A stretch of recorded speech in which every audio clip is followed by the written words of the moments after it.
because the platform in question is one of the most remote and least used in the great terminus. The station master, however, was there himself, with an inspector in attendance.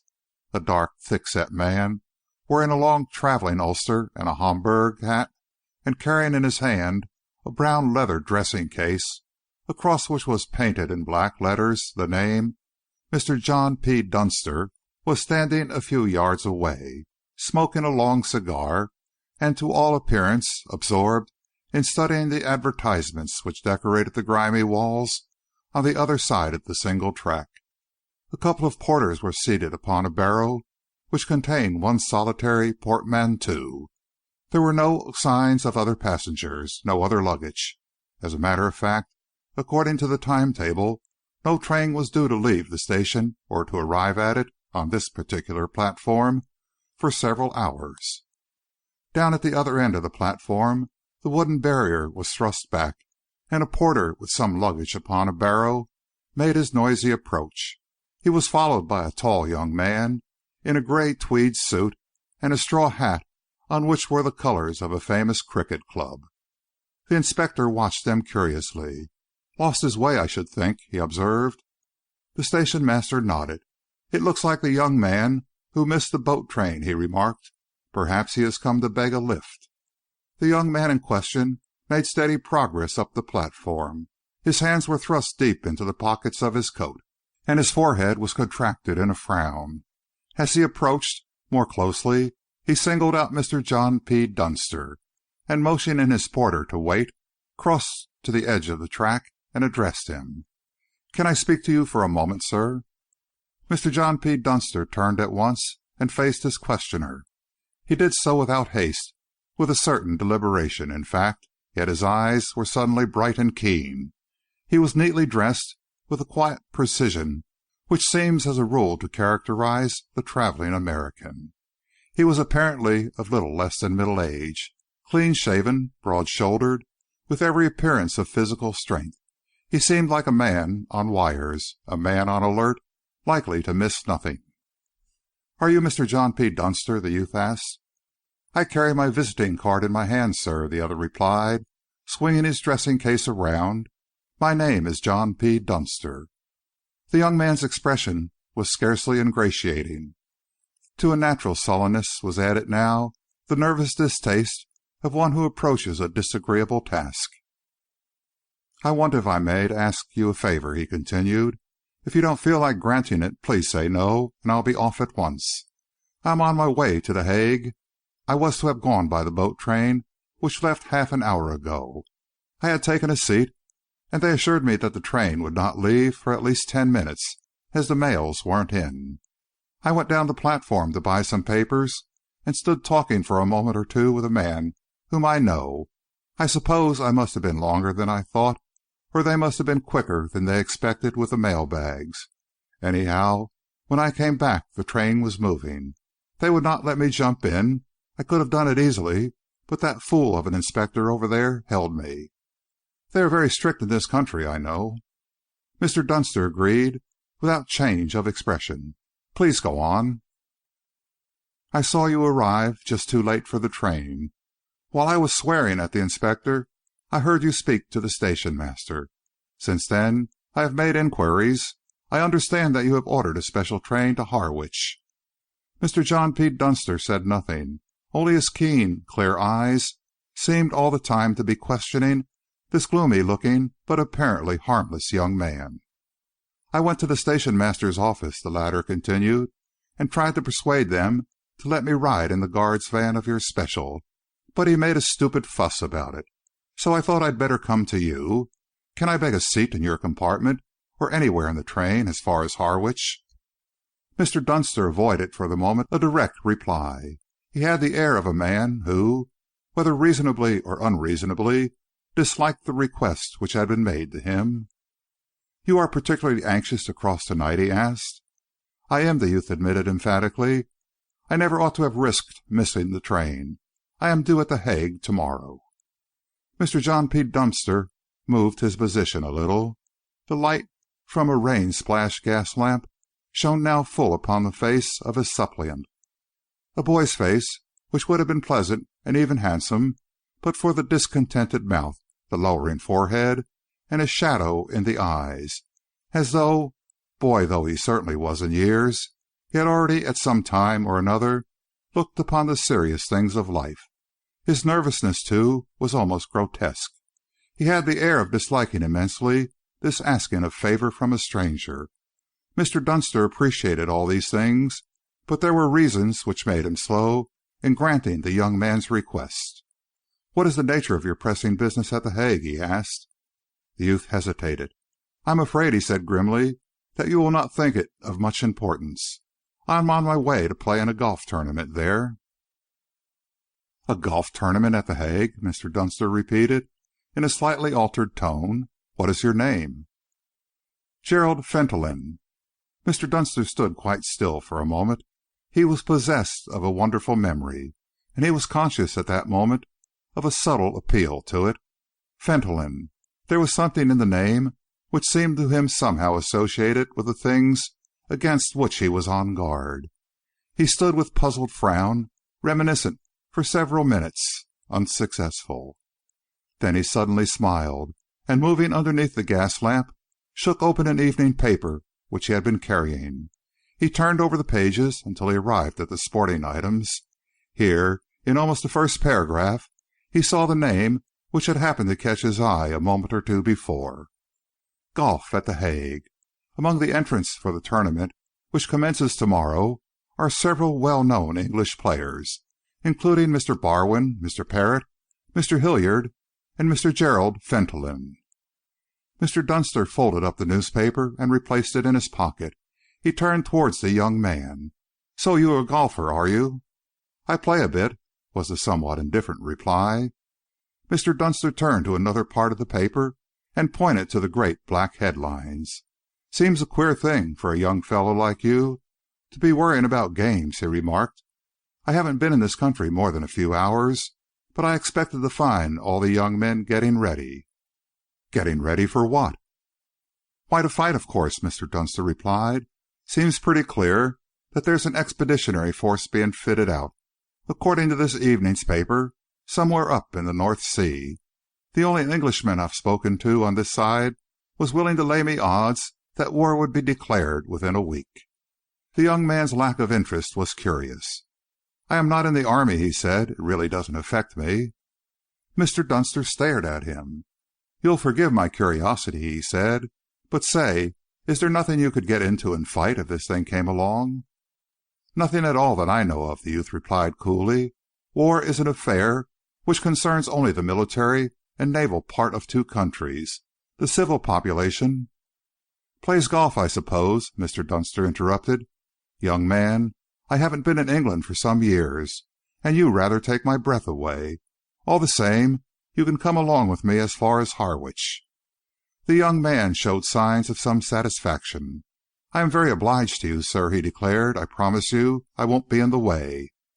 The station master, who had been looking through a little pile of telegrams brought to him by a clerk from his office, now turned towards them. His expression was a little grave. "Your special will be backing down directly, sir," he announced. "But I am sorry to say that we hear very bad accounts of the line. They say that this is only the fag end of the storm that we are getting here, and that it's been raging for nearly 24 hours on the East Coast. I doubt whether the Harwich boat will be able to put off." "We must take our chance about that," Dunster remarked. "If the mail boat doesn't run, I presume there will be something else we can charter." The station master looked the curiosity which he did not actually express in words. "Money will buy most things nowadays, sir," he observed. "But if it isn't fit for our mail boat, it certainly isn't fit for anything else that can come into Harwich Harbour. However, you'll hear what they say when you get there." Mr. Dunster nodded and relapsed into taciturnity, which was obviously one of his peculiarities. The young man strolled down the platform and, catching up with the inspector, touched him on the shoulder. "Do you know who that fellow is?" he asked curiously. "It's awfully decent of him to let me go with him, but he didn't seem very keen about it." The inspector shook his head. "No idea, sir," he replied. "He drove up just 2 minutes after the train had gone, came straight into the office and ordered a special. Paid for it, too, in Bank of England notes before he went out.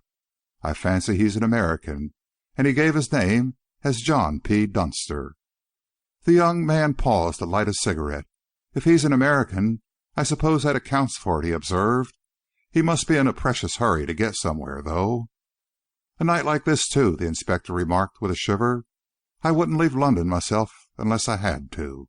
They say there's a tremendous storm blowing on the East Coast. Here comes a train, sir. Just one saloon and the guard's van." The little train backed slowly along the platform side. The engine was splashed with mud and soaking wet. The faces of the engine driver and his companion shone from the dripping rain. The station master held open the door of the saloon. "You've a rough journey before you, sir," he said. "You'll catch the boat all right, though, if it goes. The mail train was heavy tonight. You should catch her up this side of Colchester." Mr. Dunster nodded. "I am taking this young gentleman with me," he announced shortly. "It seems that he, too, missed the train. I am much obliged to you, station master, for your attention. Good night." They were about to start when Mr. Dunster once more let down the window. "By the way," he said, "as it is such a wild night, you will oblige me very much if you will tell the engine driver that there will be a £5 note for himself and his companion if we catch the mail. Inspector?" The inspector touched his hat. The station master had turned discreetly away. He had been an inspector himself once, and sovereigns had been useful to him. The train glided from the platform side, plunged with a scream through a succession of black tunnels, and with rapidly increasing speed faced the storm.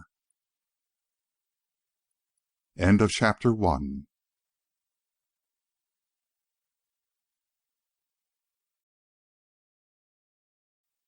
Chapter 2 of The Vanished Messenger by E. Phillips Oppenheim. The young man sat on one side of the saloon and Mr. John P. Dunster on the other. Although both of them were provided with a certain amount of railway literature, neither of them made any pretense at reading. The older man, with his feet upon the opposite seat and his arms folded, was looking pensively through the rain-splashed window-pane into the impenetrable darkness. The young man, although he could not ignore his companion's unsociable instincts, was fidgety. "There will be some floods out to-morrow," he remarked. Mr. Dunster turned his head and looked across the saloon.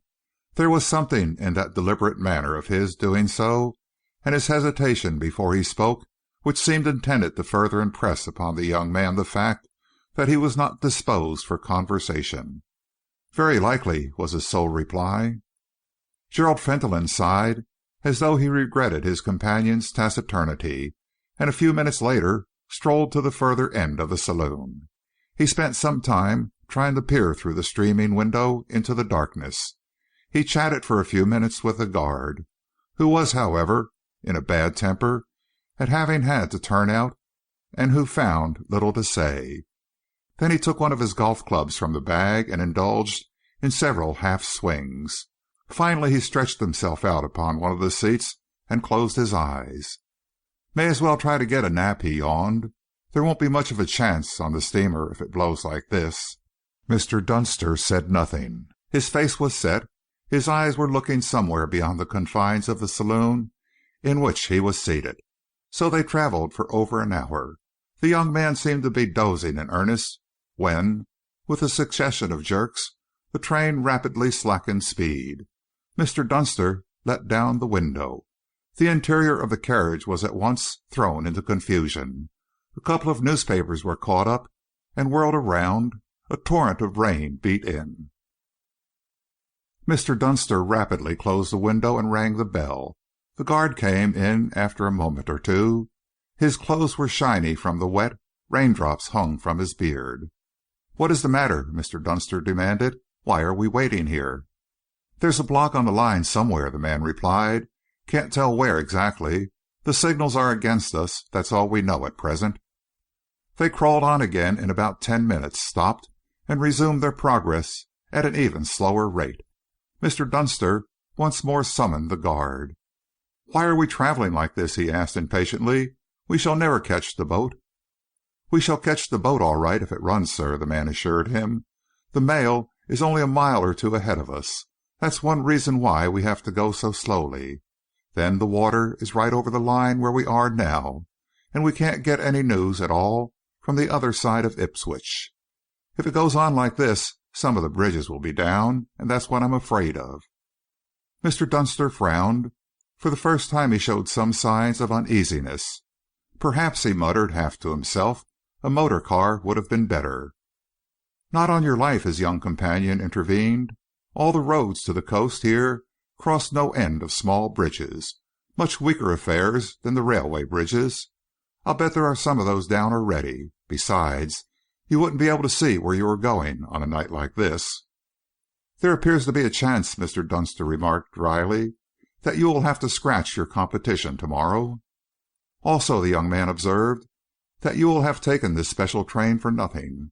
I can't fancy that Harwich boat is going out on a night like this." Mr. Dunster relapsed into a stony but anxious silence. The train continued its erratic progress, sometimes stopping altogether for a time, with whistle blowing repeatedly, sometimes creeping along the metals as though feeling its way to safety. At last, after a somewhat prolonged wait, the guard, whose hoarse voice they had heard on the platform of the small station in which they were standing, entered the carriage. With him came a gust of wind, once more sending the papers flying around the compartment. The rain dripped from his clothes onto the carpet. He had lost his hat. His hair was tossed with the wind. His face was bleeding from a slight wound on the temple. "The boat train's just ahead of us, sir," he announced. "She can't get on any better than we can. We've just heard that there's a bridge down on the line between Ipswich and Harwich." "What are we going to do then?" Mr. Dunster demanded.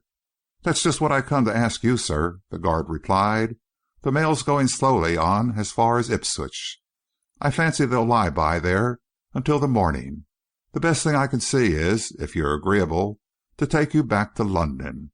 We can very likely do that all right, if we start at once." Mr. Dunster, ignoring the man's suggestion, drew from one of the voluminous pockets of his ulster a small map. He spread it open upon the table before him and studied it attentively. "If I cannot get to Harwich," he asked, "is there any possibility of keeping straight on and reaching Yarmouth?" The guard hesitated.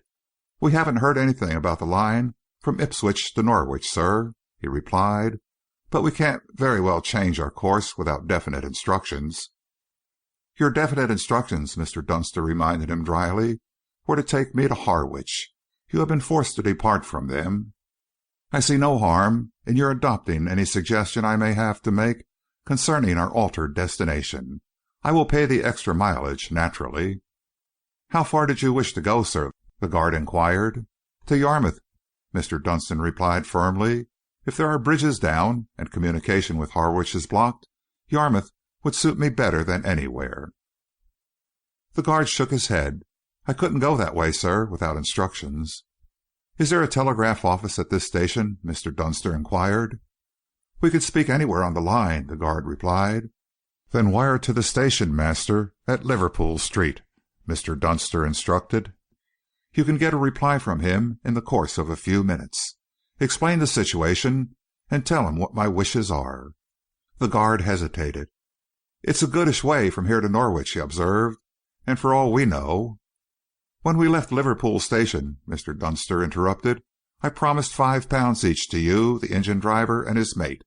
That £5 shall be made 25 if you succeed in getting me to the coast. Do your best for me." The guard raised his hat and departed without another word.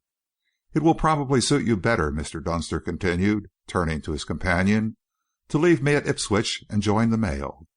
The latter shook his head. "I don't see there's any chance, anyway, of my getting over in time now," he remarked. "If you'll take me on with you as far as Norwich, I can go quietly home from there." "You live in this part of the world, then?" Mr. Dunster asked. The young man assented. Again there was a certain amount of hesitation in his manner. "I live some distance the other side of Norwich," he said. "I don't want to sponge on you too much," he went on, "but if you're really going to stick it out and try to get there, I'd like to go on, too. I'm afraid I can't offer to share the expense, "But I'd work my passage if there was anything to be done." Mr. Dunster drummed for a moment upon the table with his fingers. All the time the young man had been speaking, his eyes had been studying his face. He turned now once more to his map. "It was my idea," he said, "to hire a steam trawler from Yarmouth. If I do so, you can, if you wish, accompany me so far as the port at which we may land in Holland. On the other hand, to be perfectly frank with you, I should prefer to go alone. There will be, no doubt, a certain amount of risk in crossing tonight. My own business is of importance. A golf tournament, however, is scarcely worth risking your life for, is it?" "Oh, I don't know about that," the young man replied grimly. "I fancy I should rather like it. Let's see whether we can get on to Norwich, anyhow, shall we? We may find that there are bridges down on that line." They relapsed once more into silence. Presently the guard reappeared. "Instructions to take you on to Yarmouth, if possible, sir," he announced, "and to collect the mileage at our destination." "That will be quite satisfactory," Mr. Dunster agreed. "Let us be off, then, as soon as possible." Presently they crawled on. They passed the boat train in Ipswich station, where they stayed for a few moments. Mr. Dunster bought wine and sandwiches, and his companion followed his example. Then they continued their journey. An hour or more passed. The storm showed no signs of abatement. Their speed now rarely exceeded 10 or 15 miles an hour. Mr. Dunster smoked all the time, occasionally rubbing the window pane and trying to look out. Gerald Fentolin slept fitfully. "Have you any idea where we are?" Mr. Dunster asked once. The boy cautiously let down the window a little way. With the noise of the storm came another sound, to which he listened for a moment with puzzled face, a dull rumbling sound like the falling of water. He closed the window, breathless. "I don't think we are far from Norwich. We passed Forncett, anyhow, some time ago." "Still raining?" "In torrents. I can't see a yard ahead of me. I'll bet we get some floods after this. I expect they're out now, if one could only see." They crept on. Suddenly, above the storm, they heard what sounded at first like the booming of a gun, and then a shrill whistle from some distance ahead. They felt the jerk as their brakes were hastily applied, the swaying of the little train, and then the crunching of earth beneath them, the roar of escaping steam as their engine plowed its way on into the roadbed. "Off the rails!" the boy cried, springing to his feet. "Hold on tightly, sir. I'd keep away from the window." The carriage swayed and rocked. Suddenly a telegraph pole seemed to come crashing through the window and the polished mahogany panels. The young man escaped it by leaping to one side. It caught Mr. Dunster, who had just risen to his feet, upon the forehead.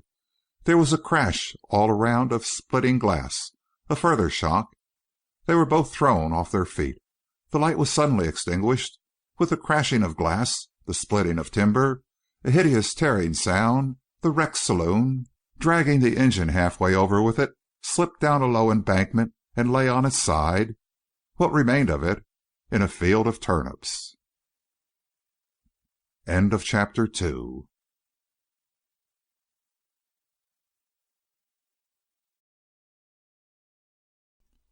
Chapter 3 of The Vanished Messenger by E. Phillips Oppenheim. As the young man staggered to his feet, he had somehow a sense of detachment, as though he were commencing a new life or had suddenly come into a new existence. Yet his immediate surroundings were charged with ugly reminiscences.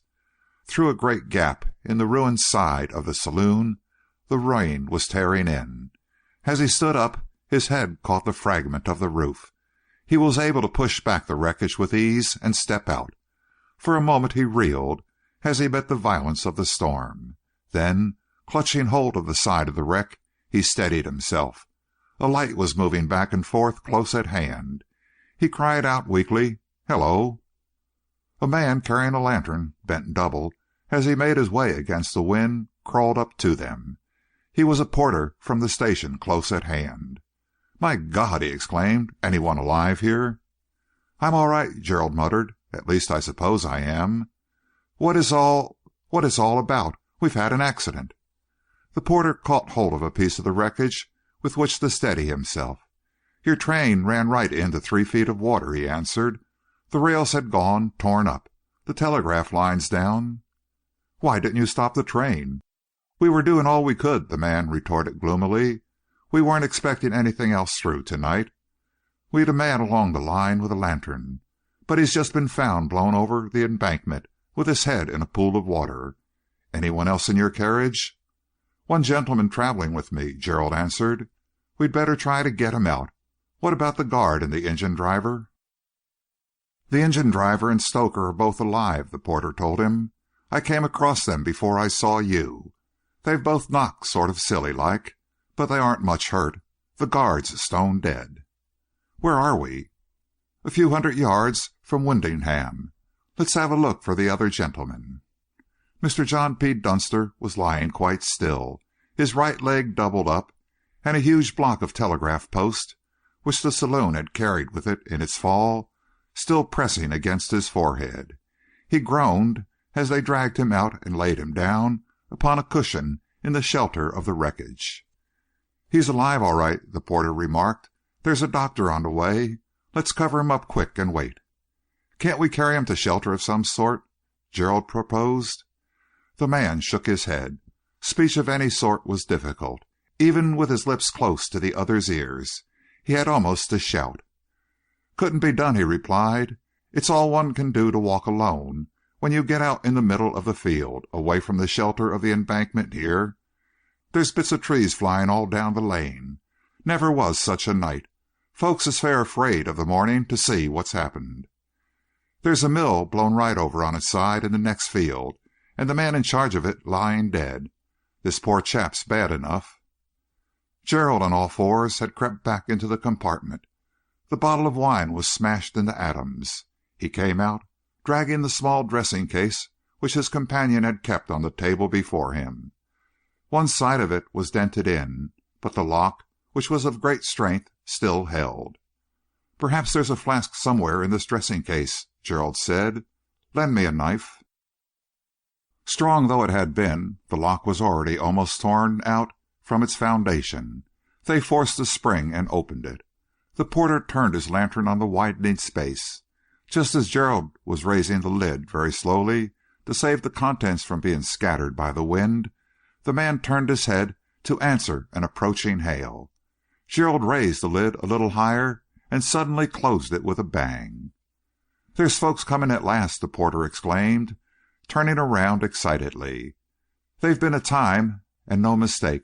The village isn't a quarter of a mile away. Did you find a flask, sir?" Gerald made no answer. The dressing case once more was closed, and his hand pressed upon the lid. The porter turned the light upon his face and whistled softly. "You're about done yourself, sir," he remarked. "Hold up."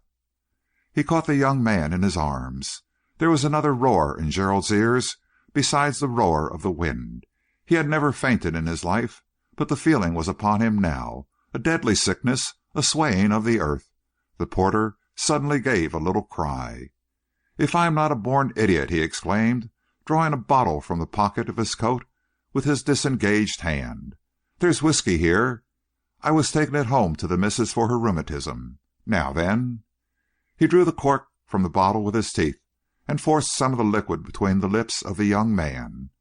The voices now were coming nearer and nearer. Gerald made a desperate effort. "I'm all right," he declared. "Let's look after him." They groped their way towards the unconscious man. Gerald was still gripping the dressing case with both hands. There were no signs of any change in his condition, but he was still breathing heavily. They heard a shout behind, almost in their ears. The porter staggered to his feet. "It's all right now, sir," he exclaimed. "They've brought blankets and a stretcher and brandy. Here's a doctor, sir." A powerful-looking man, hatless and wrapped in a great ulster, moved towards them. "How many are there of you?" he asked, as he bent over Mr. Dunster. "Only we two," Gerald replied. "Is my friend badly hurt?" "Concussion," the doctor announced. "We'll take him to the village. What about you, young man? Your face is bleeding, I see." "Just a cut," Gerald faltered. "Nothing else." "Lucky chap," the doctor remarked. "Let's get him to shelter of some sort. Come along. There's an inn at the corner of the lane there."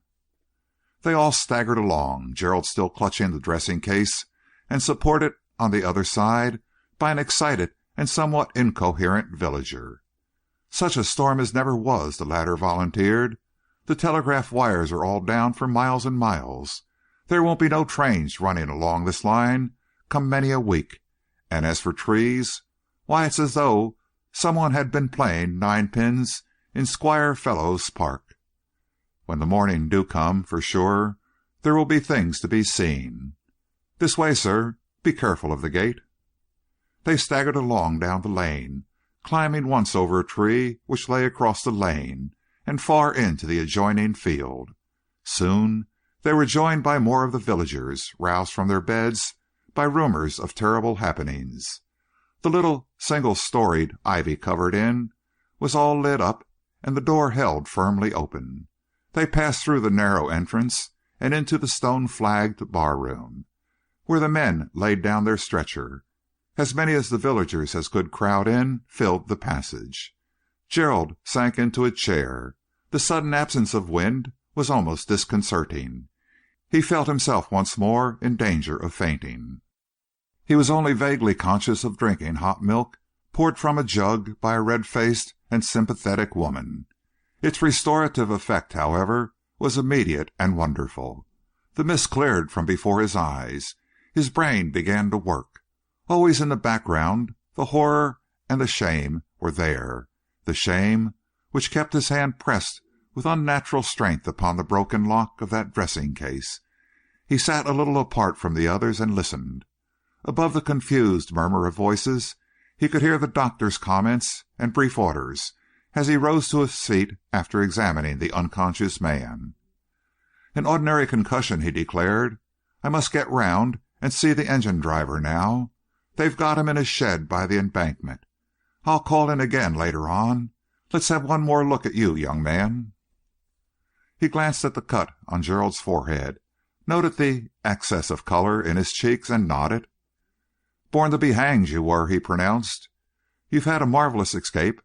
I'll be in again presently. No need to worry about your friend. He looks as though he's got a mighty constitution. Light my lantern, Brown. Two of you had better come with me to the shed. It's no night for a man to be wandering about alone." He departed, and many of the villagers with him. The landlady sat down and began to weep. "Such a night, such a night!" she exclaimed, wringing her hands. "And there's the doctor talks about putting the poor gentleman to bed. Why, the roof's off the back part of the house, and not a bedroom in the place but mine and John's, and the rain coming in there in torrents. Such a night! It's the judgment of the Lord upon us, that's what it is, the judgment of the Lord." "Judgment of the fiddlesticks," her husband growled. "Can't you light the fire, woman? What's the good of sitting there whining?" "Light the fire," she repeated bitterly, "and the chimney lying out in the road. Do you want to suffocate us all, or is the beer still in your head?" "It's your evil doings, Richard Budden, and others like you that have brought this upon us. If Mr. Wembley would but come in and pray—" Her husband scoffed. He was dressed only in his shirt and trousers, his hair rough, his braces hanging down behind. "Come in and pray," he repeated. "Not he, not Mr. Wembley. He's safe tucked up in his bed, shivering with fear, I'll bet you. He's not getting his feet wet to save a body or lend a hand here. Souls are his job.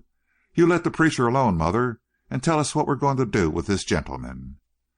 "The Lord only knows," she cried, wringing her hands. "Can I hire a motor car from anywhere near?" Gerald asked. "There's motor cars right enough," the innkeeper replied, "but not many as would be fools enough to take one out. You couldn't see the road, and I doubt if any one of them plaguey things would stir in this storm." "Such nonsense as you talk, Richard Budden," his wife exclaimed sharply. "It's 20 minutes past 3 of the clock, and there's light coming on us fast. If so be as the young gentleman knows folks round about here, or happens to live nigh, why shouldn't he take one of the motor cars and get away to some decent place? It'd be better for the poor gentleman than lying here in a house smitten by the Lord." Gerald rose stiffly to his feet. An idea was forming in his brain. His eyes were bright. He looked at the body of John Dunster upon the floor, and felt once more in his pocket. "How far off is the garage?" he asked. "It's right across the way," the innkeeper replied. "A speculation of neighbor Martin's, and a foolish one it do seem to me. He's two cars there. One he lets out to the government for delivering the mails." Gerald felt in his pocket and produced a sovereign. "Give this," he said, "to any man you can find who will go across there and bring me a car, the most powerful they've got, if there's any difference. Tell them I'll pay well. This, my friend, will be much better at home with me than in a strange place when he comes to his senses." "It sounds common sense," the woman declared. "Be off with you, Richard." The man was looking at the coin covetously, but his wife pushed him away. "It's not a sovereign you'll be taking from the gentleman for a little errand like that," she insisted sharply. "He shall pay us for what he's had when he goes, and welcome. And if so be that he's willing to make it a sovereign, to include the milk and the brandy in the confusion we've been put to this night, well and good. It's a heavy reckoning, maybe, but the night calls for it. We'll see about that afterwards. Get along with you, I say, Richard." "I'll be wet through," the man muttered. "And serve you right," the woman exclaimed. "If there's a man in this village tonight whose clothes are dry, it's a thing for him to be ashamed of." The innkeeper reluctantly departed. They heard the roar of the wind as the door was opened and closed. The woman poured out another glass of milk and brought it to Gerald. "A godless man, mine," she said grimly.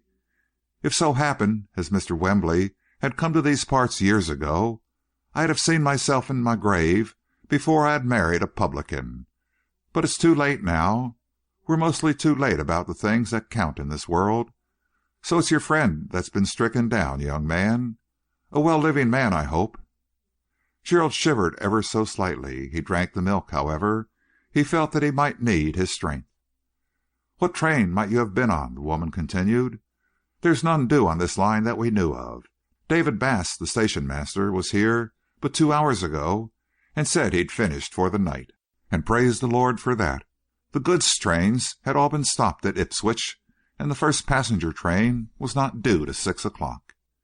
Gerald shook his head with an affection of weariness. "I don't know," he replied. "I don't remember anything about it. We were hours late, I think." The woman was looking down at the unconscious man. Gerald rose slowly to his feet and stood by her side. The face of Mr. John P. Dunster, even in unconsciousness, had something in it of strength and purpose. The shape of his head, the squareness of his jaws, the straightness of his thick lips, all seemed to speak of a hard and inflexible disposition. His hair was coal-black, coarse, and without the slightest sprinkling of gray. He had the neck and throat of a fighter. But for that single, livid, blue mark across his forehead, he carried with him no signs of his accident. He was a little inclined to be stout. There was a heavy gold chain stretched across his waistcoat. From where he lay, the shining handle of his revolver protruded from his hip pocket. "Sakes alive," the woman muttered, as she looked down. "What does he carry a thing like that for, in a peaceful country, too?" "It was just an idea of his," Gerald answered. "We were going abroad in a day or two.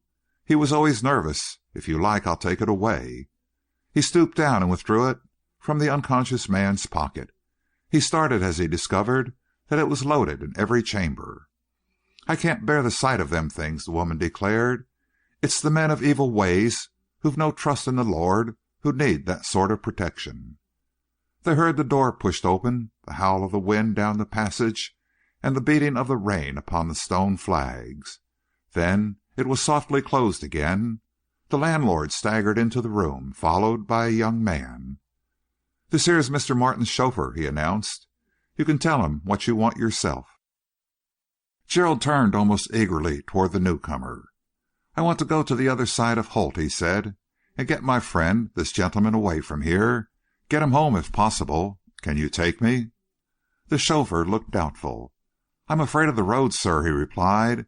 "There's talk about many bridges down, and trees, and there's floods out everywhere. There's half a foot of water, even, across the village street now. I'm afraid we shouldn't get very far." "Look here," Gerald begged eagerly.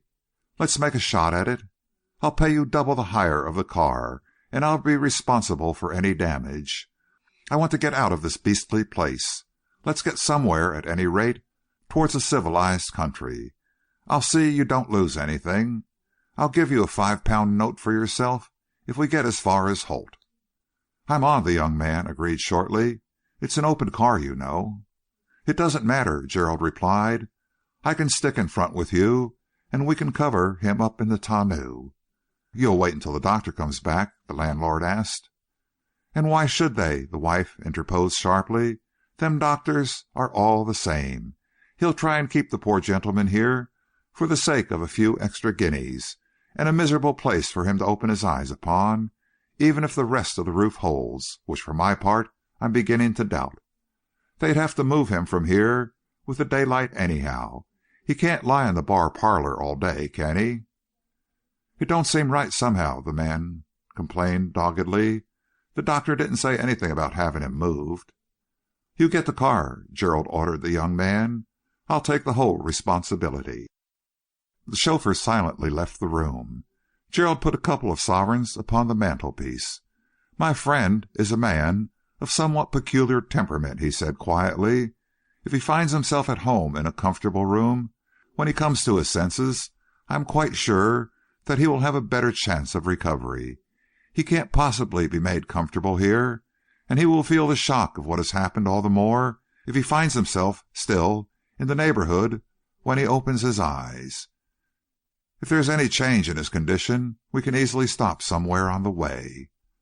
The woman pocketed the 2 sovereigns. "That's common sense, sir," she agreed heartily, "and I'm sure we are very much obliged to you. If we had a decent room and a roof above it, you'd be heartily welcome. But as it is, this is no place for a sick man, and those that say different don't know what they're talking about. That's a real careful young man who's going to take you along in the motor car. He'll get you there safe, if anyone will." "What I say is," her husband protested sullenly, "that we ought to wait for the doctor's orders. I'm against seeing the poor body like that jolted across the country in an open motor car in his state. I'm not sure that it is for his good." "And what business is it of yours, I should like to know?" the woman demanded sharply. "You get upstairs and begin moving the furniture from where the rain's coming sopping in. And if so be you can remember while you do that, this is a judgment that's come upon us, why, so much the better. We are evildoers, all of us, though them as likes the easy ways generally manage to forget it." The man retreated silently. The woman sat down upon a stool and waited. Gerald sat opposite to her, the battered dressing case upon his knees. Between them was stretched the body of the unconscious man. "Are you used to prayer, young sir?" the woman asked. Gerald shook his head, and the woman did not pursue the subject. Only once her eyes were half closed, and her words drifted across the room. "The Lord have mercy upon this man, a sinner."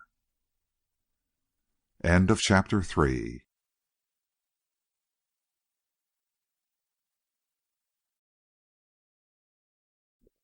Chapter 4 of The Vanished Messenger by E. Phillips Oppenheim. "My advice to you, sir, is to chuck it." Gerald turned toward the chauffeur, by whose side he was seated a little stiffly, for his limbs were numbed with the cold and exhaustion. The morning had broken with a gray and uncertain light. A vaporous veil of mist seemed to have taken the place of the darkness. Even from the top of the hill where the car had come to a standstill, there was little to be seen. "We must have come 40 miles already," the chauffeur continued. "What with going out of our way all the time because of the broken bridges, I'm pretty well frozen through, and as for him," he added, jerking his thumb across his shoulder, "it seems to me you're taking a bit of a risk." "The doctor said he would remain in exactly the same condition for 24 hours," Gerald declared. "Yes, but he didn't say anything about shaking him up over 40 miles of rough road," the other protested. "You'll excuse me, sir," he continued, in a slightly changed tone. "It isn't my business, of course, but I'm fairly done. It doesn't seem reasonable to stick at it like this. There's Holt village not a mile away, and a comfortable inn and a fire waiting. I thought that was as far as you wanted to come. We might lie up there for a few hours at any rate." His passenger slipped down from his place, and, lifting the rug, peered into the tonneau of the car, over which they had tied a hood. To all appearance, the condition of the man who lay there was unchanged. There was a slightly added blueness about his lips, but his breathing was still perceptible. It seemed even a little stronger. Gerald resumed his seat. "It isn't worth while to stay at Holt," he said quietly. "We are scarcely 7 miles from home now. Sit still for a few minutes and get your wind." "Only 7 miles," the chauffeur repeated more cheerfully. "That's something, anyway. And all downhill." "Towards the sea, then?" "Straight to the sea," Gerald told him. "The place we are making for is St. David's Hall, near Salthouse." The chauffeur seemed a little startled. "Why, that's Squire Fentolin's house." Gerald nodded. "That is where we are going. You follow this road almost straight ahead." The chauffeur slipped in the clutch. "Oh, I know the way now, sir, right enough," he exclaimed. "There's Salthouse Marsh to cross, though. I don't know about that." "We shall manage that, all right," Gerald declared. "We've more light now, too." They both looked round. During the last few minutes, the late morning seemed to have forced its way through the clouds. They had a dim, phantasmagoric view of the stricken country, a watery plain, with here and there great patches of fields submerged to the hedges, and houses standing out amidst the waste of waters like toy dwellings. There were whole plantations of uprooted trees. Close to the road on their left was a roofless house, and a family of children crying underneath a tarpaulin shelter. As they crept on, the wind came to them with a brackish flavor, salt with the sea. The chauffeur was gazing ahead doubtfully. "I don't like the look of the marsh," he grumbled. "Can't see the road at all. However, here goes." "Another half hour," Gerald assured him encouragingly, "and we shall be at St. David's Hall. You can have as much rest as you like then." They were facing the wind now, and conversation became impossible. Twice they had to pull up sharp and make a considerable detour, once on account of a fallen tree which blocked the road, and another time because of the yawning gap where a bridge had fallen away. Gerald, however, knew every inch of the country they were in and was able to give the necessary directions. They began to meet farm wagons now full of people who had been driven from their homes. Warnings and information as to the state of the roads were shouted to them continually. Presently they came to the last steep descent, and emerged from the devastated fragment of wood, almost on to the sea level. The chauffeur clapped on his brakes and stopped short. "My God!" he exclaimed. "Here's more trouble." Gerald for a moment was speechless. They seemed to have come suddenly upon a huge plain of waters, an immense lake reaching as far as they could see on either side. The road before them stretched like a ribbon for the next 3 miles. Here and there it disappeared and reappeared again. In many places it was lapped by little waves. Everywhere the hedges were either altogether or half under water. In the distance was one farmhouse, only the roof of which was visible, and from which the inhabitants were clambering into a boat. And beyond, with scarcely a break save for the rising of one strangely shaped hill, was the sea. Gerald pointed with his finger. "There's St. David's Hall," he said, "on the other side of the hill. The road seems all right." "Does it?" the chauffeur grunted. "It's under water more than half the way, and heaven knows how deep it is at the sides. I'm not going to risk my life along there. I'm going to take the car back to Holt." His hand was already upon the reverse lever, but Gerald gripped it. "Look here," he protested. "We haven't come all this way to turn back. You don't look like a coward." "I am not a coward, sir," was the quiet answer. "Neither am I a fool. I don't see any use in risking our lives and my master's motor car because you want to get home." "Naturally," Gerald answered calmly. "But remember this. I'm responsible for your car, not you. Mr. Fentolin is my uncle." The chauffeur nodded shortly. "You're Mr. Gerald Fentolin, aren't you?" he remarked. "I thought I recognized you." "I am," Gerald admitted. "We've had a rough journey, but it doesn't seem sense to turn back now, does it, with the house in sight?"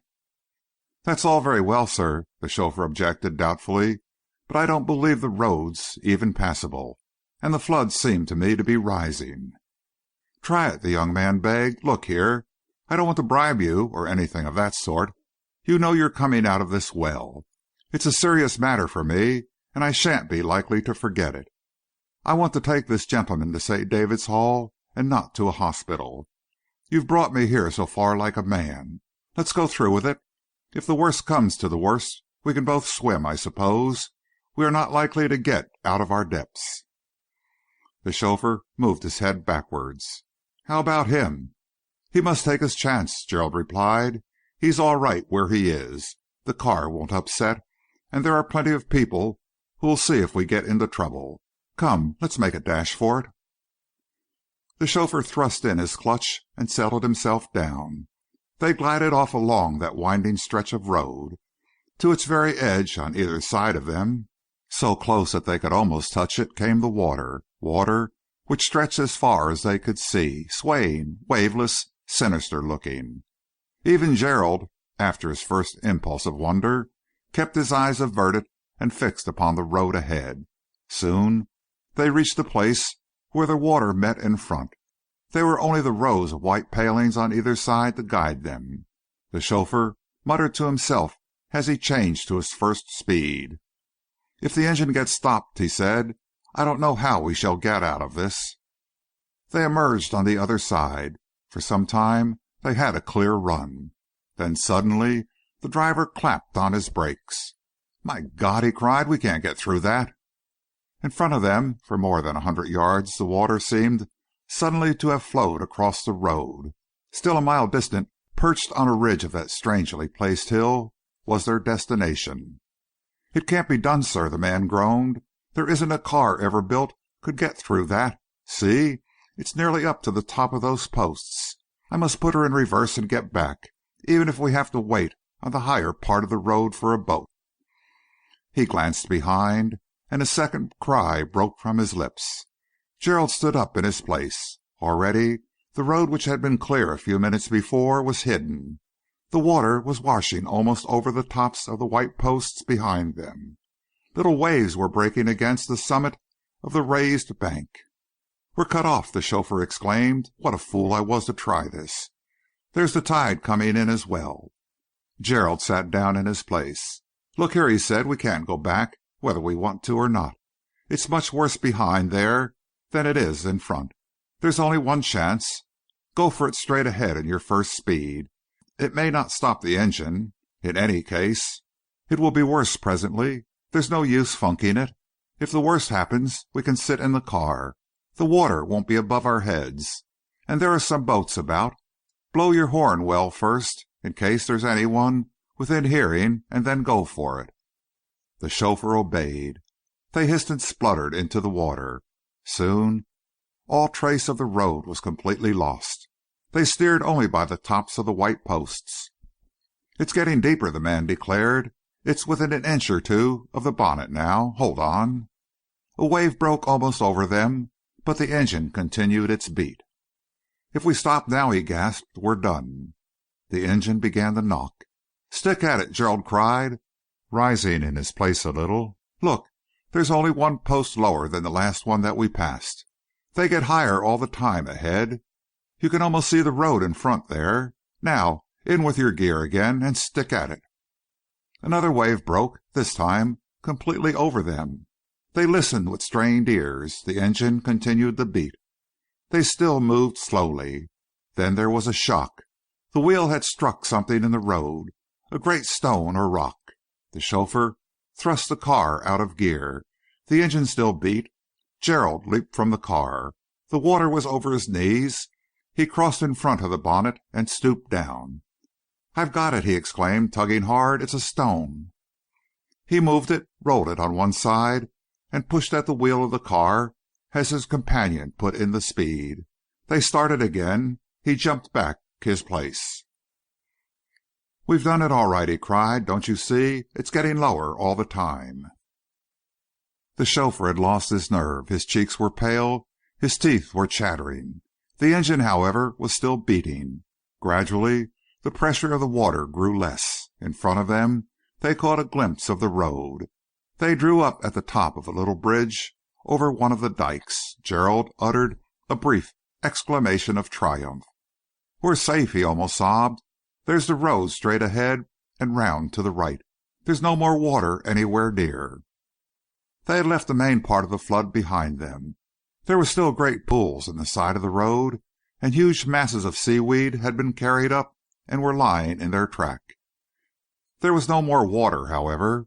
At every moment they drew nearer to the strangely shaped hill with its crown of trees. "The house is on the other side," Gerald pointed out. "We can go through the lodge gates at the back here.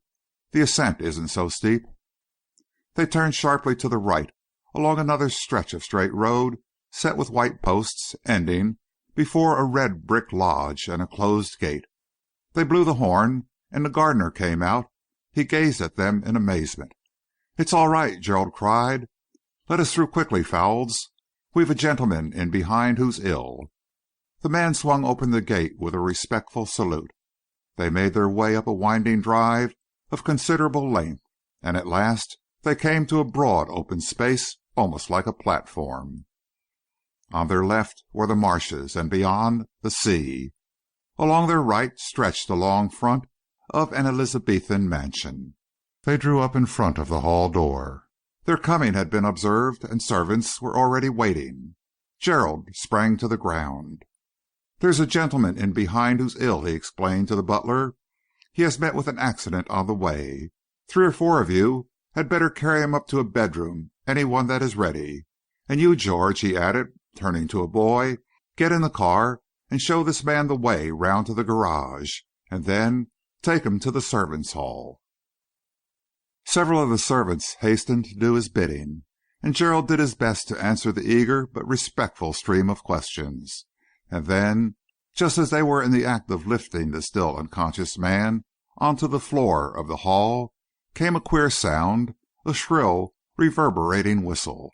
They all looked up the stairs. "The master is awake," Henderson the butler remarked, dropping his voice a little. Gerald nodded. "I will go to him at once," he said. End of chapter 4.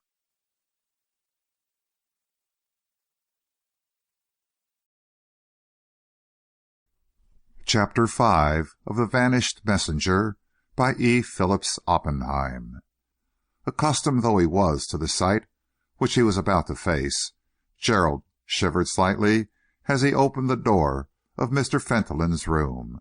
A strange sort of fear seemed to have crept into his bearing and expression, a fear of which there had been no traces whatever during those terrible hours through which he had passed, not even during that last reckless journey across the marshes.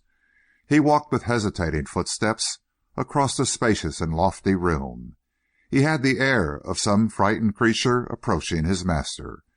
Yet all that was visible of the despot who ruled his whole household in deadly fear was the kindly and beautiful face of an elderly man, whose stunted limbs and body were mercifully concealed. He sat in a little carriage with a rug drawn closely across his chest and up to his armpits. His beautifully shaped hands were exposed, and his face nothing else. His hair was a silvery white, his complexion parchment-like, pallid, entirely colorless. His eyes were a soft shade of blue. His features were so finely cut and chiseled that they resembled some exquisite piece of statuary. He smiled as his nephew came slowly towards him. One might almost have fancied that the young man's abject state was a source of pleasure to him. "So you are back again, my dear Gerald. A pleasant surprise indeed. But what is the meaning of it? And what of my little commission, The young man's face was dark and sullen. He spoke quickly, but without any sign of eagerness or interest in the information he vouchsafed. "The storm has stopped all trains," he said. "The boat did not cross last night, and in any case I couldn't have reached Harwich. As for your commission, I travelled down from London alone with the man you told me to spy upon. I could have stolen anything he had if I had been used to the work. As it was, I brought the man himself." Mr. Fentolin's delicate fingers played with the handle of his chair. The smile had passed from his lips. He looked at his nephew in gentle bewilderment. "My dear boy," he protested, "come, come, be careful what you are saying. You have brought the man himself? So far as my information goes, Mr. John P. Dunster is charged with a very important diplomatic commission. He is on his way to Cologne, and from what I know about the man, I think that it would require more than your persuasions to induce him to break off his journey. You do not really wish me to believe that you have brought him here as a guest?" "I was at Liverpool Street Station last night," Gerald declared. "I had no idea how to accost him. And as to stealing any of his belongings, I couldn't have done it. You must hear how fortune helped me, though. Mr. Dunster missed the train. So did I, purposely. He ordered a special. I asked permission to travel with him. I told him a lie as to how I had missed the train. I hated it, but it was necessary." Mr. Fentolin nodded approvingly. "My dear boy," he said, "to trifle with the truth is always unpleasant. Besides, you are a Fentolin, and our love of truth is proverbial. But there are times, you know, when for the good of others we must sacrifice our scruples. So you told Mr. Dunster a falsehood?" "He let me travel with him," Gerald continued. "We were all night getting about halfway here. Then you know about the storm, I suppose?" Mr. Fentolin spread out his hands. "Could one avoid the knowledge of it?" he asked. "Such a sight has never been seen." "We found we couldn't get to Harwich," Gerald went on. "They telegraphed to London and got permission to bring us to Yarmouth. We were on our way to Norwich when the train ran off the line." "An accident?" Mr. Fentolin exclaimed. Gerald nodded. "Our train ran off the line and pitched down an embankment. Mr. Dunster has a concussion of the brain. He and I were taken to a miserable little inn near Wymondham. From there I hired a motor car and brought him here." "You hired a motor car and brought him here?" Mr. Fentolin repeated softly. "My dear boy, forgive me if I find this a little hard to understand. You say that you have brought him here. He had nothing to say about it?" "He was unconscious when we picked him up," Gerald explained. "He is unconscious now. The doctor said he would remain so for at least 24 hours, and it didn't seem to me that the journey would do him any particular harm. The roof had been stripped off the inn where we were, and the place was quite uninhabitable, so we should have had to have moved him somewhere. We put him in the tonneau of the car and covered him up. They have carried him now into a bedroom, and Sarson is looking after him." Mr. Fentolin sat quite silent. His eyes blinked once or twice, and there was a curious curve about his lips. "You have done well, my boy," he pronounced slowly. "Your scheme of bringing him here sounds a little primitive, but success justifies everything." Mr. Fentolin raised to his lips and blew softly a little gold whistle which hung from a chain attached to his waistcoat. Almost immediately the door opened. A man entered, dressed sombrely in black, whose bearing and demeanour alike denoted the servant, but whose physique was the physique of a prize-fighter. He was scarcely more than 5 feet 6 in height, but his shoulders were extraordinarily broad. He had a short, bull neck and long, mighty arms. His face, with the heavy jaw and small eyes, was the face of the typical fighting man, yet his features seemed to have become disposed by habit into an expression of gentle, almost servile civility. "Meekins," Mr. Fentolin said, "a visitor has arrived. Do you happen to have noticed what luggage he brought?" "There's one small dressing case, sir," the man replied. "Nothing else that I have seen." "That is all we brought," Gerald interposed. "You will bring the dressing case here at once," Mr. Fentolin directed, "and also my compliments to Dr. Sarson, and any pocket book or papers which may help us to send a message to the gentleman's friends." Meekins closed the door and departed. Mr. Fentolin turned back towards his nephew. "My dear boy," he said, "tell me why you look as though there were ghosts flitting about the room. You are not ill, I trust?" "Tired, perhaps," Gerald answered shortly. "We were many hours in the car. I have had no sleep." Mr. Fentolin's face was full of kindly sympathy. "My dear fellow," he exclaimed, "I am selfish indeed. I should not have kept you here for a moment. You had better go and lie down." "I'll go directly," Gerald promised. "Can I speak to you for one moment first?" "Speak to me?" Mr. Fentolin repeated, a little wonderingly. "My dear Gerald, Is there ever a moment when I am not wholly at your service?" "That fellow Dunster on the platform, the first moment I spoke to him, made me feel like a cur," the boy said, with a sudden access of vigor in his tone. "I told him I was on my way to a golf tournament, and he pointed to the news about the war. Is it true, Uncle, that we may be at war at any moment?" Mr. Fentolin sighed. "A terrible reflection, my dear boy," he admitted softly, "but alas, the finger of probability points that way." "Then what about me?" Gerald exclaimed. "I don't want to complain, but listen. You dragged me home from public school before I could even join my cadet corps. You've kept me banging around here with a tutor.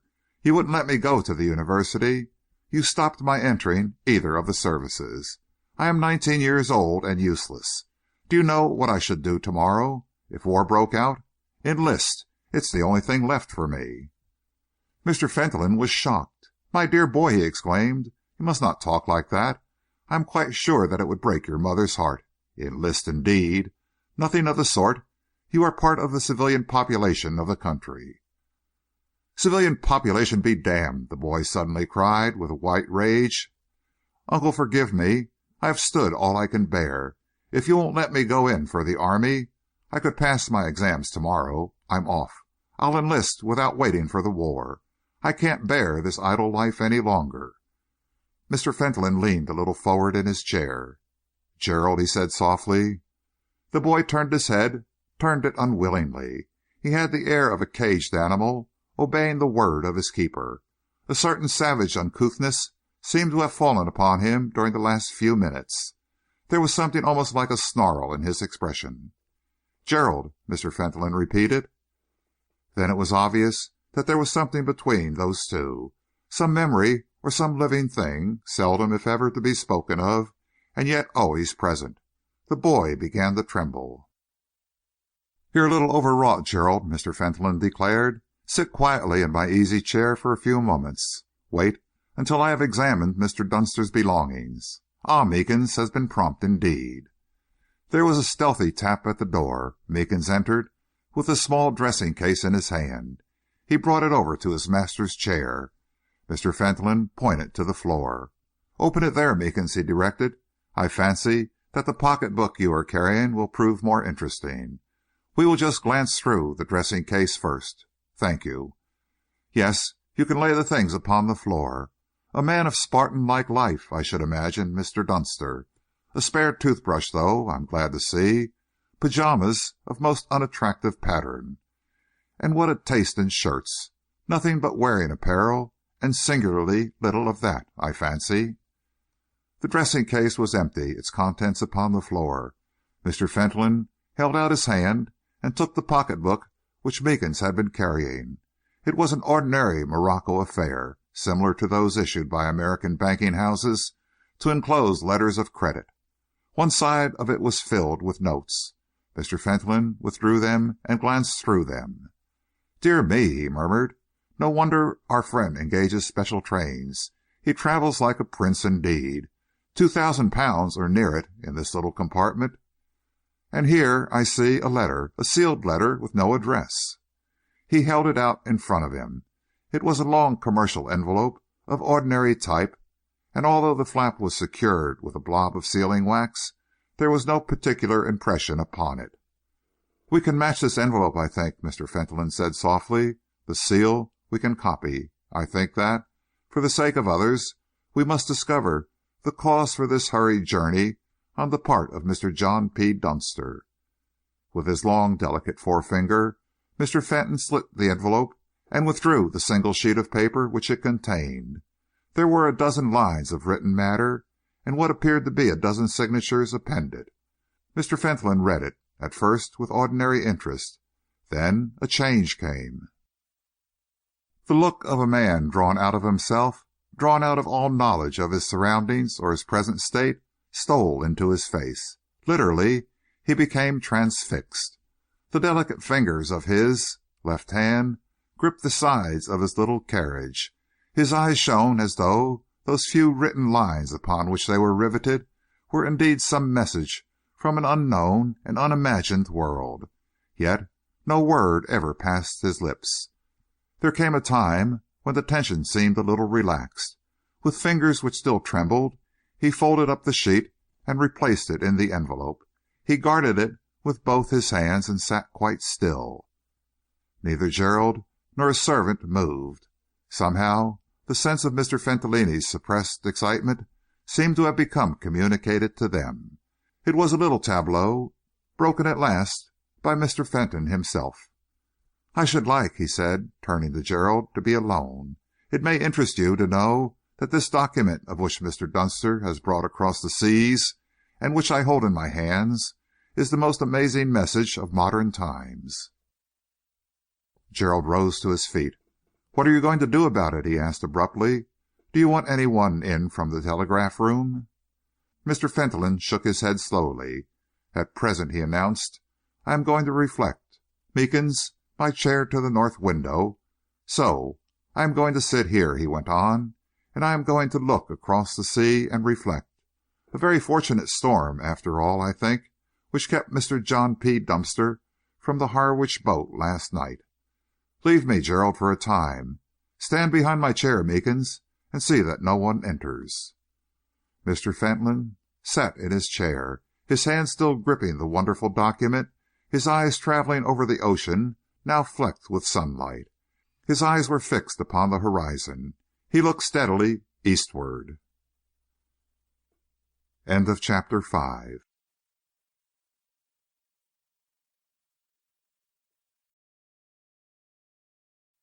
Chapter 6 of The Vanished Messenger by E. Phillips Oppenheim. Mr. John P. Dunster opened his eyes upon strange surroundings. He found himself lying upon a bed deliciously soft, with lace-edged sheets and lavender-perfumed bed-hangings. Through the discreetly opened upper window came a pleasant and ozone-laden breeze. The furniture in the room was mostly of an old-fashioned type, some of it oak, curiously carved, and most of it surmounted with a coat of arms. The apartment was lofty and of almost palatial proportions. The whole atmosphere of the place breathed comfort and refinement. The only thing of which he did not wholly approve was the face of the nurse, who rose silently to her feet at his murmured question. "Where am I?" She felt his forehead, altered a bandage for a moment, and took his wrist between her fingers. "You have been ill," she said. "There was a railway accident. You are to lie quite still and not say a word. I am going to fetch the doctor now. He wished to see you directly you spoke." Mr. Dunster dozed again for several moments.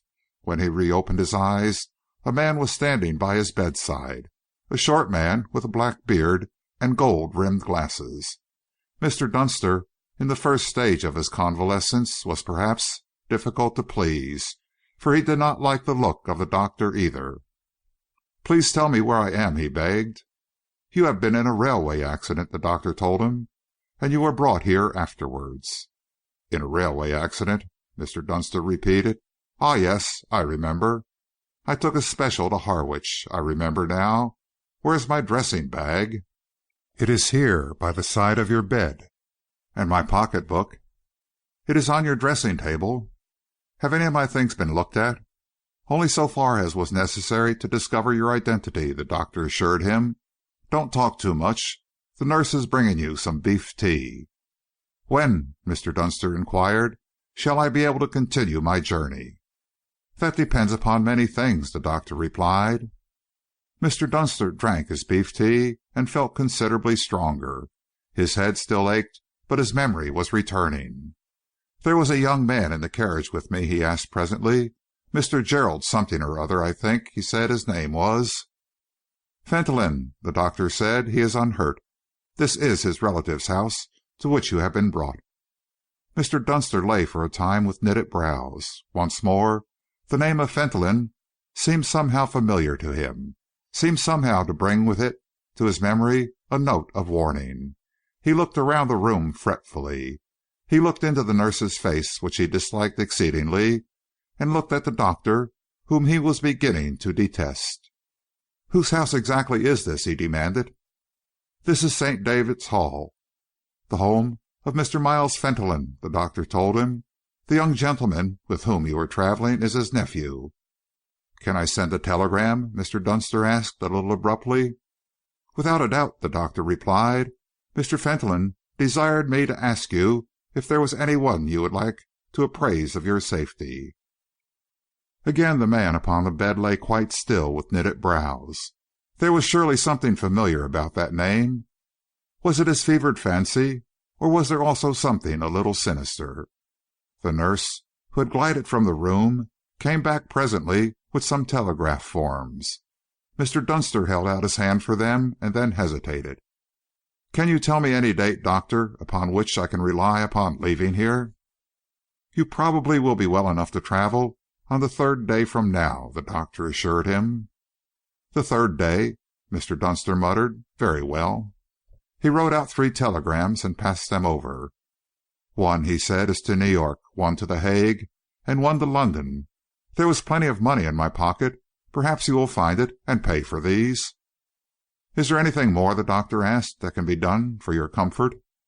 "Nothing at present," Mr. Dunster replied. "My head aches now, but I think that I shall want to leave before 3 days are up. Are you the doctor in the neighbourhood?" Sarson shook his head. "I am physician to Mr. Fentolin's household," he answered quietly. "I live here.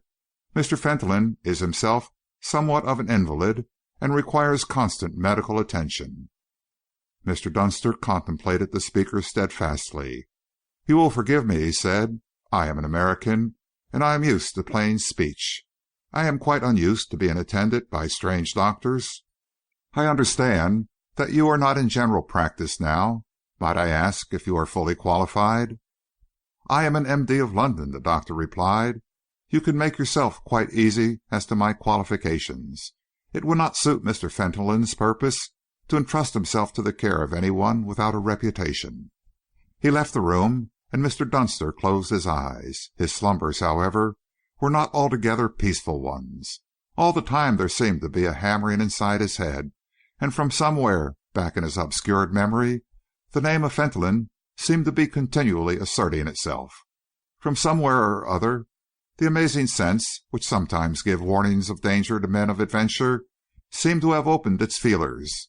He rested because he was exhausted, but even in his sleep he was ill at ease.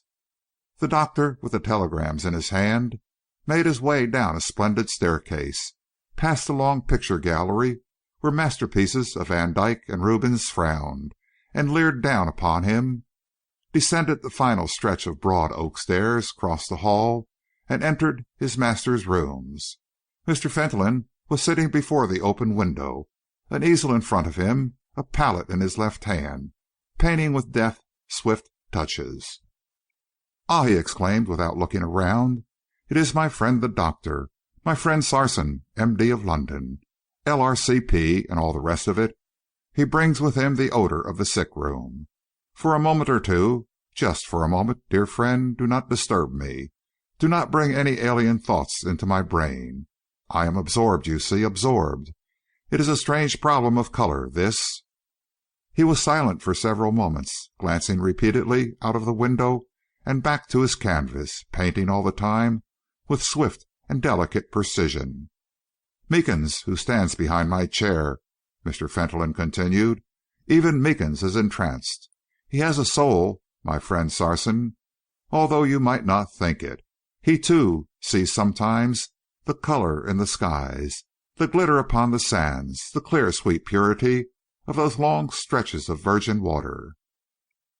Meekins, I believe, has a soul, only he likes better to see these things grow under his master's touch than to wander about and solve their riddles for himself." The man remained perfectly immovable. Not a feature twitched. Yet it was a fact that, although he stood where Mr. Fentolin could not possibly observe him, he never removed his gaze from the canvas. "You see, my medical friend, that there has been a great tide in the night, following upon the flood. Even our small landmarks are shifted. Soon, in my little carriage, I shall ride down to the tower. I shall sit there, and I shall watch the sea. I think that this evening, with a turn of the tide, the spray may reach even to my windows there. I shall paint again. There is always something fresh in the sea, you know. always something fresh in the sea, like a human face, angry or pleased, sullen or joyful. Some people like to paint the sea at its calmest and most beautiful. Some people like to see happy faces around them.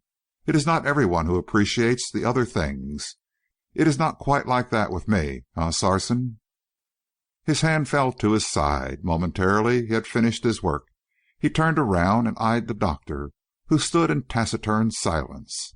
Answer me," he insisted. The doctor's gloomy face seemed darker still. "You have spoken the truth, Mr. Fentolin," he admitted. "You are not one of the vulgar herd who love to consort with pleasure and happiness. You are one of those who understand the beauty of unhappiness in others," he added with faint emphasis. Mr. Fentolin smiled. His face became almost like the face of one of those angels of the great Italian master. "How well you know me," he murmured. "My humble effort, Doctor. How do you like it?" The doctor bent over the canvas. "I know nothing about art," he said roughly. "Your work seems to me clever, a little grotesque, perhaps, a little straining after the hard, plain things which threaten. Nothing of the idealist in your work, Mr. Fentolin." Mr. Fentolin studied the canvas himself for a moment. "A clever man, Sarson," he remarked coolly, "but no courtier. Never mind, my work pleases me. It gives me a passing sensation of happiness. Now, what about our patient?" "He recovers," the doctor pronounced. "From my short examination, I should say that he has the constitution of an ox. I have told him that he will be up in 3 days. As a matter of fact, he will be able, if he wants to walk out of the house to-morrow." Mr. Fentolin shook his head. "We cannot spare him quite so soon," he declared. "We must avail ourselves of this wonderful chance afforded us by my brilliant young nephew. We must keep him with us for a little time. What is it that you have in your hands, Doctor? Telegrams, I think. Let me look at them." The doctor held them out. Mr. Fentolin took them eagerly between his thin, delicate fingers. Suddenly his face darkened and became like the face of a spoilt, angry child. "Cipher!" he exclaimed furiously. "A cipher which he knows so well as to remember it, too. Never mind. It will be easy to decode. It will amuse me during the afternoon. Very good, Sarson. I will take charge of these." "You do not wish anything dispatched?" "Nothing at present," Mr. Fentolin sighed. "It will be well, I think, for the poor man to remain undisturbed by any communications from his friends. Is he restless at all?" "He wants to get on with his journey." "We shall see," Mr. Fentolin remarked. "Now feel my pulse, Sarson. How am I this morning?" The doctor held the thin wrist for a moment between his fingers and let it go. "In perfect health, as usual," he announced grimly. "Ah, but you cannot be sure," Mr. Fentolin protested. "My tongue, if you please." He put it out. "Excellent." "We must make quite certain," Mr. Fentolin continued. "There are so many people who would miss me. My place in the world would not be easily filled. Undo my waistcoat, Sarson. Feel my heart, please. Feel carefully. I can see the end of your stethoscope in your pocket. Don't scamp it. I fancied this morning, when I was lying here alone, that there was something almost like a palpitation, a quicker beat. Be very careful, Sarson, now." The doctor made his examination with impassive face. Then he stepped back. "There is no change in your condition, Mr. Fentolin," he announced. "The palpitation you spoke of is a mistake. You are in perfect health." Mr. Fentolin sighed gently. Then he said, "I will now amuse myself by a gentle ride down to the Tower. You are entirely satisfied, Sarson? You are keeping nothing back from me?" The doctor looked at him with grim, impassive face. "There is nothing to keep back," he declared. "You have the constitution of a cowboy. There is no reason why you should not live for another 30 years." Mr. Fentolin sighed as though a weight had been removed from his heart. "I will now," he decided, reaching forward for the handle of his carriage, "go down to the Tower. It is just possible that a few days' seclusion might be good for our guest." The doctor turned silently away. There was no one there to see his expression as he walked towards the door. End of chapter 6.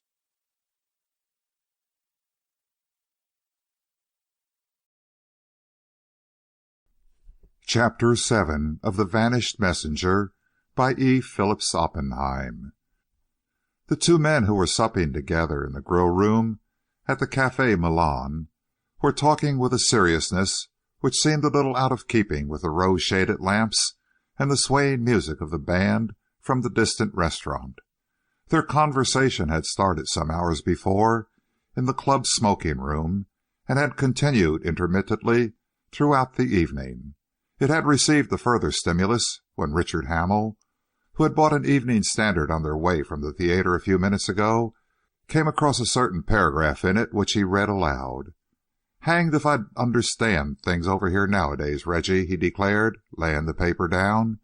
"Here's another Englishman imprisoned in Germany, this time at a place no one ever heard of before.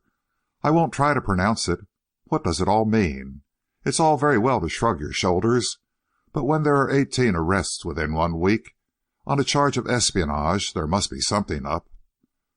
For the first time, Reginald Kinsley seemed inclined to discuss the subject seriously. He drew the paper towards him and read the little paragraph, word by word. Then he gave some further order to an attentive maitre d'hotel, and glanced around to be sure that they were not overheard. "Look here, Dick, old chap," he said. "You are just back from abroad, and you are not quite in the hang of things yet. Let me ask you a plain question. What do you think of us all?" "Think of you?" Hamill repeated, a little doubtfully. "Do you mean personally?" "Take it any way you like," Kinsley replied. "Look at me. 9 years ago we played cricket in the same 11. I don't look much like cricket now, do I?" Hamill looked at his companion thoughtfully. For a man who was doubtless still young, Kinsley had certainly an aged appearance. The hair about his temples was gray. There were lines about his mouth and forehead. He had the air of one who lived in an atmosphere of anxiety. "To me," Hamill declared frankly, "you look worried. If I hadn't heard so much of the success of your political career and all the rest of it, I should have thought things were going badly with you." "They've gone well enough with me personally," Kinsley admitted, "but I'm only one of many. Politics isn't the game it was. The Foreign Office, especially, is aging its men fast these few years. We've been going through hell, Hamill, and we're up against it now, hard up against it." The slight smile passed from the lips of Hamill's sunburnt, good-natured face. He himself seemed to become infected with something of his companion's anxiety. "There's nothing seriously wrong, is there, Reggie?" he asked. "Dick," said Kinsley with a sigh, "I'm afraid there is. It's very seldom I talk as plainly as this to anyone, but you are just the person one can unburden oneself to a little, and to tell you the truth, it's rather a relief. As you say, these 18 arrests in 1 week do mean something. Half of the Englishmen who have been arrested are, to my certain knowledge, connected with our Secret Service, and they have been arrested, in many cases, where there are no fortifications worth speaking of within 50 miles, on one pretext or another. The fact of the matter is that things are going on in Germany just at the present moment, the knowledge of which is of vital interest to us." "Then these arrests," Hamill remarked, "are really bona fide?" "Without a doubt," his companion agreed. "I only wonder there have not been more. I am telling you what is a pretty open secret when I tell you that there is a conference due to be held this week at some place or another on the Continent. I don't know where myself, which will have a very important bearing upon our future.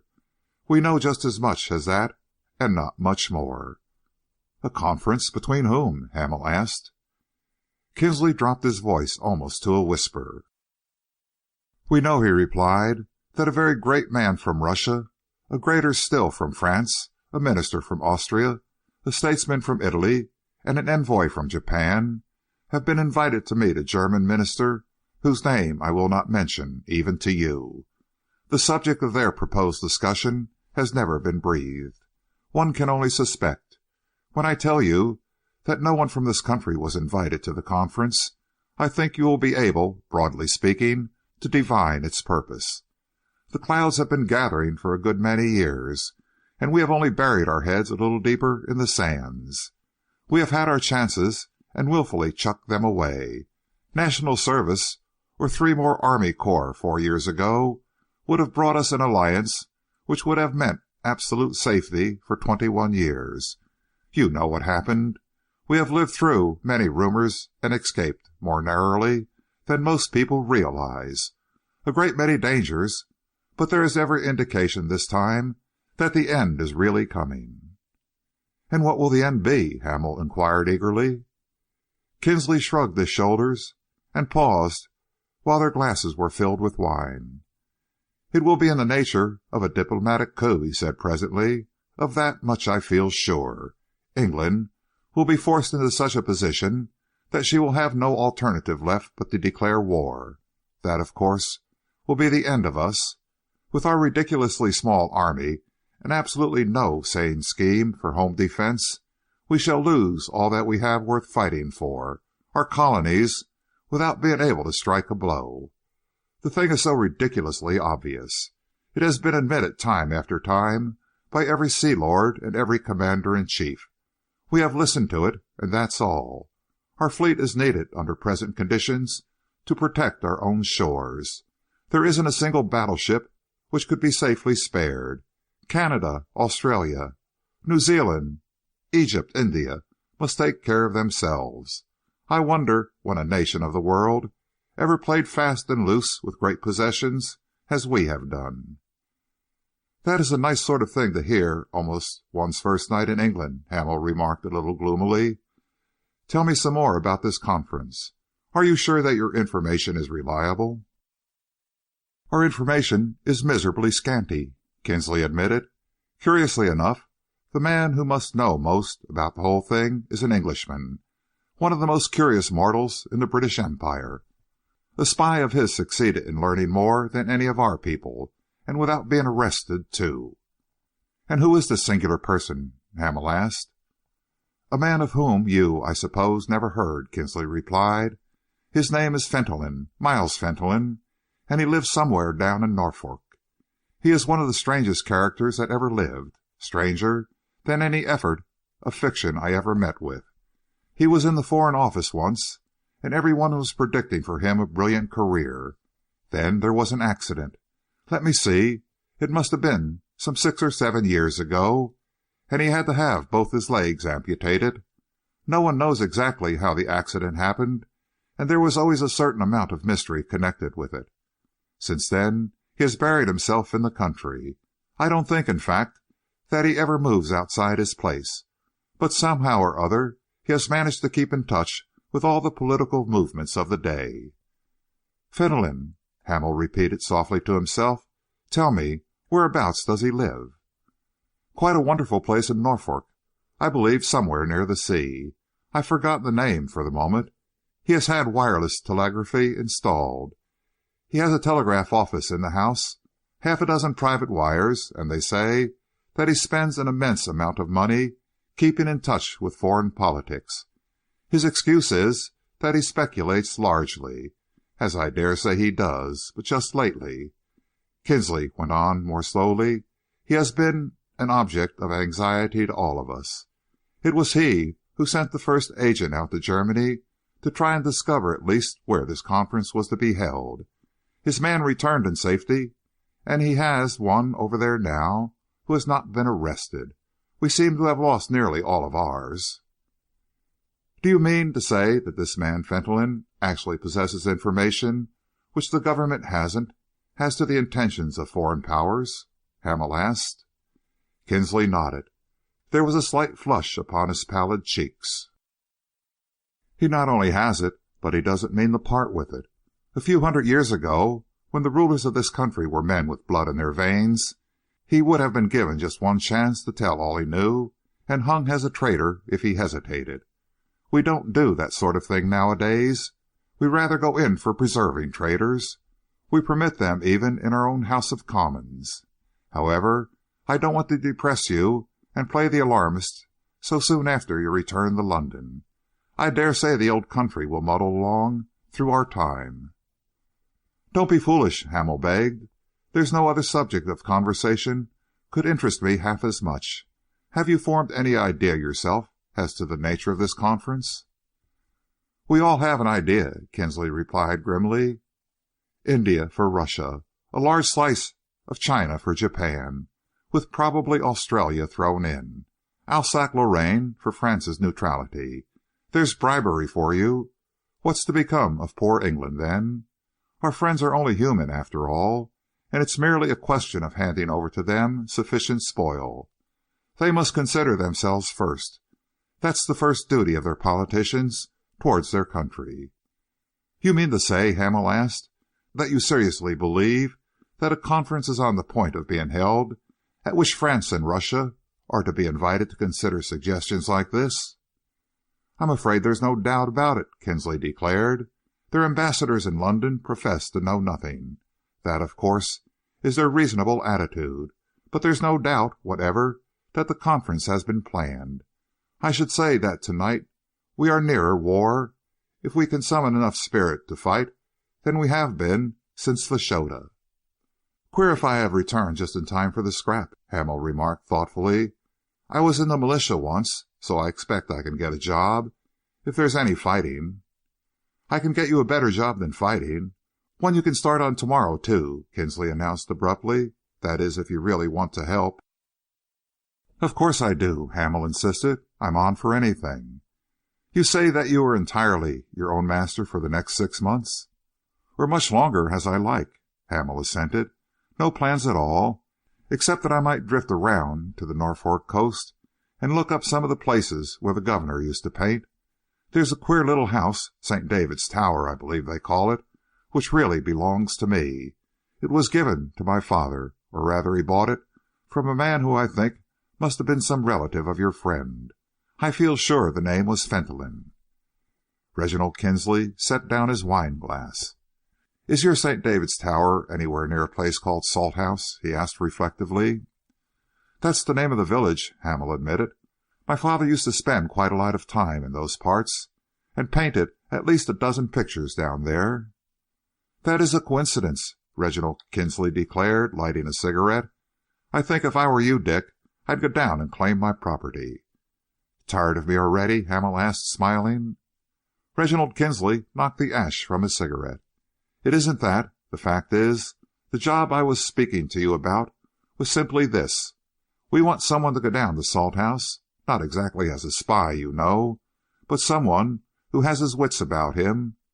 We are, all of us, very curious about this man Fentolin. There are no ends of rumors which I won't mention to you, for they might only put you off the scent.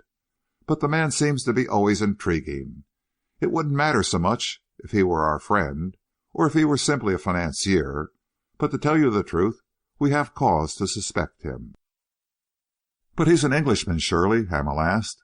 "The Fentolin, who was my father's friend, was just a very wealthy Norfolk squire, one of the best, from all I've heard." "Miles Fentolin is an Englishman," Kinsley admitted. "It is true, too, that he comes from a very ancient Norfolk family. It doesn't do, however, to build too much upon that. From all I can learn of him, he is a sort of Puck, a professional mischief-maker. I don't suppose there's anything an outsider could find out which would be really useful to us, but all the same, if I had the time, I should certainly go down to Norfolk myself." The conversation drifted away for a while. Mutual acquaintances entered. There were several introductions, and it was not until the two found themselves together in Kinsley's rooms for a few minutes before parting that they were alone again. Hamel returned once more to the subject. "Reggie," he said, "if you think it would be of the slightest use, I'll go down to Salthouse tomorrow. I'm rather keen on going there anyway. I'm absolutely fed up with life here already." "It's just what I want you to do," Kinsley said. "I'm afraid Fentolin is a little too clever for you to get on the right side of him, but if you could only get an idea as to what his game is down there, it would be a great help. You see, the fellow can't have gone into all this sort of thing blindfolded. We've lost several very useful agents abroad and 2 from New York who've gone into his pay. There must be a method in it somewhere. If it really ends with his financial operations, why, all right. That's very likely what it'll come to. But we should like to know. The merest hint would be useful." "I'll do my best," Hamel promised. "In any case, It will be just the few days' holiday I was looking forward to." Kinsley helped himself to whisky and soda and turned toward his friend. "Here's luck to you, Dick. Take care of yourself. All sorts of things may happen, you know. Old man Fentolin may take a fancy to you and tell you secrets that any statesman in Europe would be glad to hear. He may tell you why this conference is being held and what the result will be.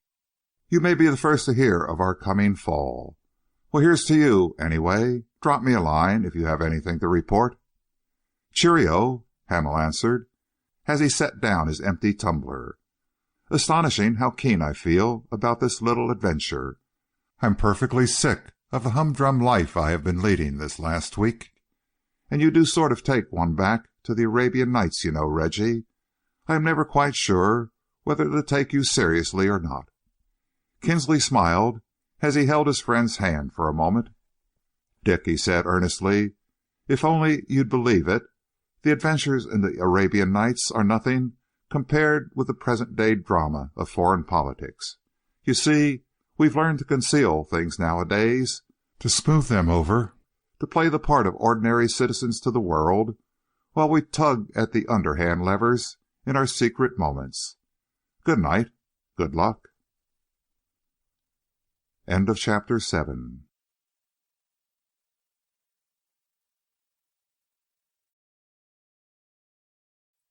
Chapter 8 of The Vanished Messenger by E. Phillips Oppenheim. Richard Hamel, although he certainly had not the appearance of a person afflicted with nerves, gave a slight start. For the last half hour, during which time the train had made no stop, he had been alone in his compartment. Yet, to his surprise, he was suddenly aware that the seat opposite to him had been noiselessly taken by a girl whose eyes, also, were fixed with curious intentness upon the broad expanse of marshland and sands across which the train was slowly making its way. Hamel had spent a great many years abroad, and his first impulse was to speak with the unexpected stranger. He forgot for a moment that he was in England, traveling in a first-class carriage, and pointed with his left hand toward the sea. "Queer country, this, isn't it?" he remarked pleasantly. "Do you know, I never heard you come in. It gave me quite a start when I found that I had a fellow passenger."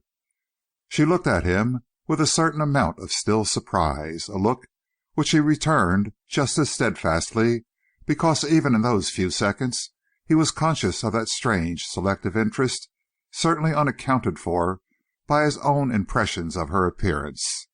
She seemed to him, at the first glance, very far indeed from being good-looking, according to any of the standards by which he had measured good looks. She was thin, too thin for his taste, and she carried herself with an aloofness to which he was unaccustomed. Her cheeks were quite pale, her hair a soft shade of brown, her eyes gray and sad. She gave him altogether an impression of colorlessness, and he had been living in a land where color and vitality meant much. Her speech, too, in its very restraint, fell strangely upon his ears. "I have been traveling in an uncomfortable compartment," she observed. "I happened to notice when passing along the corridor that yours was empty. In any case, I'm getting out at the next station." "So am I," he replied, still cheerfully. "I suppose the next station is St. David's." She made no answer, but so far as her expression counted for anything at all, she was a little surprised. Her eyes considered him for a moment. Hamel was tall, well over 6 feet, powerfully made, with good features, clear eyes, and a complexion unusually sunburnt. He wore a flannel collar of unfamiliar shape, and his clothes, although they were neat enough, were of a pattern and cut obviously designed to afford the maximum of ease and comfort with a minimum regard to appearance. He wore, too, very thick boots, and his hands gave one the impression that they were seldom gloved. His voice was pleasant, and he had the easy self-confidence of a person sure of himself in the world. She put him down as a colonial, perhaps an American, but his rank in life mystified her. "This seems the queerest stretch of country," he went on. "Long spits of sand, jutting right out into the sea, dikes and creeks, miles and miles of them. Now I wonder, is it low tide or high? Low, I should think, because of the sea shine on the sand there." She glanced out of the window. "The tide," she told him, "is almost at its lowest." "You live in this neighborhood, perhaps?" he inquired. "I do," she assented. "Sort of country one might get very fond of," he ventured. She glanced at him from the depths of her gray eyes. "Do you think so?" she rejoined coldly. "For my part, I hate it."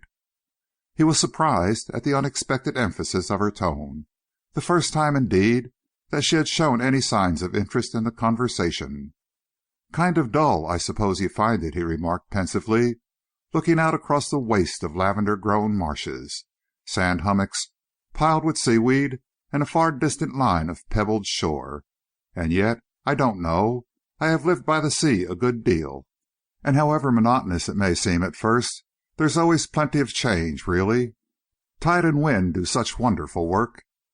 She, too, was looking out now towards the sea. "Oh, it isn't exactly that," she said quietly.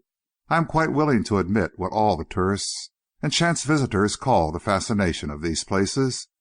I happen to dislike them, that is all. Perhaps it is because I live here, because I see them day by day.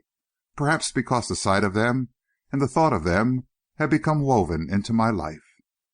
She was talking half to herself. For a moment, even the knowledge of his presence had escaped her. Hamel, however, did not realize that fact. He welcomed her confidence as a sign of relaxation from the frigidity of her earlier demeanor. "That seems hard," he observed sympathetically. "It seems odd to hear you talk like that, too. Your life surely ought to be pleasant enough." She looked away from the sea into his face. Although the genuine interest which she saw there and the kindly expression of his eyes disarmed annoyance, she still stiffened slightly. "Why ought it?" The question was a little bewildering. "Why, because you are young and a girl," he replied. "It's natural to be cheerful, isn't it?" "Is it?" she answered listlessly. "I cannot tell. I have not had much experience." "How old are you?" he asked bluntly. This time it certainly seemed as though her reply would contain some rebuke for his curiosity. She glanced once more into his face, however, and the instinctive desire to administer that well-deserved snub passed away. He was so obviously interested, his question was asked so naturally, that its spice of impertinence was as though it had not existed. "I am 21, she told him. "And how long have you lived here?" "Since I left boarding school 4 years ago." "Anywhere near where I am going to bury myself for a time, I wonder?" he went on. "That depends," she replied. "Our only neighbours are the Lorrybrooks of Market Burnham. Are you going there?" He shook his head. "I've got a little shanty of my own," he explained, "quite close to St. David's Station. I've never seen it yet." She vouchsafed some slight show of curiosity. "Where is the shanty, as you call it?" she asked him. "I really haven't the faintest idea," he replied. "I'm looking for it now. All I can tell you is that it stands just out of reach of the full tides, on a piece of rock, dead on the beach, and about a mile from the station. It was built originally for a Coast Guard station and meant to hold a lifeboat, but they found they could never launch the lifeboat when they had it. So the man to whom all the foreshore and most of the land around here belongs, a Mr. Fentolin, I believe, sold it to my father. I expect the place has tumbled to pieces by this time, but I thought I'd have a look at it." She was gazing at him steadfastly now, with parted lips. "What is your name?" she demanded. "Richard Hamel." "Hamel?" she repeated lingeringly. It seemed quite familiar. "Was your father a great friend of Mr. Fentolin's, then?" she asked. "I believe so, in a sort of way," he answered. "My father was Hamel, the artist, you know. They made him an R.A. some time before he died. He used to come out here and live in a tent. Then Mr. Fentolin let him use this place and finally sold it to him. My father used often to speak to me about it before he died." "Tell me," she inquired.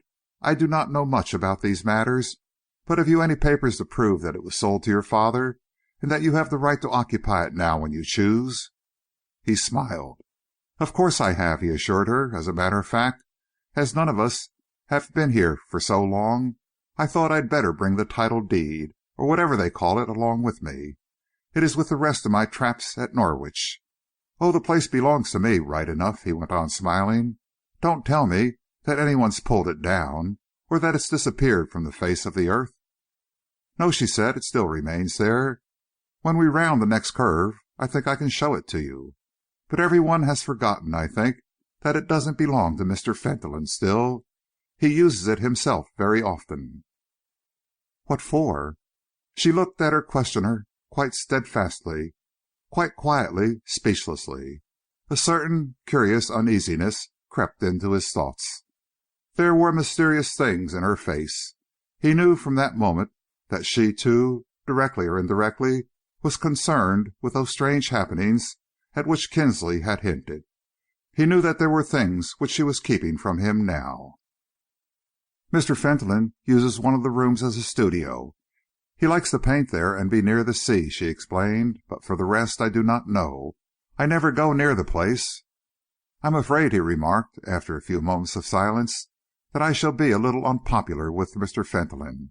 Perhaps I ought to have written first. But then, of course, I had no idea that anyone was making use of the place." "I do not understand," she said, "how you can possibly expect to come down like this and live there without any preparation." "Why not?" "You haven't any servants, nor any furniture, nor things to cook with." He laughed. "Oh, I'm an old campaigner," he assured her. "I meant to pick up a few oddments in the village. I don't suppose I shall stay very long, anyhow. But I thought I'd like to have a look at the place. By the by, what sort of a man is Mr. Fentolin?" Again there was that curious expression in her eyes, an expression almost of secret terror, this time not wholly concealed. He could have sworn that her hands were cold. "He met with an accident many years ago," she said slowly. "Both his legs were amputated. He spends his life in a little carriage which he wheels about himself." "Poor fellow!" Hamel exclaimed, with a strong man's ready sympathy for suffering. "That is just as much as I have heard about him. Is he a decent sort of fellow in other ways? I suppose, anyhow, if he has really taken a fancy to my little shanty, I shall have to give it up." Then, as it seemed to him, for the first time real life leaped into her face. She leaned towards him. Her tone was half commanding, half imploring, her manner entirely confidential. "Don't," she begged. "It's yours. Claim it. Live in it. Do anything you like with it, but take it away from Mr. Fentolin." Hamel was speechless. He sat a little forward, a hand on either knee, his mouth ungracefully open, an expression of blank and utter bewilderment in his face. For the first time he began to have vague doubts concerning this young lady. Everything about her had been so strange. Her quiet entrance into the carriage, her unusual manner of talking, and finally this last passionate, inexplicable appeal. "I'm afraid," he said at last, "I don't quite understand. You say the poor fellow has taken a fancy to the place and likes being there. Well, it isn't much of a catch for me, anyway. I'm rather a wanderer, and I dare say I shan't be back in these parts again for years. Why shouldn't I let him have it, if he wants it? It's no loss to me. I'm not a painter, you know, like my father." She seemed on the point of making a further appeal. Her lips, even, were parted. Her head was a little thrown back. And then she stopped. She said nothing. The silence lasted so long that he became almost embarrassed. "You will forgive me if I'm a little dense, won't you?" he begged. "To tell you the truth," he went on, smiling, "I've got a sort of feeling that I'd like to do anything you ask me. Now, won't you just explain a little more clearly what you mean? And I'll blow up the old place sky high, if it's any pleasure to you." She seemed suddenly to have reverted to her former self, the cold and colourless young woman who had first taken the seat opposite to his. "Mine was a very foolish request," she admitted quietly. "I am sorry that I ever made it. It was just an impulse, because the little building we were speaking of has been connected with one or two very disagreeable episodes. Nevertheless, it was foolish of me.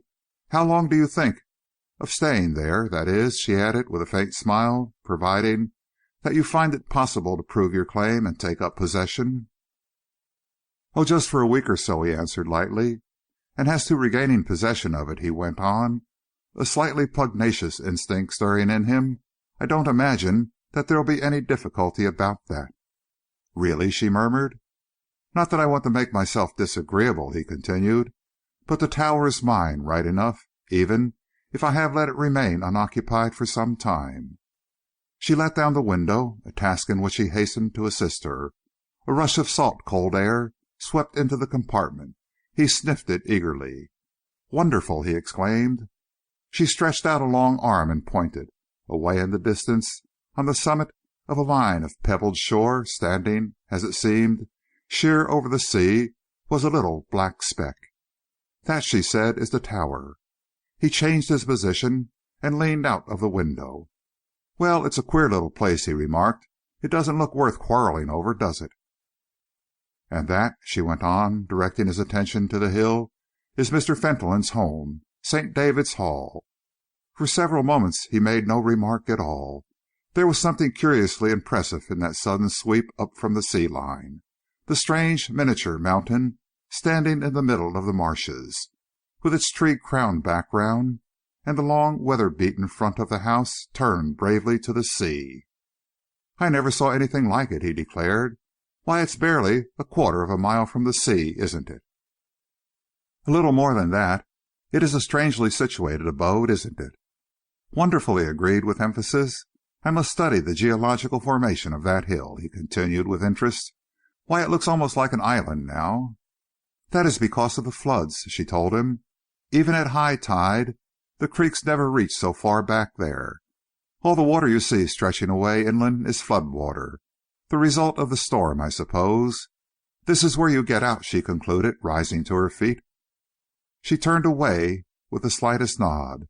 A maid was already awaiting her at the door of the compartment. Hamel was suddenly conscious of the fact that he disliked her going immensely. "We shall perhaps meet again during the next few days," he remarked. She half turned her head.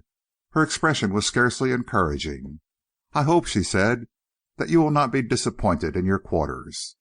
Hamel followed her slowly on to the platform, saw her escorted to a very handsome motor car by an obsequious station master, and watched the former disappear down the stretch of straight road which led to the hill. Then, with a stick in one hand and the handbag which was his sole luggage in the other, he left the station and turned seaward. End of chapter 8.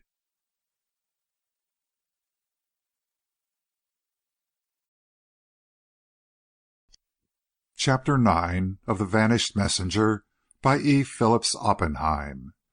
Mr. Fentolin, surrounded by his satellites, was seated in his chair before the writing table. There were present in the room most of the people important to him in his somewhat singular life. A few feet away, in characteristic attitude, stood Meekins. Dr. Sarson, with his hands behind him, was looking out of the window.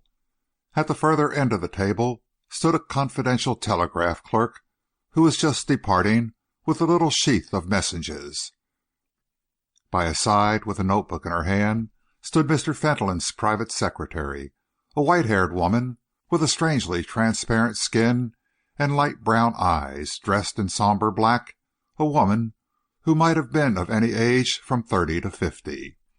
Behind her was a middle-aged man whose position in the household no one was quite sure about, a clean-shaven man whose name was Ryan, and who might very well have been once an actor or a clergyman. In the background stood Henderson, the perfect butler. "It is perhaps opportune," Mr. Fentolin said quietly, "that you all whom I trust should be present here together. I wish you to understand one thing. You have, I believe, in my employ, learned the gift of silence. It is to be exercised with regard to a certain visitor brought here by my nephew, a visitor whom I regret to say is now lying seriously ill." There was absolute silence. Dr. Sarson alone turned from the window as though about to speak, but met Mr. Fentolin's eye and at once resumed his position. "I rely upon you all," Mr. Fentolin continued softly. "Henderson, you perhaps have the most difficult task, for you have the servants to control. Nevertheless, I rely upon you also. If one word of this visitor's presence here leaks out even so far as the village. Out they go, every one of them. I will not have a servant in the place who does not respect my wishes. You can give any reason you like for my orders. It is a whim. I have whims, and I choose to pay for them. You are all better paid than any man breathing could pay you. In return, I ask only for your implicit obedience." He stretched out his hand and took a cigarette from a curiously carved ivory box which stood by his side. He tapped it gently upon the table and looked up. "I think, sir," Henderson said respectfully, "that I can answer for the servants. Being mostly foreigners, they see little or nothing of the village people." No one else made any remark. It was strange to see how dominated they all were by that queer little fragment of humanity, whose head scarcely reached a foot above the table before which he sat. They departed silently, almost abjectly, dismissed with a single wave of the hand. Mr. Fentolin beckoned his secretary to remain. She came a little nearer. "Sit down, Lucy," he ordered. She seated herself a few feet away from him. Mr. Fentolin watched her for several moments. He himself had his back to the light. The woman, on the other hand, was facing it. The windows were high, and the curtains were drawn back to their fullest extent. A cold stream of northern light fell upon her face. Mr. Fentolin gazed at her and nodded his head slightly. "My dear Lucy," he declared, "you are wonderful, a perfect cameo, a gem. To look at you now, with your delightful white hair and your flawless skin, one would never believe that you had ever spoken a single angry word, that you have ever felt the blood flow through your veins, or that your eyes had ever looked upon the gentle things of life." She looked at him, still without speech. The immobility of her face was indeed a marvelous thing. Mr. Fentolin's expression darkened. "Sometimes," he murmured softly, "I think that if I had strong fingers, really strong fingers, you know, Lucy, I should want to take you by the throat and hold you tighter and tighter until your breath came fast and your eyes came out from their shadows." She turned over a few pages of her notebook. To all appearance, she had not heard a word. "Today," she announced, "is the 4th of April. Shall I send out the various checks to those men in Paris, New York, Frankfurt, St. Petersburg, and Tokyo?" "You can send the checks," he told her. "Be sure to draw them, as usual, upon the Credit Lyonnaise, and in the name you know of. Say to le bon auteur of Paris that you consider his last reports faulty. No mention was made of Monsieur C's visit to the Russian Embassy, or of a supper party given to the Baron von Erlstein by a certain Russian gentleman. Warn him, if you please, that reports with such omissions are useless to me." She wrote a few words in her book. "You made a note of that?" She raised her head. "I do not make mistakes," she said. His eyebrows were drawn together. This was his work, he told himself, this magnificent physical subjection. Yet his inability to stir her sometimes maddened him. "You know who is in this house?" he asked. "You know the name of my unknown guest?" "I know nothing," she replied.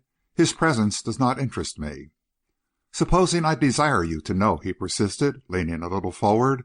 "Supposing I tell you that it is your duty to know?" "Then," she said, "I should tell you that I believe him to be the special envoy from New York to The Hague, or whatever place on the continent this coming conference is to be held at." "Right, woman," Mr. Fentolin answered sharply. "Right. It is the special envoy. He has his mandate with him. I have them both, the man and his mandate. Can you guess what I am going to do with them?" "It is not difficult," she replied. "Your methods are scarcely original. His mandate to the flames, and his body to the sea."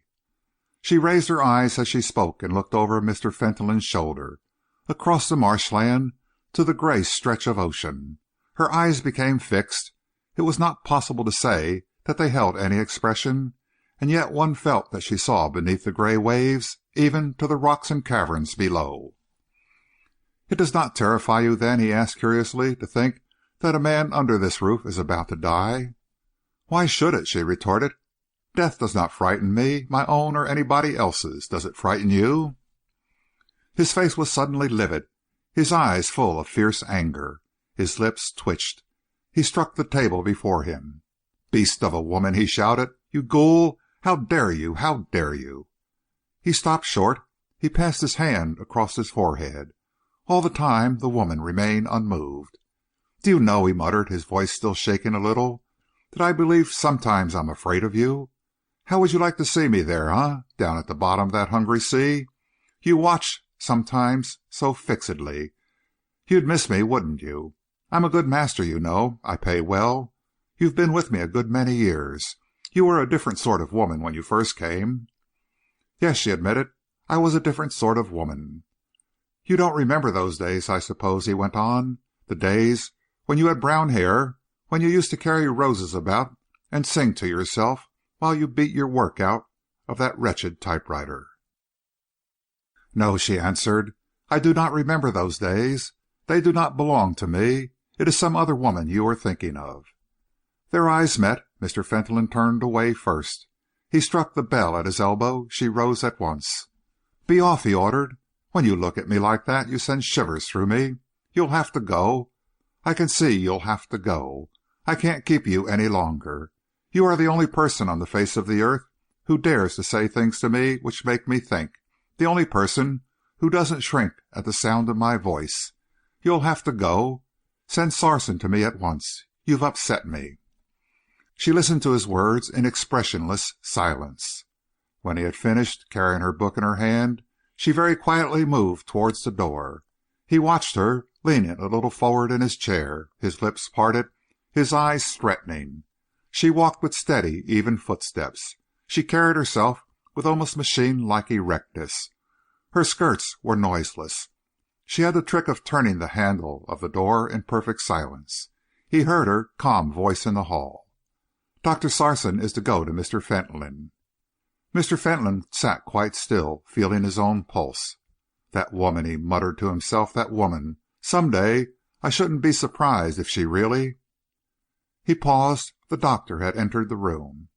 "I am upset, Sarson," he declared. "Come and feel my pulse quickly.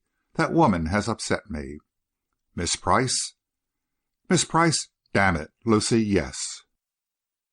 "It seems unlike her," the doctor remarked. "I have never heard her utter a useless syllable in my life." Mr. Fentolin held out his wrist. "It's what she doesn't say," he muttered. The doctor produced his watch. In less than a minute he put it away. "This is quite unnecessary," he pronounced. "Your pulse is wonderful." "Not hurried? No signs of palpitation?" "You have 7 or 8 footmen, all young men," Dr. Sarson replied dryly. "I will wager that there isn't one of them has a pulse so vigorous as yours." Mr. Fentolin leaned a little back in his chair.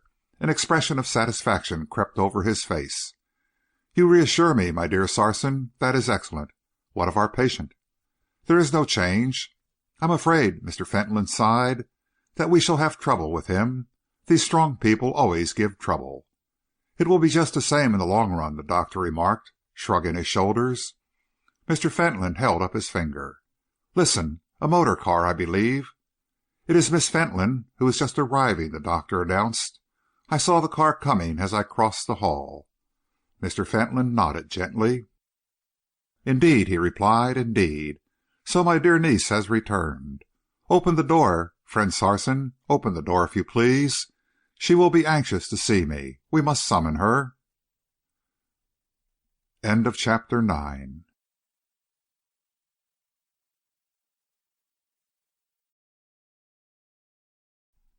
Chapter 10 of The Vanished Messenger by E. Phillips Oppenheim. Mr. Fentolin raised to his lips the little gold whistle which hung from his neck and blew it. He seemed to devote very little effort to the operation, yet the strength of the note was wonderful. As the echoes died away, he let it fall by his side and waited with a pleased smile upon his lips. In a few seconds there was the hurried flutter of skirts and the sound of footsteps. The girl who had just completed her railway journey entered, followed by her brother. They were both a little out of breath. They both approached the chair without a smile, the girl in advance, with a certain expression of apprehension in her eyes. Mr. Fentolin sighed. He appeared to notice these things and regret them. "My child," he said, holding out his hands. "My dear Esther, welcome home again. I heard the car outside. I am grieved that you did not at once hurry to my side." "I have not been in the house 2 minutes," Esther replied, "and I haven't seen mother yet. Forgive me." She had come to a standstill a few yards away. She moved now, very slowly, towards the chair, with the air of one fulfilling a hateful task. The fingers which accepted his hands were extended almost hesitantly. He drew her closer to him and held her there. "Your mother, my dear Esther, is, I regret to say, suffering from a slight indisposition," he remarked. "She has been confined to her room for the last few days. Just a trifling affair of the nerves, nothing more, Dr. Sarson assures me. But, my dear child," he went on, "your fingers are as cold as ice. You look at me so strangely, too. Alas! Have you not the affectionate disposition of your dear mother? One would scarcely believe that we have been parted for more than a week." "For more than a week," she repeated under her breath. "Stoop down, my dear. I must kiss your forehead. There. Now bring up a chair to my side. You seem frightened, alarmed. Have you ill news for me?" "I have no news," she answered, gradually recovering herself. "The gaieties of London, I fear," he protested gently, "have proved a little unsettling." "There were no gaieties for me," the girl replied bitterly. "Mrs. Sargent obeyed your orders very faithfully. I was not allowed to move out except with her. My dear child, you would not go to London unchaperoned?" "There is a difference," she retorted, "between a chaperon and a jailer." Mr. Fentolin sighed. He shook his head slowly. He seemed pained. "I am not sure that you repay my care as it deserves, Esther," he declared. "There is something in your deportment which disappoints me. Never mind. Your brother has made some atonement. I entrusted him with a little mission in which I am glad to say that he has been brilliantly successful." "I cannot say that I am glad to hear it," Esther replied quietly. Mr. Fentolin sat back in his chair. His long fingers played nervously together. He looked at her gravely. "My dear child," he exclaimed, in a tone of pained surprise, "your attitude distresses me." "I cannot help it. I have told you what I think about Gerald and the life he is compelled to live here. I don't mind so much for myself, but for him I think it is abominable." "The same as ever," Mr. Fentolin sighed. "I fear that this little change has done you no good, dear niece." "Change?" she echoed. "It was only a change of prisons." Mr. Fentolin shook his head slowly, a distressful gesture. Yet all the time he had somehow the air of a man secretly gratified. "You are beginning to depress me," he announced. "I think that you can go away. No, stop just for one moment. Stand there in the light. Dear me, how unfortunate! Who would have thought that so beautiful a mother could have so plain a daughter?" She stood quite still before him, her hands crossed in front of her. Something of the look of the nun from whom the power of suffering has gone in her still, cold face and steadfast eyes. "Not a touch of colour," he continued meditatively. "A figure straight as my walking stick. What a pity! And all the taste nowadays, they tell me, is in the other direction. The lank damsels have gone completely out. We buried them with Oscar Wilde. Run along, my dear child. You do not amuse me. You can take Gerald with you, if you will. I have nothing to say to Gerald just now. He is in my good books. Is there anything I can do for you, Gerald? Your allowance, for instance? A trifling increase or an advance? I am in a generous humour." "Then grant me what I begged for the other day," the boy answered quickly. "Let me go to Sandhurst. I could enter my name next week for the examinations, and I could pass to morrow." Mr. Fentolin tapped the table thoughtfully with his forefinger. "A little ungrateful, my dear boy," he declared. "A little ungrateful, that, I think. Your confidence in yourself pleases me, though. You think you could pass your examinations?" "I did a set of papers last week," the boy replied. "On the given percentages I came out 12th or better. Mr. Brown assured me that I could go in for them at any moment. He promised to write you about it before he left." Mr. Fentolin nodded gently. "Now that I come to think of it, I did have a letter from Mr. Brown," he remarked. "Rather an impertinence for a tutor, I thought it. He devoted 3 pages towards impressing upon me the necessity of your adopting some sort of a career." "He wrote because he thought it was his duty," the boy said doggedly. "So you want to be a soldier," Mr. Fentolin continued musingly. "Well, well, why not? Our picture galleries are full of them. There has been a Fentolin in every great battle for the last 500 years. Sailors, too, plenty of them, and just a few diplomatists, brave fellows. Not one, I fancy," he added, "like me, not one condemned to pass their days in a perambulator. You are a fine fellow, Gerald, a regular Fentolin, getting on for 6 feet, aren't you?" "6 feet 2, sir." "A very fine fellow," Mr. Fentolin repeated. "I am not so sure about the army, Gerald. You see, there are some people who say, like your American friend, that we are even now almost on the brink of war." "All the more reason for me to hurry," the boy begged. Mr. Fentolin closed his eyes. "Don't," he insisted. "Have you ever stopped to think what war means? The war you speak of so lightly? The suffering, the misery of it, all the pageantry and music and heroism in front, and behind a blackened world, a trail of writhing corpses, a world of weeping women for whom the sun shall never rise again. Ah, an ugly thing war. Gerald, I am not sure that you are not better at home here. Why not practice golf a little more assiduously? I see from the local paper that you are still playing at 2 handicap. Now, with your physique, I should have thought you would have been a scratch player long before now." "I play cricket, sir," the boy reminded him a little impatiently. "And after all, there are other things in the world besides games." Mr. Fentolin's long finger shot suddenly out. He was leaning a little from his chair. His expression of gentle immobility had passed away. His face was stern, almost stony. "You have spoken the truth, Gerald," he said. "There are other things in the world besides games. There is the real, the tragical side of life, the duties one takes up, the obligations of honor. You have not forgotten, young man, the burden you carry?" The boy was paler, but he had drawn himself to his full height. "I have not forgotten, sir," he answered bitterly. "Do I show any sign of forgetting? Haven't I done your bidding year by year? Aren't I here now to do it?" "Then do it," Mr. Fentolin retorted sharply. "When I am ready for you to leave here, you shall leave. Until then you are mine. Remember that. Ah, this is Dr. Sarson who comes, I believe.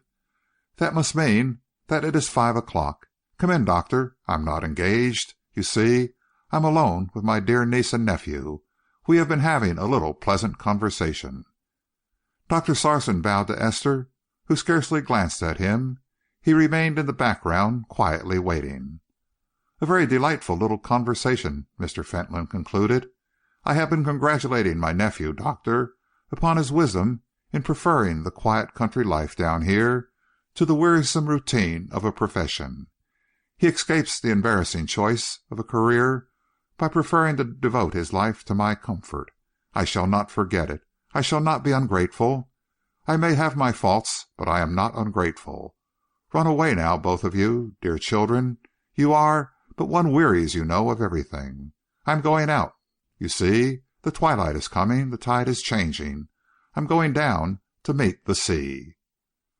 His little carriage moved towards the door. The brother and sister passed out. Esther led Gerald into the great dining room, and from there, through the open windows, out onto the terrace.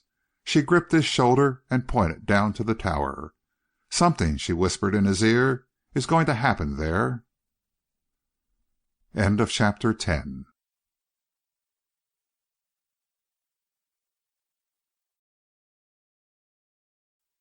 Chapter 11 of The Vanished Messenger by E. Phillips Oppenheim. The little station at which Hamel alighted was like an oasis in the middle of a flat stretch of sand and marsh. It consisted of only a few raised planks and a rude shelter, built, indeed, for the convenience of St. David's Hall alone, for the nearest village was 2 miles away. The station master, on his return from escorting a young lady to her car, stared at this other passenger in some surprise. "Which way to the sea?" Hamel asked. The man pointed to the white gates of the crossing. "You can take any of those paths you like, sir," he said. "If you want to get to Salthouse, though, you should have got out at the next station." "This will do for me," Hamel replied cheerfully. "Be careful of the dikes," the station master advised him. "Some of them are pretty deep." Hamel nodded, and passing through the white gates, made his way by a raised cattle track towards the sea. On either side of him flowed a narrow dike filled with salt water.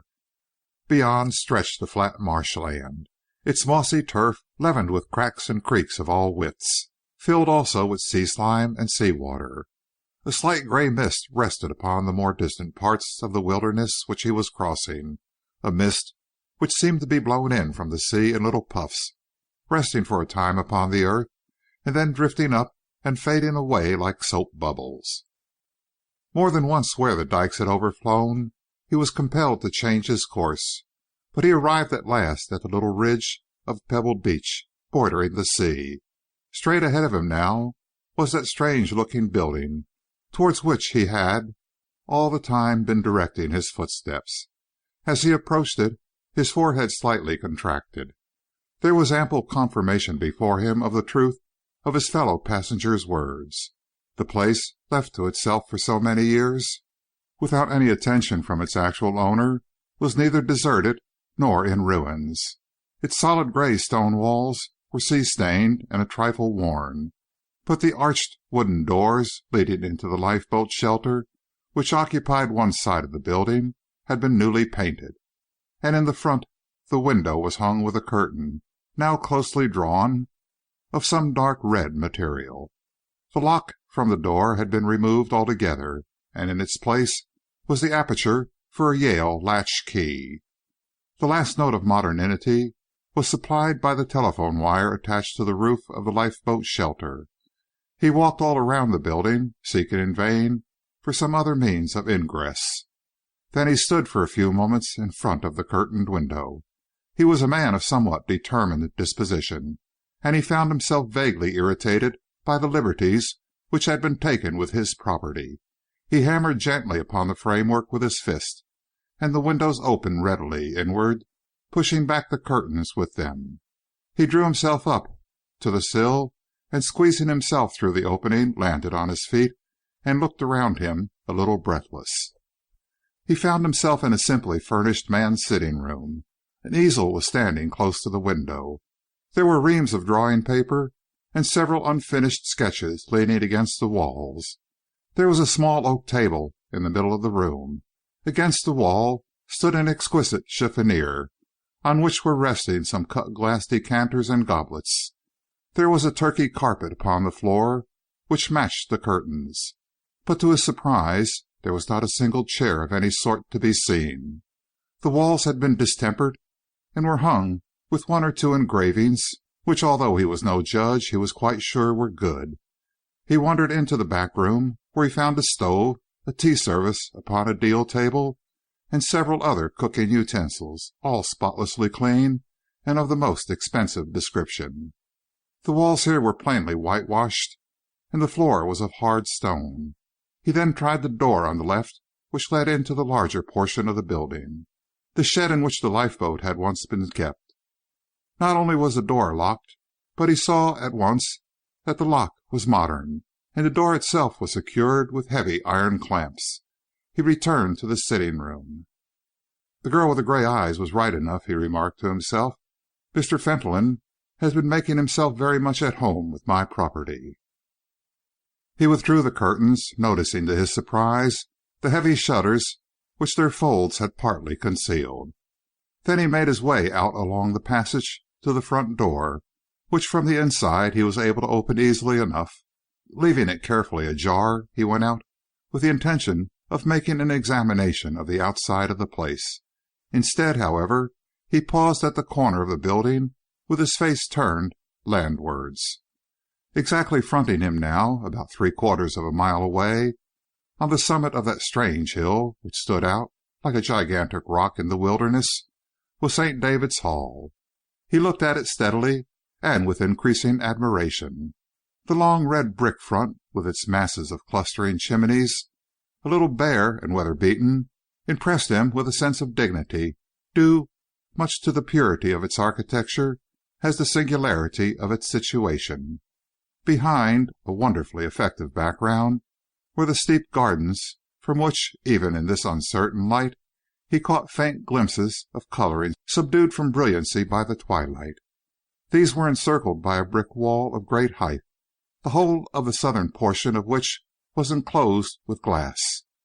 From the fragment of rock upon which he had seated himself to the raised stone terrace in front of the house was an absolutely straight path, beautifully kept like an avenue, with white posts on either side, and built up to a considerable height above the broad tidal way which ran for some distance by its side.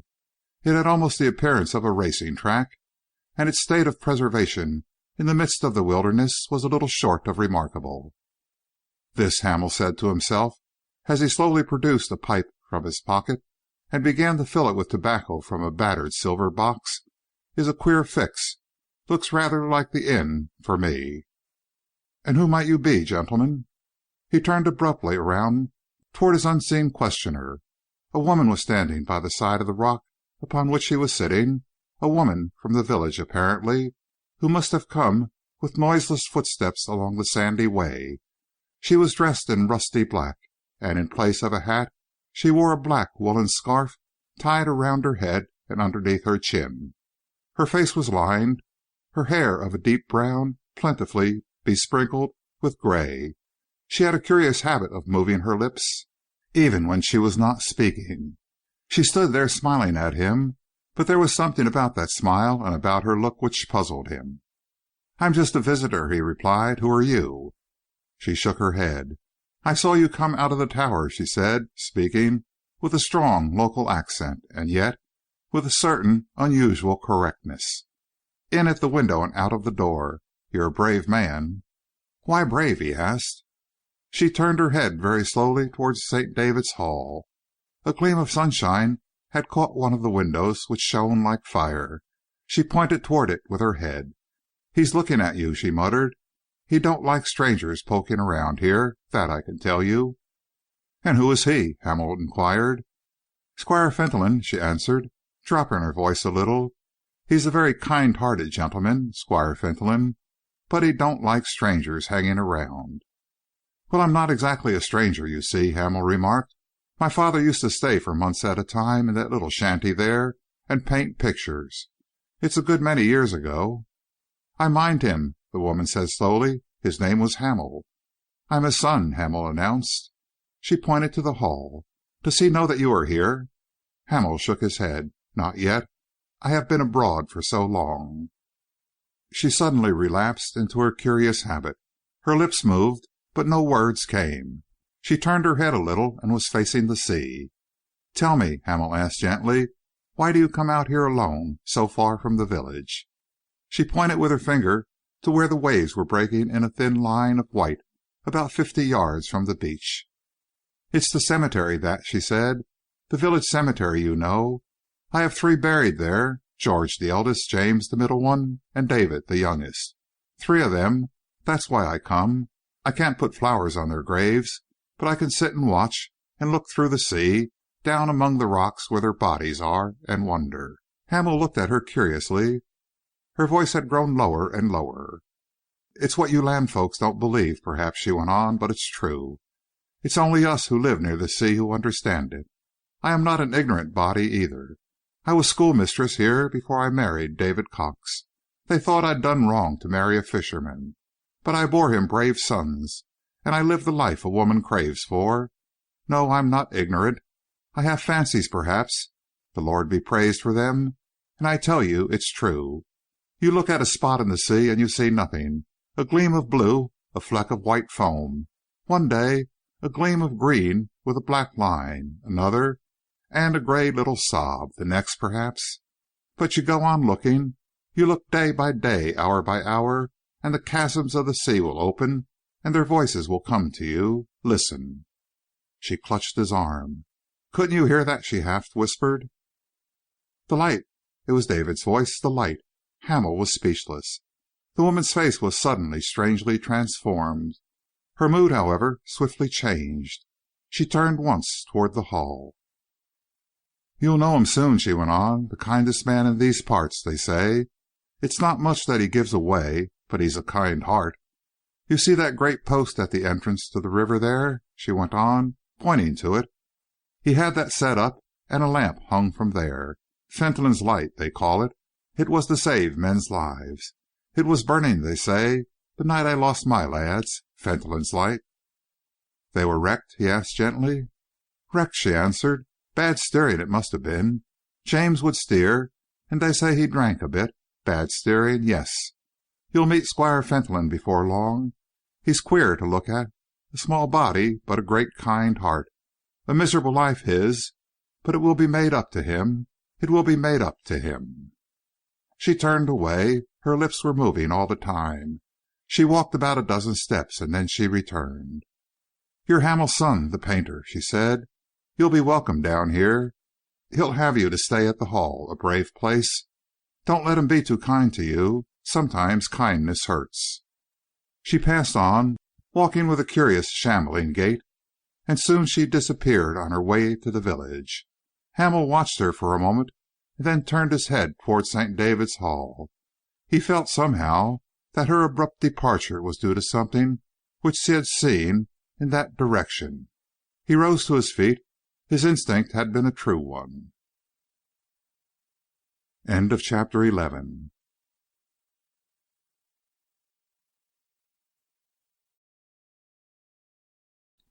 Chapter 12 of The Vanished Messenger by E. Phillips Oppenheim. From where Hamel stood, a queer object came strangely into sight. Below the terrace of St. David's Hall, from a spot, in fact, at the base of the solid wall, it seems as though a gate had been opened, and there came toward him what he at first took to be a tricycle. As it came nearer, it presented an even a weirder appearance. Mr. Fentolin, in a black cape and black skull-cap, sat a little forward in his electric carriage, with his hand upon the guiding lever. His head came scarcely above the back of the little vehicle. His hands and body were motionless. He seemed to be progressing without the slightest effort, personal or mechanical, as though he rode, indeed, in some ghostly vehicle. From the same place in the wall had issued, a moment or two later, a man upon a bicycle, who was also coming towards him. Hamel was scarcely conscious of this secondary figure. His eyes were fixed upon the strange personage now rapidly approaching him. There was something which seemed scarcely human in that shrunken fragment of body. The pale face with its waving white hair, the strange expression with which he was being regarded. The little vehicle came to a standstill only a few feet away. Mr. Fentolin leaned forward. His features had lost their delicately benevolent aspect. His words were minatory. "I am under the impression, sir," he said, "that I saw you with my glasses from the window attempting to force an entrance into that building." Hamel nodded. "I not only tried, but I succeeded," he remarked. "I got in through the window." Mr. Fentolin's eyes glittered for a moment. Hamel, who had resumed his place upon the rock close at hand, had been mixed up during his lifetime in many wild escapades. Yet at that moment he had a sudden feeling that there were dangers in life which as yet he had not faced. "May I ask you for your explanation or your excuse?" "You can call it an explanation or excuse, whichever you like," Hamel replied steadily. "But the fact is that this little building, which someone else seems to have appropriated, is mine. If I had not been a good-natured person, I should be engaged at the present moment in turning out its furniture onto the beach."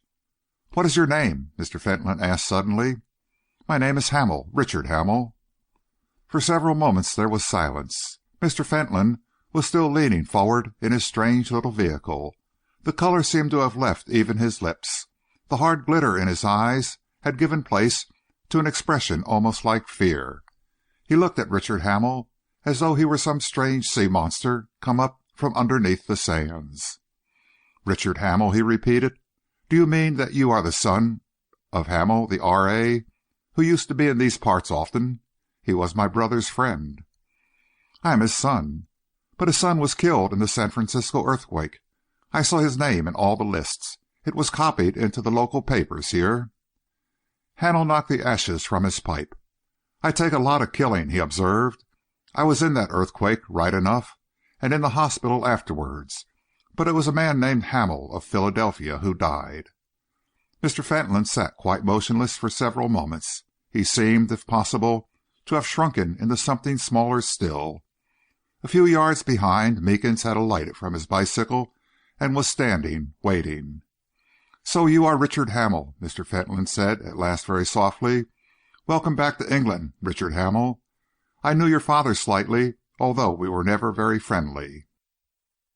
He stretched out his hand from underneath the coverlet of his little vehicle, a hand with long white fingers, slim and white and shapely as a woman's. A single ring with a dull green stone was on his fourth finger. Hamill shook hands with him as he would have shaken hands with a woman. Afterwards, he rubbed his fingers slowly together. There was something about the touch which worried him. "You have been making use of this little shanty, haven't you?" he asked bluntly. Mr. Fentolin nodded. He was apparently beginning to recover himself. "You must remember," he explained suavely, "that it was built by my grandfather, and that we have had rights over the whole of the foreshore here from time immemorial. I know quite well that my brother gave it to your father, or rather he sold it to him for a nominal sum. I must tell you that it was a most complicated transaction. He had the greatest difficulty in getting any lawyer to draft the deed of sale. There were so many ancient rights and privileges which it was impossible to deal with. Even now there are grave doubts as to the validity of the transaction. When nothing was heard of you, and we all concluded that you were dead, I ventured to take back what I honestly believed to be my own. Owing," he continued slowly, "to my unfortunate affliction, I am obliged to depend for interest in my life upon various hobbies. This little place, queerly enough, has become one of them. I have furnished it in a way, installed the telephone to the house, connected it with my electric plant, and I come down here when I want to be quite alone and paint. I watch the sea. Such a sea sometimes. Such storms, such color. You notice the ridge of sand out yonder? It forms a sort of natural breakwater. Even on the calmest day you can trace that white line of foam." "It is a strange coast," Hamill admitted. Mr. Fentolin pointed with his forefinger northwards. "Somewhere about there," he indicated, "is the entrance to the tidal river which flows up to the village of St. David's yonder. You see?" His finger traced its course until it came to a certain point near the beach where a tall black pillar stood, surmounted by a globe. "I have had a light fixed there for the benefit of the fishermen," he said, "a light which I work from my own dynamo. Between where we are sitting now and there, only a little way out to sea, is a jagged cluster of cruel rocks. You can see them if you care to swim out in calm weather. Fishermen who tried to come in by night were often trapped there and, in a rough sea, drowned. That is why I had the pillar of light built. On stormy nights it shows the exact entrance to the water causeway." "Very kind of you indeed," Hamill remarked. "Very benevolent." Mr. Fentolin sighed. "So few people have any real feelings for sailors," he continued. "The fishermen around here are certainly rather a casual class.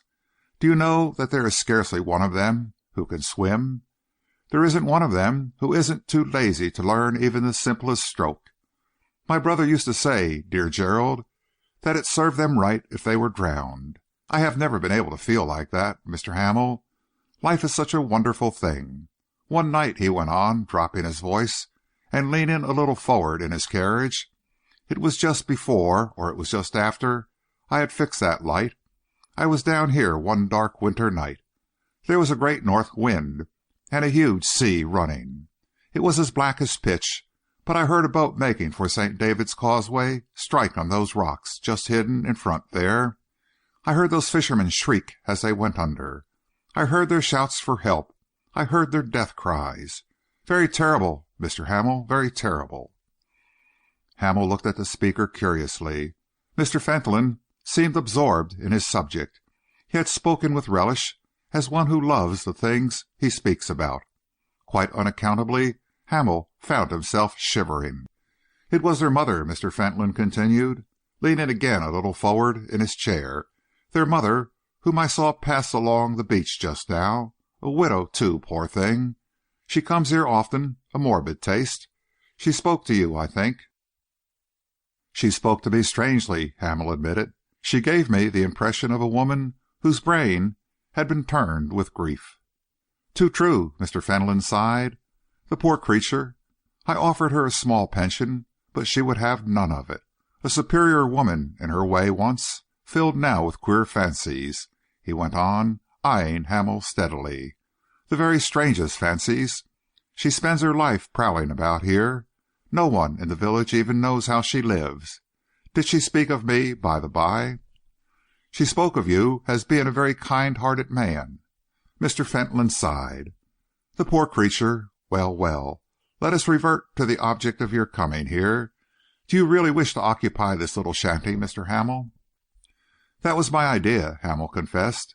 "I only came back from Mexico last month, and I very soon got fed up with life in town. I am going abroad again next year. Till then, I am rather at loose end. My father was always very keen indeed about this place, and very anxious that I should come and stay here for a little time. So I made up my mind to run down. I've got some things waiting at Norwich. I thought I might hire a woman to look after me and spend a few weeks here. They tell me that the early spring is almost the best time for this coast." Mr. Fentolin nodded slowly. He moistened his lips for a moment. One might have imagined that he was anxious. "Mr. Hamel," he said softly, "you are quite right. It is the best time to visit this coast. But why make a hermit of yourself? You are a family friend. Come and stay with us at the Hall for as long as you like. It will give me the utmost pleasure to welcome you there," he went on earnestly. "And as for this little place, of what use is it to you? Let me buy it from you. You are a man of the world, I can see. You may be rich, yet money has a definite value. To me it has none. That little place, as it stands, is probably worth, say, £100. Your father gave, if I remember rightly, a £5 note for it. I will give you 1,000 for it sooner than be disturbed." Hamel frowned slightly. "I could not possibly think," he said, "of selling what was practically a gift to my father. You are welcome to occupy the place during my absence in any way you wish. On the other hand, I do not think that I care to part with it altogether, and I should really like to spend just a day or so here. I am used to roughing it under all sorts of conditions, much more used to roughing it than I am to staying at country houses." Mr. Fentolin leaned a little out of his carriage. He reached the younger man's shoulder with his hand. "Ah, Mr. Hamel," he pleaded, "don't make up your mind too suddenly. Am I a little spoilt, I wonder? Well, you see what sort of creature I am. I have to go through life as best I may, and people are kind to me. It is very seldom I am crossed. It is quite astonishing how often people let me have my own way. Do not make up your mind too suddenly. I have a niece and a nephew whom you must meet. There are some treasures, too, at St. David's Hall. Look at it. There isn't another house quite like it in England. It's worth looking over." "It is most impressive," Hamel agreed, "and wonderfully beautiful. It seems odd," he said with a laugh, "that you should care about this little shanty here, with all the beautiful rooms you must have of your own." "It's Naboth's vineyard," Mr. Fentolin groaned. "Now, Mr. Hamel, you are going to be gracious, aren't you? Let us leave the question of your little habitation here alone for the present. Come back with me. My niece shall give you some tea, and you shall choose your room from 40. You can sleep in a haunted chamber or an historical chamber, in Queen Elizabeth's room, a Victorian chamber, or a Louis Quinze room. All my people have spent their substance in furniture. Don't look at your bag. Clothes are unnecessary. I can supply you with everything, or, if you prefer it, I can send a fast car to Norwich for your own things. Come and be my guest, please." Hamel hesitated. He had not the slightest desire to go to St. David's Hall, and though he strove to ignore it, he was conscious of an aversion of which he was heartily ashamed for this strange fragment of humanity.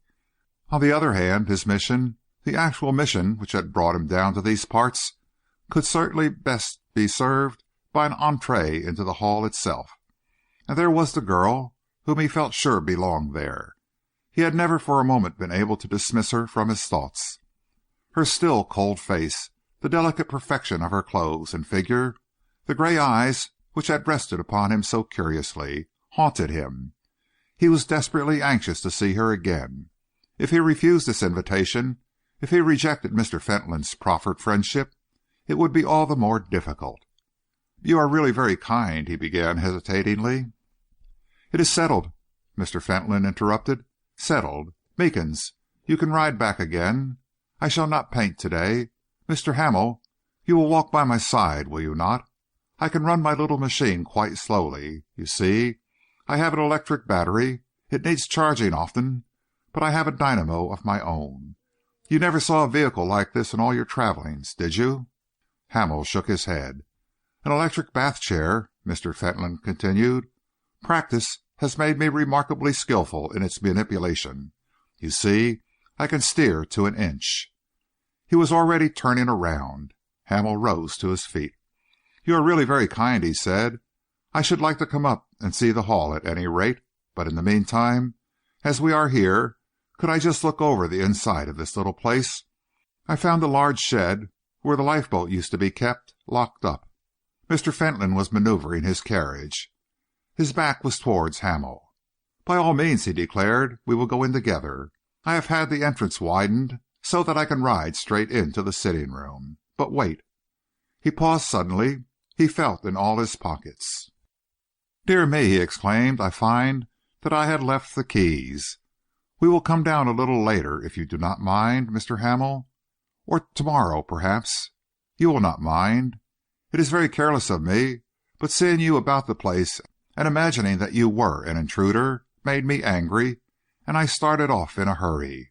Now, walk by my side up to the house, please, and talk to me. It is so interesting for me to meet men," he went on, as they started along the straight path, "who do things in life, who go to foreign countries, meet strange people, and have new experiences.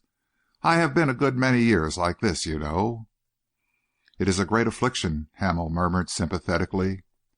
"In my youth I was an athlete," Mr. Fentolin continued. "I played cricket for the varsity and for my country. I hunted, too, and shot. I did all the things a man loves to do. I might still shoot, they tell me, but my strength has ebbed away. I am too weak to lift a gun, too weak even to handle a fishing rod. I have just a few hobbies in life which keep me alive. Are you a politician, Mr. Hamel?" "Not in the least," Hamel replied. "I have been out of England too long to keep in touch with politics." "Naturally," Mr. Fentolin agreed. "It amuses me to follow the course of events. I have a good many friends in London and abroad who are kind to me, who keep me informed, send me odd bits of information not available for everyone, and it amuses me to put these things together in my mind and try to play the prophet. I was in the Foreign Office once, you know.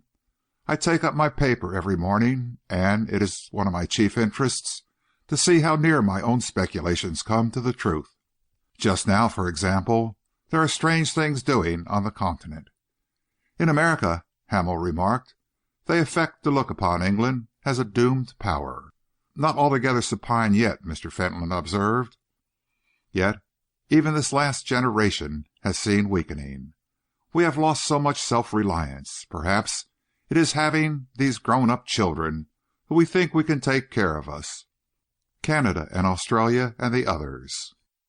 However, we will not talk of politics. It bores you, I can see.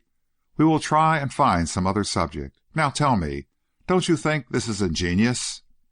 They had reached the foot of the hill upon which the Hall was situated.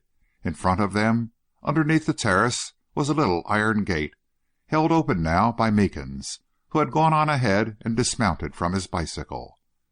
"I have a subterranean way from here into the Hall," Mr. Fentolin explained. "Come with me. You will only have to stoop a little, and it may amuse you. You need not be afraid. There are electric lights every 10 yards. I turned them on with this switch, see?" Mr. Fentolin touched a button in the wall, and the place was at once brilliantly illuminated. A little row of lights from the ceiling and the wall stretched away as far as one could see. They passed through the iron gates, which shut behind them with a click. Stooping a little, Hamel was still able to walk by the side of the man in the chair. They traversed about 100 yards of subterranean way. Here and there a fungus hung down from the wall. Otherwise, it was beautifully kept and dry. By and by, with a little turn, they came to an incline and another iron gate. held open for them by a footman. Mr. Fentolin sped up the last few feet into the great hall, which seemed more imposing than ever by reason of this unexpected entrance. Hamel, blinking a little, stepped to his side. "Welcome, Mr. Fentolin," cried gaily. "Welcome, my friend, Mr. Hamel, to St. David's Hall." End of chapter 12.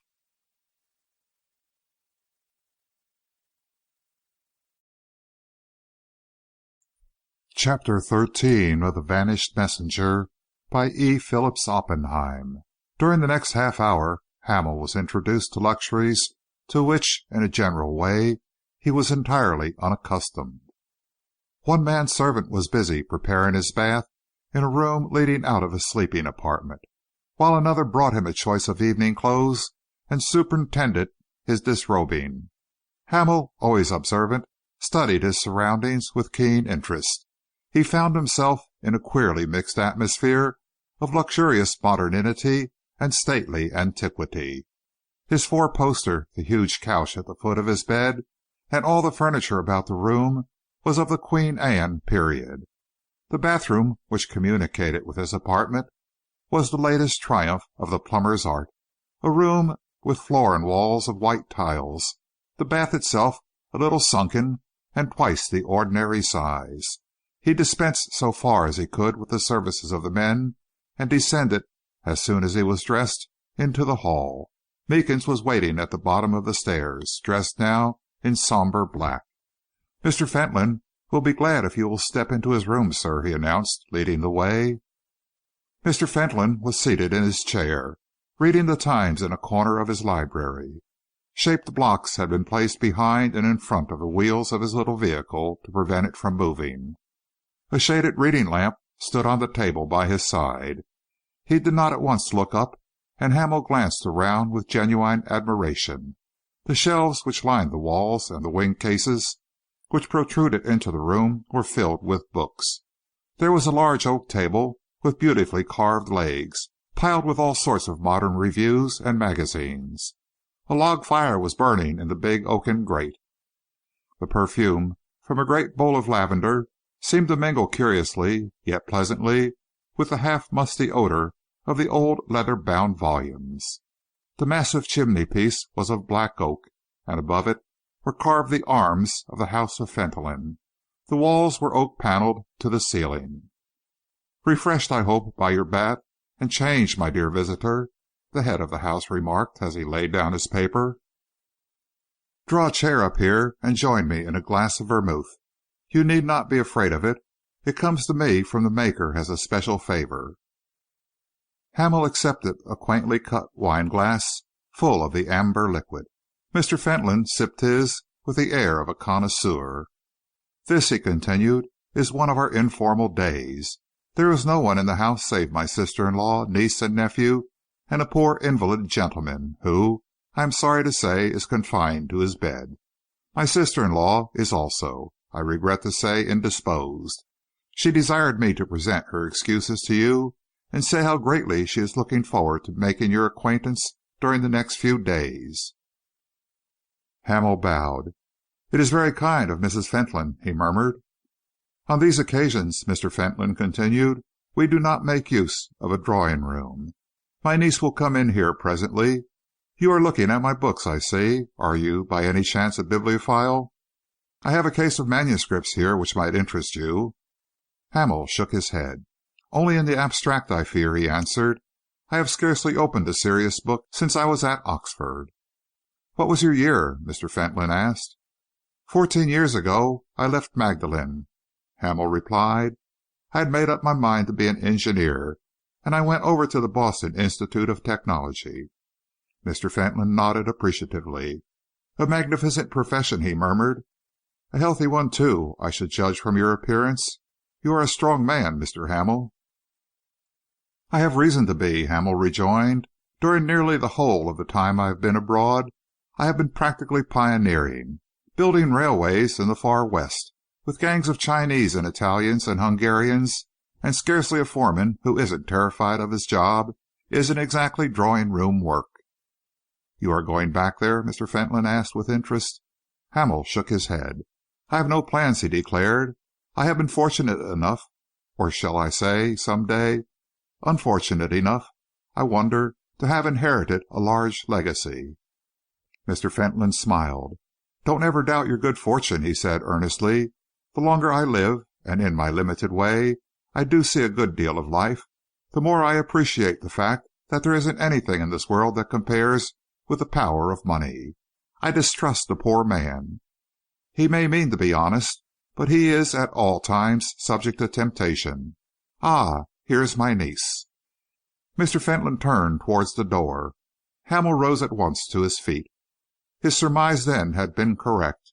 She was coming toward them very quietly, in her soft grey dinner gown, her brown hair smoothly brushed back, a pearl necklace around her long, delicate neck, and she seemed to him a very exquisite embodiment of those memories which he had been carrying about throughout the afternoon. "Here, Mr. Hamel," his host said, "is a member of my family who has been a deserter for a short time. This is Mr. Richard Hamel, Esther, my niece, Miss Esther Fentolin." She held out her hand with the faintest possible smile, which might have been of greeting or recognition. "I travelled for some distance in the train with Mr. Hamel this afternoon, I think," she remarked. "Indeed!" Mr. Fentolin exclaimed. "Dear me, that is very interesting indeed. Mr. Hamel, I am sure, did not tell you of his destination?" He watched them keenly. Hamel, though he scarcely understood, was quick to appreciate the possible significance of that tentative question. "We did not exchange confidences," he observed. "Miss Fentolin only changed into my carriage during the last few minutes of her journey. Besides," he continued, "to tell you the truth, my ideas as to my destination were a little hazy. To come and look for some queer sort of a building by the side of the sea, which has been unoccupied for a dozen years or so, scarcely seems a reasonable quest, does it?" "Scarcely indeed," Mr. Fentolin assented. "You may thank me, Mr. Hamel, for the fact that the place is not in ruins. My blatant trespassing has saved you from that, at least. After dinner we must talk further about the Tower.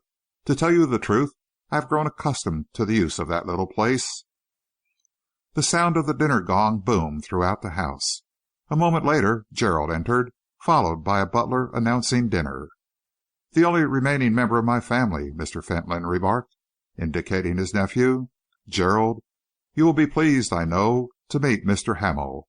Mr. Hamel has been a great traveller. Long before you can remember, his father used to paint wonderful pictures of this coast." Gerald shook hands with his visitor. His face for a moment lighted up.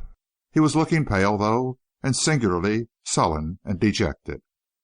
"There are two of your father's pictures in the modern side of the gallery upstairs," he remarked, a little diffidently. "They are great favourites with everybody here." They all went in to dinner together. Meekins, who had appeared silently, had glided unnoticed behind his master's chair and wheeled it across the hall. "A partie Courier to night," Mr. Fentolin declared. "I have a resident doctor here, a very delightful person, who often dines with us, but to night I thought not. 5 is an awkward number.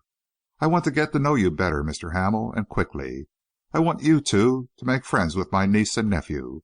Mr. Hamel's father," he went on, addressing the two latter, "and your father were great friends. By the by, have I told you both exactly why Mr. Hamel is a guest here to night? Why he came to these parts at all? No? Listen, then. He came to take possession of the Tower. The worst of it is that it belongs to him, too. His father bought it from your father more years ago than we should care to talk about. I have really been a trespasser all this time." They took their places at a small round table in the middle of the dining room.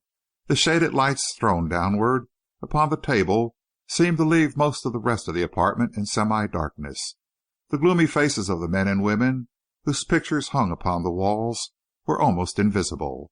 The servants themselves, standing a little outside the halo of light, were like shadows passing swiftly and noiselessly back and forth. At the far end of the room was an organ, and to the left a little balcony built out as though for an orchestra. Hamel looked about him almost in wonderment. There was something curiously impressive in the size of the apartment and its emptiness. "A trespasser," Mr. Fentolin continued, as he took up the menu and criticised it through his horn-rimmed glasses. "That is what I have been, without a doubt." "But for your interest and consequent trespass," Hamel remarked, "I should probably have found the roof off and the whole place in ruins." "Instead of which you found the door locked against you," Mr. Fentolin pointed out. "Well, we shall see. I might, at any rate, have lost the opportunity of entertaining you here this evening. I am particularly glad to have an opportunity of making you known to my niece and nephew. I think you will agree with me that here are two young people who are highly to be commended. I cannot offer them a cheerful life here. There is little society, no gaiety, no sort of excitement. Yet they never leave me. They seem to have no other interests in life but to be always at my beck and call. A case, Mr. Hamel, of really touching devotion. If anything could reconcile me to my miserable condition, it would be the kindness and consideration of those by whom I am surrounded." Hamel murmured a few words of cordial agreement. Yet he found himself, in a sense, embarrassed. Gerald was looking down upon his plate, and his face was hidden. Esther's features had suddenly become stony and expressionless. Hamel felt instinctively that something was wrong. "There are compensations," Mr. Fentolin continued, with the air of one enjoying speech, "which find their way into even the gloomiest of lives. As I lie on my back hour after hour, I feel all the more conscious of this. The world is a school of compensations, Mr. Hamel. The interests, the mental interests, I mean, of unfortunate people like myself, come to possess, in time, a peculiar significance and to yield a peculiar pleasure. I have hobbies, Mr. Hamel, I frankly admit. Without my hobbies, I shudder to think what might become of me. I might become a selfish, cruel, misanthropical person. Hobbies are indeed a great thing." The brother and sister sat still in stony silence. Hamel, looking across the little table, with its glittering load of cut glass and silver and scarlet flowers, caught something in Esther's eyes, so rarely expressive of any emotion whatever, which puzzled him. He looked swiftly back at his host. Mr. Fentolin's face at that moment was like a beautiful cameo. His expression was one of gentle benevolence. "Let me be quite frank with you," Mr. Fentolin murmured. "My occupation of the Tower is one of these hobbies. I love to sit there within a few yards of the sea and watch the tide come in. I catch something of the spirit, I think, which caught your father, Mr. Hamel, and kept him a prisoner here. In my small way, I too paint. While I am down there, paint and dream. These things may not appeal to you, but you must remember that there are few things left to me in life, and that those, therefore, which I can make use of, are dear to me. Gerald, you are silent to night. How is it that you say nothing?" "I am tired, sir," the boy answered quietly. Mr. Fentolin nodded gravely. "It is inexcusable of me," he declared smoothly, "to have forgotten, even for a moment. My nephew, Mr. Hamel," he went on, "had quite an exciting experience last night, or rather a series of experiences.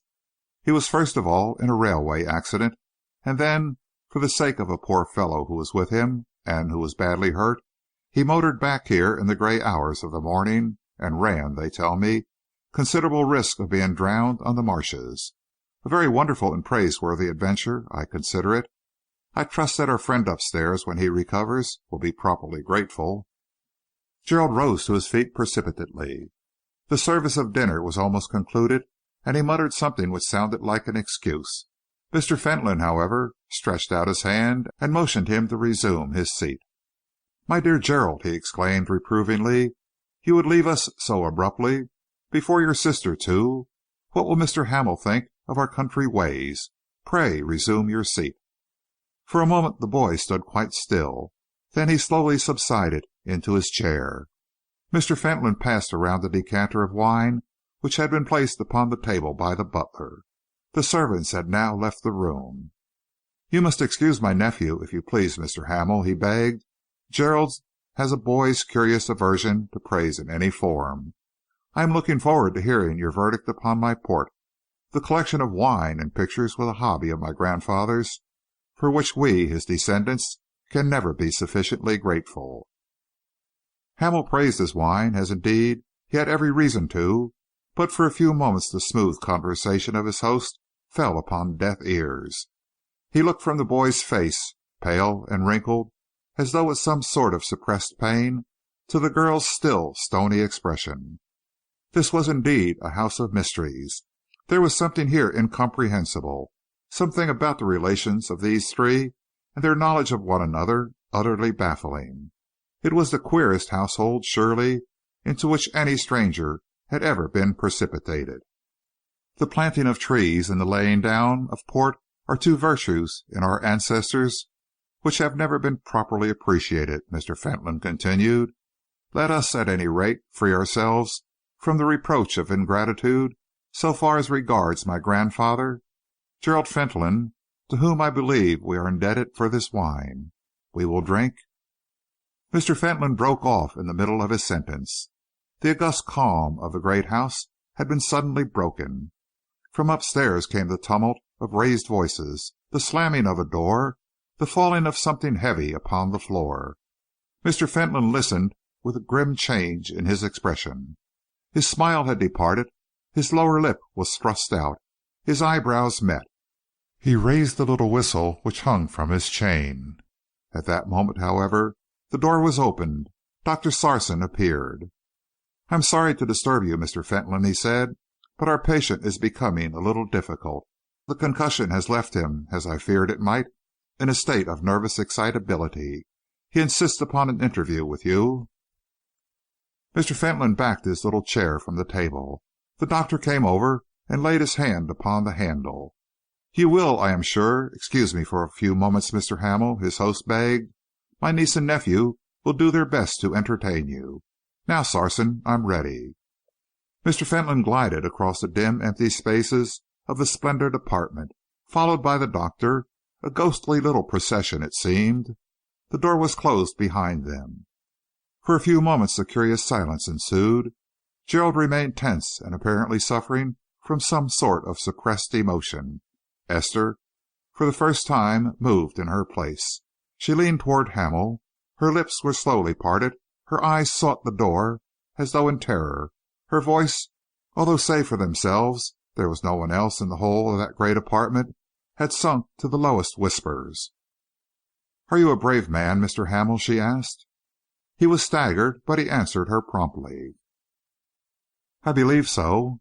"Don't give up the Tower just yet. That is what he has brought you here for. He wants you to give it up and go back. Don't." The earnestness of her words was unmistakable. Hamel felt the thrill of coming events. "Why not? Don't ask me," she begged. "Only if you are brave, if you have feelings for others, keep the Tower, if it be for only a week. Hush!" The door had been noiselessly opened. The doctor appeared and advanced to the table with a grave little bow. "Mr. Fentolin," he said, "has been kind enough to suggest that I take a glass of wine with you. My presence is not needed upstairs. Mr. Hamel," he added, "I am glad, sir, to make your acquaintance. I have for a long time been a great admirer of your father's work." He took his place at the head of the table, and, filling his glass, bowed toward Hamel. Once more Gerald and his sister relapsed almost automatically into an indifferent and cultivated silence. Hamel found civility toward the newcomer difficult. Unconsciously, his attitude became that of the other two. He resented the intrusion. He found himself regarding the advent of Dr. Sarson as possessing some secondary significance. It was almost as though Mr. Fentolin preferred not to leave him alone with his niece and nephew. Nevertheless, his voice, when he spoke, was clear and firm. End of chapter 13.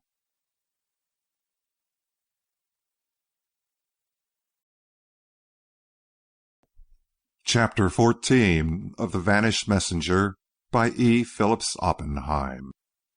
Mr. Fentolin, on leaving the dining room, steered his chair with great precision through the open wrought iron doors of a small lift at the further end of the hall, which Dr. Sarson, who stepped in with him, promptly directed to the second floor.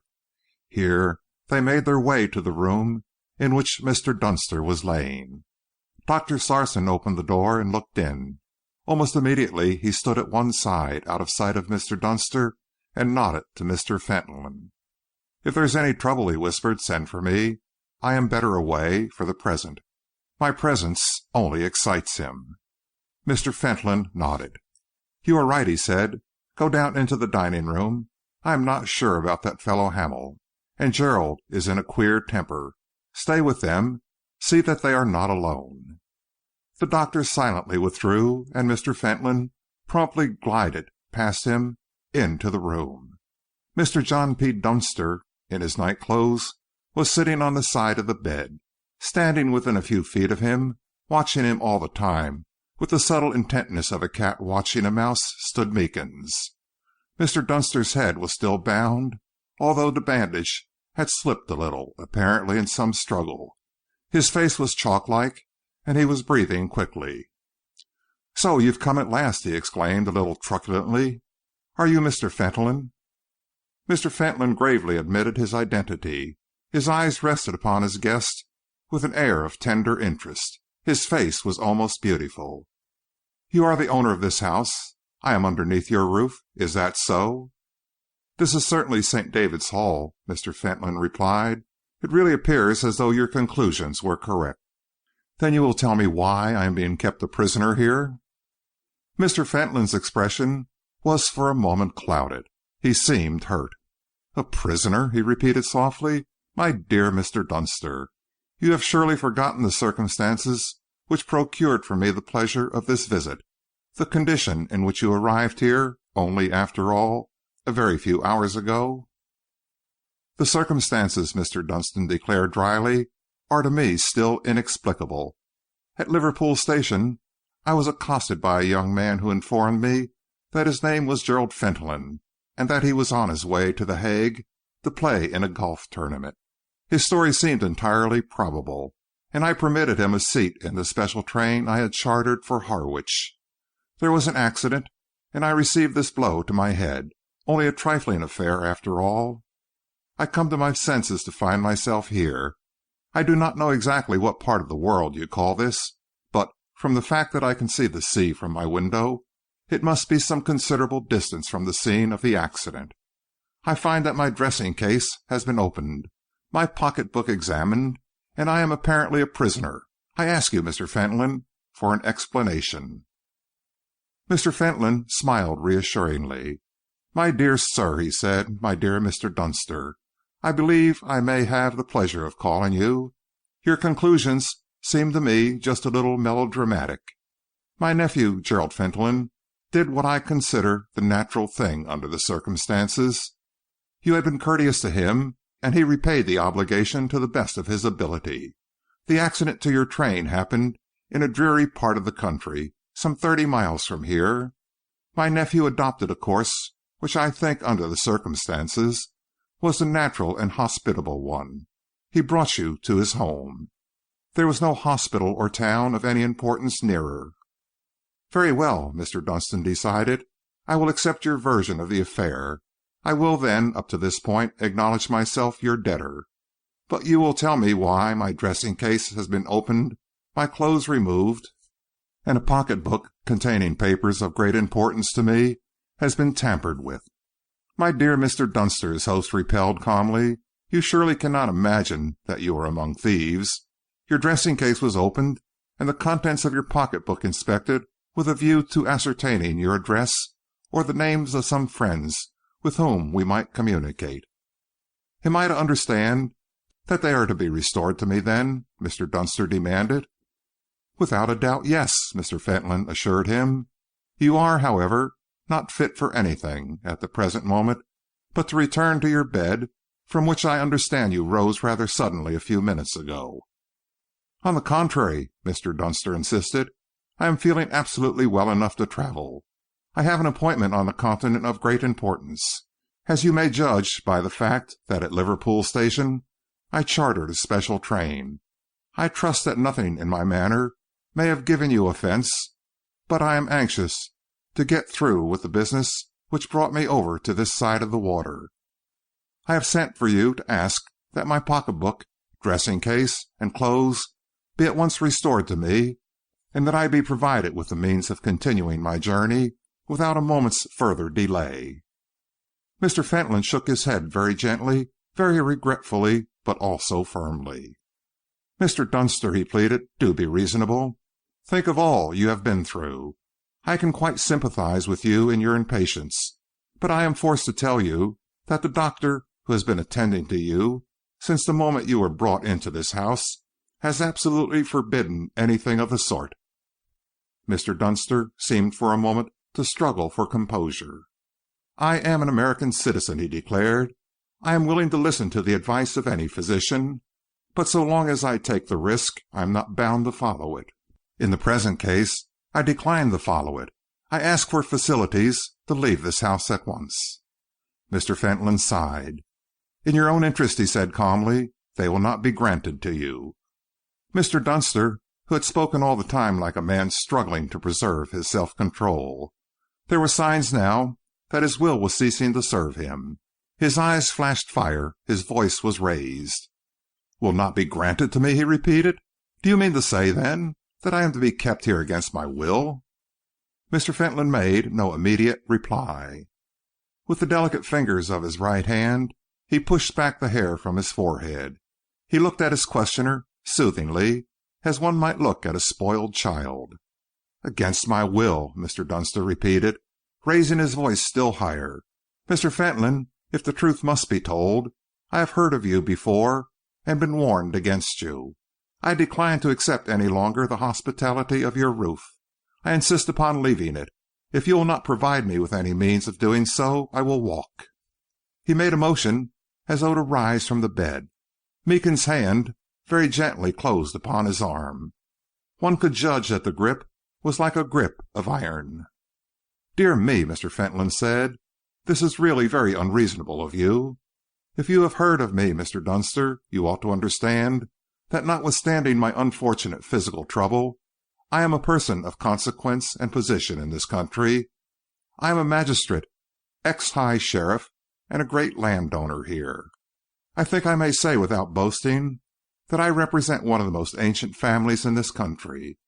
Why, therefore, should you treat me as though it were to my interest to inveigle you under my roof and keep you there for some guilty purpose? Cannot you understand that it is for your own good I hesitate to part with you?" "I understand nothing of the sort," Mr. Dunster exclaimed angrily. "Let us bring this nonsense to an end. I want my clothes, and if you won't lend me a car or a trap, I will walk to the nearest railway station." Mr. Fentolin shook his head. "I am quite sure," he said, "that you are not in a position to travel. Even in the dining room just now I heard a disturbance for which I was told that you were responsible." "I simply insisted upon having my clothes," Mr. Dunster explained. "Your servant refused to fetch them.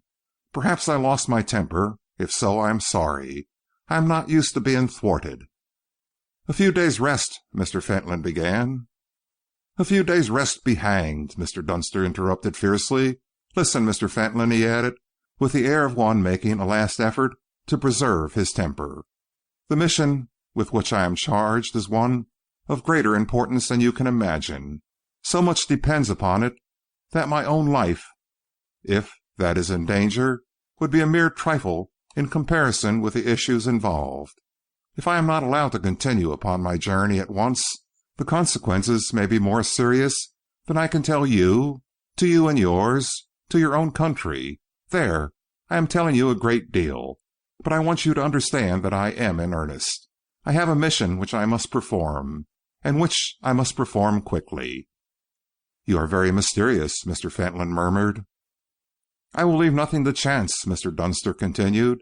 "Send this man, who seems to have constituted himself my jailer, out of earshot, and I will tell you even more." Mr. Fentolin turned to Meekins. "You can leave the room for a moment," he ordered. "Wait upon the threshold." Meekins very unwillingly turned to obey. "You will excuse me, sir," he objected doubtfully, "but I am not at all sure that he is safe." Mr. Fentolin smiled faintly. "You need have no fear, Meekins," he declared. "I am quite sure that you are mistaken. I think that Mr. Dunster is incapable of any act of violence towards a person in my unfortunate position. I am willing to trust myself with him. Perfectly willing, Meekins." Meekins, with ponderous footsteps, left the room and closed the door behind him. Mr. Fentolin leaned a little forward in his chair. It seemed as though he were on springs. The fingers of his right hand had disappeared in the pocket of his black velvet dinner coat. He was certainly prepared for all emergencies. "Now, Mr. Dunster," he said softly, "you can speak to me without reserve." Mr. Dunster dropped his voice. His tone became one of fierce eagerness.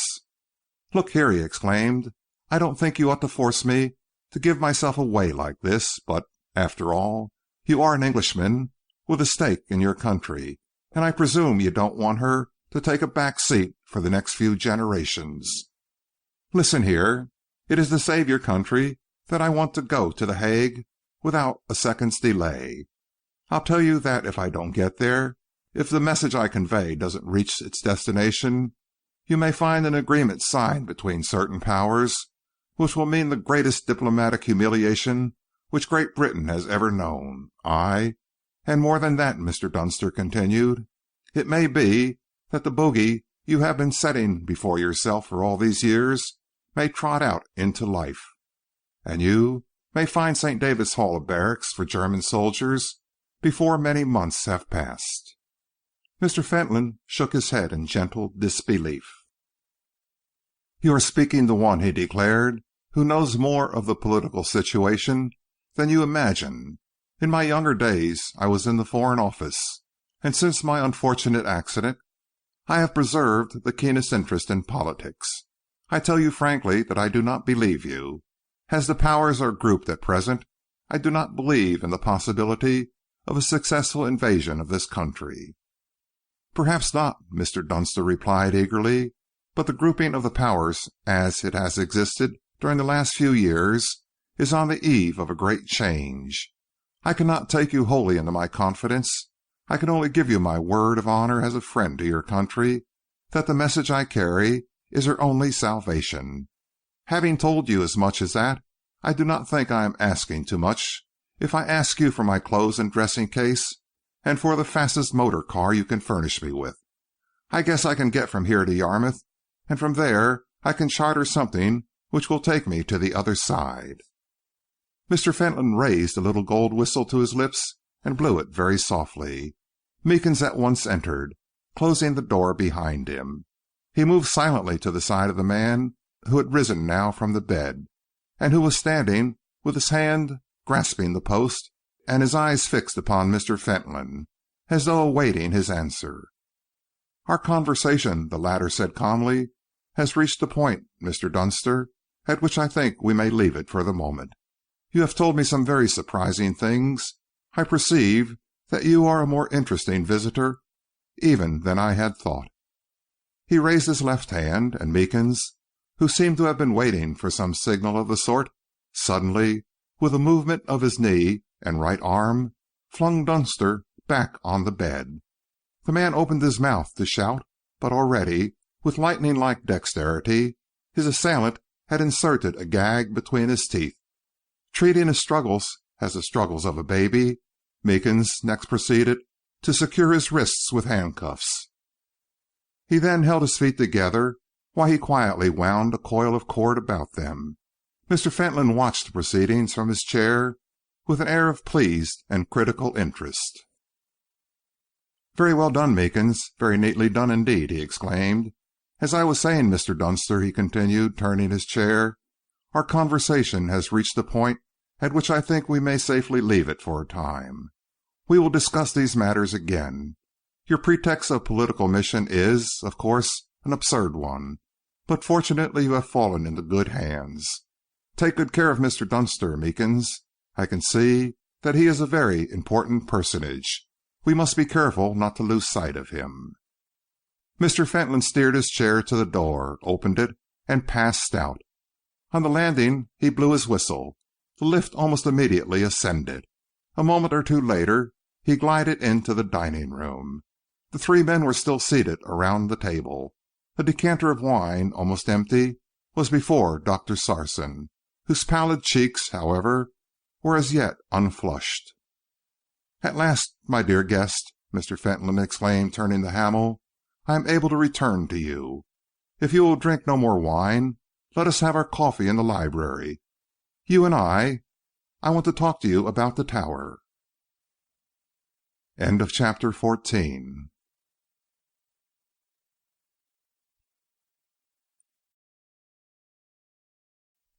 Chapter 15 of The Vanished Messenger by E. Phillips Oppenheim.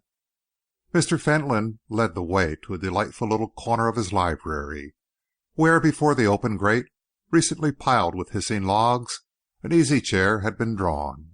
He wheeled himself up to the other side of the hearthrug and leaned back with a little air of exhaustion.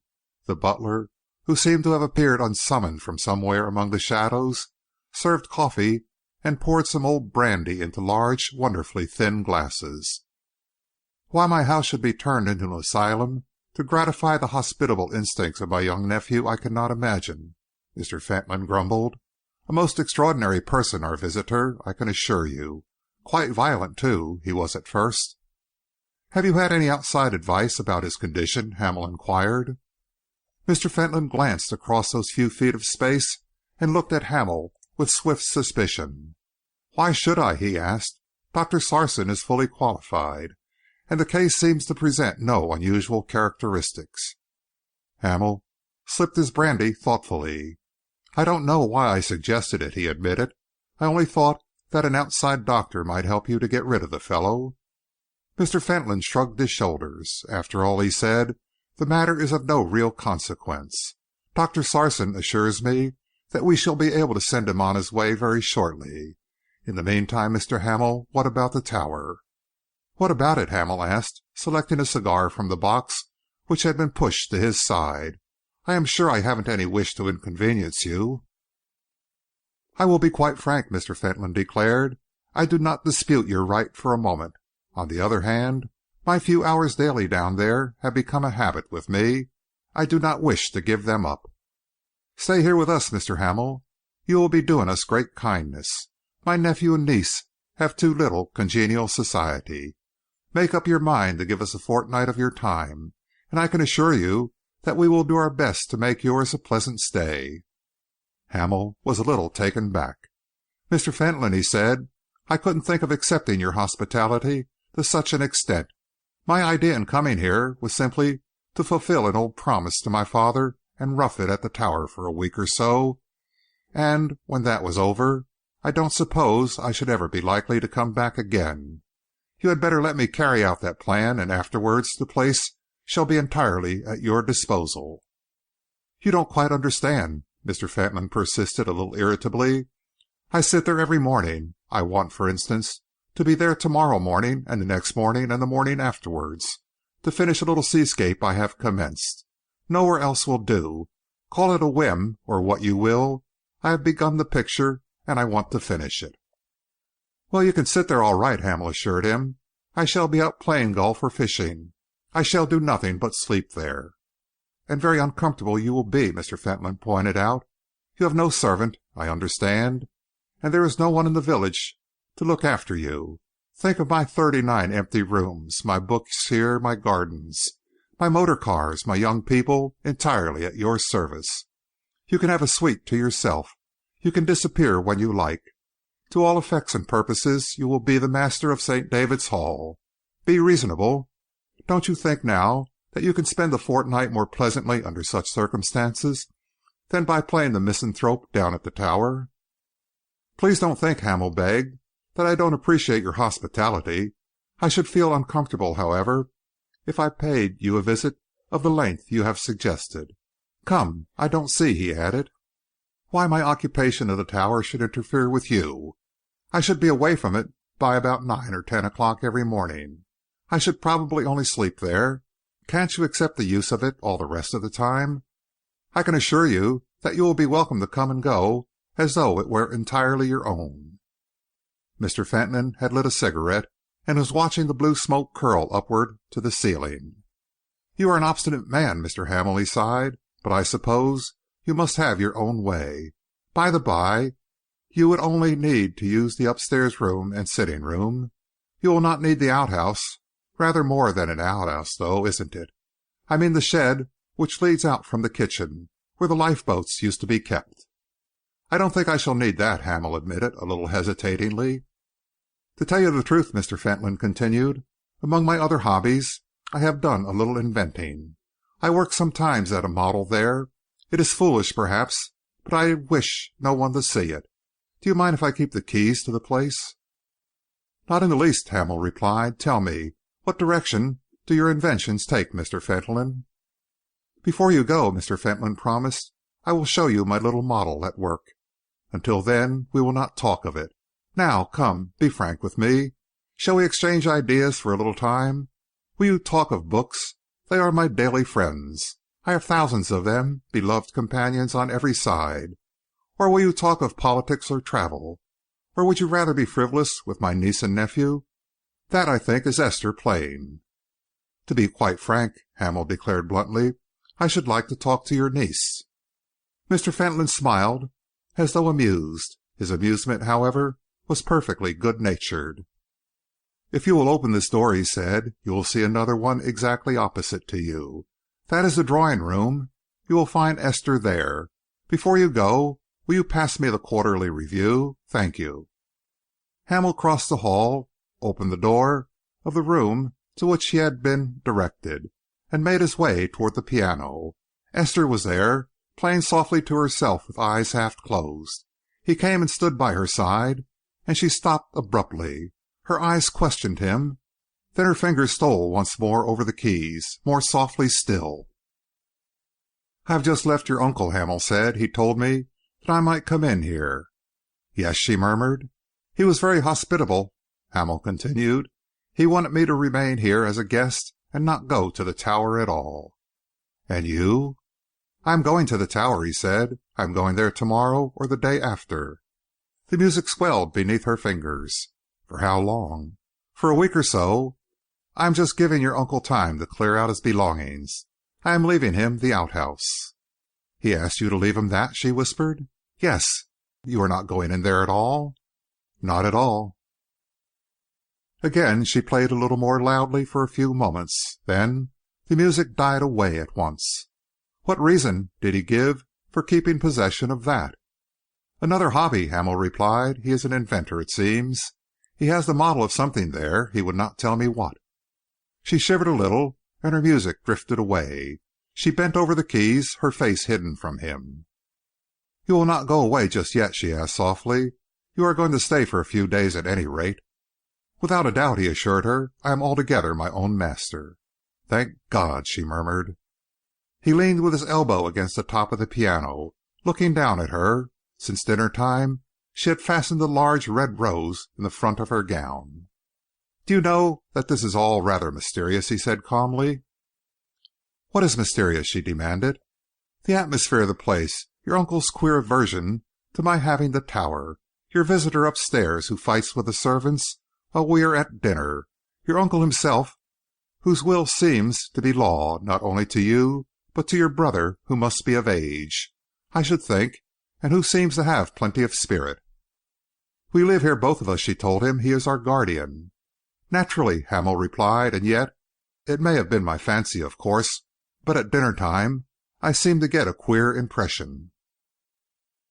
"Tell me," she insisted, her fingers breaking suddenly into a livelier melody. "Tell it me at once. You were there all the time. I could see you watching. Tell me what you thought." She turned her head now, and her eyes were fixed upon his. They were large and soft, capable, he knew, of infinite expression. Yet, at that moment, the light that shone from them was simply one of fear, half curious, half shrinking. "My impression," he said, "was that both of you disliked and feared Mr. Fentolin. Yet, for some reason or other, you are his abject slaves." Her fingers seemed suddenly inspired with diabolical strength and energy. Strange chords crashed and broke beneath them. She played some unfamiliar music with tense and fierce energy. Suddenly she paused and rose to her feet. "Come out onto the terrace," she invited. "You are not afraid of cold?" He followed her without a word. She opened the French windows, and they stepped out onto the long, broad stone promenade. The night was dark, and there was little to be seen. The light was burning at the entrance to the waterway. A few lights were twinkling from the village. The soft moaning of the sea was distinctly audible. She moved to the edge of the palisading. He followed her closely. "You are right, Mr. Hamel," she said. "I think that I am more afraid of him than any woman ever was of any man in this world." "Then why do you live here?" he protested. "You must have other relations to whom you could go. And your brother, why doesn't he do something? Go into one of the professions. He could surely leave easily enough." "I will tell you a secret," she answered calmly. "Perhaps it will help you to understand. You know my uncle's condition. You know that it was the result of an accident." "I have heard so," he replied gravely. She clutched at his arm. "Come," she said. Side by side they walked the entire length of the terrace. When they reached the corner, they were met with a fierce gust of wind. She battled along and he followed her. They were looking inland now. There were no lights visible, nothing but dark, chaotic emptiness. From somewhere below him he could hear the wind in the treetops. "This way," she directed. "Be careful." They walked to the very edge of the palisading. It was scarcely more than a couple of feet high. She pointed downwards. "Can you see?" she whispered. By degrees his eyes faintly penetrated the darkness. It was as though they were looking down a precipice. The descent was perfectly sheer for nearly 100 feet. At the bottom were the pine trees. "Come here again in the morning," she whispered. "You will see then. I brought you here to show you the place. It was here that the accident happened." "What accident?" "Mr. Fentolin's," she continued. "It was here that he went over. He was picked up with both his legs broken. They never thought he would live." Hamel shivered a little. As his eyes grew accustomed to the darkness, he saw more distinctly than ever the sheer fall, the tops of the bending trees below. "What a horrible thing!" he exclaimed. "It was more horrible than you know," she continued, dropping her voice a little, almost whispering in his ear. "I do not know why I tell you this. You, a stranger, but if I do not tell someone, I think that the memory of it will drive me mad. It was no accident at all. Mr. Fentolin was thrown over." "By whom?" She clung to his arm for a moment. "Ah, don't ask me," she begged. "No one knows. My uncle gave out as soon as he was conscious that it was an accident." "That, at any rate, was fine of him," Hamel declared. She shivered. "He was proud, at least, of our family name. Whatever credit he deserves for it, he must have. It was owing to the accident that we became his slaves, nothing but that, his absolute slaves, to wait upon him, if he would, hand and foot. You see, he has never been able to marry. His life was, of course, ruined. So the burden came to us. We took it up, little thinking what was in store for us. 5 years ago we came here to live. Gerald wanted to go into the army. I wanted to travel with my mother. Gerald has done all the work secretly, but he has never been allowed to pass his examinations. I have never left England except to spend 2 years at the strictest boarding school in Paris, to which I was taken and fetched away by one of his creatures. We live here, with the shadow of this thing always with us. We are his puppets. If we hesitate to do his bidding, he reminds us. So far, we have been his creatures, body and soul. Whether it will go on, I cannot say. Oh, I cannot say. It is bad for us, but there is mother, too. He makes her life a perfect hell." A roar of wind came booming once more across the marshes, bending the trees which grew so thickly beneath them and which ascended precipitately to the back of the house. The French windows behind rattled. She looked around nervously. "I'm afraid of him all the time," she murmured. "He seems to overhear everything. He or his creatures. Listen." They were silent for several moments.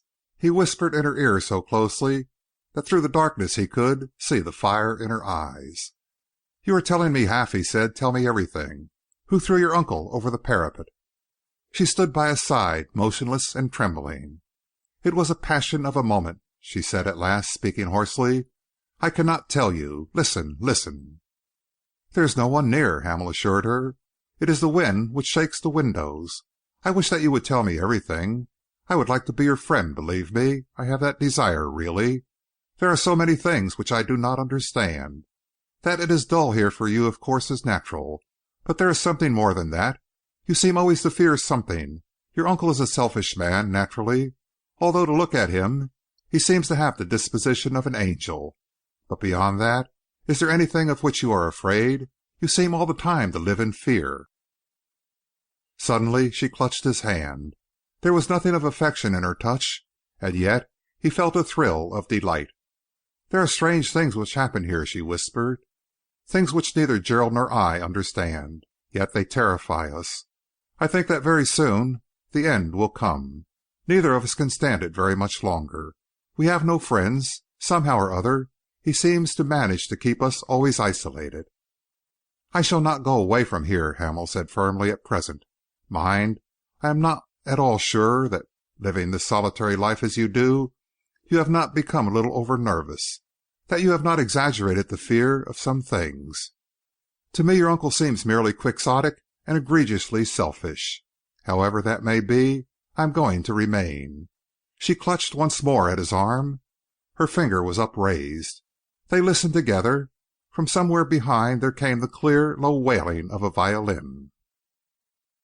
"It is Mr. Fentolin," she whispered. "Please come in. Let us go in at once. He only plays when he is excited. I'm afraid. Oh, I'm afraid that something is going to happen." She was already around the corner on her way to the main terrace. He followed her closely.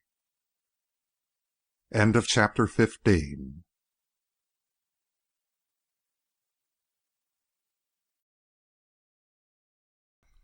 Chapter 16 of The Vanished Messenger by E. Phillips Oppenheim. "Let us follow the example of all great golfers," Hamel said. "Let us, for this morning at any rate, imagine that your whole world is encompassed within these 18 holes. We have been sent here in a moment of good humour by your tyrant uncle. The sun shines, and the wind is from the west. Why not?" "That is all very well for you," she retorted, smiling, "but I have topped my drive." "Purely an incident," he assured her. "The vicissitudes of the game do not enter into the question. I have driven a ball far above my usual form, but I am not gloating over it. I prefer to remember only that I am going to spend the next 2 hours with you." She played her shot, and they walked for a little way together. She was suddenly silent. "Do you know," she said finally, just a little gravely, "I am not at all used to speeches of this sort." "Then you ought to be," he declared. "Nothing but the lonely life you have been living has kept you from hearing them continually." She laughed a little at the impotence of her rebuff and paused for a moment to make her next shot. Hamel, standing a little on one side, watched her appraisingly. Her short grey tweed skirt was obviously the handiwork of an accomplished tailor. Her grey stockings and suede shoes were immaculate, and showed a care for her appearance which pleased him. Her swing, too, revealed a grace, the grace of long arms and a supple body, at which previously he had only guessed. The sunshine seemed to have brought out a copper tinge from her abundant brown hair. "Do you know," he remarked, "I think I'm beginning to like your uncle. Great idea of his, sending us off here directly after breakfast." Her face darkened for a moment, and he realized his error. The same thought, indeed, had been in both their minds. Mr. Fentolin's courteous suggestion had been offered to them almost in the shape of a command. It was scarcely possible to escape from the reflection that he had desired to rid himself of their presence for the morning. "Of course," he went on, "I knew that these links were good. Quite famous, aren't they?" "I have played on so few others," she told him. "I learned my golf here with King, the professional." He took off his cap and handed it to his caddy. He himself was beginning already to look younger. The long blue waves came rippling up the creeks. The salt wind, soft with sunshine, blew in their faces. The marshes on the landward side were mauve with lavender blossoms. In the distance, the red-tiled cottages nestled deep among the background of green trees and rising fields. "This indeed is a land of peace," he declared. "If I hadn't to give you quite so many strokes, I should really be enjoying myself." "You don't play like a man who has been living abroad for a great many years," she remarked. "Tell me about some of the places you have visited." "Don't let us talk seriously," he begged. "I'll tell you of them, but let it be later on. This morning I feel that the spring air is getting into my head. I have an absurd desire to talk nonsense." "So far," she admitted, "you haven't been altogether unsuccessful." "If you are alluding," he replied, to the personal remarks I am emboldened to make on my way here, I can only say that they were excused by their truthfulness. I am not at all sure that you have known me long enough to tell me what colors suit me," she demurred. "Then what will you say," he inquired, "if I admire the angle of that quill in your hat?" "Don't do it," she laughed. "If you continue like this, I may have to go home." "You have sent the car away," he reminded her cheerfully. "You would simply have to sit upon the balcony and reflect upon your wasted morning." "I decline to talk upon the putting green," she said. "It puts me off. If you will stand perfectly quiet and say nothing, I will play the lie." They moved off presently to the next teeing ground.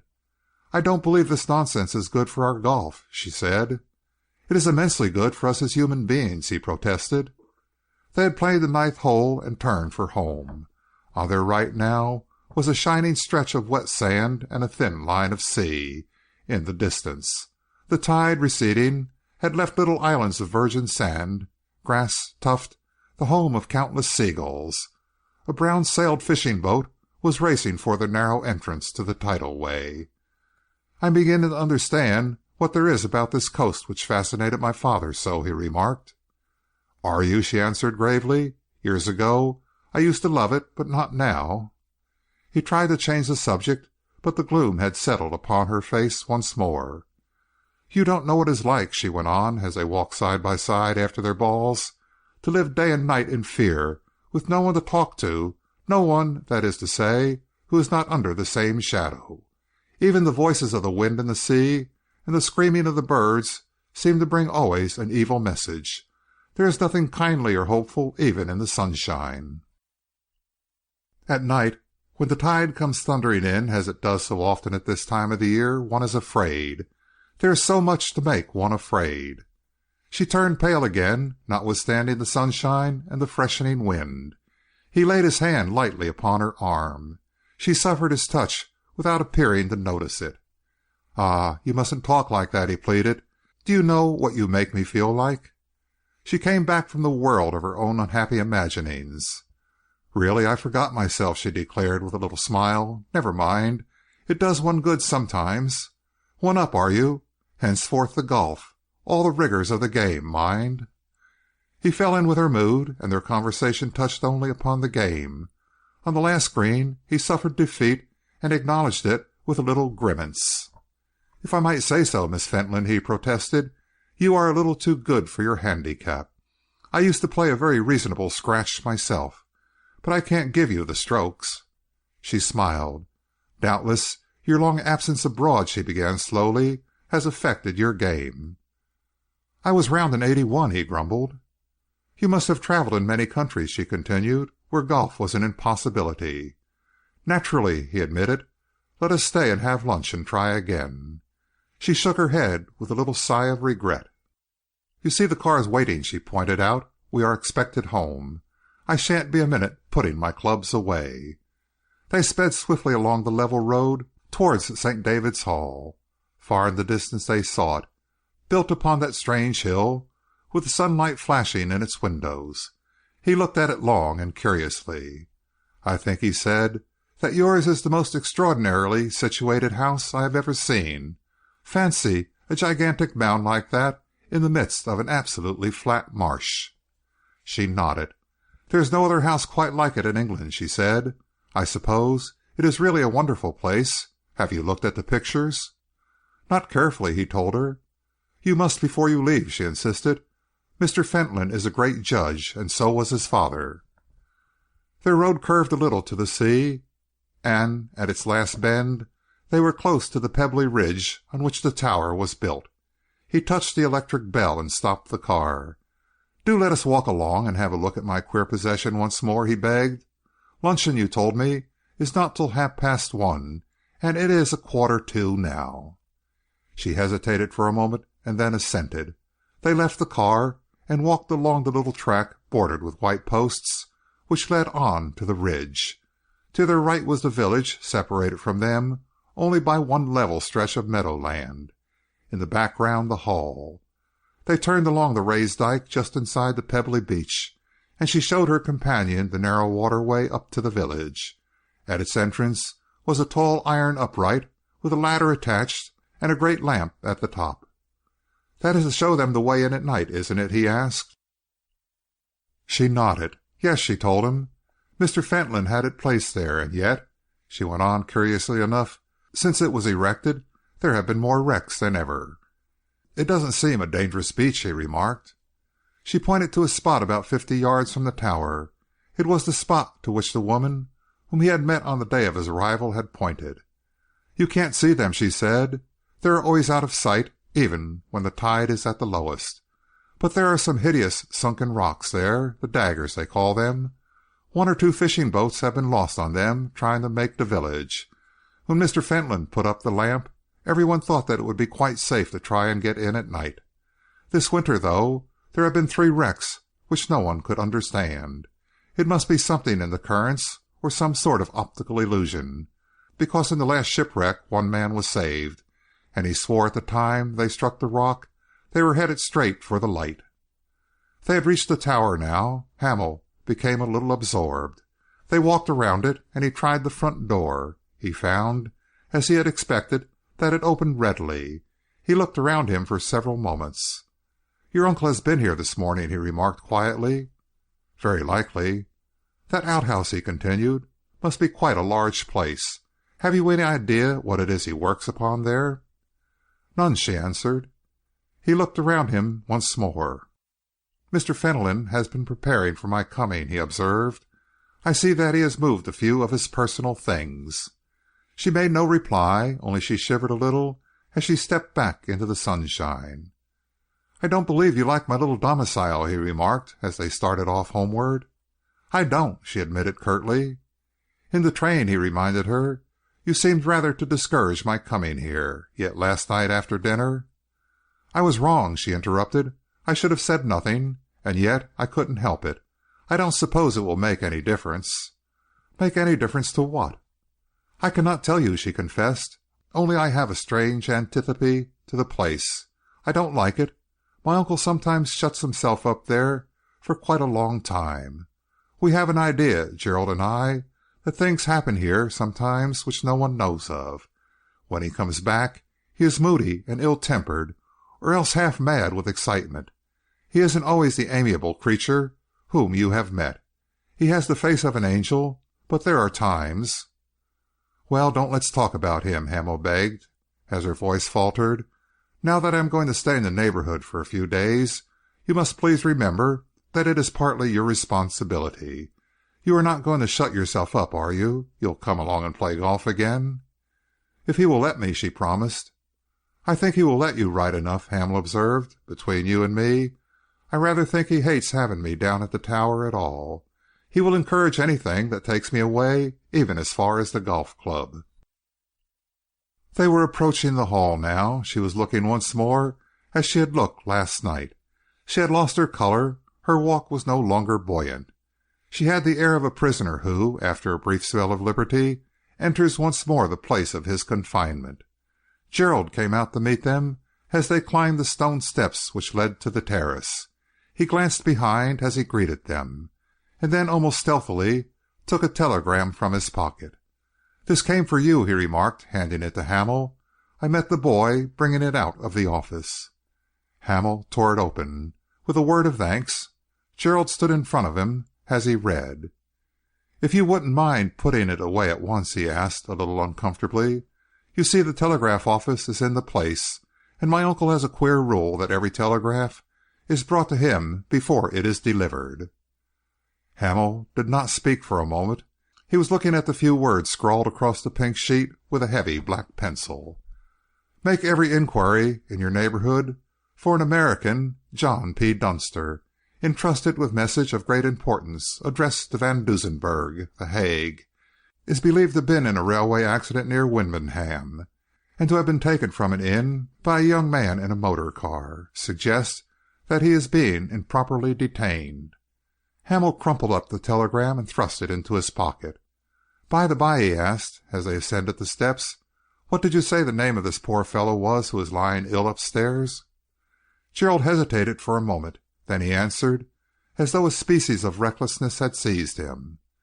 He calls himself Mr. John P. Dunster. End of chapter 16.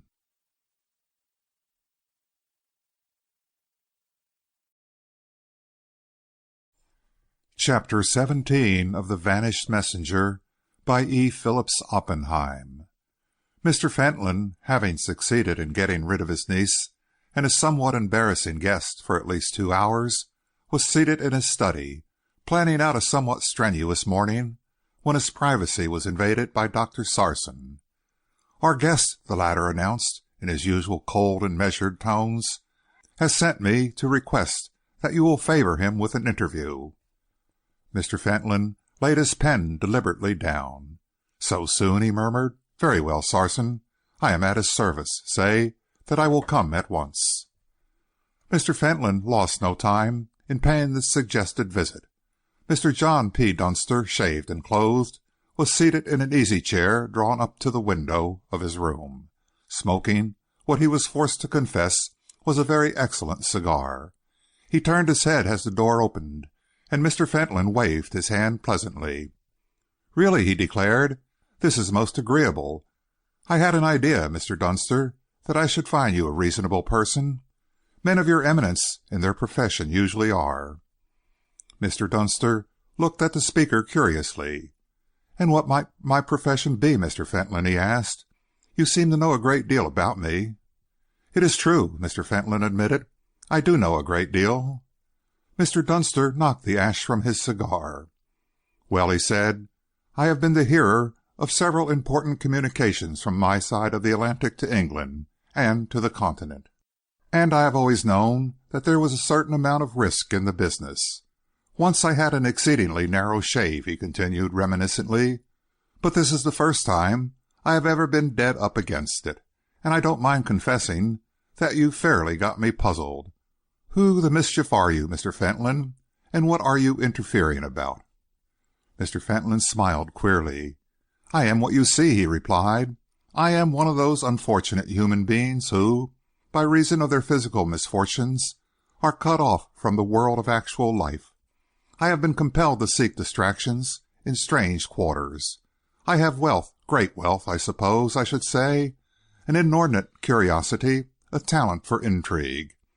As to the direction in which I carry on my intrigues, or even as to the direct interests which I study, that is a matter, Mr. Dunster, upon which I shall not gratify your curiosity nor anybody else's.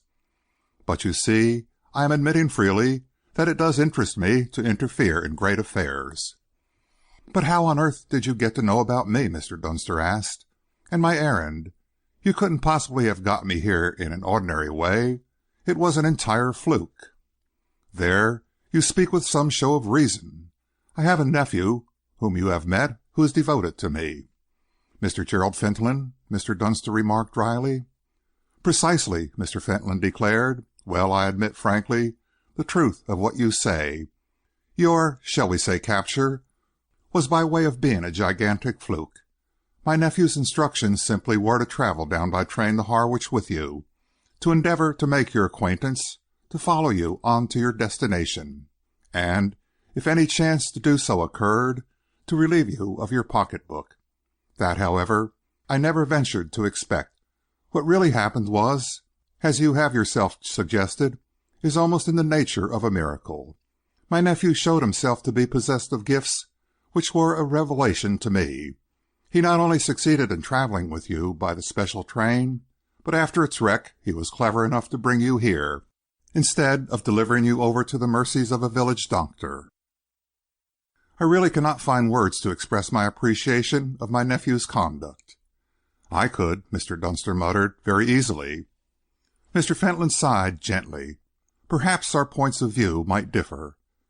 "We have spent a very agreeable few minutes in explanations," Mr. Dunster continued. "Would it be asking too much if I now suggest that we remove the buttons from our foils?" "Why not?" Mr. Fentolin assented smoothly. "Your first question to yourself under these circumstances would naturally be, what does Mr. Fentolin want with me? I will answer that question for you. All that I ask, it is really very little, is the word agreed upon." Mr. Dunster held his cigar a little way off and looked steadfastly at his host for a moment. "So you have interpreted my cipher?" Mr. Fentolin spread out the palms of his hands in a delicate gesture. "My dear Mr. Dunster," he said, "one of the simplest, I think, that was ever strung together. I am somewhat of an authority upon ciphers." "I gather," Mr. Dunster went on, although his cigar was burning itself out, "that you have broken the seal of my dispatches." Mr. Fentolin closed his eyes as though he had heard a discord. "Nothing so clumsy as that, I hope," he murmured gently. "I will not insult a person of your experience and intelligence by enumerating the various ways in which the seal of a dispatch may be liquefied. It is quite true that I have read with much pleasure the letter which you are carrying from a certain group of very distinguished men to a certain person now in The Hague. The letter, however, is replaced in its envelope. The seal is still there. You need have no fears whatever concerning it. All that I require is that one word from you." "And if I give you that one word?" Mr. Dunster asked. "If you give it me, as I think you will," Mr. Fentolin replied suavely, "I shall then telegraph to my agent, or rather I should say to a dear friend of mine who lives at The Hague, and that single word will be cabled by him from The Hague to New York." "And in that case," Mr. Dunster inquired, "what would become of me?" "You would give us the great pleasure of your company here for a very brief visit," Mr. Fentolin answered. "We should, I can assure you, do our very best to entertain you." "And the dispatch which I am carrying to The Hague?" "Would remain here with you." Mr. Dunster knocked the ash from his cigar. Without being a man of great parts, he was a shrewd person possessed of an abundant stock of common sense. He applied himself for a few moments to a consideration of this affair without arriving at any satisfactory conclusion. "Come, Mr. Fentolin," he said at last, "you must really forgive me, but I can't see what you're driving at. You are an Englishman, are you not?"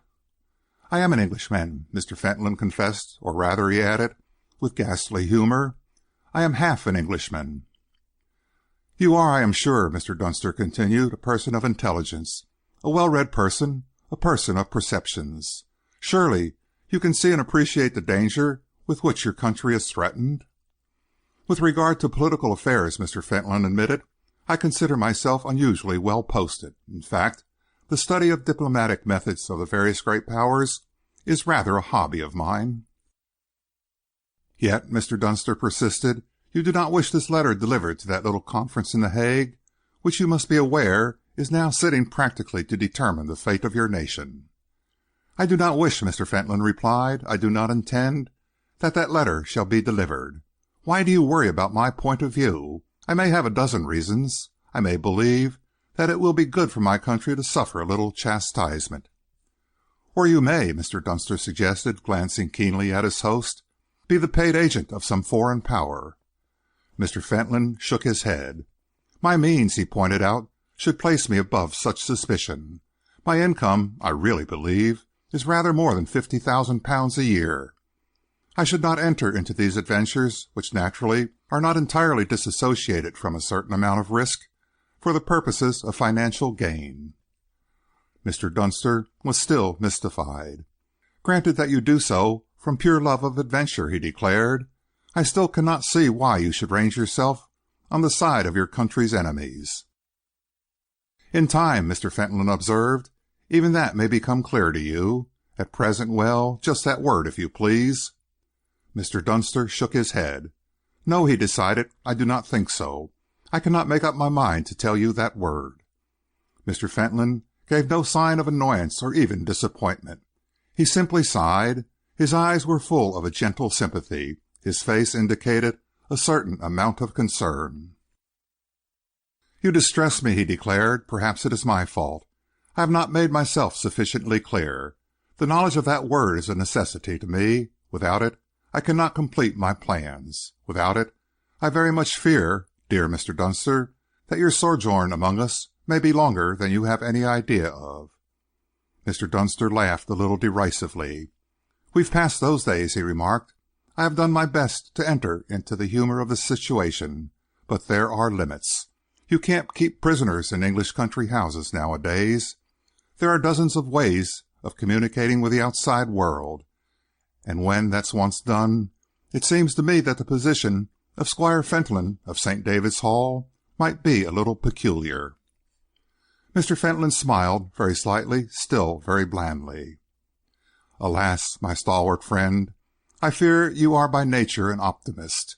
I am not a betting man, but I am prepared to bet you £100 to 1 that you have made your last communication with the outside world until I say the word."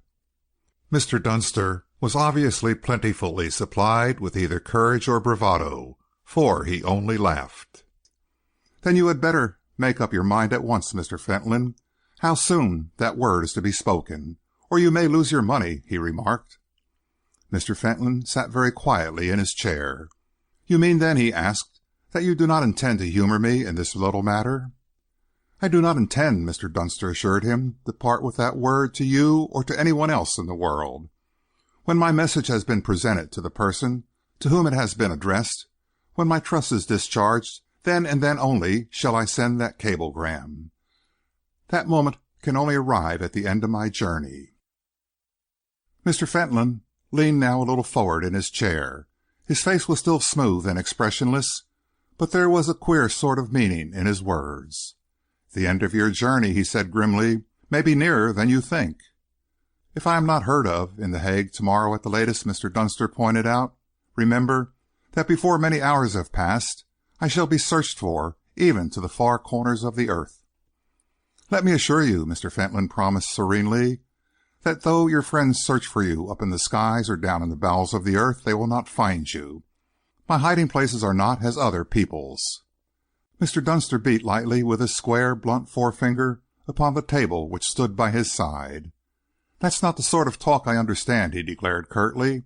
"Let us understand one another if we can. What is to happen to me if I refuse to give you that word?" Mr. Fentolin held his hand in front of his eyes, as though to shut out some unwelcome vision. "Dear me!" he exclaimed. "How unpleasant! Why should you force me to disclose my plans? Be content, dear Mr. Dunster, with the knowledge of this one fact. We cannot part with you. I have thought it over from every point of view, and I have come to that conclusion, always presuming," he went on, "that the knowledge of that little word of which you have spoken remains in the secret chamber of your memory." Mr. Dunster smoked in silence for a few minutes. "I am very comfortable here," he remarked. "You delight me," Mr. Fentolin murmured. "Your cook," Mr. Dunster continued, "has won my heartfelt appreciation. Your cigars and wines are fit for any nobleman. Perhaps, after all, this little rest is good for me." Mr. Fentolin listened attentively. "Do not forget," he said, "that there is always a limit fixed, whether it be 1 day, 2 days, or 3 days." "A limit to your complaisance, I presume?" Mr. Fentolin assented. "Obviously, then," Mr. Dunster concluded, "you wish those who sent me to believe that my message has been delivered. Yet, there I must confess that you puzzle me. What I cannot see is, to put it bluntly, where you come in. Any one of the countries represented at this little conference would be only the gainers by the miscarriage of my message, which is, without a doubt, so far as they are concerned, of a distasteful nature. Your own country alone could be the sufferer. Now, what interest in the world, then, is there left? What interest in the world can you possibly represent which can be the gainer by your present action?" Mr. Fentolin's eyes grew suddenly a little brighter. There was a light upon his face strange to witness. "The power which is to be the gainer," he said quietly, "is the power encompassed by these walls." He touched his chest. His long, slim fingers were folded upon it. "When I meet a man whom I like," he continued softly, "I take him into my confidence. Picture me, if you will, as a kind of Puck. Haven't you heard that with the decay of the body comes sometimes a malignant growth in the brain, a Caliban-like desire for evil to fall upon the world, a desire to escape from the loneliness of suffering, the isolation of black misery?" Mr. John P. Dunster let his cigar burn out. He looked steadfastly at his strange little figure, whose chair had imperceptibly moved a little nearer to his. "You know what the withholding of this message you carry may mean," Mr. Fentolin proceeded. "You come here, bearing to Europe the word of a great people, a people whose voice is powerful enough, even to still the gathering furies. I have read your ciphered message. It is what I feared. It is my will, mine, Miles Fentolin's, that the message be not delivered." "I wonder," Mr. Dunster muttered under his breath, "whether you are in earnest." "In your heart," Mr. Fentolin told him, "you know that I am. I can see the truth in your face. Now, for the first time, you begin to understand." "To a certain extent," Mr. Dunster admitted. "Where I am still in the dark, however, is why you should expect that I should become your confederate. It is true that by holding me up and obstructing my message, you may bring about the evil you seek. But unless that word is cabled back to New York, and my senders believe that my message has been delivered, there can be no certainty. What has been trusted to me as the safest means of transmission might, in an emergency, be committed to a cable." "Excellent reasoning," Fentolin agreed. "For the very reason your name that word will be given." Mr. Dunster's face was momentarily troubled. There was something in the still, cold emphasis of this man's voice which made him shiver. "Do you think," Mr. Fentolin went on, "that I spend a great fortune buying the secrets of the world, that I live from day to day with the risk of ignominious detection always hovering about me? Do you think that I do this and am yet unprepared to run the final risk of life and death? Have you ever talked with a murderer, Mr. Dunster? Has curiosity ever taken you within the walls of Sing Sing? Have you sat within the cell of a doomed man and felt the thrill of his touch, of his close presence? Well, I will not ask you those questions. I will simply tell you that you are talking to one now." Mr. Dunster had forgotten his extinct cigar. He found it difficult to remove his eyes from Mr. Fentolin's face. He was half fascinated, half stirred, with a vague, mysterious fear. Underneath these wild words ran always that hard note of truth. "You seem to be in earnest," he muttered. "I am," Mr. Fentolin assured him quietly. "I have more than once been instrumental in bringing about the death of those who have crossed my purposes. I plead guilty to the weakness of Nero. Suffering and death are things of joy to me. There." "I am not sure," Mr. Dunster said slowly, "that I ought not to wring your neck." Mr. Fentolin smiled. His chair receded an inch or two. There was never a time when his expression had seemed more seraphic. "There is no emergency of that sort," he remarked, "for which I am not prepared." His little revolver gleamed for a moment beneath his cuff. He backed his chair slowly and with wonderful skill towards the door. "We will fix the period of your probation, Mr. Dunster, at, say, 24 hours," he declared. "Please make yourself until then entirely at home. My cook, my cellar, my cigar cabinets are at your disposal. If some happy impulse," he concluded, "should show you the only reasonable course by dinner time, it would give me the utmost pleasure to have you join us at that meal. I can promise you a cheque beneath your plate, which even you might think worth considering. Wine in your glass which kings might sigh for. Cigars by your side which even your Mr. Pierpont Morgan could not buy. Au revoir." The door opened and closed. Mr. Dunster sat staring into open space like a man still a little dazed. End of chapter 17.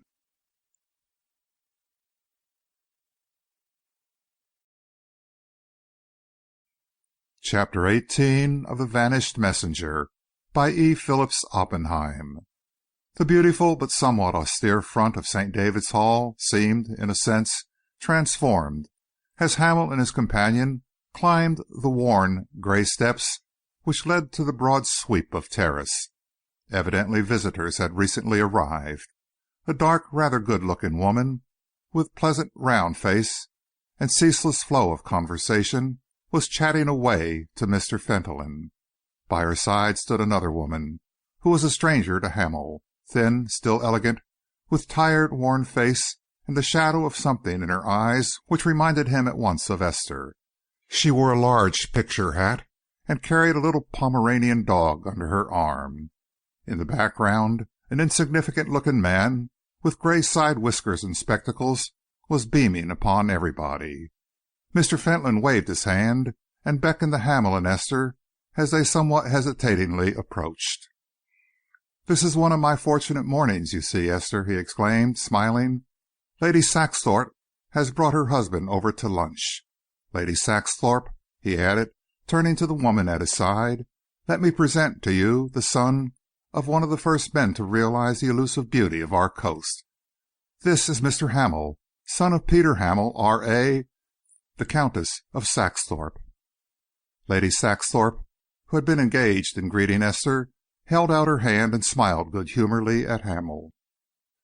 "I know your father's work quite well," she declared, "and I don't wonder that you have made a pilgrimage here. They tell me that he painted 19 pictures, pictures of importance, that is to say, within this little area of 10 miles. Do you paint, Mr. Hamel?" "Not at all," Hamel answered. "Our friend Hamel," Mr. Fentolin intervened, "woos other and sterner muses. He fights nature in distant countries, spans her gorges with iron bridges, stems the fury of her rivers, and carries to the boundary of the world that little twin line of metal which brings men like ants to the work heaps of the universe. My dear Florence," he added suddenly, turning to the woman at his other side, "for the moment I had forgotten. You have not met our guest yet. Hamel, this is my sister-in-law, Mrs. Seymour Fentolin." She held out her hand to him, unnaturally thin and white, covered with jewels. Again he saw something in her eyes which stirred him vaguely. "It is so nice that you are able to spend a few days with us, Mr. Hamel," she said quietly. "I am sorry that I have been too indisposed to make your acquaintance earlier." "And," Mr. Fentolin continued, "you must know my young friend here, too, Mr. Hamel, Lord Saxthorpe." The latter shook hands heartily with the young man. "I knew your father quite well," he announced. "Queer thing, he used to hang out for months at a time at that little shanty on the beach there. Hardest work in the world to get him away. He came over to dine with us once or twice, but we saw scarcely anything of him. I hope his son will not prove so obdurate." "You are very kind," Hamel murmured. "Mr. Hamel came into these parts to claim his father's property," Mr. Fentolin said. "However, I have persuaded him to spend a day or two up here before he transforms himself into a misanthrope. What of his golf, Esther, eh?" "Mr. Hamel plays very well indeed," the girl replied. "Your niece was too good for me," Hamel confessed. Mr. Fentolin smiled. "The politeness of this younger generation," he remarked, "keeps the truth sometimes hidden from us. I perceive that I shall not be told who won. Lady Saxthorpe, you are fortunate indeed in the morning you have chosen for your visit. There is no sun in the world like an April sun, and no corner of the earth where it shines with such effect as here. Look steadily to the eastward of the second dyke, and you will see the pink light upon the sands, which baffled every one until our friend Hamel came and caught it on his canvas." "I do see it," Lady Saxthorpe murmured. "What eyes you have, Mr. Fentolin! What perception for colour!" "Dear lady," Mr. Fentolin said, "I am one of those who benefit by the law of compensations. On a morning like this I can spend hours merely feasting my eyes upon this prospect, and I can find, if not happiness, the next best thing. The world is full of beautiful places, but the strange part of it is that the beauty has countless phases, and each phase differs in some subtle and unexplainable manner from all others. Look with me fixedly, dear Lady Saxthorpe. Look, indeed, with more than your eyes. Look at that flush of wild lavender where it fades into the sands on one side and strikes the emerald green of that wet sea moss on the other. Look at the liquid blue of that tongue of sea which creeps along its bed through the yellow sands, through the dark meadowland, which creeps and oozes and widens till in an hour's time it will have become a river. Look at my sand islands, virgin from the foot of man, the home of seagulls, the islands of a day. There may be other and more beautiful places. There is none quite like this." "I pity you no longer," Lady Saxthorpe asserted fervently. "The eyes of the artist are a finer possession than the limbs of the athlete." The butler announced luncheon, and they all trooped in. Hamel found himself next to Lady Saxthorpe. "Dear Mr. Fentolin has been so kind," she confided to him as they took their places. "I came in fear and trembling to ask for a very small cheque for my dear brother's diocese. My brother is a colonial bishop, you know. Can you imagine what Mr. Fentolin has given me?" Hamel wondered politely. Lady Saxthorpe continued with an air of triumph. £1,000! Just fancy that, £1,000! And some people say he is so difficult," she went on, dropping her voice. "Mrs. Hungerford came all the way over from Norwich to beg for the infirmary there, and he gave her nothing." "What was his excuse?" Hamel asked. "I think he told her that it was against his principles to give the hospitals," Lady Saxthorpe replied. "He thinks that they should be supported out of the rates." "Some people have queer ideas of charity," Hamel remarked. "Now, I am afraid that if I had been Mr. Fentolin, I would have given the £1,000 willingly to a hospital, but not a penny to a mission." Mr. Fentolin looked suddenly down the table. He was some distance away, but his hearing was wonderful. "Ah, my dear Hamel," he said, "believe me, missions are very wonderful things. It is only from a very careful study of their results that I have brought myself to be a considerable supporter of those where I have some personal knowledge of the organization. Hospitals, on the other hand, provide for the poor what they ought to be able to provide for themselves. The one thing to avoid in giving away of money is pauperization. What do you think, Florence?" His sister-in-law, who was seated at the other end of the table, looked across at him with a bright but stereotyped smile. "I agree with you, of course, Miles. I always agree with you.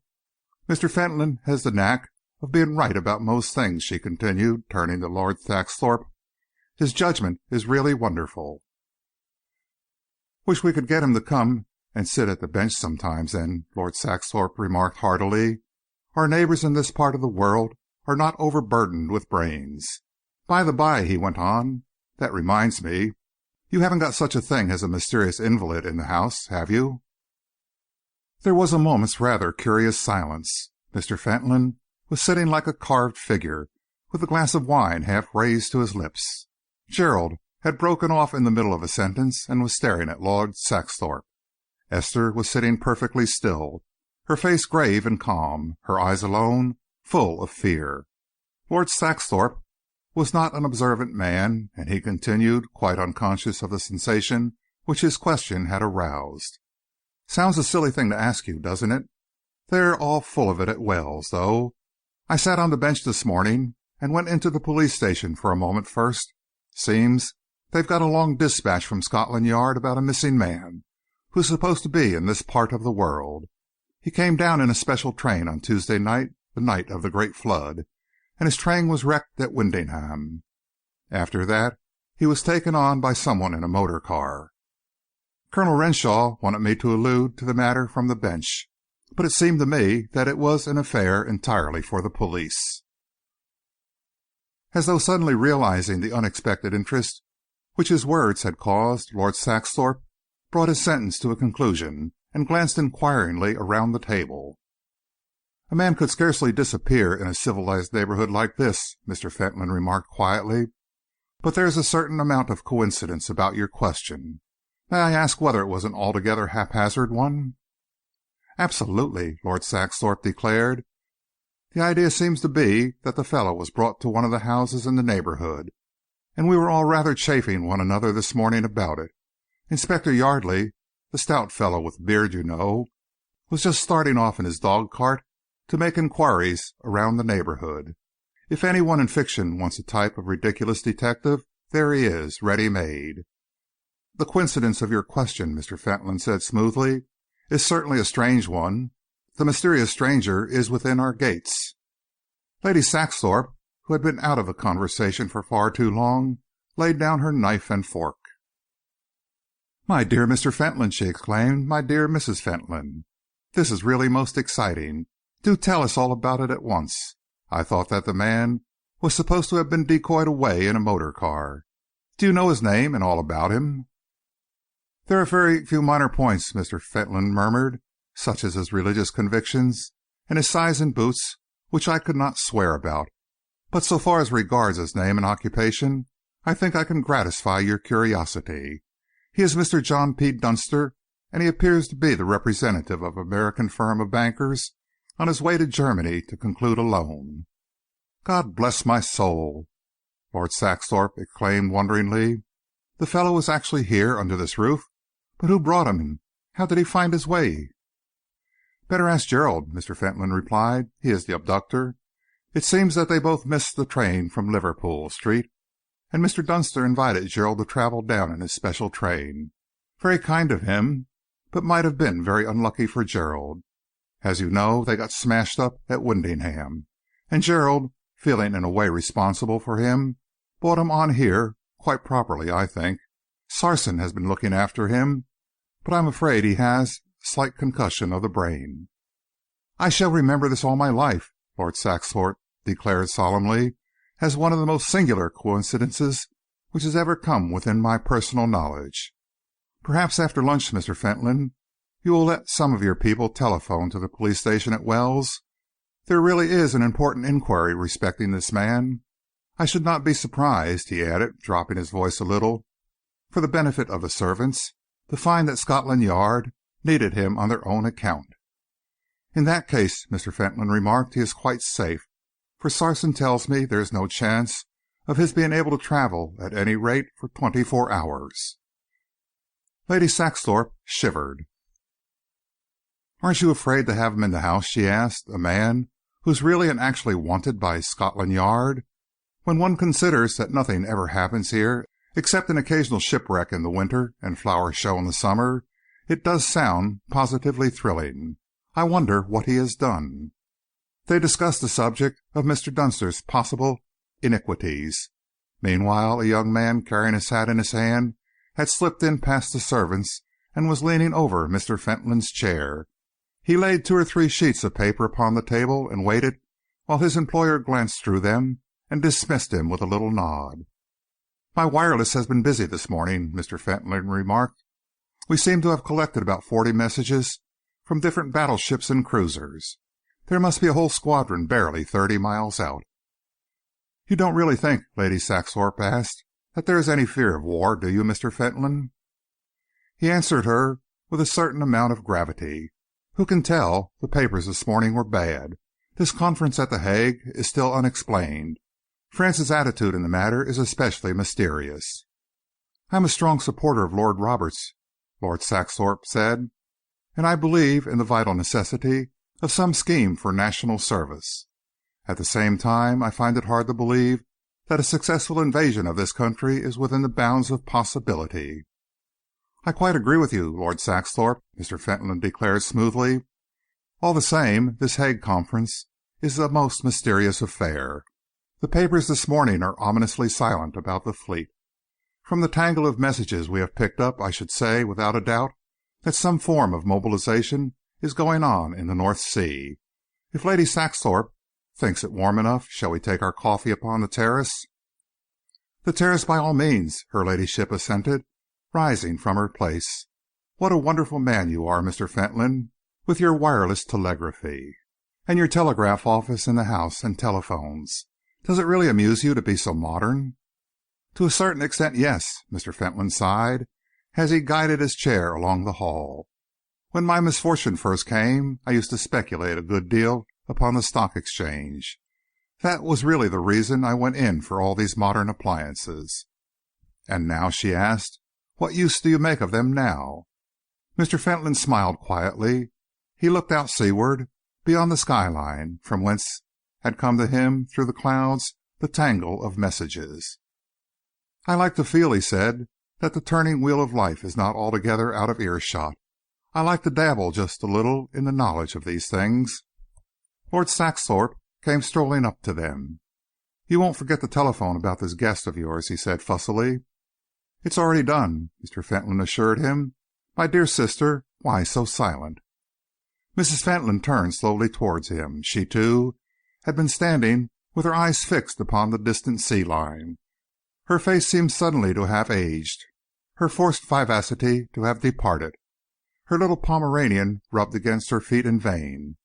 Yet at the sound of Mr. Fentolin's voice, she seemed to come back to herself as though by magic. "I was looking where you were looking," she declared lightly, "just trying to see a little way beyond. So silly, isn't it? Chow chow, you bad little dog. Come, and you shall have your dinner." She strolled off, humming a tune to herself. Lord Saxthorpe watched her with a shadow upon his plain, good-humoured face. "Somehow or other," he remarked quietly, "Mrs. Fentolin never seems to have gotten over the loss of her husband, does she? How long is it since he died?" 8 years, Mr. Fentolin replied. It was just 6 months after my own accident. I am losing a great deal of sympathy for you, Mr. Fentolin, Lady Saxthorpe confessed, coming over to his side. You have so many resources. There is so much in life which you can do. You paint, as we all know, exquisitely. They tell me that you play the violin like a master. You have unlimited time for reading, and they say you are one of the greatest living authorities upon the politics of Europe. Your morning paper must bring you so much that is interesting. It is true, Mr. Fentolin admitted, that I have compensations which no one can guess at, compensations which appeal to me more as time steals on. And yet—" He stopped short. "And yet?" Lady Saxthorpe repeated interrogatively. Mr. Fentolin was watching Gerald drive golf balls from the lawn beneath. He pointed downward.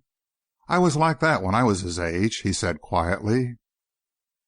End of chapter 18.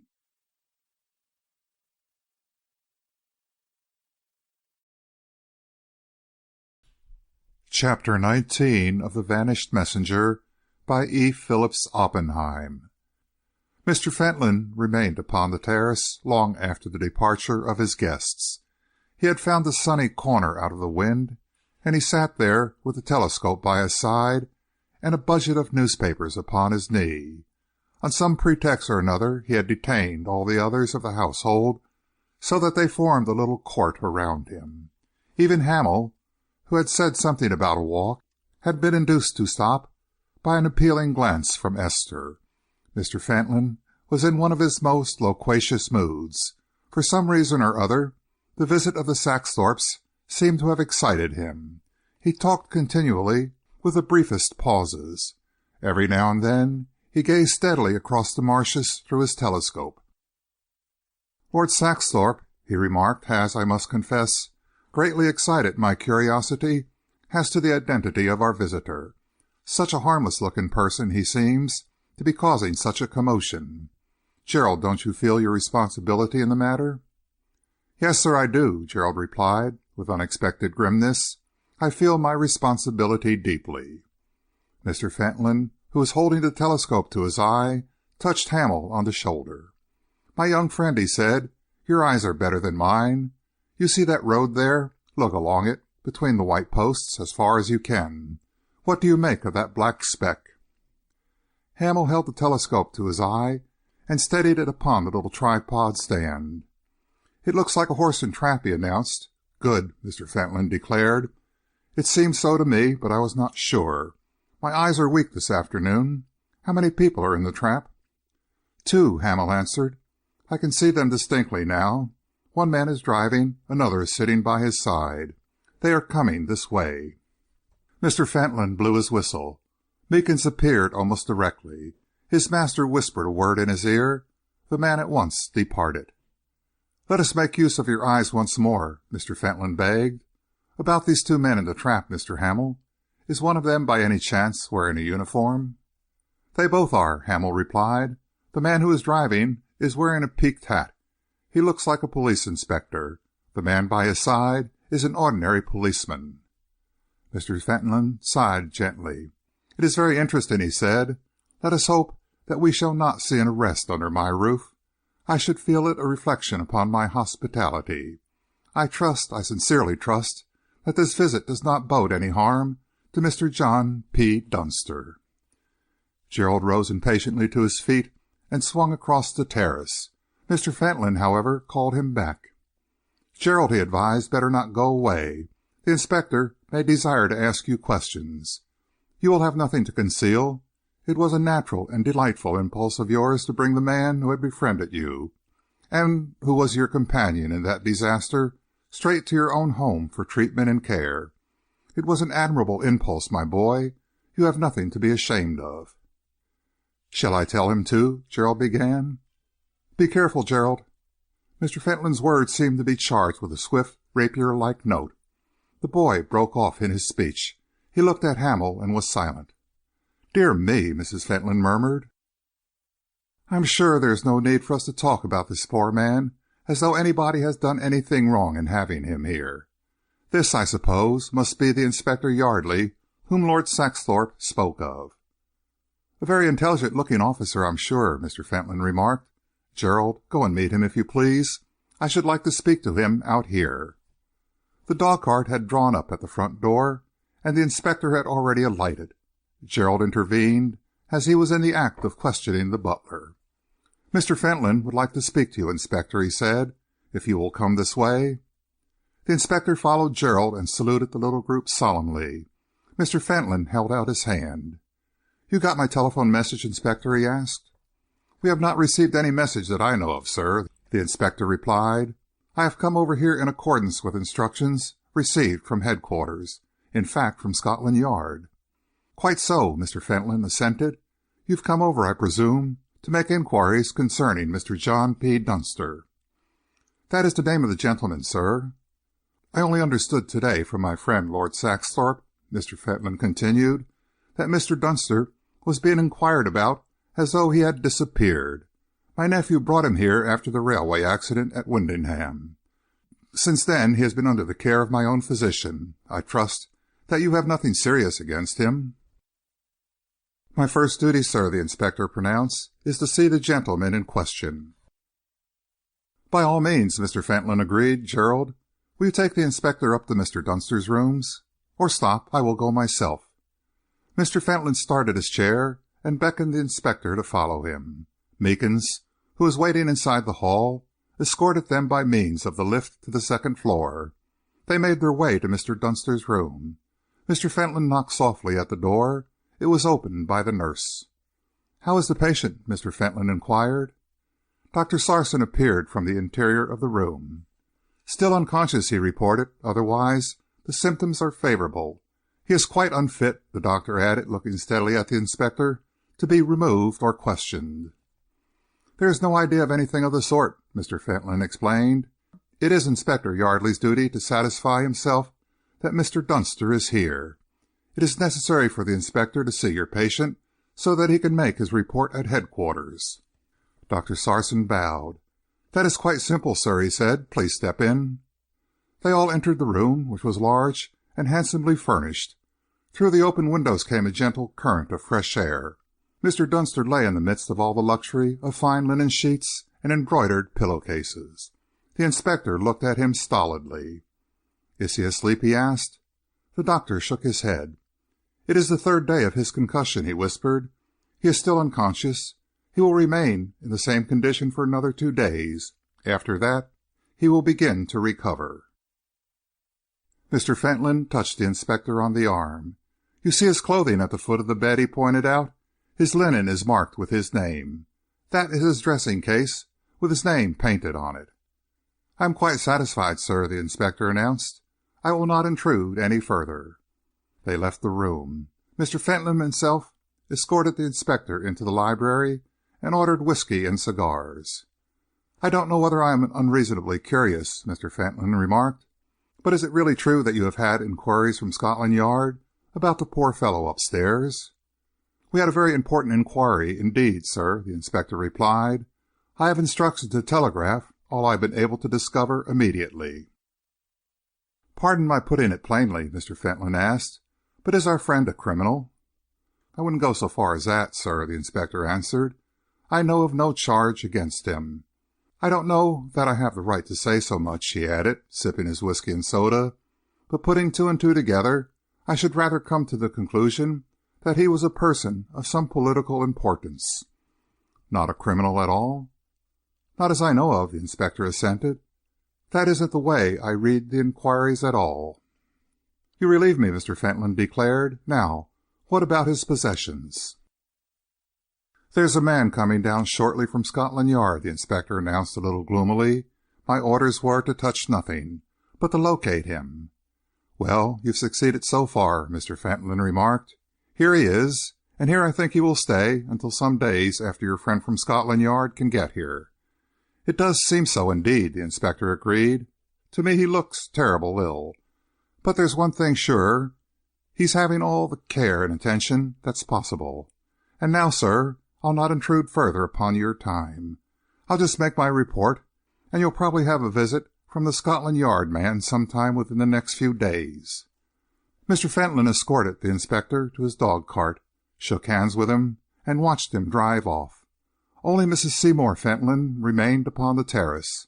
He glided over to her side. "My dear Florence," he asked, "where are the others?" "Mr. Hamel and Esther have gone for a walk," she answered. "Gerald has disappeared somewhere. Is everything all right?" "Naturally," Mr. Fentolin replied easily. "All that Inspector desired was to see Mr. Dunster. He has seen him. The poor fellow was unfortunately unconscious, but our friend will at least be able to report that he was in good hands and well cared for." "Unconscious?" Mrs. Fentolin repeated. "I thought that he was better." "One is always subject to those slight relapses in an affair of concussion," Mr. Fentolin explained. Mrs. Fentolin laid down her work and leaned a little toward her brother-in-law. Her hand rested upon his. Her voice had fallen to a whisper. "Miles," she said, "forgive me, but are you sure that you are not getting a little out of your depth? Remember that there are some risks which are not worth while." "Quite true," he answered. "And there are some risks, my dear Florence, which are worth every drop of blood in a man's body and every breath of life. The peace of Europe turns upon that man upstairs. It is worth taking a little risk for, worth a little danger. I have made my plans, and I mean to carry them through. Tell me, when I was upstairs, this fellow Hamel, was he talking confidentially to Gerald?" "Not particularly." "I am not sure that I trust him," Mr. Fentolin continued. "He had a telegram yesterday from a man in the Foreign Office, a telegram which I did not see. He took the trouble to walk 3 miles to send the reply to it from another office." "But, after all," Mrs. Fentolin protested, "you know who he is. You know that he is Peter Hamel's son. He had a definite purpose in coming here." Mr. Fentolin nodded. "Quite true," he admitted. "But for that, Mr. Hamel would have found a little trouble before now. As it is, he must be watched. If anyone comes between me and the things for which I am scheming today, they will risk death." Mrs. Fentolin sighed. She was watching the figure of Esther and Hamel far away in the distance, picking their way across the last strip of marshland which lay between them and the sea. "Miles," she said earnestly, "you take advice from no one. You will go your own way, I know, and yet it seems to me that life holds so many compensations for you without your taking these terrible risks. I am not thinking of anyone else. I am not pleading to you for the sake of anyone else. I am thinking only of yourself. I have had a sort of feeling ever since this man was brought into the house that trouble would come of it. To me the trouble seems to be gathering even now." Mr. Fentolin laughed softly, a little contemptuously. "Presentiments," he scoffed, "are the excuses of cowards. Don't be afraid, Florence. Remember always that I look ahead. Do you think that I could stay here contented with what you call my compensations, my art, the study of beautiful things, the calm epicureanism of the sedate and simple life? You know very well that I could not do that. The craving for other things is in my heart and blood. The excitement which I cannot have in one way I must find in another, and I think that before many nights have passed I shall lie on my pillow and hear the guns roar, hear the footsteps of the great armies of the world moving into battle. It is for that I live, Florence." She took up her knitting again. Her eyes were fixed upon the skyline. Twice she opened her lips, but twice no words came. "You understand," he whispered. "You begin to understand, don't you?" She looked at him only for a moment and then back at her work. "I suppose so," she sighed. End of chapter 19.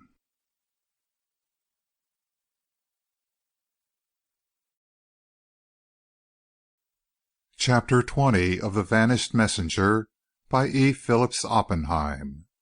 In the middle of that night, Hamel sat up in bed, awakened with a sudden start by some sound, only the faintest echo of which remained in his consciousness. His nerves were tingling with a sense of excitement. He sat up in bed and listened. Suddenly it came again, a long, low moan of pain, stifled at the end, as though repressed by some outside agency. He leaped from his bed, hurried on a few clothes, and stepped out onto the landing. The cry had seemed to him to come from the farther end of the long corridor, in the direction, indeed, of the room where Mr. Dunster lay. He made his way there, walking on tiptoe, although his feet fell noiselessly upon the thick carpet. A single light was burning from a bracket in the wall, insufficient to illuminate the empty spaces, but enough to keep him from stumbling.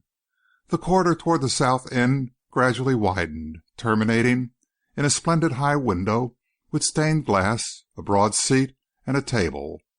On the right, the end room was Mr. Dunster's apartment, and on the left, a flight of stairs led to the floor above. Hamel stood quite still, listening. There was a light in the room, as he could see from under the door, but there was no sound of anyone moving. Hamel listened intently, every sense strained. Then the sound of a stair creaking behind diverted his attention.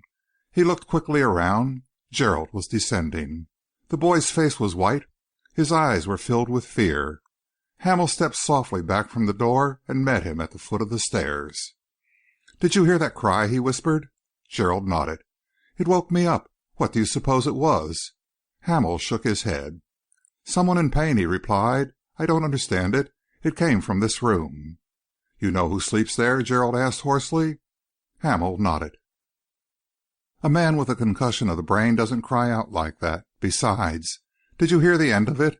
It sounded as though someone were choking him. Hush!" They had spoken only in bated breath, but the door of the room before which they were standing was suddenly opened. Meekins stood there, fully dressed, his dark, heavy face full of sombre warning. He started a little as he saw the two whispering together. Gerald addressed him almost apologetically.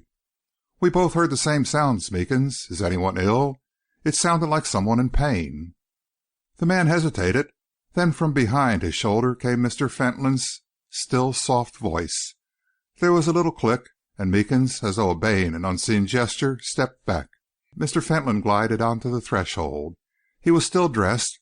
He propelled his chair a few yards down the corridor and beckoned them to approach. "I am so sorry," he said softly, "that you should have been disturbed. Mr. Hamel, we have been a little anxious about our mysterious guest. Dr. Sarson fetched me an hour ago. He discovered that it was necessary to perform a very slight operation, merely the extraction of a splinter of wood. It is all over now, and I think that he will do very well." Notwithstanding this very plausible explanation, Hamel was conscious of the remains of the uneasiness which he scarcely knew how to put into words. "It was a most distressing cry," he observed doubtfully, "a cry of fear as well as of pain." "Poor fellow," Mr. Fentolin remarked compassionately. "I'm afraid that for a moment or two he must have suffered acutely. Dr. Sarson is very clever, however, and there is no doubt that what he did was for the best. His opinion is that by tomorrow morning there will be a marvellous change. Good night, Mr. Hamel. I am quite sure that you will not be disturbed again." Hamel felt nor showed any disposition to depart. "Mr. Fentolin," he said, "I hope that you will not think that I am officious or in any way abusing your hospitality, but I cannot help suggesting that as Dr. Sarson is purely your household physician, the relatives of this man Dunster might be better satisfied if some second opinion were called in. Might I suggest that you telephone to Norwich for a surgeon?" Mr. Fentolin showed no signs of displeasure. He was silent for a moment, as though considering the matter. "I am not at all sure, Mr. Hamel, that you are not right," he admitted frankly. "I believe that the case is quite a simple one, but on the other hand, it would perhaps be more satisfactory to have an outside opinion. If Mr. Dunster is not conscious in the morning, we will telephone to the Norwich Infirmary." "I think it would be advisable," Hamel agreed. "Good night," Mr. Fentolin said once more. "I am sorry that your rest has been disturbed." Hamel, however, still refused to take the hint. His eyes were fixed upon that closed door. "Mr. Fentolin," he asked, "have you any objection to my seeing Mr. Dunster?" There was a moment's intense silence. A sudden light had burned in Mr. Fentolin's eyes. His fingers gripped the side of his chair. Yet when he spoke, there was no signs of anger in his tone. It was a marvellous effort of self-control. "There is no reason, Mr. Hamel," he said, "why your curiosity should not be gratified. Knock softly at the door, Gerald." The boy obeyed. In a moment or two, Dr. Sarson appeared on the threshold. "Our guest, Mr. Hamel," Mr. Fentolin explained in a whisper, "has been awakened by this poor fellow's cry. He would like to see him for a moment. Dr. Sarson opened the door. They all passed in on tiptoe. The doctor led the way towards the bed upon which Mr. Dunster was lying, quite still. His head was bandaged, and his eyes closed. His face was ghastly. Gerald gave vent to a little muttered exclamation. Mr. Fentolin turned to him quickly. "Gerald?" The boy stood still, trembling, speechless. Mr. Fentolin's eyes were riveted upon him. The doctor was standing, still and dark, a motionless image. "Is he asleep?" Hamel asked. "He is under the influence of a mild anaesthetic," Dr. Sarson explained. "He is doing very well. His case is quite simple. By tomorrow morning he will be able to sit up and walk about if he wishes to." Hamel looked steadily at the figure upon the bed. Mr. Dunster's breathing was regular, and his eyes were closed, but his colour was ghastly. "He doesn't look like getting up for a good many days to come," Hamel observed. The doctor led the way towards the door. "The man has a fine constitution," he said. "I feel sure that if you wish you will be able to talk to him tomorrow." They separated outside in the passage. Mr. Fentolin bade his guests a somewhat restrained good night, and Gerald mounted the staircase to his room. Hamel, however, had scarcely reached his door before Gerald reappeared. He had descended the staircase at the other end of the corridor. He stood for a moment looking down the passage. The doors were all closed. Even the light had been extinguished. "May I come in for a moment, please?" he whispered. Hamel nodded. "With pleasure. Come in and have a cigarette, if you will. I shan't feel like sleep for some time." They entered the room, and Gerald threw himself into an easy chair near the window. Hamel wheeled up another chair and produced a box of cigarettes. "Queer thing your dropping across that fellow in the way you did," he remarked. "Just shows how one may disappear from the world altogether and no one be a bit the wiser." The boy was sitting with folded arms. His expression was one of deep gloom. "I only wish I had never brought him here," he muttered. "I ought to have known better." Hamel raised his eyebrows. "Isn't he as well off here as anywhere else?" "Do you think that he is?" Gerald demanded, looking across at Hamel. There was a brief silence. "We can scarcely do your uncle the injustice," Hamel remarked, "of imagining that he can possibly have any reason or a desire to deal with this man except as a guest." "Do you really believe that?" Gerald asked. Hamel rose to his feet. "Look here, young man," he said, "this is getting serious. You and I are at cross purposes. If you like, you shall have the truth from me." "Go on." "I was warned about your uncle before I came down into this part of the world," Hamel continued quietly. "I was told that he is a dangerous conspirator, a man who sticks at nothing to gain his ends, a person altogether out of place in these days. It sounds melodramatic, but I had it straight from a friend. Since I have been here, I've had a telegram, you brought it to me yourself, asking for information about this man Dunster. It was I who wired to London that he was here. It was through me that Scotland Yard communicated with the police station at Wells. Through me that a man is to be sent down from London. I didn't come here as a spy. Don't think that. I was coming here anyhow. On the other hand, I believe that your uncle is playing a dangerous game. I am going to have Mr. John P. Dunster put in charge of a Norwich physician tomorrow." "Thank God," the boy murmured. "Look here," Hamel continued. "What are you doing in this business, anyway? You're old enough to know your own mind and go your own way." "You say that because you don't know," Gerald declared bitterly. "In a sense I don't," Hamel admitted. "And yet your sister hinted to me only this afternoon that you and she—" "Oh, I know what she told you," the boy interrupted. "We've worn the chains for the last 8 years. They are breaking her. They've broken my mother. Sometimes I think they are breaking me. But you know, there comes a time when one can't go on. I've seen some strange things here, and some that I've half understood, some that I haven't understood at all. I closed my eyes. I've kept my promise. I've done his bidding, wherever it has led me. But you know there is a time, there's a limit to all things. I can't go on. I spied on this man Dunster. I brought him here. It is I who am responsible for anything that may happen to him. It's the last time." Gerald's face was white with pain. Hamel laid his hand upon his shoulder. "My boy," he said, "there are worse things in the world than breaking a promise. When you gave it, The conditions which were existing at the time made it, perhaps, a right and reasonable undertaking. But sometimes the whole of the conditions under which a promise was given change. Then one must have courage enough to be false even to one's word. "Have you talked to my sister like that?" Gerald asked eagerly. "I have, and I will again," Hamel declared. "Tomorrow morning I leave this house, but before I go I mean to have the affair of this man Dunster cleared up. Your uncle will be very angry with me, without a doubt. I don't care. But I do want you to trust me, if you will, and your sister. I should like to be your friend." "God knows we need one," the boy said simply. "Good night." Once more the house was quiet. Hamel pushed his window wide open and looked out into the night. The air was absolutely still. There was no wind. The only sound was the falling of the low waves upon the stony beach and the faint scrunching of the pebbles drawn back by the ebb. He looked along the row of windows, all dark and silent now. A rush of pleasant fancies suddenly chased away the grim depression of the last few minutes. Out of all this sordidness and mystery there remained at least something in life for him to do.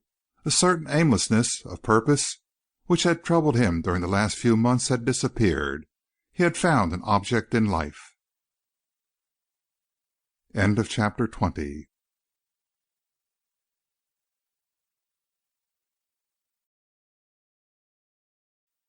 Chapter 21 of The Vanished Messenger by E. Phillips Oppenheim. Today, Hamel declared, as he stood at the sideboard the following morning at breakfast time and helped himself to bacon and eggs, "I am positively going to begin reading. I have a case full of books down at the Tower which I haven't unpacked yet." Esther made a little grimace. "Look at the sunshine," she said. "There isn't a breath of wind either.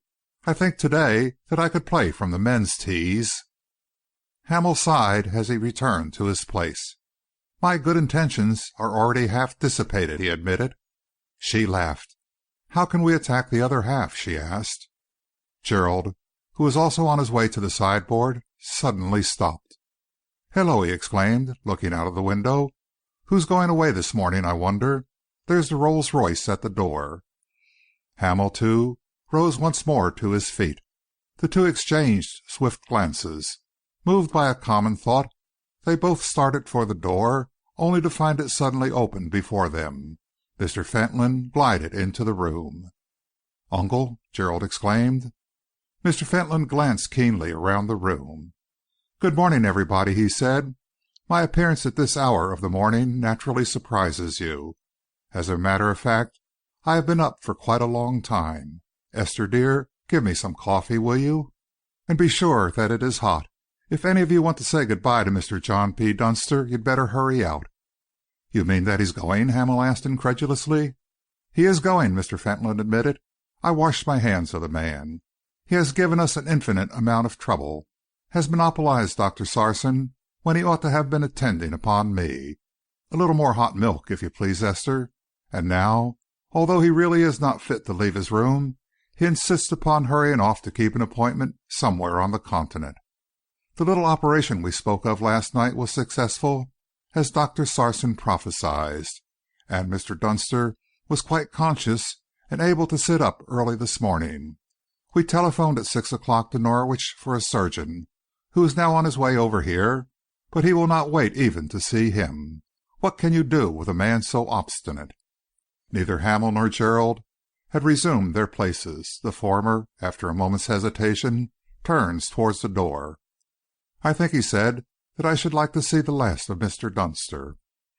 "Pray do," Mr. Fentolin begged. "I have said good-bye to him myself, and all that I hope is that the next time you offer a wayfarer the hospitality of St. David's Hall, Gerald, he may be a more tractable person. This morning I shall give myself a treat. I shall eat an old-fashioned English breakfast. Close the door after you, if you please, Gerald." Hamel, with Gerald by his side, hurried out into the hall. Just as they crossed the threshold, they saw Mr. Dunster, wrapped from head to foot in his long ulster, a soft hat upon his head, and one of Mr. Fentolin's cigars in his mouth, step from the bottom stair into the hall and make his way with somewhat uncertain footsteps towards the front door. Dr. Sarson walked on one side, and Meekins held him by the arm. He glanced toward Gerald and his companion and waved the hand which held the cigar. "So long, my young friend," he exclaimed. "You see, I got them to let me make a start. Next time we go about the country in a saloon car together, I hope we'll have better luck. Say, but I'm groggy about the knees." "You'd better save your breath," Dr. Sarson advised him grimly. "You haven't got any to spare now, and you want more than you have before you get to the end of your journey. Careful down the steps, mind." They helped him into the car. Hamel and Gerald stood under the great stone portico, watching. "Well, I'm jiggered!" the boy exclaimed under his breath. Hamel was watching the proceedings with a puzzled frown. To his surprise, neither Dr. Sarson nor Meekins were accompanying the departing man. "He's off right enough," Hamel declared as the car glided away. "Do you understand it? I don't." Gerald did not speak for several moments. His eyes were still fixed upon the back of the disappearing car. Then he turned towards Hamel. "There isn't much," he said softly, "that Mr. Fentolin doesn't know. If that detective was really on his way here, there wasn't any chance of keeping Mr. Dunster to himself. You see, the whole story is common property, and yet there's something about the affair that bothers me." "And me," Hamel admitted, watching the car until it became a speck in the distance. "He was fairly well cornered," Gerald concluded as they made their way back to the dining room. "But it isn't like him to let go of anything so easily." "So you've seen the last of our guest," Mr. Fentolin remarked, as Hamel and Gerald re-entered the dining room. "A queer fellow, almost a new type to me. Dogged and industrious, I should think. He hadn't the least right to travel, you know, and I think so long as we had taken the trouble to telephone to Norwich, he might have waited to see the physician. Sarson was very angry about it. But what can you do with these fellows who are never ill? They scarcely know what physical disability means. Well, Mr. Hamel, how are you going to amuse yourself today?" "I had thought about commencing some reading I brought with me," Hamel replied, "but Miss Esther has challenged me to another game of golf." "Excellent," Mr. Fentolin declared. "It is very kind of you indeed, Mr. Hamel. It is always a matter of regret for me that society in these parts is so restricted. My nephew and niece have little opportunity for enjoying themselves. Play golf with Mr. Hamel by all means, my dear child," he continued, turning to his niece. "Make the most of this glorious spring weather. And what about you, Gerald? What are you doing today?" "I haven't made up my mind yet, sir," the boy replied. Mr. Fenton sighed. "Always that lack of initiative," he remarked. "A lack of initiative is one of your worst faults, I'm afraid, dear Gerald." The boy looked up quickly. For a moment it seemed as though he were about to make a fierce reply. He met Mr. Fentolin's steady gaze, however, and the words died away upon his lips. "I rather thought," he said, "of going to Norwich. If you could spare me, Captain Holt has asked me to lunch at the barracks." Mr. Fentolin shook his head gently. "It is most unfortunate," he declared. "I have a commission for you later in the day."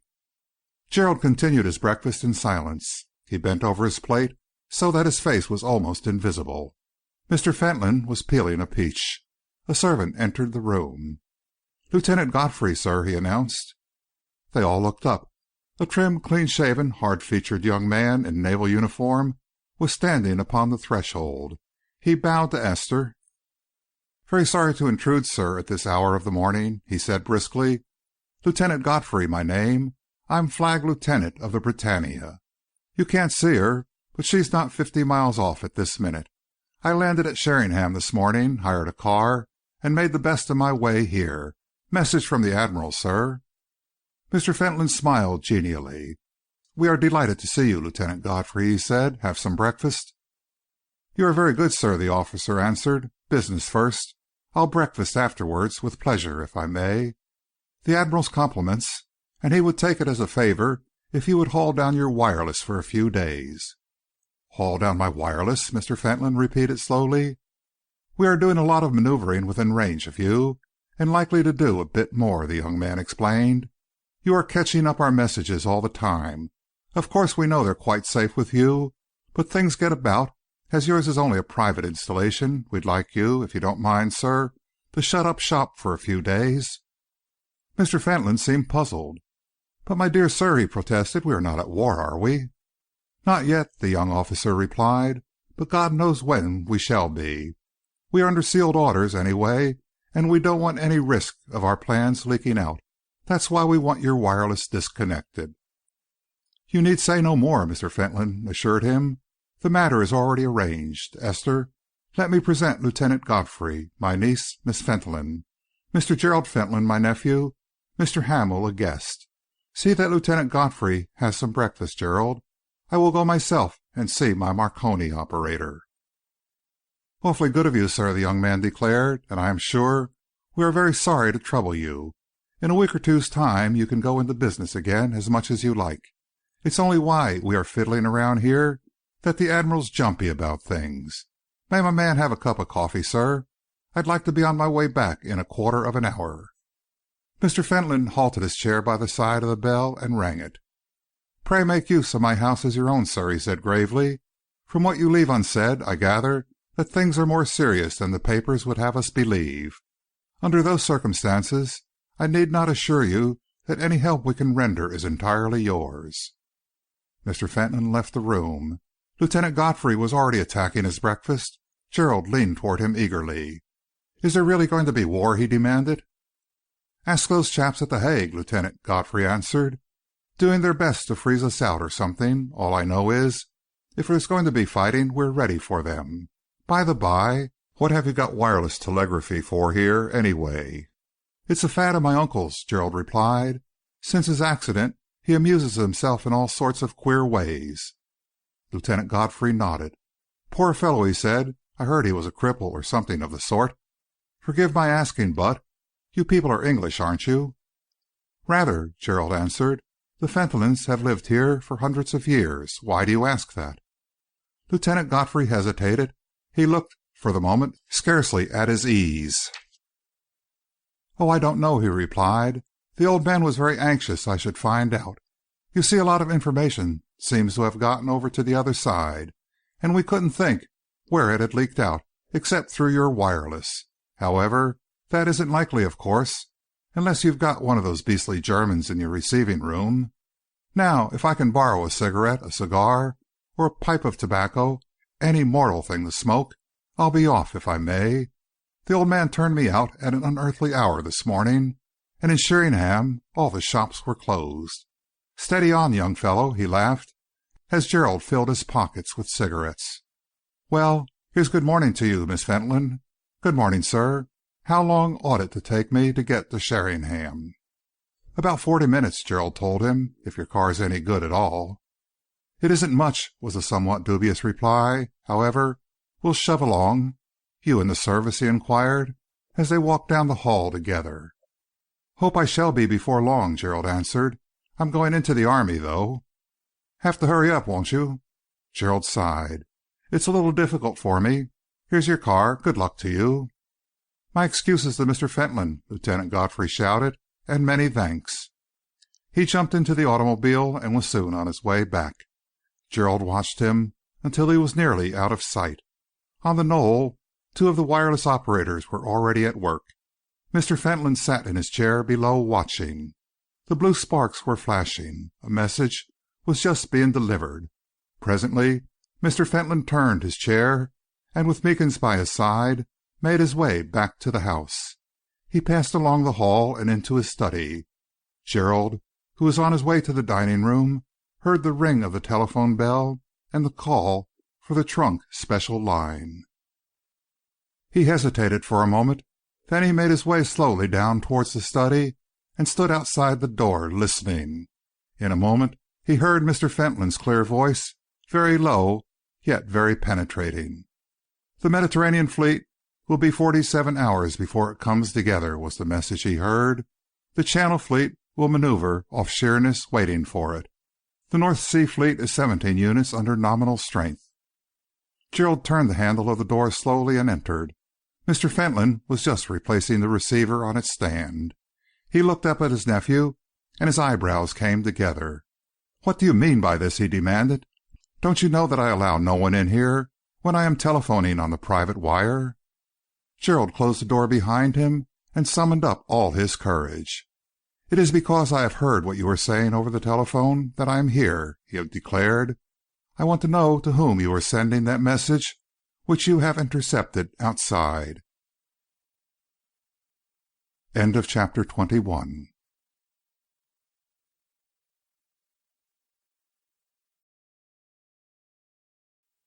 Chapter 22 of The Vanished Messenger by E. Phillips Oppenheim. Mr. Fentolin sat for a moment in his chair with immovable face. Then he pointed to the door which Gerald had left open behind him. "Close that door, Gerald." The boy obeyed. Mr. Fentolin waited until he had turned around again. "Come and stand over here by the side of the table," he directed. Gerald came without hesitation. He stood before his uncle with folded arms. There was something else besides sullenness in his face this morning, something which Mr. Fentolin was quick to recognize. "I do not quite understand the nature of your question, Gerald," Mr. Fentolin began. "It is unlike you. You do not seem yourself. Is there anything in particular the matter?" "Only this," Gerald answered firmly.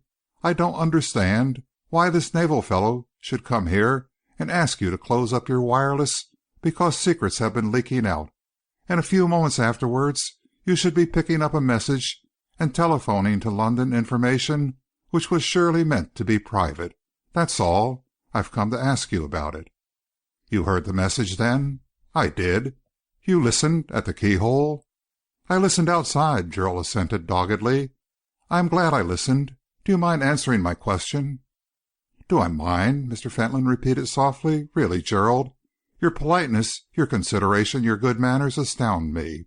I am positively deprived of the power of speech." "I'll wait here until it comes to you again," the boy declared bluntly. "I've waited on you hand and foot, done dirty work for you, put up with your ill humours and your tyranny, and never grumbled. But there's a limit. You've made a poor sort of creature of me, but even the worm turns, you know. When it comes to giving away secrets about the movements of our Navy at a time when we are almost at war, I strike." "Melodramatic, almost dramatic, but alas, so inaccurate," Mr. Fentolin sighed. "Is this a fit of heroics, boy, or what has come over you? Have you by any chance forgotten?" Mr. Fentolin's voice seemed suddenly to have grown in volume. His eyes dilated. He himself seemed to have grown in size. Gerald stepped a little back. He was trembling, but his expression had not changed. "No, I haven't forgotten. There's a great debt we are doing our best to pay. But there's such a thing as asking too much. There's such a thing as drawing the cords to a snapping point. I'm speaking for Esther and Mother as well as myself. We have been your slaves in a way. I suppose we are willing to go on being your slaves. It's the burden that fate has placed around our necks, and we'll go through with it. All I want to point out is that there are limits, and it seems to me that we are up against them now." Mr. Fentolin nodded. He had the air of a man who wished to be reasonable. "You are very young, my boy," he said, "very young indeed. Perhaps that is my fault for not having let you see more of the world. You have got some very queer ideas in your head. A little too much novel reading lately, eh? I might treat you differently. I might laugh at you and send you out of the room. I won't. I'll tell you what you ask. I'll explain what you find so mysterious. The person to whom I have been speaking is my stockbroker." "Your stockbroker?" Gerald exclaimed. Mr. Fentolin nodded. "Mr. Bayliss," he continued, "of the firm Bayliss, Hundercombe and Dunn, Throckmorton Court. Mr. Bayliss is a man of keen perceptions. He understands exactly the effect of certain classes of news upon the market. The message which I have just sent to him is practically common property. It will be in the Daily Mail tomorrow morning. The only thing is that I have sent it to him just a few minutes sooner than anyone else can get it. There is a good deal of value in that, Gerald. I do not mind telling you that I have made a large fortune through studying the political situation and securing advance information upon matters of this sort. That fortune some day will probably be yours. It will be you who will benefit. Meanwhile, I am enriching myself and doing no one any harm." "But how do you know," Gerald persisted, "that this message would ever have found its way to the press? It was simply a message from one battleship to another. It was not intended to be picked up on land. There are no other installation but ours that could have picked it up. Besides, it It was in code. I know that you have the code, but the others haven't." Mr. Fentolin yawned slightly. "Ingenious, my dear Gerald, but inaccurate.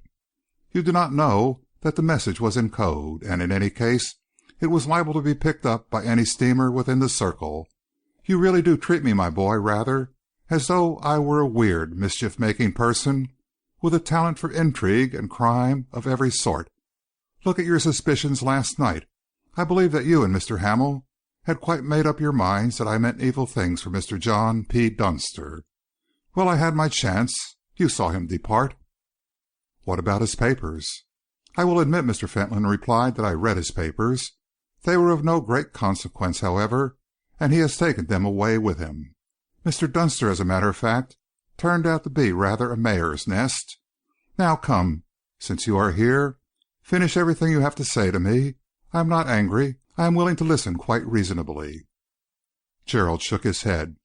"Oh, I can't," he declared bitterly. "You always get the best of it. I'll only ask you one more question. Are you having the wireless hauled down?" Mr. Fentolin pointed out of the window. Gerald followed his finger. 3 men were at work upon the towering spars. "You see," Mr. Fentolin continued tolerantly, "that I am keeping my word to Lieutenant Godfrey. You are suffering from a little too much imagination, I'm afraid. It's really quite a good fault. By the by, how do you get on with our friend Mr. Hamel?" "Very well," the boy replied. "I haven't seen much of him." "He and Esther are together a great deal, eh?" Mr. Fentolin asked quickly. "They seem to be quite friendly." "It isn't Mr. Hamel, by any chance, who has been putting these ideas into your head?" "No one has been putting any ideas into my head," Gerald answered hotly. "It's simply what I've seen and overheard. It's simply what I feel around. The whole atmosphere of the place. The whole atmosphere you seem to create around you with these brutes, Sarson and Meekins, and those white-faced, smooth-tongued Marconi men of yours who can't talk decent English, and the post-office man who can't look you in the face, and Miss Price, who looks as though she were one of the creatures, too, of your torture chamber. That's all." Mr. Fentolin waited until he had finished. Then he waved him away. "Go and take a long walk, Gerald," he advised. "Fresh air is what you need. Fresh air and a little vigorous exercise. Run along now and send Miss Price to me."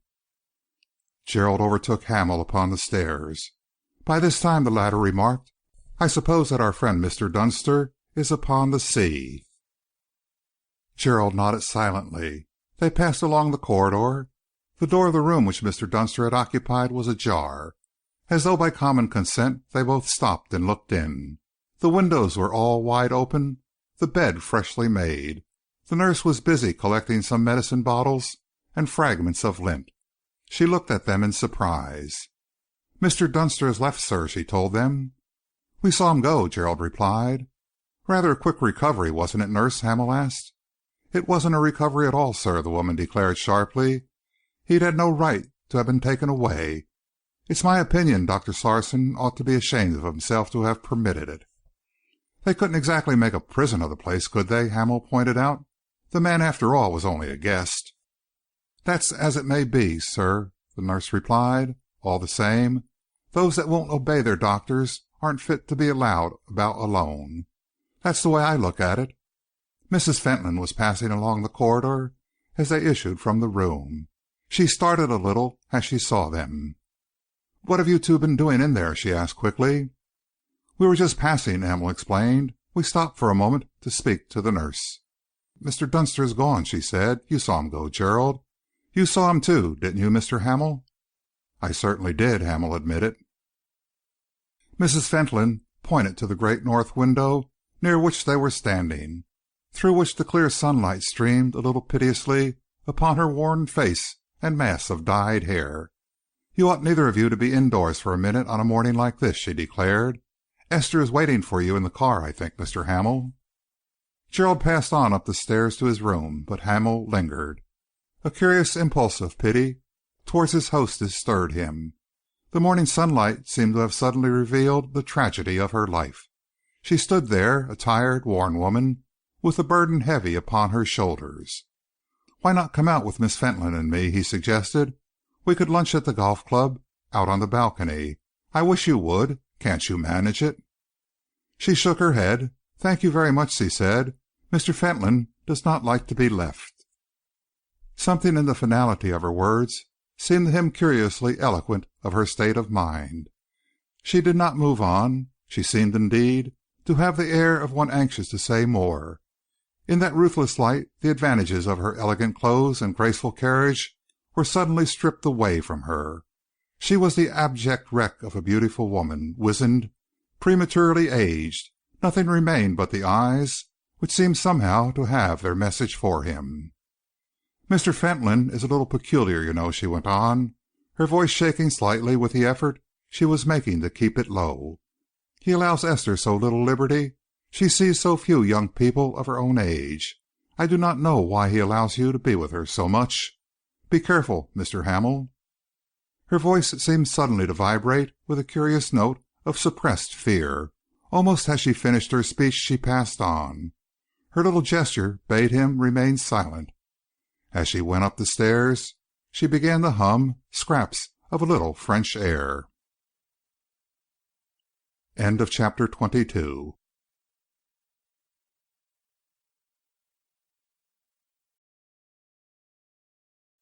Chapter 23 of The Vanished Messenger by E. Phillips Oppenheim.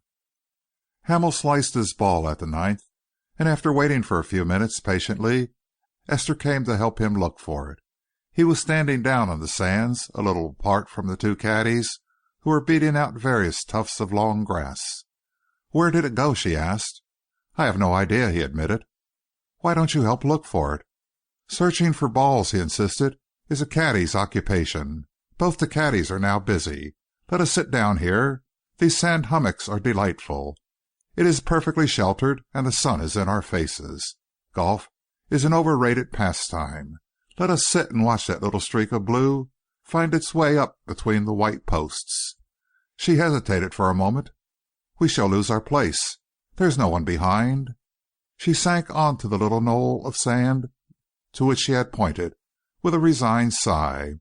"You really are a queer person," she declared. "You have been playing golf this morning as though your very life depended upon it. You have scarcely missed a shot or spoken a word. And now, all of a sudden, you want to sit on a sand hummock and watch the tide." "I have been silent," he told her, "because I have been thinking."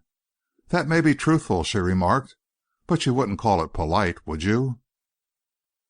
"The subject of my thoughts is my excuse. I have been thinking of you." For a single moment her eyes seemed to have caught something of that sympathetic light with which he was regarding her. Then she looked away. "Was it my mashie shot you were worrying about?" she asked. "It was not," he replied simply. "It was you yourself." She laughed, not altogether naturally. "How flattering," she murmured. "By the by, you are rather a downright person, aren't you, Mr. Hamel?" "So much so," he admitted, "that I'm going to tell you one or two things now. I'm going to be very frank indeed." She sat suddenly quite still. Her face was turned from him, but for the first time since he had known her, there was some slight undertone of colour in her cheeks. "A week ago," he said, "I hadn't the faintest idea of coming to Norfolk. I knew about this little shanty of my father's, but I had forgotten all about it. I came as a result of a conversation I had with a friend who is in the Foreign Office." She looked at him with startled eyes. "What do you mean?" she asked quickly. "You are Mr. Hamel, aren't you?" "Certainly," he replied. "Not only am I Richard Hamel, mining engineer, but I really have all that reading to do I have spoken about, and I really was looking for a quiet spot to do it in. It is true that I had this part of the world in my mind, but I do not think I should ever have really decided to come here if it had not been for my friend in London. He was very interested indeed directly I mentioned St. David's Tower. Would you like to know what he told me?" "Yes, go on, please." "He told me a little of the history of your uncle, Mr. Fentolin, and what he did not tell me at the time he has since supplemented. I suppose," he added hesitatingly, "that you yourself—" "Please go on. Please speak as though I knew nothing." "Well, then," Hamel continued, "he told me that your uncle was at one time in the Foreign Office himself. He seemed to have a most brilliant career before him when suddenly there was a terrible scandal. A political secret, I don't know what it was, had leaked out. There were rumours that it had been acquired for a large sum of money by a foreign power. Mr. Fentolin retired to Norfolk pending an investigation. It was just at that time that he met with this terrible accident, and the matter was dropped." "Go on, please," she murmured. "My friend went on to say that during the last few years Mr. Fentolin has once again become an object of some suspicion to the head of our Secret Service Department. For a long time they have known that he was employing agents abroad and that he was showing the liveliest interest in underground politics. They believe that it was merely a hobby, born of his useless condition, a taste ministered to, without doubt, by the occupation of his earlier life. Once or twice lately they have had reason to change their minds. You know, I dare say, in what a terribly disturbed state European affairs are just now. Well, my friend had an idea that Mr. Fentolin was showing an extraordinary amount of interest in a certain conference which we understand is to take place at The Hague. He begged me to come down and watch your uncle while I was down here and report to him anything that seemed to me noteworthy. Since then I have had a message from him concerning the American whom you entertained, Mr. John P. Dunster. It appears that he was the bearer of very important dispatches for the Continent." "But he has gone," she said quickly. "Nothing has happened to him, after all. He went away without a word of complaint. We all saw him." "That is quite true," Hamel admitted. "Mr. Dunster has certainly gone. It is rather a coincidence, however, that he should have taken his departure just as the inquiries concerning his whereabouts had reached such a stage that it had become quite impossible to keep him concealed any longer." She turned a little in her place and looked at him steadfastly. "Mr. Hamel," she said, "tell me, what of your mission? You have had an opportunity of studying my uncle. You have even lived under his roof. Tell me what you think." His face was troubled. "Miss Fentolin," he said, "I will tell you frankly that up to now I have not succeeded in solving the problem of your uncle's character. To me personally he has been most courteous.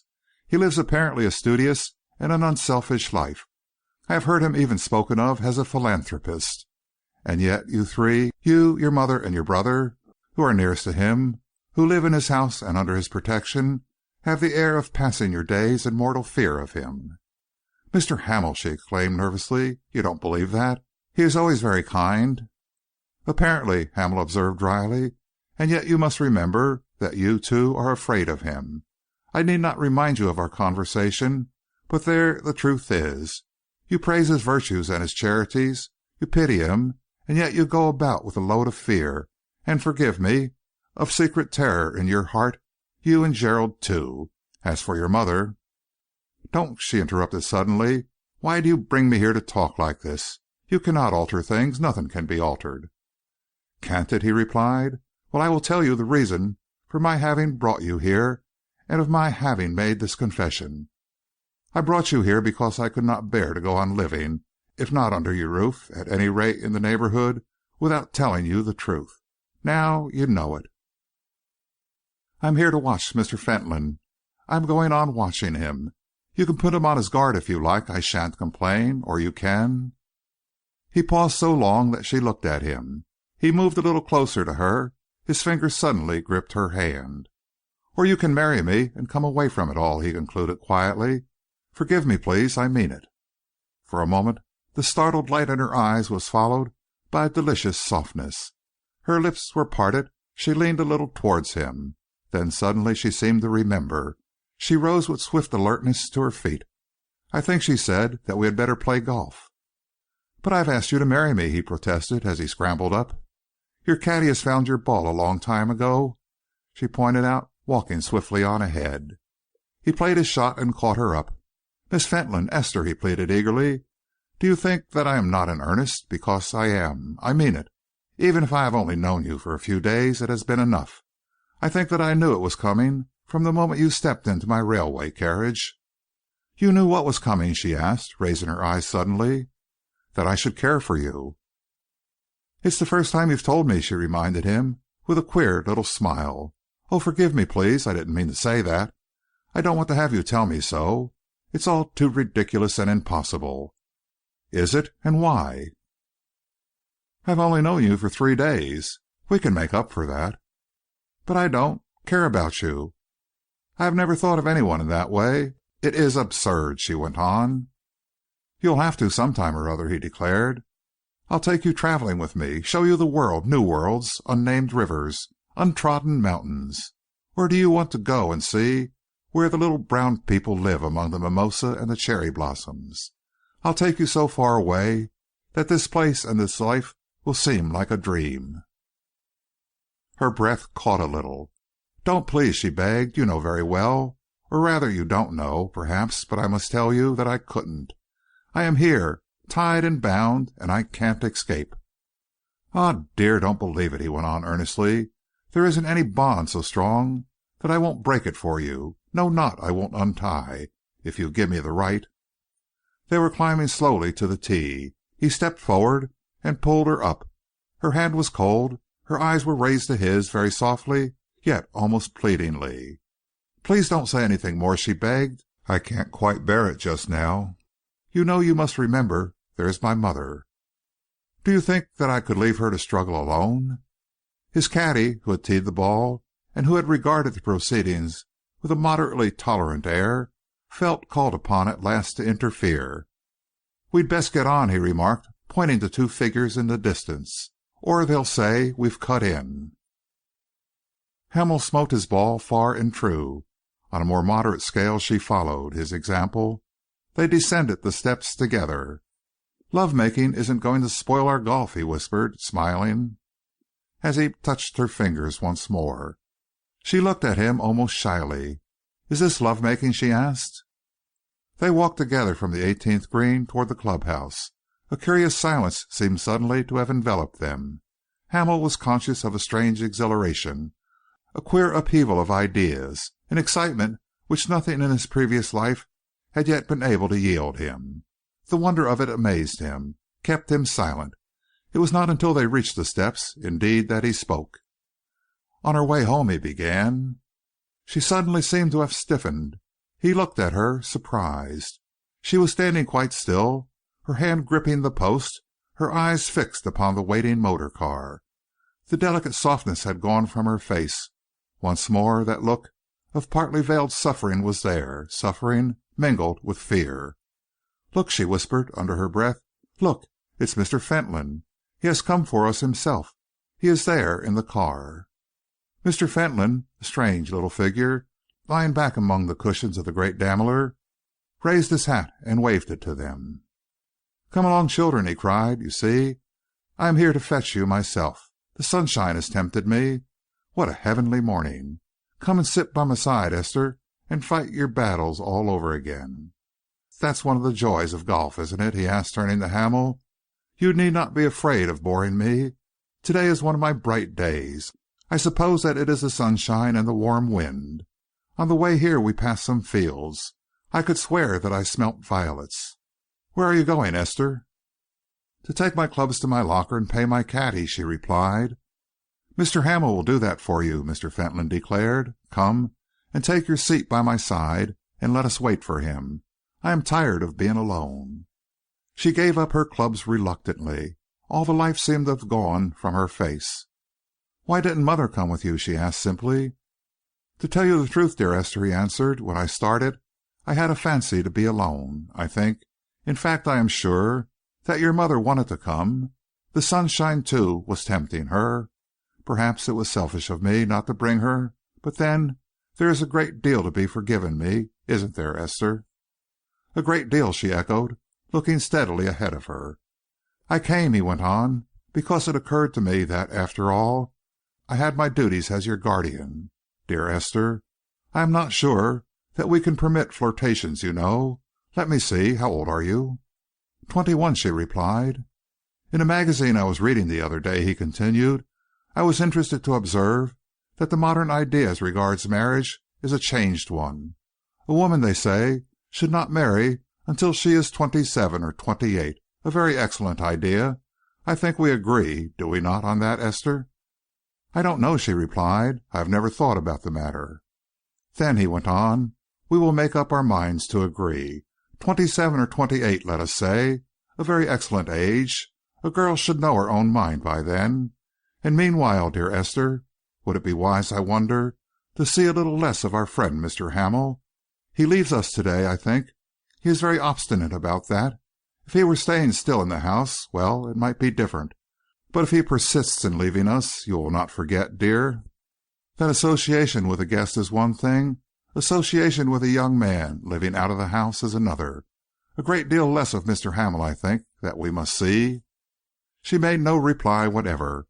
Hamel was coming now towards them. "Really a very personable young man," Mr. Fentolin remarked, studying him through his eyeglass. "Is it my fancy, I wonder, as an observant person, or is he just a little taken with you, Esther? A pity if it is so, a great pity." She said nothing, but her hand, which rested upon the rug, was trembling a little.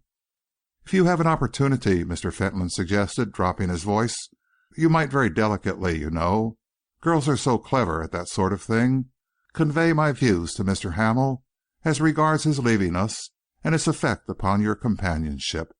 You understand me, I am sure." For the first time she turned her head towards him. "I understand," she said, "that you have some particular reason for not wishing Mr. Hamel to leave St. David's Hall." He smiled benignly. "You do my hospitable impulses full justice, dear Esther," he declared. "Sometimes I think that you understand me almost as well as your dear mother. If by any chance Mr. Hamel should change his mind as to taking up his residence at the Tower, I think you will not find me in any sense of the word an obdurate or exacting guardian. Come along, Mr. Hamel. That seat opposite to us is quite comfortable. You see, I resign myself to the inevitable. I have come to fetch golfers home to luncheon, and I compose myself to listen. Which one of you will begin the epic of missed putts and brassy shots which failed by a foot to carry?" End of chapter 23.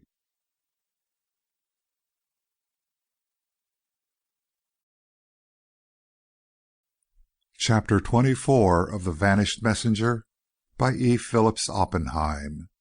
Hamel sat alone upon the terrace, his afternoon coffee on a small table in front of him. His eyes were fixed upon a black speck at the end of the level roadway which led to the Tower. Only a few minutes before, Mr. Fentolin, in his little carriage, had shot out from the passage beneath the terrace on his way to the Tower. Behind him came Meekins, bending over his bicycle. Hamel watched them both with thoughtful eyes. There were several little incidents in connection with their expedition which he scarcely understood. Then there came at last the sound for which he had been listening, the rustle of a skirt along the terraced way. Hamel turned quickly around, half rising to his feet and concealing his disappointment with difficulty. It was Mrs. Seymour Fentolin who stood there, a little dog under each arm, a large hat, grey with flowers, upon her head. She wore patent shoes with high heels and white silk stockings. She had, indeed, the air of being dressed for luncheon at a fashionable restaurant.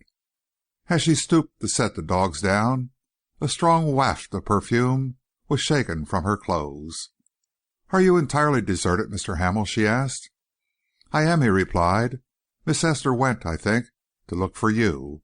My host," he added, pointing to the black speck in the distance, "begged me to defer my occupation of the Tower for an hour or so, and has gone down there to collect some of his trifles."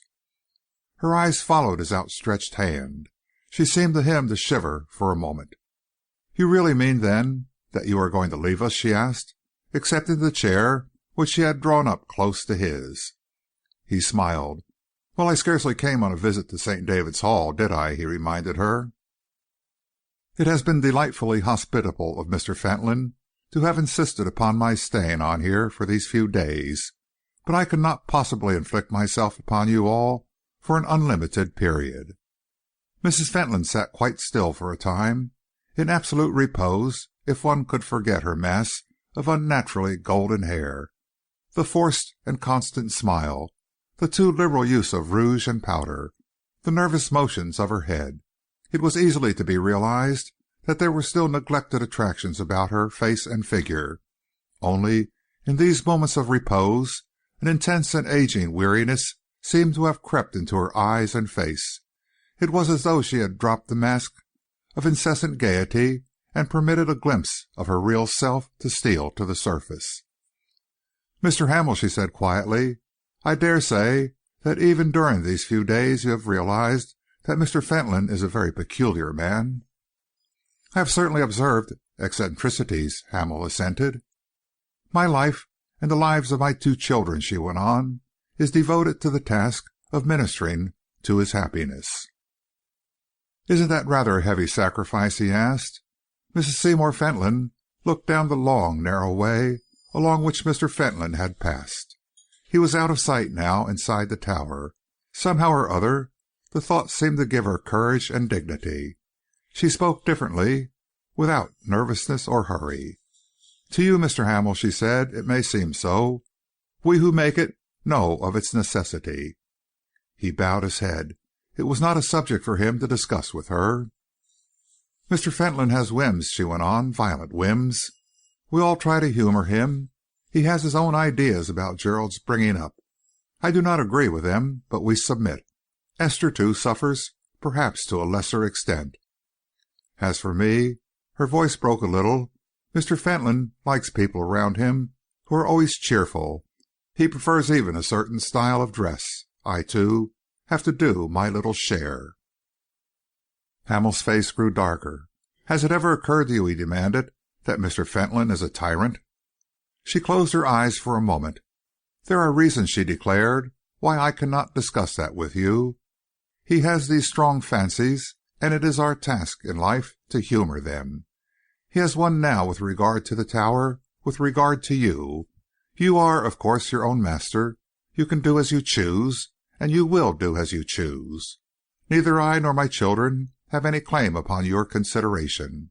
But, Mr. Hamel, you have been so kind that I feel moved to tell you this. It would make it very much easier for all of us if you would give up this scheme of yours, if you would stay on here instead of going to reside at the Tower." Hamel threw away his cigarette.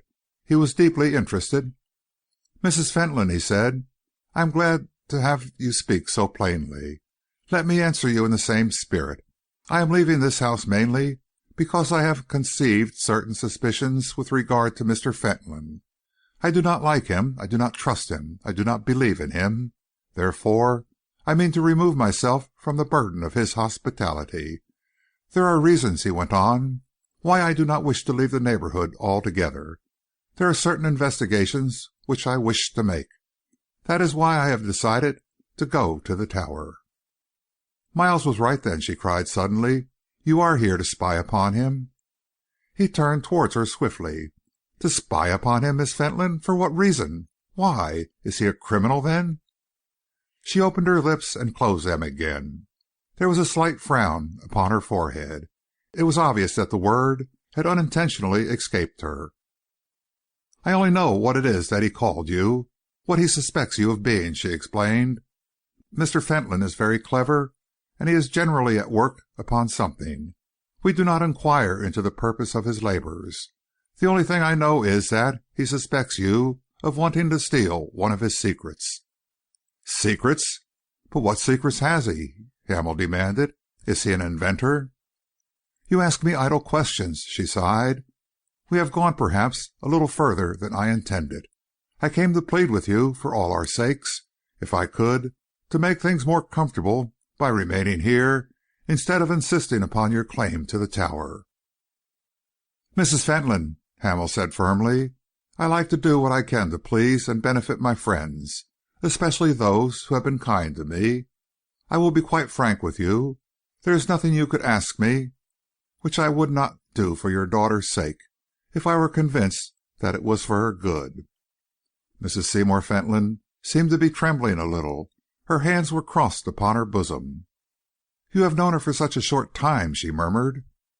Hamel smiled confidently. "I will not weary you," he said, "with the usual trite remarks. I will simply tell you that the time has been long enough. I love your daughter." Mrs. Fentolin sat quite still. Only in her eyes, fixed steadily seaward, was the light of something new, as though some new thought were stirring in her brain. Her lips moved, although the sound which came was almost inaudible. "Why not?" she murmured. as though arguing with some unseen critic of her thoughts. "Why not?" "I'm not a rich man," Hamel went on, "but I am fairly well off. I could afford to be married at once, and I should like—" She turned suddenly upon him and gripped his wrist. "Listen," she interrupted. "You are a traveller, aren't you? You have been to distant countries where white people go seldom, inaccessible countries where even the arm of the law seldom reaches. Couldn't you take her away there, take her right away, travel so fast that nothing could catch you, and hide for a little time?" Hamel stared at his companion for a moment blankly. Her attitude was so unexpected, her questioning so fierce. "My dear Mrs. Fentolin," he began. She suddenly relaxed her grip on his arm. Something of the old hopelessness was settling down upon her face. Her hands fell into her lap. "No," she interrupted, "I forgot. I mustn't talk like that. She, too, is part of the sacrifice." "Part of the sacrifice?" Hamel repeated, frowning. "Is she indeed? I don't know what sacrifice you mean, but Esther's the girl with whom sooner or later, somehow or other, I'm going to make my wife. And when she is my wife, I shall see to it that she isn't afraid of Miles Fentolin or of any other man breathing." A gleam of hopefulness shone through the stony misery of the woman's face. "Does Esther care?" she asked softly. "How can I tell? I can only hope so. If she doesn't yet, she shall some day. I suppose," he added with a sigh, "it is rather too soon yet to expect that she should. If it is necessary, I can wait." Mrs. Fentolin's eyes were once more fixed upon the tower. The sun had caught the top of the telephone wire and played around it till it seemed like a long, thin shaft of silver. "If you go down there," she said, "Esther will not be allowed to see you at all. Mr. Fentolin has decided to take it as a personal affront. You will be ostracized from here." "Shall I?" he answered. "Well, it won't be for long at any rate. And as to not seeing Esther, you must remember that I come from the outside this little domain, and I see nothing more in Mr. Fentolin than a bad-tempered, mischievous, tyrannical old invalid, who is fortunately prevented by his infirmities from doing as much mischief as he might. I am not afraid of your brother-in-law or the bully he takes about with him. And I am going to see your daughter somehow or other, and I am going to marry her before very long." She thrust out her hand suddenly and grasped his. The fingers were very thin, almost bony, and covered with rings. Their grip was feverish, and he felt them tremble. "You are a brave man, Mr. Hamel," she declared, speaking in a low, quick undertone. "Perhaps you are right. The shadow isn't over your head. You haven't lived in the terror of it. You may find a way. God grant it." She wrung his fingers and rose to her feet. Her voice suddenly changed into another key. Hamel knew instinctively that she wished him to understand that their conversation was over. "Chow Chow," she cried. "Come along, dear. We must have our walk. Come along, Koto. Come along, little dogs." Hamel strolled down the terrace steps and wandered for a time in the gardens behind the house. Here, in the shelter of the great building, he found himself suddenly in an atmosphere of springtime.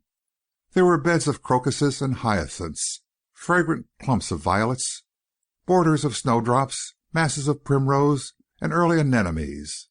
He slowly climbed one or two steep paths until he reached a sort of plateau, level with the top of the house. The flowers here grew more sparsely. The track of the salt wind lay like a withering band across the flower beds. The garden below was like a little oasis of color and perfume. Arriving at the bordering red brick wall, he turned around and looked along the narrow road which led to the sea. There was no sign of Mr. Fentolin's return. To his left he saw a gate open and heard the clamor of dogs. Esther appeared, walking swiftly toward the little stretch of road which led to the village. He hurried after her. "Unsociable person," he exclaimed, as he caught her up. "Didn't you know that I was longing for a walk?" "How should I read your thoughts?" she answered. "Besides, a few minutes ago I saw you on the terrace talking to Mother. I am only going as far as the village." "May I come?" he asked. "I have business there myself." She laughed. "There are 9 cottages, 3 farmhouses, and a general shop in St. David's," she remarked. "Also About 15 fishermen's cottages dotted about the marsh. Your business, I presume, is with the general shop?" He shook his head, falling into step with her. "What I want," he explained, "is to find the woman to come in and look after me at the Tower. Your servant who valets me has given me 2 names." Something of the lightness faded from her face. "So you have quite made up your mind to leave us?" she asked slowly. "Mother wasn't able to persuade you to stay?" He shook his head. "She was very kind," he said, "but there are really grave reasons why I feel that I must not accept Mr. Fentolin's hospitality any longer. I had," he went on, "a very interesting talk with your mother." She turned quickly towards him. The slightest possible tinge of additional colour was in her cheeks. She was walking on the top of a green bank, with the wind blowing her skirts around her. The turn of her head was a little diffident, almost shy. Her eyes were asking him questions. At that moment she seemed to him, with her slim body, her gently parted lips and soft tremulous eyes, almost like a child. He drew a little nearer to her. "I told your mother," he continued, "all that I have told you, and more. I told her, dear, that I cared for you, that I wanted you to be my wife." She was caught up in a little gust of wind. Both her hands went up to her hat. Her face was hidden. She stepped down from the bank. "You shouldn't have done that," she said quietly. "Why not?" he demanded. "It was the truth." He stooped forward, intent upon looking into her face. The mystic softness was still in her eyes, but her general expression was inscrutable. It seemed to him that there was fear there. "What did mother say?" she whispered. "Nothing discouraging," he replied. "I don't think she minded at all. I have decided, if you give me permission, to go and talk to Mr. Fentolin this evening." She shook her head very emphatically. "Don't," she implored. "Don't. Don't give him another whip to lash us with. Keep silent. Let me just have the memory for a few days all to myself." Her words came to him like numb things. There was little expression in them, and yet he felt that somehow they meant so much. "Esther, dear," he said, "I shall do just as you ask me. At the same time, please listen. I think that you are all absurdly frightened of Mr. Fentolin. Living here alone with him, you have all grown under his dominance to an unreasonable extent. Because of his horrible infirmity, you have let yourselves become his slaves. There are limits to this sort of thing, Esther. I came here as a stranger, and I see nothing more in Mr. Fentolin than a very selfish, irritable, domineering, and capricious old man. Humour him by all means. I am willing to do the same myself. But when it comes to the great things in life, neither he nor any other living person is going to keep from me the woman I love." She walked by his side in silence. Her breath was coming a little quicker. Her fingers lay passive in his. Then for a moment he felt the grip of them almost burn into his flesh. Still she said nothing. "I want your permission, dear," he went on, "to go to him. I suppose he calls himself your guardian. If he says no, you are of age. I just want you to believe that I am strong enough to put my arms around you and to carry you away to my own world and keep you there, although an army of Mr. Fentolin's creatures follow us." She turned, and he saw the great transformation. Her face was brilliant. Her eyes shone with wonderful things. "Please," she begged, "will you say or do nothing at all for a little time, until I tell you when? I just want a few days' peace. You have said such beautiful things to me that I want them to lie there in my thoughts, in my heart, undisturbed, for just a little time. You see, we are at the village now. I am going to call at this third cottage. While I am inside, you can go and make what inquiries you like. Come and knock at the door for me when you are ready." "And we will walk back together?" "We will walk back together," she promised him. "I will take you home another way. I will take you over what they call the common and come down behind the Hall into the gardens." She dismissed him with a little smile. He strolled along the village street and plunged into the mysterious recesses of the one tiny shop. End of chapter 24.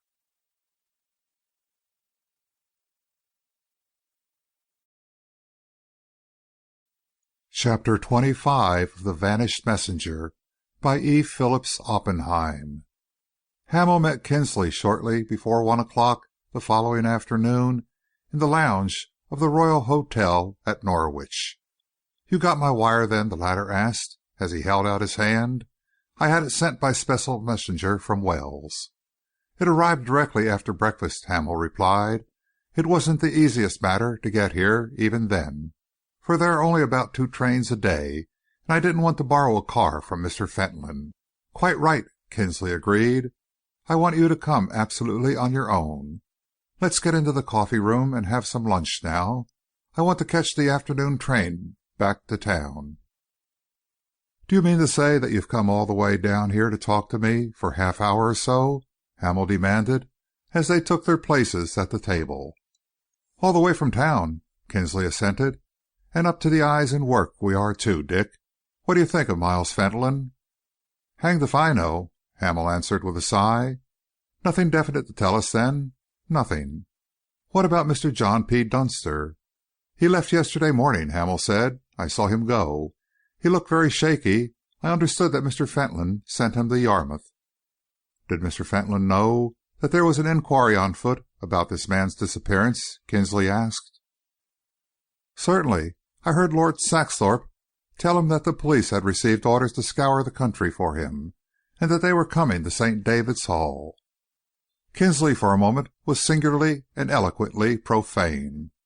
"That's why Mr. Fentolin let him go, then. If Saxthorpe had only held his tongue, or if those infernal police hadn't got chattering with the magistrates, we might have made a coup. As it is, the game's up. Mr. Dunster left for Yarmouth, you say, yesterday morning?" "I saw him go myself.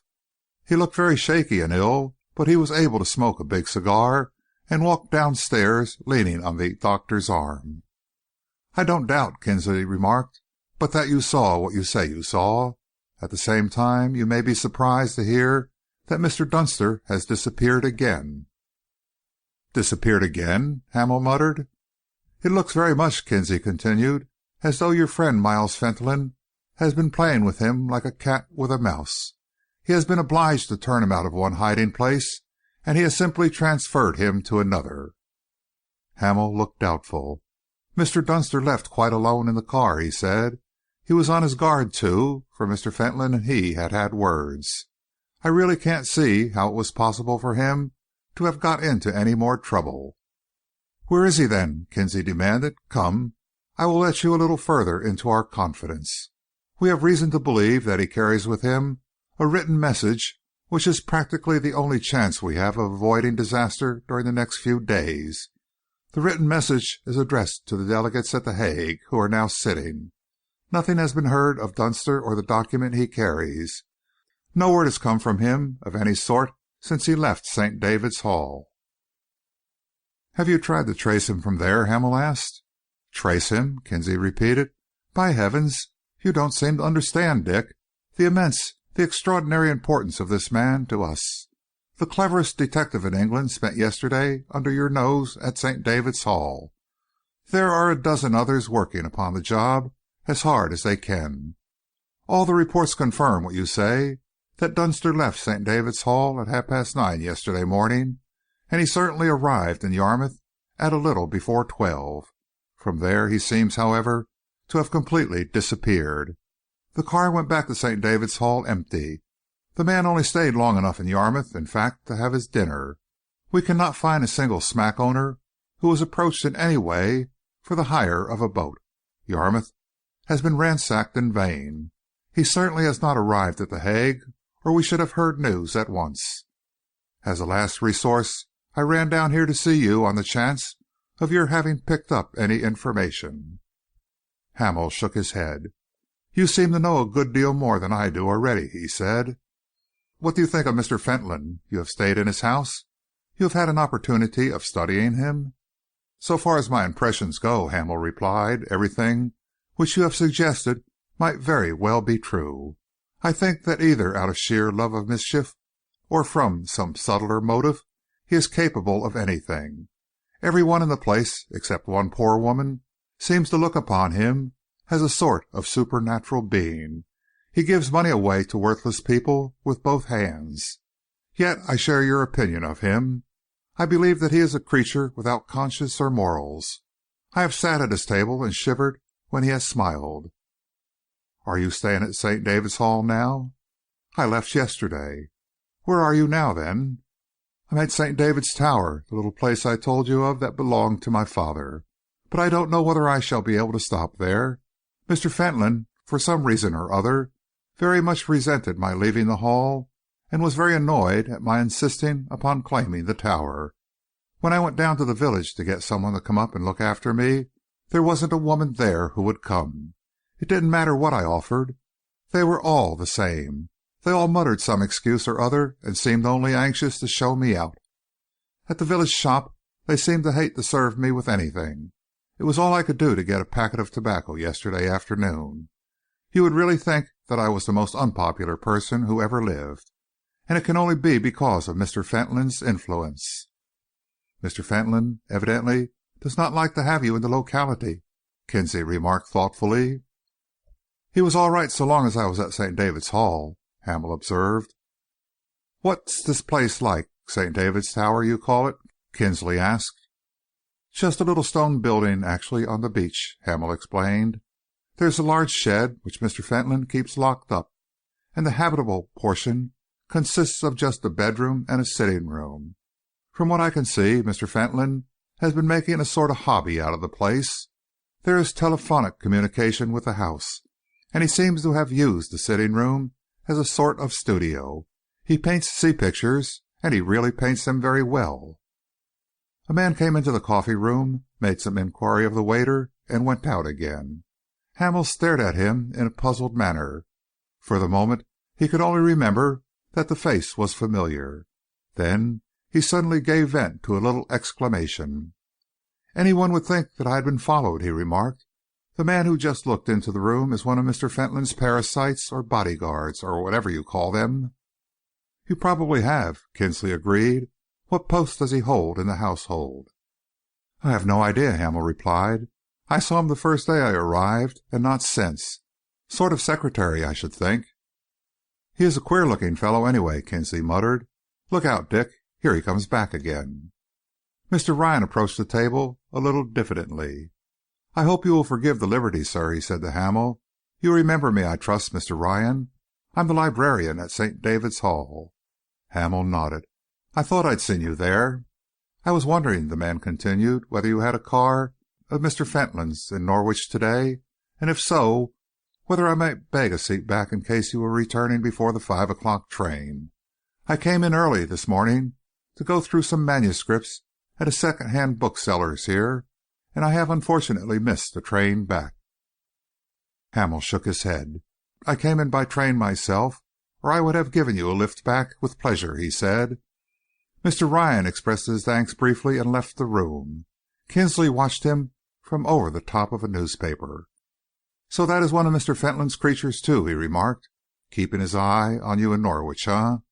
Tell me, Dick, by the by, how do you get on with the rest of Mr. Fentolin's household, and exactly of whom does it consist?" "There is his sister-in-law," Hamel replied, "Mrs. Seymour Fentolin. She is a strange, tired-looking woman who seems to stand in mortal fear of Mr. Fentolin.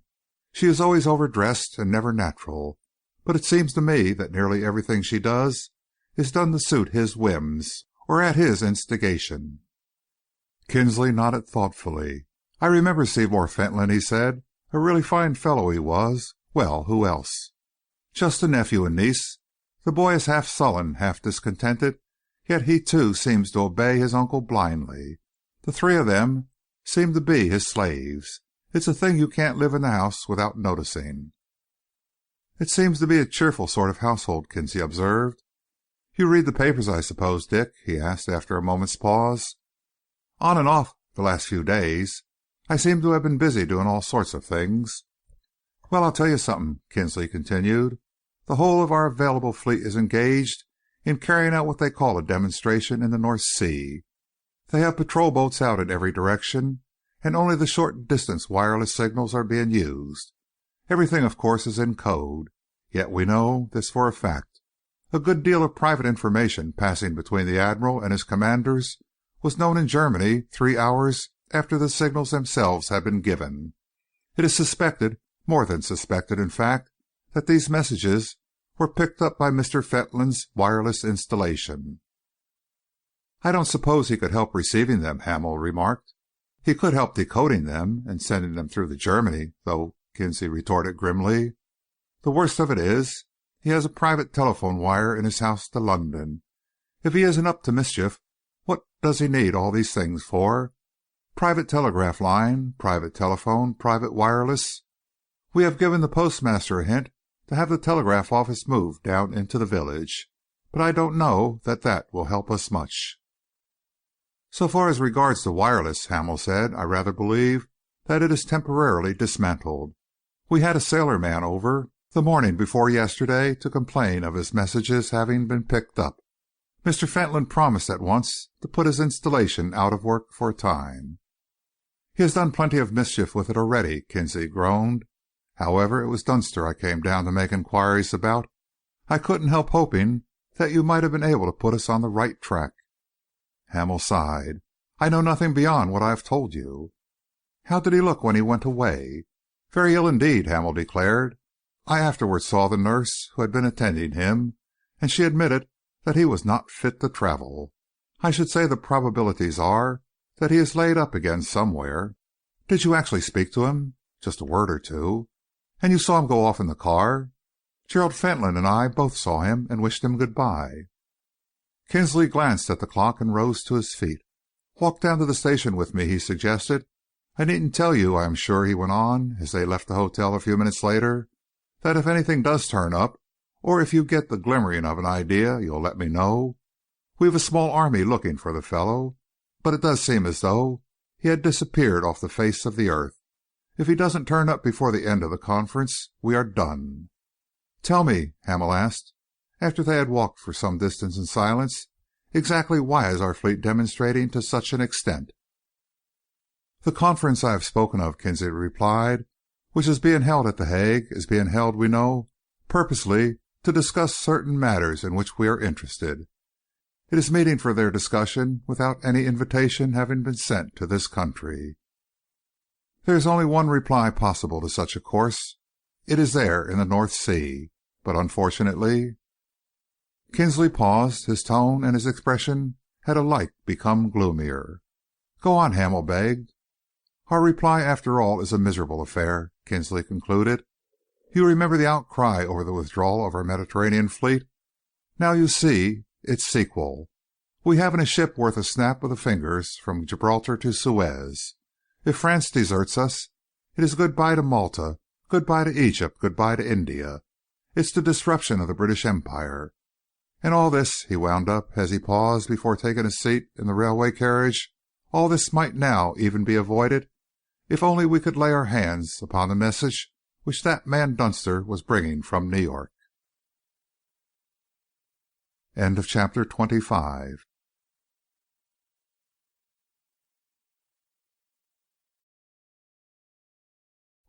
Chapter 26 of The Vanished Messenger by E. Phillips Oppenheim. Once more Hamel descended from the little train and, turning away from St. David's Hall, made his way across the marshes seawards. The sunshine of the last few days had departed. The twilight was made gloomy by a floating veil of white mist which hung about in wet patches. Hamel turned up his coat collar as he walked and shivered a little. The thought of his solitary night and uncomfortable surroundings after all the luxury of St. David's Hall was scarcely inspiring. Yet, on the whole, he was splendidly cheerful. The glamour of a host of new sensations was upon him. There was a new love of living in his heart. He forgot the cold east wind which blew in his face, bringing with it little puffs of damp grey mist. He forgot the cheerlessness which he was about to face, the lonely night before him. For the first time in his life, a woman reigned in his thoughts. It was not until he actually reached the very side of the tower that he came back to earth. As he opened the door, he found a surprise in store for him. A fire was burning in the sitting-room. Smoke was ascending from the kitchen chimney. The little round table was laid with a white cloth. There was a faint odour of cooking from the back premises. His lamp was lit. There were logs hissing and crackling upon the fire. As he stood there, looking wonderingly about him, the door from the back was opened. Hannah Cox came quietly into the room. "What time would you like your dinner, sir?" she inquired. Hamel stared at her. "Why, are you going to keep house for me, Mrs. Cox?" he asked. "If you please, sir, I heard that you had been in the village looking for someone. I am sorry that I was away. There is no one else who would come to you." "So I discovered," he remarked a little grimly. "No one else," she went on, "would come to you because of Mr. Fentolin. He does not wish to have you here. They love him so much in the village that he had only to breathe the word. It was enough." "Yet you are here," he reminded her. "I do not count," she answered. "I am outside all these things." Hamel gave a little sigh of satisfaction. "Well, I am glad you could come anyhow. If you have something for dinner, I should like it in about half an hour." He climbed the narrow stairs which led to his bedroom. To his surprise, there were many things there for his comfort which he had forgotten to order: clean bed linen, towels, and even a curtain upon the window. "Where did you get all the linen upstairs from, Mrs. Cox?" he asked her when he descended. "The room was almost empty yesterday, and I forgot nearly all the things I meant to bring home from Norwich." "Mrs. Seymour Fentolin sent down a hamper for you," the woman replied, "with a message from Mr. Fentolin. She said that nothing among the oddments left by your father had been preserved, but that you were welcome to anything you desired, if you would let them know at the Hall." "It is very kind of both of them," Hamel said thoughtfully. The woman stood still for a moment, looking at him. Then she drew a step nearer. "Has Mr. Fentolin given you the key to the shed?" she asked, very quietly. Hamel shook his head. "We don't need the place, do we?" "He did not give you the key?" she persisted. "Mr. Fentolin said that he had some things in there which he wished to keep locked up," he explained. She remained thoughtful for several moments. Then she turned away. "No," she said, "it was not likely he would not give you that key." Hamel dined simply but comfortably. Mrs. Cox cleared away the things, brought him his coffee, and appeared a few minutes later, her shawl wrapped around her, ready for departure. "I shall be here at 7 o'clock in the morning, sir," she announced. Hamel was a little startled. He withdrew the pipe from his mouth and looked at her. "Why, of course," he remarked. "I'd forgotten. There is no place for you to stay here." "I shall go back to my brother's," she said. Hamel put some money upon the table. "Please get anything that is necessary," he directed. "I shall leave you to do the housekeeping for a few days." "Shall you be staying here long, sir?" she asked. "I am not sure," he replied. "I do not suppose," she said, "that you will stay for very long. I shall get only the things that you require from day to day. Good night, sir." She left the room. Hamel looked after her for a moment with a frown. In some indescribable way, the woman half impressed, half irritated him. She had always the air of keeping something in the background. He followed her out onto the little ridge of beach a few minutes after she had left. The mist was still drifting about. Only a few yards away the sea rolled in, filling the air with dull thunder. The marshland was half obscured. St. David's Hall was invisible, but like strangely hung lanterns in an empty space, he saw the line of lights from the great house gleam through the obscurity. There was no sound save the sound of the sea. He shivered slightly. It was like an empty land, this. Then, moved by some instinct of curiosity, he made his way round to the closed door of the boat house, only to find it, as he had expected, locked. He shook it slightly without result. Then he strolled round to the back, entered his own little abode by the kitchen, and tried the other door which led into the boat house. It was not only locked, but a staple had been put in, and it was fastened with a padlock of curious design, which he did not remember to have seen there before. Again, half unconsciously, he listened, and again he found the silence oppressive. He went back to his room, brought out some of the books which it had been his intention to study, and sat and read over the fire. At 10 o'clock he went to bed.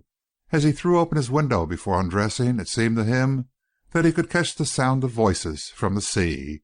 He listened intently. A great pall hung everywhere. To the left, with strange indistinctness, almost like something human struggling to assert itself, came the fitful flash from the light at the entrance to the tidal way. Once more he strained his ears. This time there was no doubt about it. He heard the sound of fishermen's voices. He heard one of them say distinctly, "Hard a port, Dave, lad. That's Fentolin's light. Keep her out a bit. Steady, lad." Through a rift in the mist he caught a glimpse of the brown sail of a fishing boat, dangerously near the land. He watched it alter its course slightly and pass on. Then again there was silence. He undressed slowly and went to bed. Later on he woke with a start and sat up in bed, listening intently, listening for he knew not what. Except for the backward scream of the pebbles, dragged down every few seconds by the receding waves, an unbroken silence seemed to prevail. He struck a match, looked at his watch. It was exactly 3 o'clock. He got out of bed. He was a man in perfect health, ignorant of the meaning of nerves, a man of proved courage. Yet he was conscious that his pulses were beating with absurd rapidity. A new feeling seemed to possess him. He could almost have declared that he was afraid. What sound had awakened him? He had no idea, yet he seemed to have a distinct and absolute conviction that it had been a real sound and no dream. He drew aside the curtains and looked out of the window. The mist now seemed to have become almost a fog, to have closed in upon sea and land. There was nothing whatever to be seen. As he stood there for a moment listening, his face became moist with the drifting vapor. Suddenly upon the beach he saw what at first he imagined must be an optical illusion, a long shaft of light, invisible in itself, except that it seemed to slightly change the density of the mist. He threw on an overcoat over his pajamas, thrust on his slippers, and taking up his electric torch, hastily descended the stairs. He opened the front door and stepped out onto the beach. He stood in the very place where the light had seemed to be and looked inland. There was no sign of any human person, not a sound except the falling of the sea upon the pebbly beach. He raised his voice and called out. Somehow or other, speech seemed to be a relief. "Hello?" There was no response. He tried it again. "Is anyone there?" Still no answer. He watched the veiled light from the harbor appear and disappear. It threw no shadow of illumination upon the spot to which he had gazed from his window. One window at St. David's Hall was illuminated. The rest of the place was wrapped now in darkness. He walked up to the boathouse. The door was still locked. There was no sign that anyone had been there. Reluctantly at last he re-entered the tower and made his way upstairs. "Confound that fellow Kinsley," he muttered, as he threw off his overcoat. "All his silly suggestions and melodramatic ideas have given me a fit of nerves. I am going to bed, and I am going to sleep. That couldn't have been a light I saw at all. I couldn't have heard anything. I am going to sleep." End of chapter 26.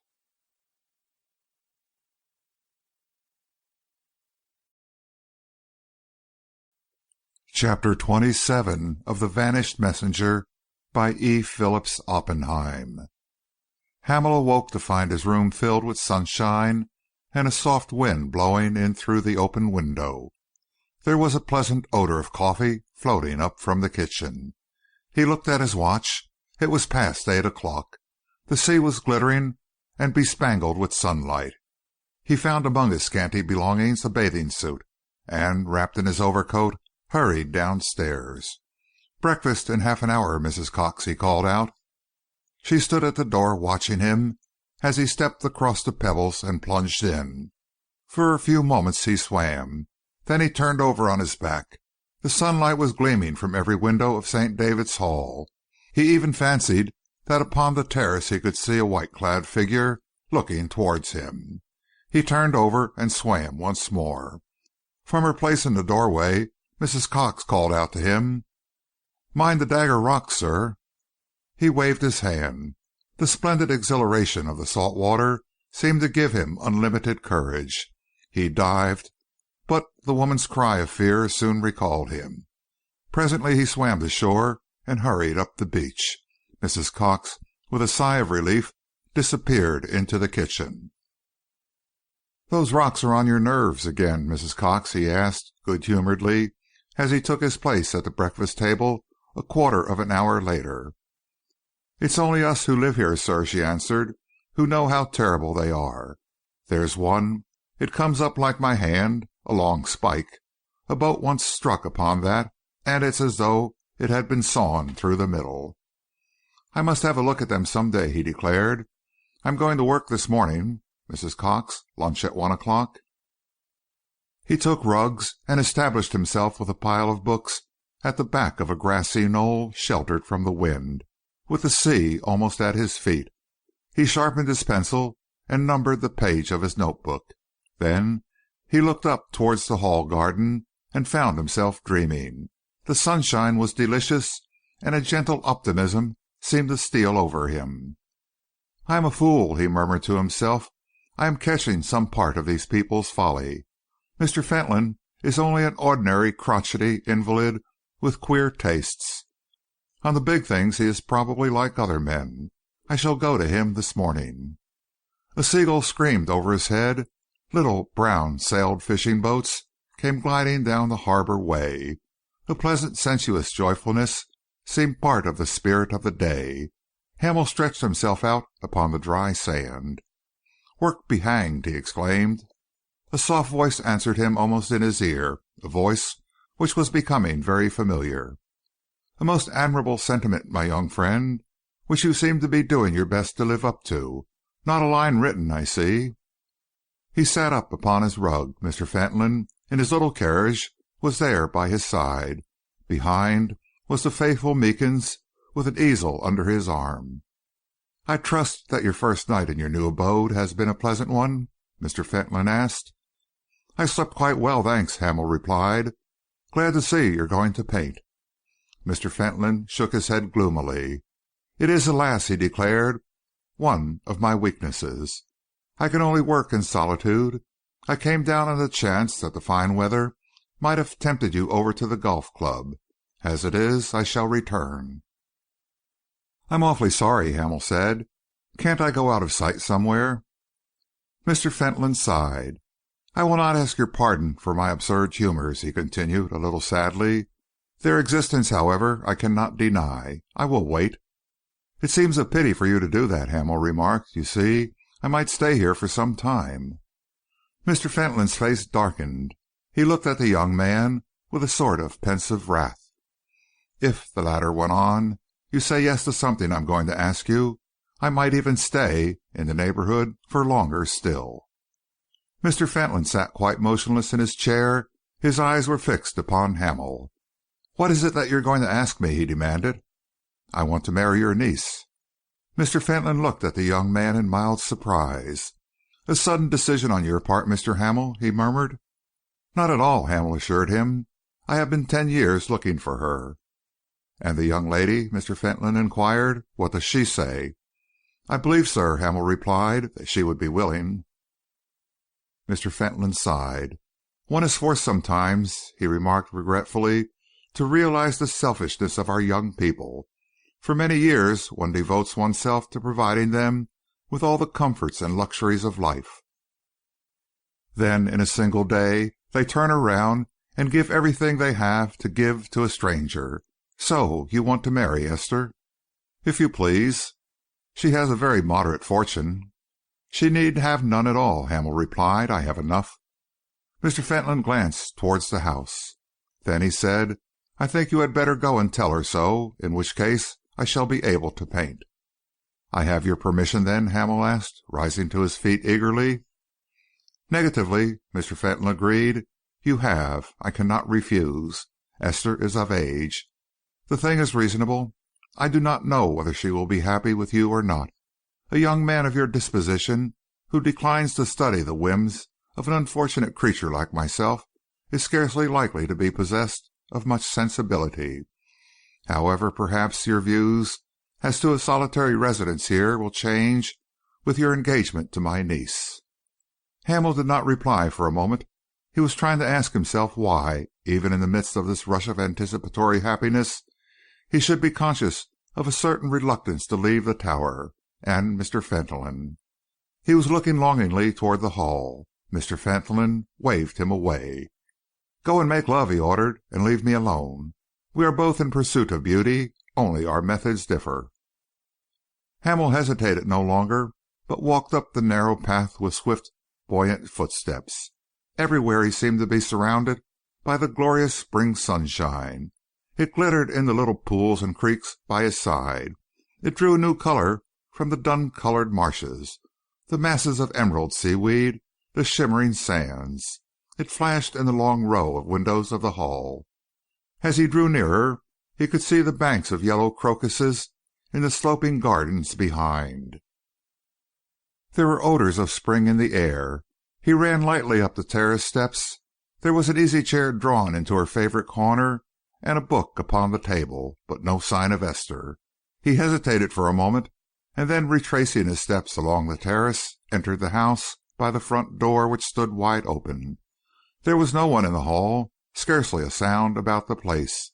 A great clock ticked solemnly from the foot of the stairs. There was not even a servant in sight. Hamel wandered about, at a loss of what to do. He opened the door of the drawing-room and looked in. It was empty. He turned away, meaning to ring a bell. On his way across the hall he paused.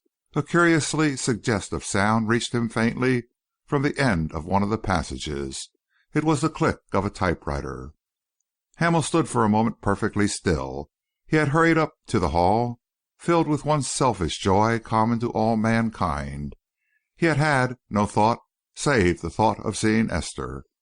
The click of that machine brought him back to the stern realities of life. He remembered his talk to Kinsley, his promise. On the hall table he could see from where he was standing the great headlines which announced the nation's anxiety. He was in the house of a suspected spy.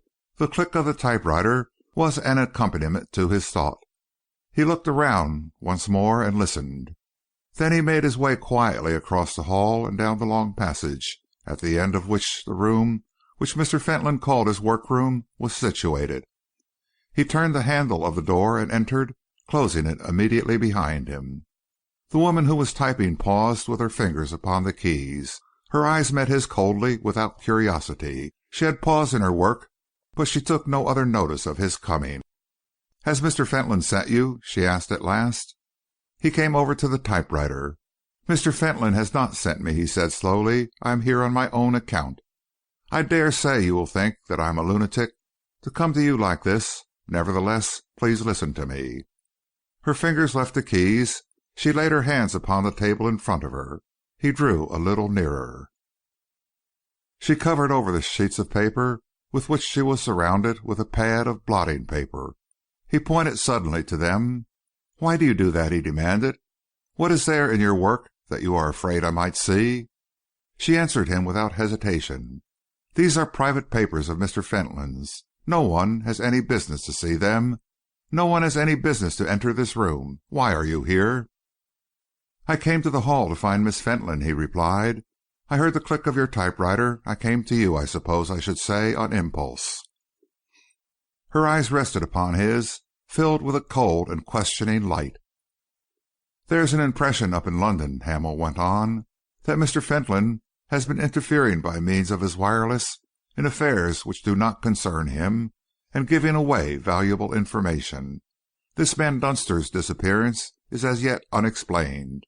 I feel myself justified in making certain investigations, and among the first of them I should like you to tell me exactly the nature of the work for which Mr. Fentolin finds a secretary necessary." She glanced toward the bell. He moved to the edge of the table as though to intercept her. "In any ordinary case," he continued, "I would not ask you to betray your employer's confidence. As things are, I think I am justified. You are English, are you not? You realize, I suppose, that the country is on the brink of war?" She looked at him from the depths of her still, lustreless eyes. "You must be a very foolish person," she remarked, "if you expect to obtain information in this manner." "Perhaps I am," he confessed, "but my folly has brought me to you, and you can give me the information if you will." "Where is Mr. Fentolin?" she asked. "Down at the Tower," he replied. "I left him there. He sent me up to see Miss Fentolin. I was looking for her when the click of your typewriter reminded me of other things." She turned composedly back to her work. "I think," she said, "that you had better go and find Miss Fentolin." "Don't talk nonsense. You can't think I have risked giving myself away to you for nothing. I mean to search this room, to read the papers which you are typing." She glanced around her a little contemptuously. "You are welcome," she assured him. "Pray proceed." They exchanged the glances of duelists. Her plain black frock was buttoned up to her throat. Her colorless face seemed set in exact and expressionless lines. Her eyes were like windows of glass. He felt only their scrutiny. Nothing of the reason for it, or of the thoughts which stirred behind in her brain. There was nothing about her attitude which seemed in any way threatening, yet he had the feeling that in this interview it was she who possessed the upper hand. "You are a foolish person," she said calmly. "You are so foolish that you are not, in all probability, in the slightest degree dangerous. Believe me, ours is an unequal duel. There is a bell upon this table which has apparently escaped your notice. I sit with my finger upon the button, so I have only to press it and the servants will be here. I do not wish to press it. I do not desire that you should be, as you certainly would be, banished from this house." He was immensely puzzled. She had not resented his strange intrusion. She had accepted it, indeed, with curious equanimity. Her forefinger lingered still over the little ivory knob of the bell attached to her desk. He shrugged his shoulders. "You have the advantage of me," he admitted a little curtly.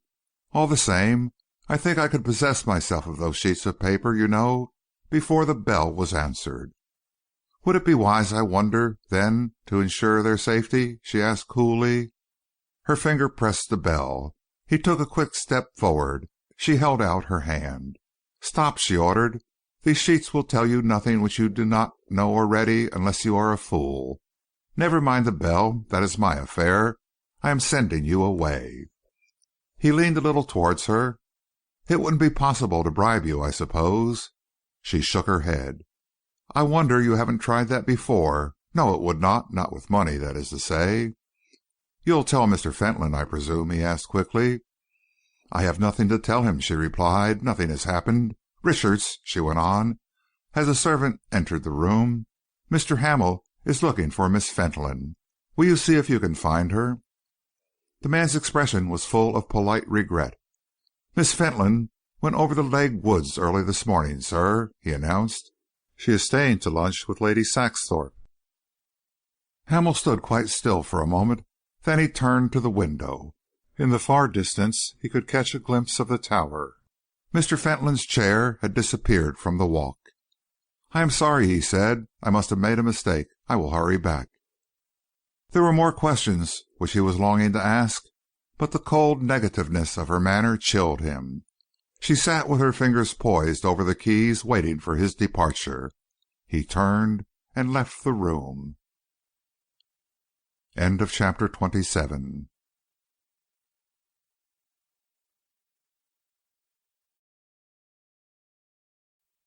Chapter 28 of The Vanished Messenger by E. Phillips Oppenheim. Mr. Fentolin, his carriage drawn up close to the beach, was painting steadily when Hamel stood once more by his side. His eyes moved only from the sea to the canvas. He never turned his head. "So your wooing has not prospered, my young friend," he remarked gently. "I am sorry. Is there anything I can do?" "Your niece has gone out to lunch," Hamel replied shortly. Mr. Fentolin stopped painting. His face was full of concern as he looked up at Hamel. "My dear sir," he exclaimed, "how can I apologize? Of course she has gone out to lunch. She has gone out to Lady Saxthorpe's. I remember the subject being discussed. I myself, in fact, was the instigator of her going. I owe you 1,000 apologies, Mr. Hamel. Let me make what amends are possible for your useless journey. Dine with us to-night." "You are very kind." "Your poor amends," Mr. Fentolin continued. "A morning like this was made for lovers. Sunshine and blue sky, a salt breeze flavoured just a little with that lavender, and a stroll through my spring gardens where my hyacinths are like a field of purple and gold, a mantle of jewels upon the brown earth. Ah, well, one's thoughts will wander to the beautiful things of life. There were once women who loved me, Mr. Hamel." Hamel looked doubtfully at the strange little figure in the chair. Was this genuine, he wondered, a voluntary outburst, or was it some subtle attempt to incite sympathy? Mr. Fentolin seemed almost to have read his thoughts. "It is not for the sake of your pity that I say this," he continued. "Mine is only the passing across the line which age as well as infirmity makes inevitable. No one in the world who lives to grow old and who has loved and felt the fire of it in his veins can pass that line without sorrow, or look back without a pang. I am among a great army. Well, well, I shall paint no more today," he concluded abruptly. "Where is your servant?" Hamel asked. Mr. Fentolin glanced around him carelessly. "He has wandered away out of sight. He knows well how necessary solitude is to me if I once take the brush between my fingers. Solitude, natural and entire, I mean. If anyone is within a dozen yards of me, I know it, even though I cannot see them. Meekins is wandering somewhere the other side of the tower. Shall I call him?" "On no account," Mr. Fentolin begged. "Presently he will appear, in plenty of time. There is the morning to be passed, barely 11 o'clock, I think. Now I shall sit in my chair and sink a little down and dream of these beautiful lights, these rolling foam-flecked waves, these patches of blue and shifting green. I can form them in my brain. I can make a picture there, even though my fingers refuse to move. You are not an aesthete, I think, Mr. Hamel.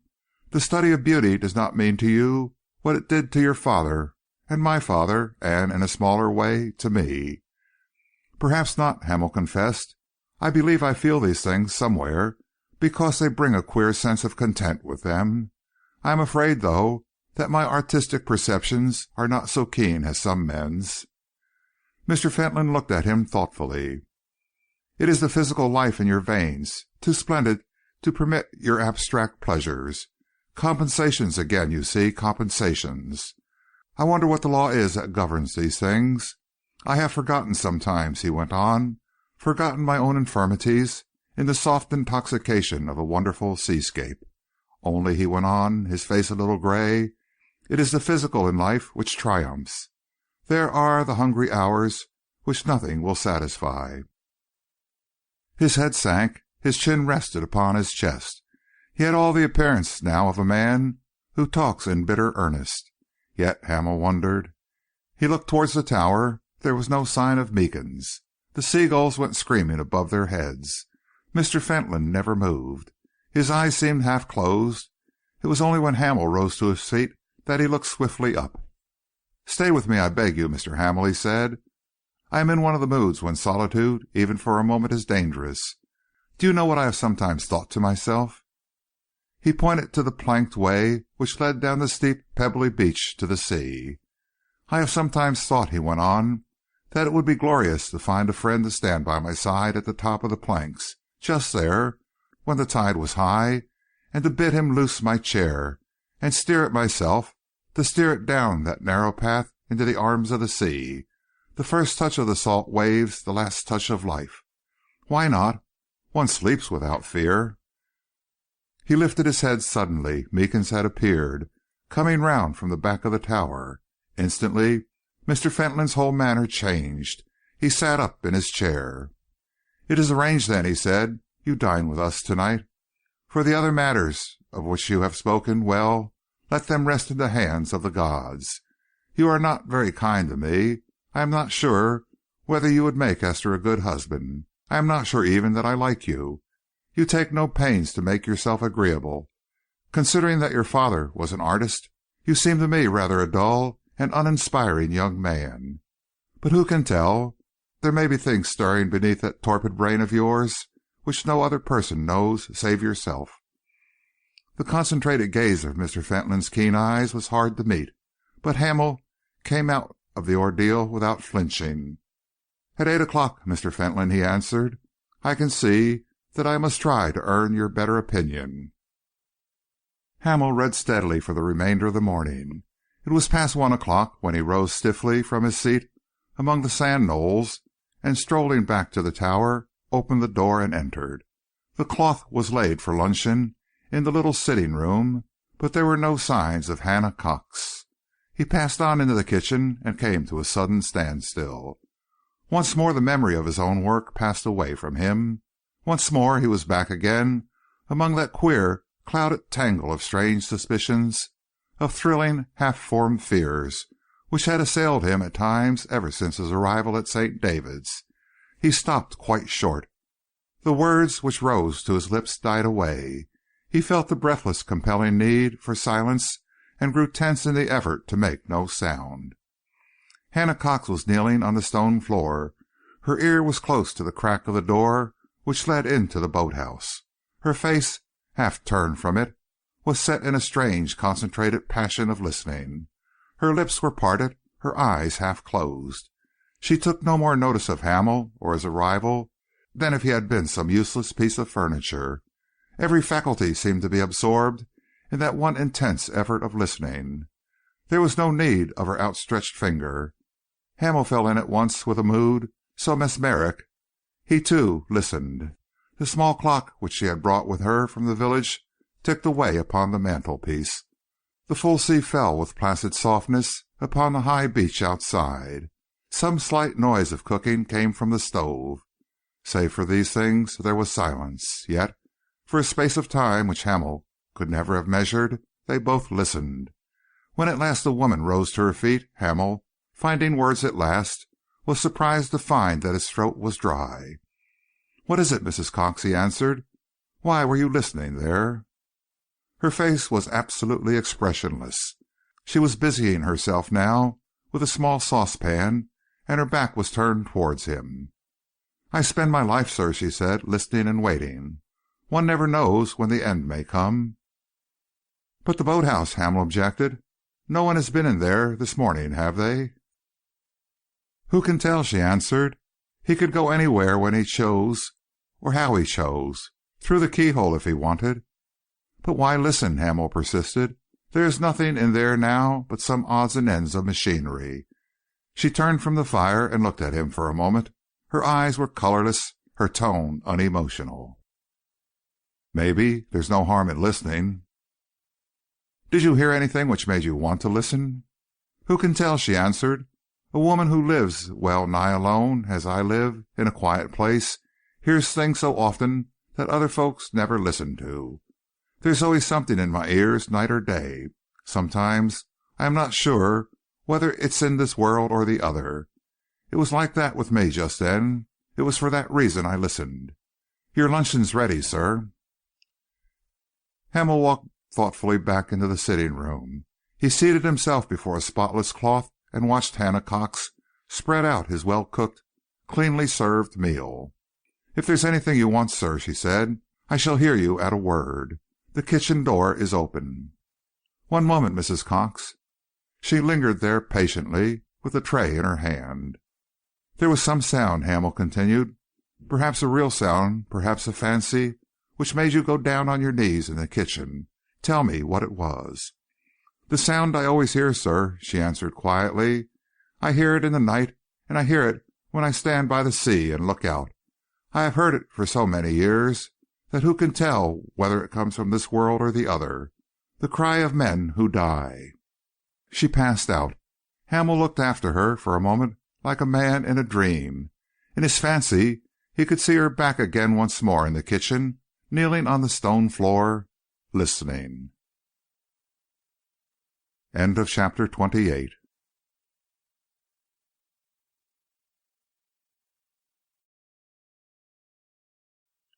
Chapter 29 of The Vanished Messenger by E. Phillips Oppenheim.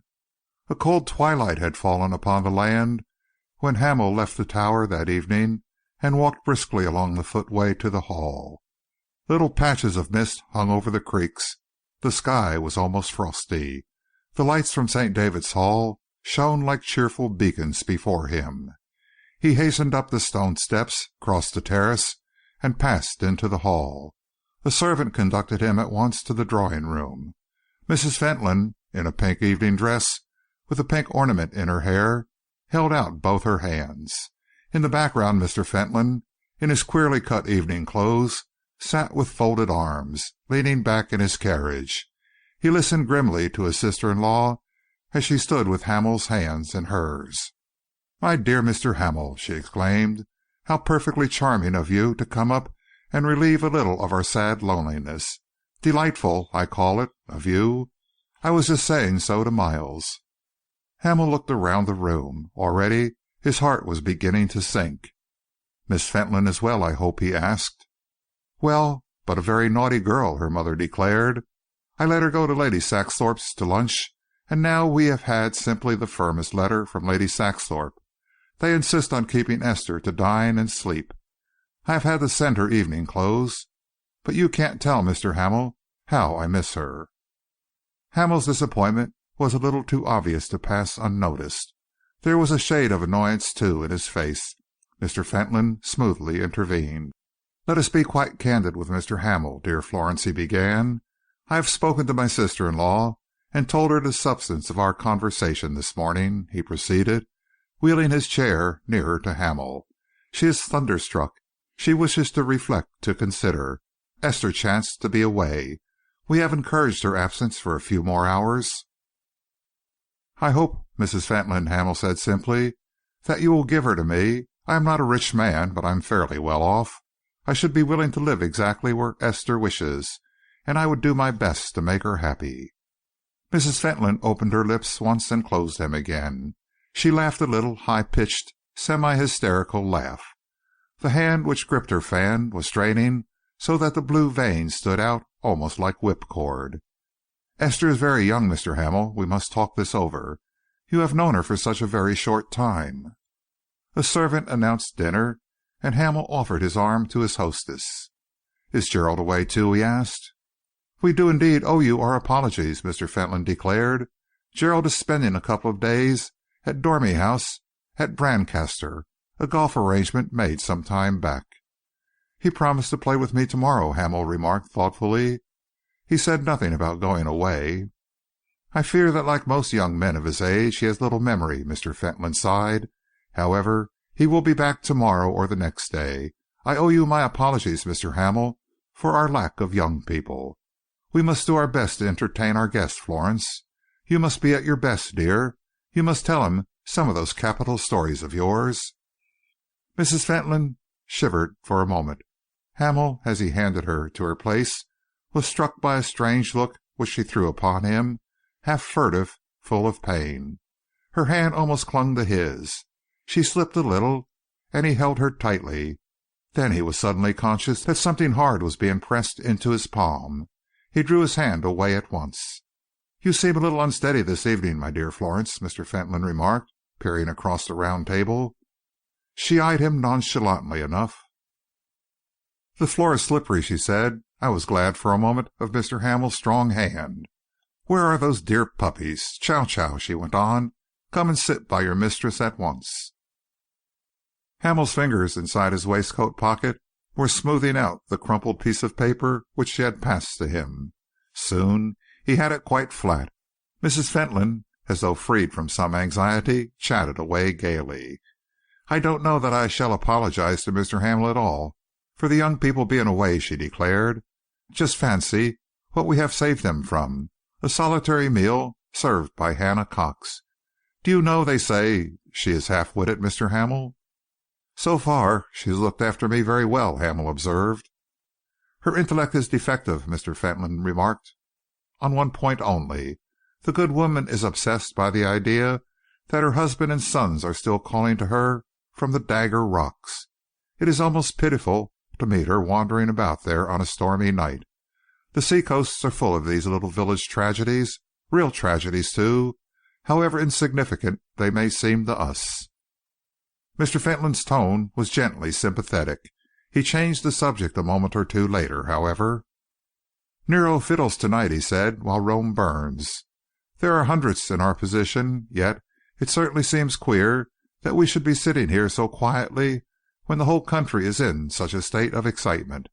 I see the press this morning is preaching an immediate declaration of war." "Against whom?" Mrs. Fentolin asked. Mr. Fentolin smiled. "That does seem to be rather the trouble," he admitted. "Russia, Austria, Germany, Italy and France are all assisting at a conference to which no English representative has been bidden. In a sense, of course, that is equivalent to an act of hostility from all these countries towards England. The question is whether we have or have not a secret understanding with France, and if so, how far she will be bound by it. There is a rumor that when Monsieur Duchesne was asked formally whom he represented, that he replied, France and Great Britain. There may be something in it.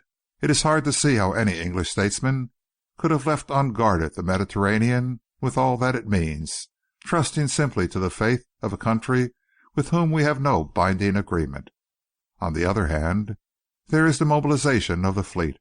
If France is really faithful, one wonders if there was need for such an extreme step. "I am out of touch with political affairs," Hamel declared. "I have been away from England for so long." "I, on the other hand," Mr. Fentolin continued, his eyes glittering a little, "have made the study of the political situation in Europe my hobby for years. I have sent to me the leading newspapers of Berlin, Rome, Paris, St. Petersburg, and Vienna. For 2 hours every day I read them, side by side.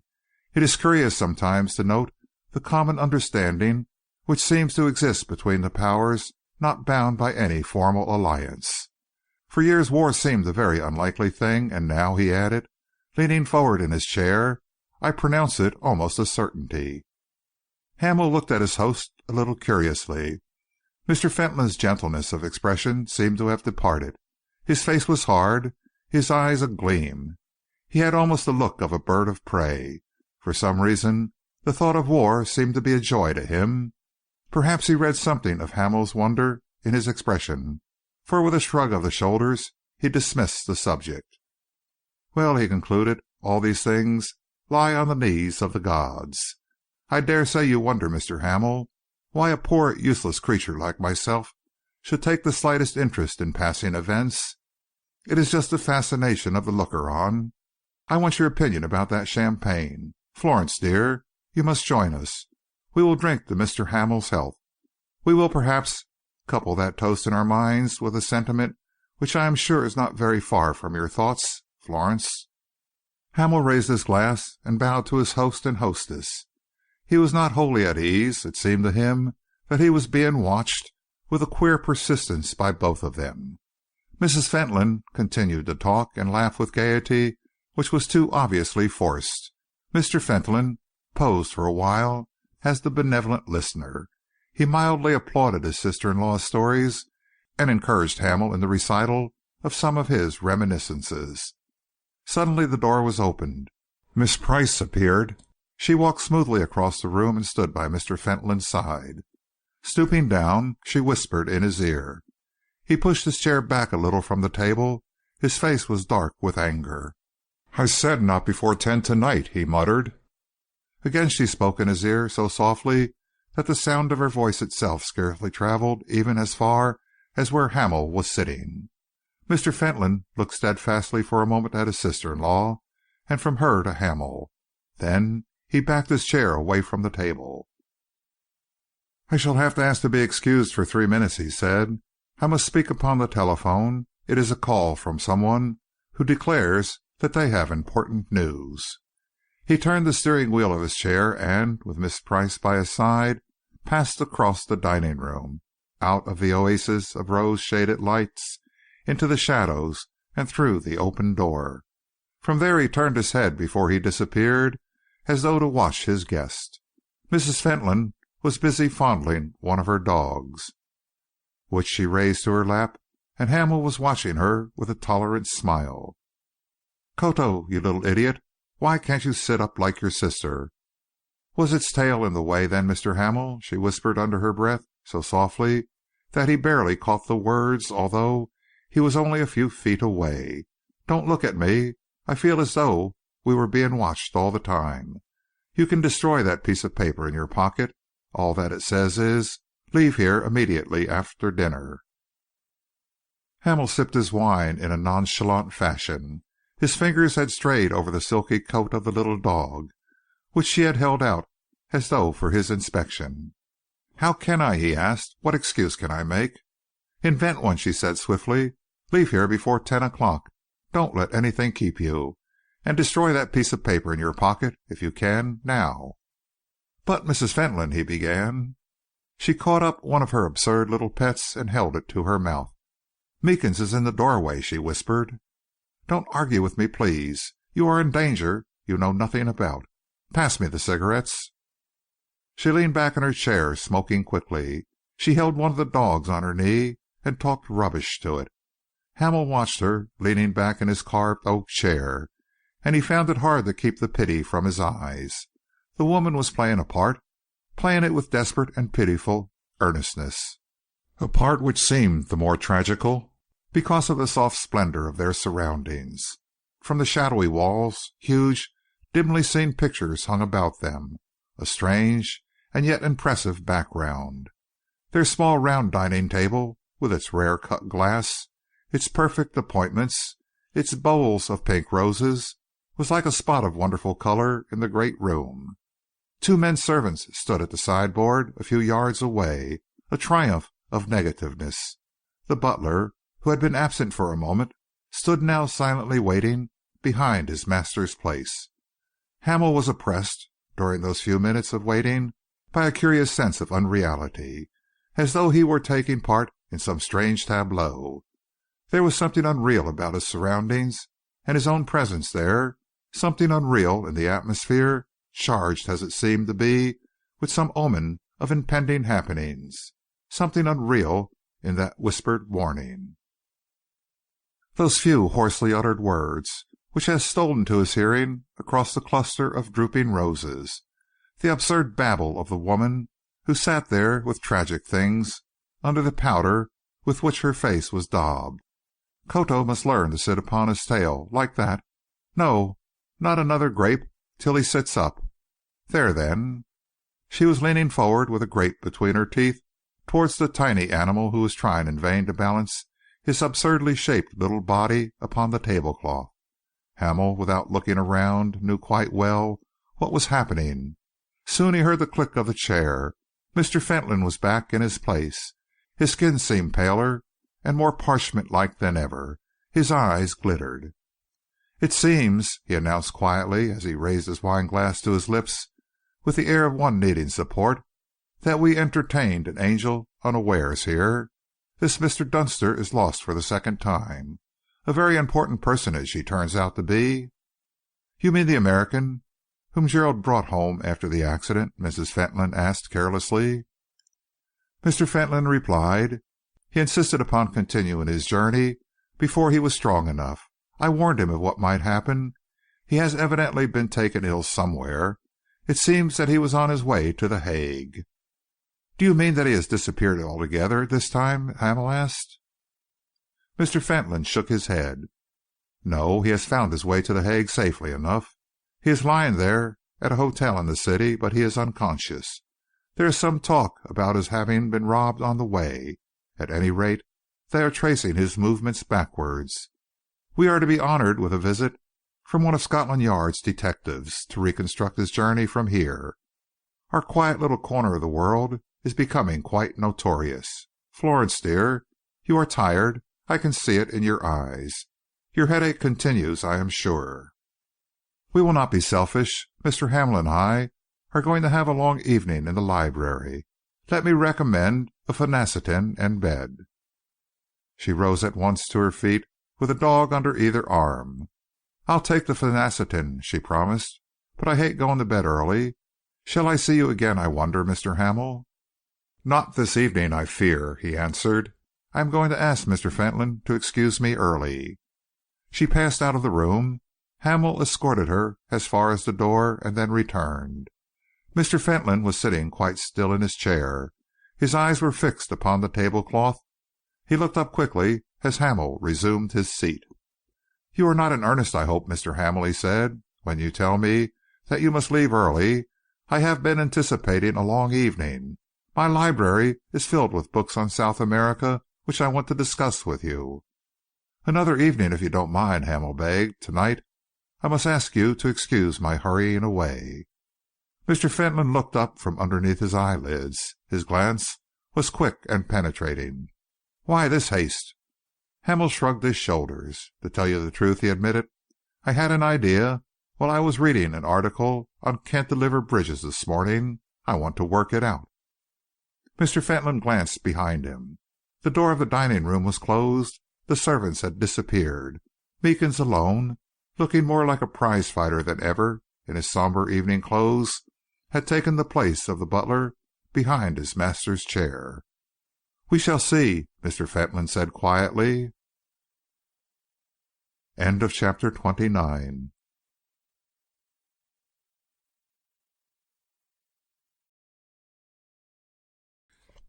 Chapter 30 of The Vanished Messenger by E. Phillips Oppenheim.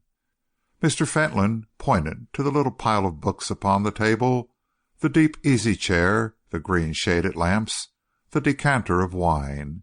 He had insisted upon a visit, however brief, to the library. "It is a student's appeal which I make to you, Mr. Hamel," he said, with a whimsical smile. "Here we are in my study, with the door closed, secure against interruption, a bright fire in the grate, a blowing and ever-increasing wind outside. Let us go together over the ground of your last wonderful expedition over the Andes. You will find that I am not altogether ignorant of your profession, or of those very interesting geological problems with which you spoke of in connection with that marvelous railway scheme. We will discuss them side by side as sybarites, hang ourselves around with cigarette smoke, drink wine, and presently coffee. It is necessary, is it not, for many reasons, that we come better acquainted? You realize that, I am sure, and you will not persist in returning to your selfish solitude."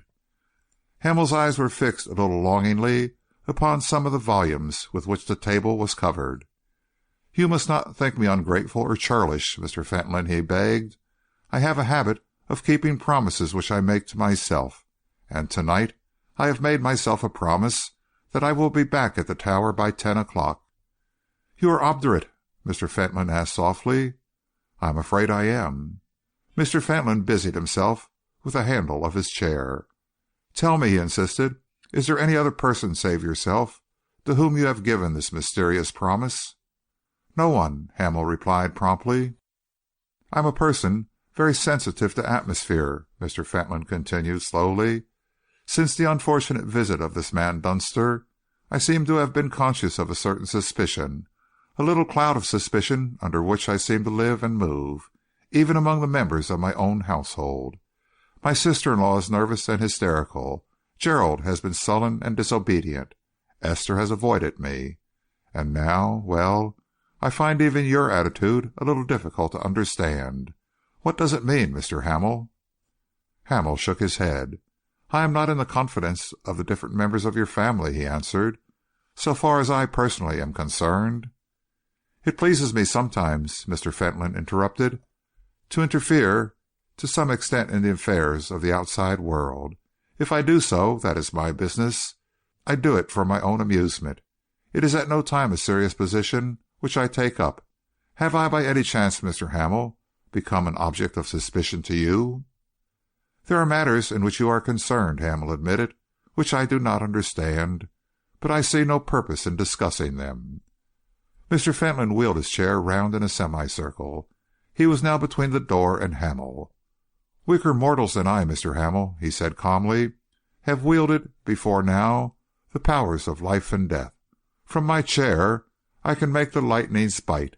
Science has done away with the triumph of muscularity. Even as we are here together at this moment, Mr. Hamel, if we should disagree, it is I who am the preordained victor." Hamel saw the glitter in his hand. This was the end, then, of all doubt. He remained silent. "Suspicions, which are in a sense absurd," Mr. Fentolin continued, "have grown until I find them obtrusive and obnoxious. What have I to do with Mr. John P. Dunster? I sent him out from my house. If he is lost or ill, the affair is not mine. Yet one by one those around me are falling away. I told you an hour ago that Gerald was at Brancaster. It is a lie. He has left this house, but no soul in it knows his destination." Hamel started. "You mean that he has run away?" Mr. Fentolin nodded. "All that I can surmise is that he has followed Dunster," he proceeded. "He has an idea that in some way I robbed or injured the man. He has broken the bond of relationship between us. He has broken his solemn vow. He has run a grave and terrible risk." "What of Miss Esther?" Hamel asked quickly. "I have sent her away," Mr. Fentolin replied, "until we come to a clear understanding, you and I. You seem to be a harmless enough person, Mr. Hamel, but appearances are sometimes deceptive. It has been suggested to me that you are a spy." "By whom?" Hamel demanded. "By those in whom I trust," Mr. Fentolin told him sternly. "You are a friend of Reginald Kinsley. You met him in Norwich the other day, secretly. Kinsley's chief is a member of the Government. He is one of those who will find eternal obloquy if the Hague Conference comes to a successful termination. For some strange reason, I am supposed to have robbed or harmed the one man in the world whose message might bring to naught that conference. Are you here to watch me, Mr. Hamel? Are you one of those who believe that I am either in the pay of a foreign country, or that my harmless efforts to interest myself in great things are efforts inimical to this country? That I am, in short, a traitor?" "You must admit that many of your actions are incomprehensible," Hamel replied slowly. "There are things here which I do not understand, which certainly require explanation." "Still, why do you make them your business?" Mr. Fentolin persisted. "If indeed the course which I steer is a harmless one," he continued, with a strange new glitter in his eyes, "then you are an impertinent stranger to whom my door can no longer be open. If you have taken advantage of my hospitality to spy on me and my actions, if indeed you have a mission here, then you can carry it with you down into hell." "I understand that you are threatening me," Hamel murmured. Mr. Fentolin smiled. "Scarcely that, my young friend. I am not quite the obvious sort of a villain who flourishes revolvers and lures his victims into secret chambers. These words to you are simply words of warning. I am not like other men, neither am I used to being crossed. When I am crossed, I am dangerous. Leave here, if you will, in safety, and mind your own affairs. But if you show one particle of curiosity as to mine, if you interfere in matters which concern me and me only, remember that you are encircled by powers which are entirely ruthless, absolutely omnipotent. You can walk back to the Tower tonight and remember that there isn't a step you take which might not be your last if I willed it, and never a soul the wiser. There's a very hungry little mother here who takes her victims and holds them tight. You can hear her calling to you now. Listen." He held up his finger. The tide had turned, and through the half-opened window came the low thunder of waves. "You decline to share my evening," Mr. Fentolin concluded. "Let it be so. Go on your way, Hamel. Only take care that your way does not cross mine." He backed his chair slowly and pressed the bell. Hamel felt himself dismissed. He passed out into the hall. The door of the drawing-room stood open. He heard the sound of Mrs. Fentolin's thin voice singing some little French song. He hesitated and then stepped in. With one hand she beckoned him to her, continuing to play all the time. He stepped over to her side. "I come to make my adieux," he whispered, with a glance towards the door. "You are leaving, then?" she asked quickly. He nodded. "Mr. Fentolin is in a strange humour," she went on a moment later, after she had struck the final chords of her song. "There are things going on around us which no one can understand. I think that one of his schemes has miscarried. He has gone too far. He suspects you. I cannot tell you why or how. If only you would go away." "What about Esther?" he asked quietly. "You must leave her," she cried, with a little catch in her throat. "Gerald has broken away. Esther and I must carry still the burden." She motioned him to go. He touched her fingers for a moment. "Mrs. Fentolin," he said, "I have been a good many years making up my mind. Now that I have done so, I do not think that anyone will keep Esther from me."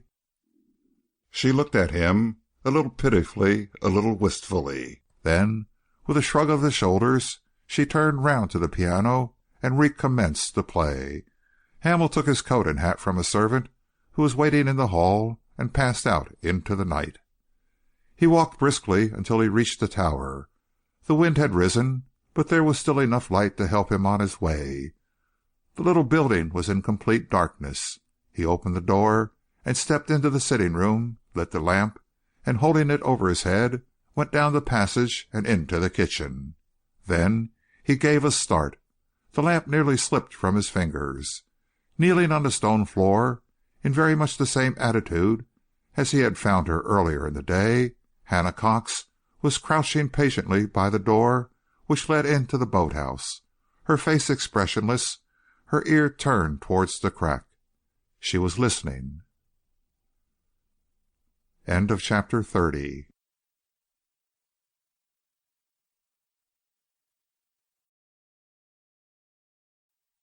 Chapter 31 of The Vanished Messenger by E. Phillips Oppenheim. Hamel set the lamp down upon the table. He glanced at the little clock upon the dresser.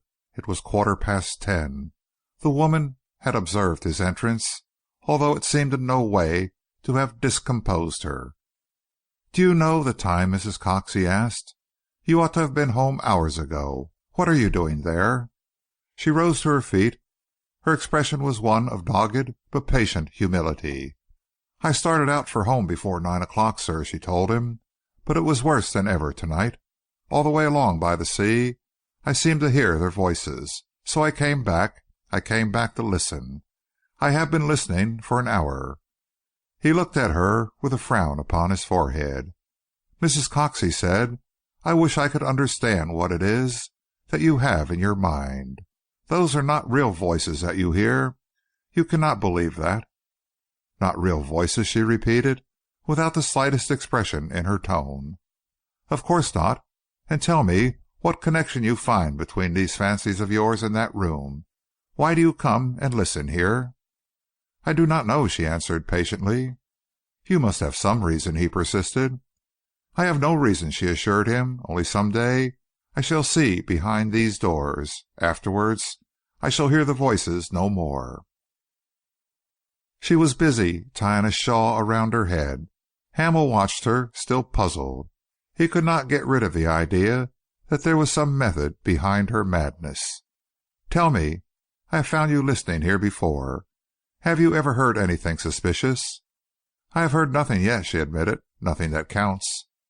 "Come," he continued, "couldn't we clear this matter up sensibly? Do you believe that there is anybody in there? Do you believe the place is being used in a way for a wrong purpose? If so, we will insist upon having the keys from Mr. Fentolin. He cannot refuse. The place is mine." "Mr. Fentolin would not give you the keys, sir," she replied. "If he did, it would be useless." "Would you like me to break the door in?" Hamel asked. "You could not do it, sir," she told him. "Not you, nor anybody else. The door is thicker than my fist, of solid oak. It was a mechanic from New York who fitted the locks. I have heard it said in the village. Bill Hamas, carpenter, declares that there are double doors. The workmen who were employed here were housed in a tent upon the beach and sent home the day they finished their job. They were never allowed in the village. They were foreigners, most of them, that came from nobody knows where, and when they had finished they disappeared. Why was that, sir? What is there inside which Mr. Fentolin needs to guard so carefully?" "Mr. Fentolin has invented something," Hamel explained. "He keeps the model in there. Inventors are very jealous of their work." She looked down upon the floor for a moment. "I shall be here at 7 o'clock in the morning, sir. I will give you your breakfast at the usual time." Hamel opened the door for her. "Good night, Mrs. Cox," he said. "Would you like me to walk a little way with you? It's a lonely path to the village, and the dikes are full." "Thank you, no, sir," she replied. "It's a lonely way, right enough, but it isn't loneliness that frightens me. I am less afraid out with the winds and the darkness than under this roof. If I lose my way and wander all night upon the marsh, I'll be safer out there than you, sir." She passed away, and Hamel watched her disappear into the darkness. Then he dragged out a bowl of tobacco and filled his pipe. Although he was half ashamed of himself, he strolled back once more into the kitchen, and drawing up a stool, he sat down just where he had discovered Hannah Cox, sat still and listened. No sound of any sort reached him. He sat there for 10 minutes. Then he scrambled to his feet. "She's mad, of course," he muttered. He mixed himself a whiskey and soda, relit his pipe, which had gone out, and drew up an easy chair to the fire which she had left him in the sitting room. The wind had increased in violence, and the panes of his window rattled continually. He yawned and tried to fancy that he was sleepy. It was useless.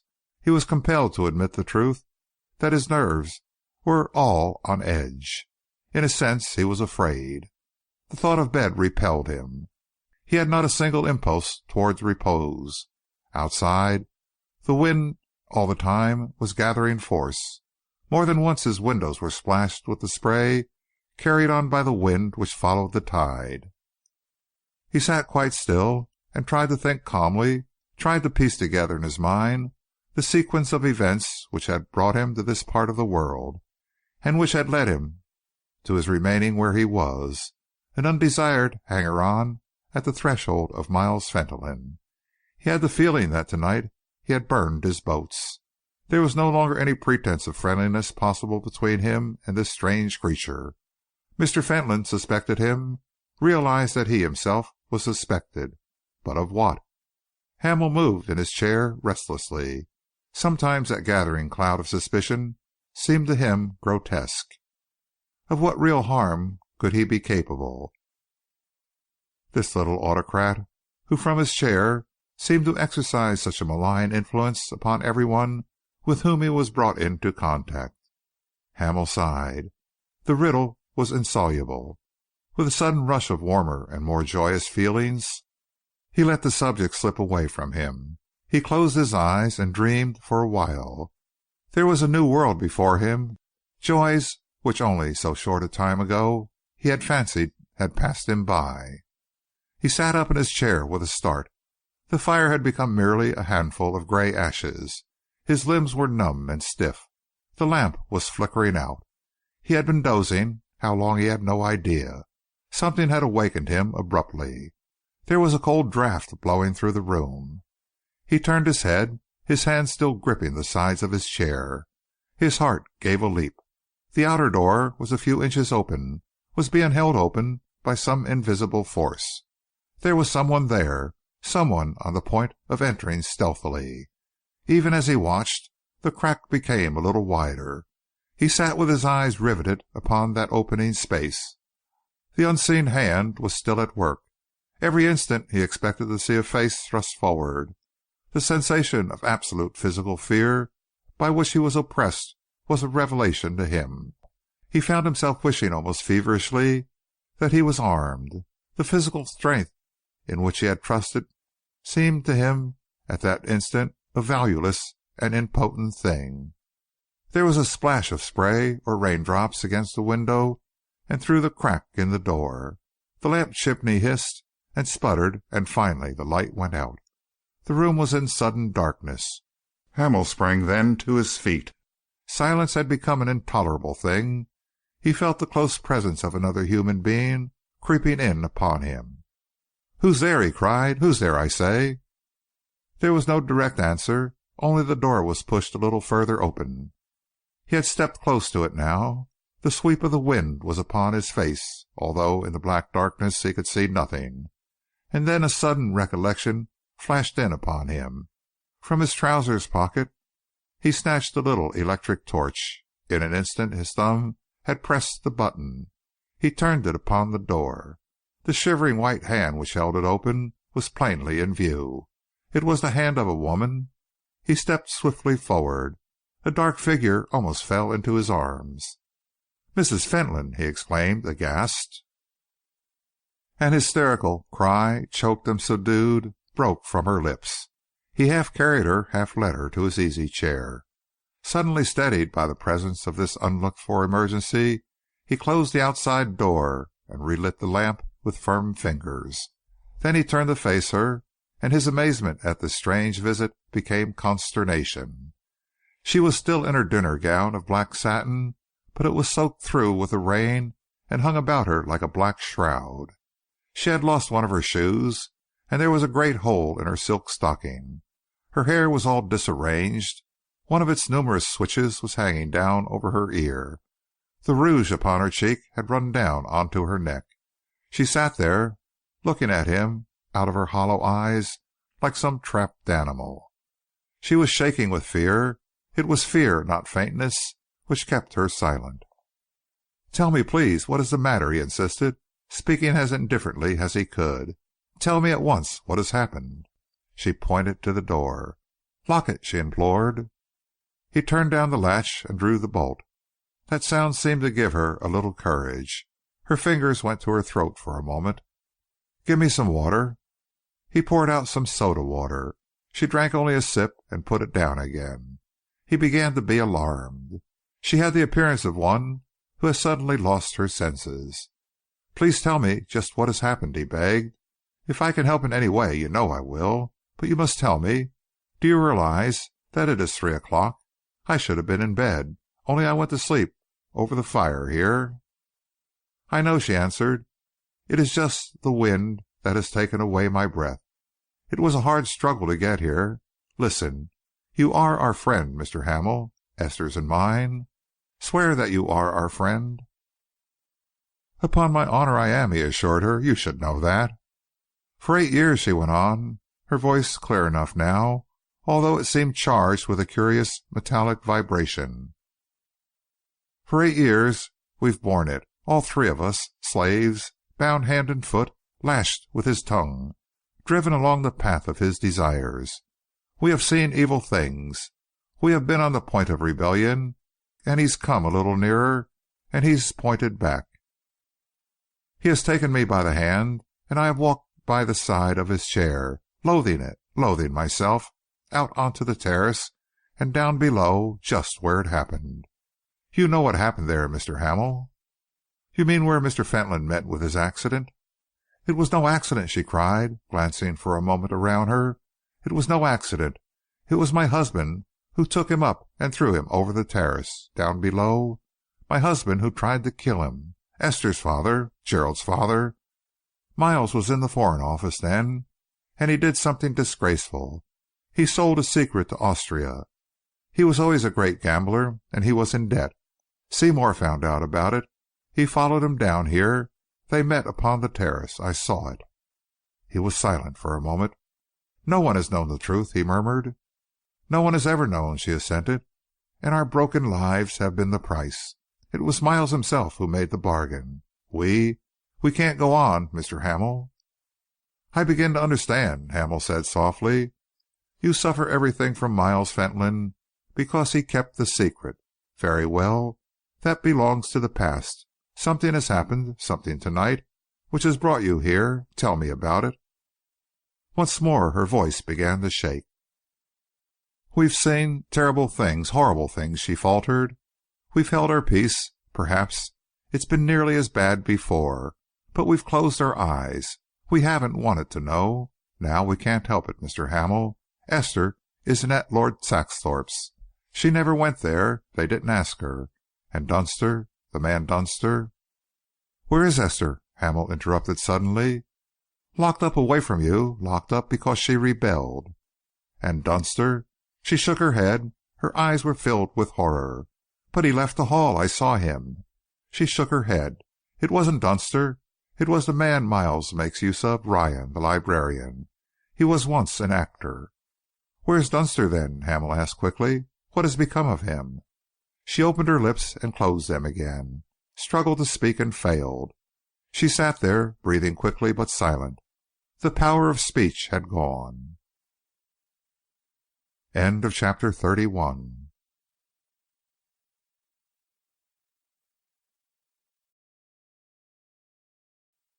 Chapter 32 of The Vanished Messenger by E. Phillips Oppenheim. Hamel, for the next few minutes, forgot everything else in his efforts to restore to consciousness his unexpected visitor. He rebuilt the fire, heated some water upon his spirit lamp, and forced some hot drink between the lips of the woman who was now almost in a state of collapse. Then he wrapped her round in his own ulster and drew her closer to the fire. He tried during those few moments to put away the memory of all that she had told him. Gradually she began to recover. She opened her eyes and drew a little sigh. She made no effort at speech, however. She simply lay and looked at him like some wounded animal. He came over to her side and chafed one of her cold hands. "Come," he said at last. "You begin to look more like yourself now. You are quite safe in here, and, for Esther's sake as well as your own, you know that I am your friend." She nodded, and her fingers gently pressed his. "I am sure of it," she murmured. "Now, let us see where we are," he continued. "Tell me exactly why you risk so much by leaving St. David's Hall tonight and coming down here. Isn't there any chance that he might find out?" "I don't know," she answered. "It was Lucy Price who sent me. She came to my room just as I was undressing." "Lucy Price?" he repeated. "The secretary?" "Yes. She told me that she had meant to come to you herself. She sent me instead. She thought it best. This man Dunster is being kept alive because there is something Miles wants him to tell him, and he won't. But tonight, if he is still alive, if he won't tell, they mean to make away with him. They are afraid." "Miss Price told you this?" Hamel asked gravely. Mrs. Fentolin nodded. "Yes, she said so. She knows everything. She has been like the rest of us. She, too, has suffered. She, too, has reached the breaking point. She loved him before the accident. She has been his slave ever since. Listen." She suddenly clutched his arm. They were both silent. There was nothing to be heard but the wind. She leaned a little closer to him. "Lucy Price sent me here tonight because she was afraid that it was tonight they meant to take him from his hiding place and kill him. The police have left off searching for Mr. Dunster in Yarmouth and at The Hague. There is a detective in the neighbourhood and another one on his way here. They are afraid to keep him alive any longer." "Where was Mr. Fentolin when you left?" Hamel asked. "I asked Lucy Price that," she replied. "When she came to my room, there were no signs of his leaving. She told me to come and tell you everything. Do you know where Mr. Dunster is?" Hamel shook his head. "Within a few yards of here," she went on. "He is in the boathouse, the place where Miles told you he kept the model of his invention. They brought him here the night before they put his clothes on Ryan and sent him off, disguised as Mr. Dunster, in the car to Yarmouth." Hamel started up, but she clutched at his arm and pulled him back. "No," she cried, "you can't break in. There are double doors and a wonderful lock. The boathouse is yours. The building is yours. In the morning you must demand the keys, if he does not come tonight." "And how are we to know," Hamel asked, "if he comes tonight?" "Go outside," she whispered. "Look towards St. David's Hall and tell me how many lights you can see." He drew back the bolt, unlatched the door, and stepped out into the darkness. The wind and the driving rain beat against his face. A cloud of spray enveloped and soaked him. Like lamps hung in the sky, the lights of St. David's Hall shone out through the black gulf. He counted them carefully, then he stepped back. "There are 7, he told her, closing the door with an effort. She counted upon her fingers. "I must come and see," she muttered. "I must be sure. Help me." He lifted her to her feet, and they staggered out together. "Look," she went on, gripping his arm. "You see that row of lights? If anything happens, if Mr. Fentolin leaves the Hall tonight to come down here, a light will appear on the left in the far corner. We must watch for that light. We must watch." The words, whispered hoarsely into his ear, suddenly died away. Even as they stood there, far away from the other lights, another one shone suddenly out in the spot towards which she had pointed and continued to burn steadily. He felt the woman who was clinging to his arm become suddenly a dead weight. "She was right," Mrs. Fentolin moaned. "He is coming down tonight. He is preparing to leave now. Perhaps he has already started. What shall we do? What shall we do?" Hamel was conscious of a gathering sense of excitement. He, too, looked at the signal, which was flashing out its message towards them. Then he gripped his companion's arm and almost carried her back into the sitting-room. "Look here," he said firmly. "You can do nothing further. You have done your part and done it well. Stay where you are and wait. The rest belongs to me." "But what can you do?" she demanded, her voice shaking with fear. "Meekins will come with him, and Dr. Sarson, unless he is already here. What can you do against them? Meekins can break any ordinary man's back, and Mr. Fentolin will have a revolver." Hamel threw another log onto the fire and drew her chair closer to it. "Never mind about," he declared cheerfully. "Mr. Fentolin is too clever to attempt violence, except as a last resort. He knows that I have friends in London who would need some explanation of my disappearance. Stay here and wait." She recognized a note of authority in his voice, and she bowed her head. Then she looked up at him. She was a changed woman. "Perhaps I have done ill to drag you into our troubles, Mr. Hamel," she said, "and yet I believe in you.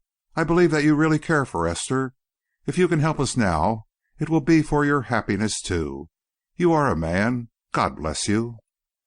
Hamel groped his way round the side of the tower and took up a position at the extreme corner of the landward side of the building, within a yard of the closed doors. The light far out upon the left was still gleaming brightly, but two of the others in a line with it had disappeared. He flattened himself against the wall and waited, listened intently, his eyes straining through the darkness. Yet they were almost upon him before he had the slightest indication of their presence. A single gleam of light in the path, come and gone like a flash, the gleam of an electric torch directed momentarily towards the road, was his first indication that they were near. A moment or two later he heard that strange click, click of the little engine attached to Mr. Fentolin's chair. Hamel set his teeth and stepped a few inches further back. The darkness was so intense that they were actually within a yard or so of him before he could even dimly discern their shapes. There were three of them, Mr. Fentolin in his chair, Dr. Sarson and Meekins. They paused for a moment while the latter produced a key. Hamel distinctly heard a slow, soft whisper from Dr. Sarson. "Shall I go round to the front and see that he is in bed?" "No need," Mr. Fentolin replied calmly. "It is nearly 4 o'clock. Better not to risk the sound of your footsteps upon the pebbles. Now." The door swung noiselessly open. The darkness was so complete that even though Hamel could have touched them with an outstretched hand, their shapes were invisible. Hamel, who had formed no definite plans, had no time to hesitate.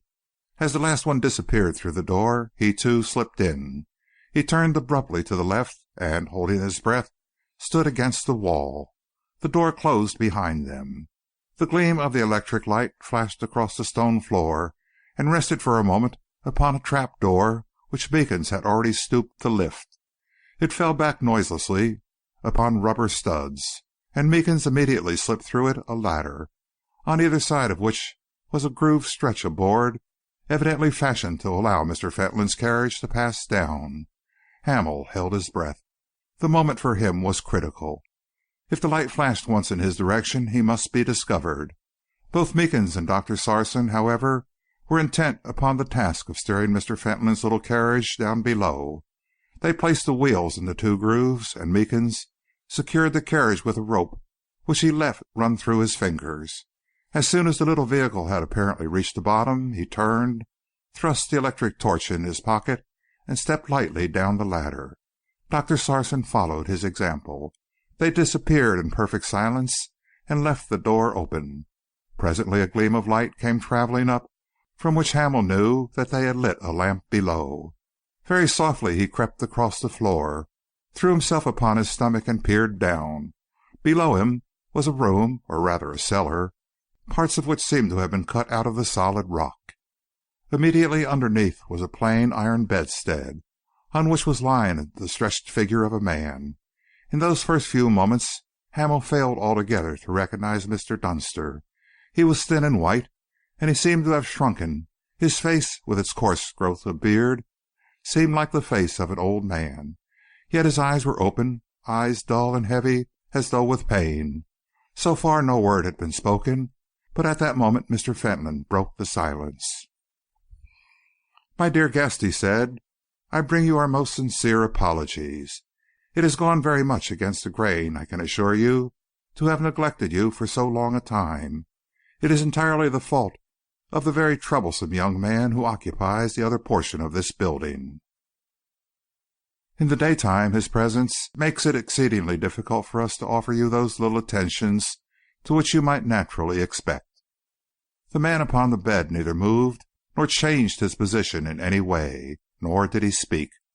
All power of initiative seemed to have deserted him. He lay quite still, his eyes fixed upon Mr. Fentolin.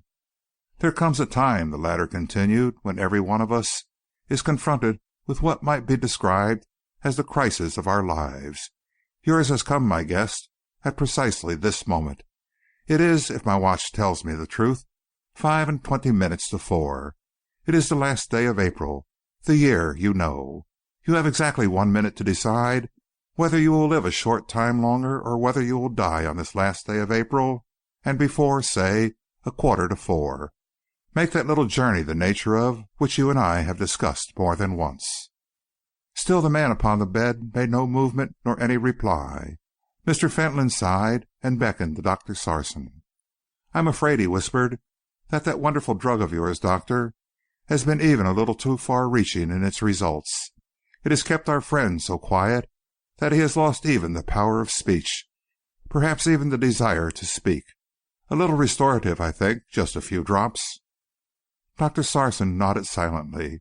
He drew from his pocket a little phial and poured into a wineglass which stood on a table by the side of the bed half a dozen drops of some ruby-colored liquid, to which he added a tablespoonful of water. Then he leaned once more over the bed and poured the contents of the glass between the lips of the semi-conscious man. "Give him 2 minutes," he said calmly. "He will be able to speak then."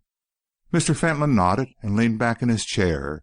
He glanced around the room a little critically. There was a thick carpet upon the floor, a sofa piled with cushions in one corner, and several other articles of furniture.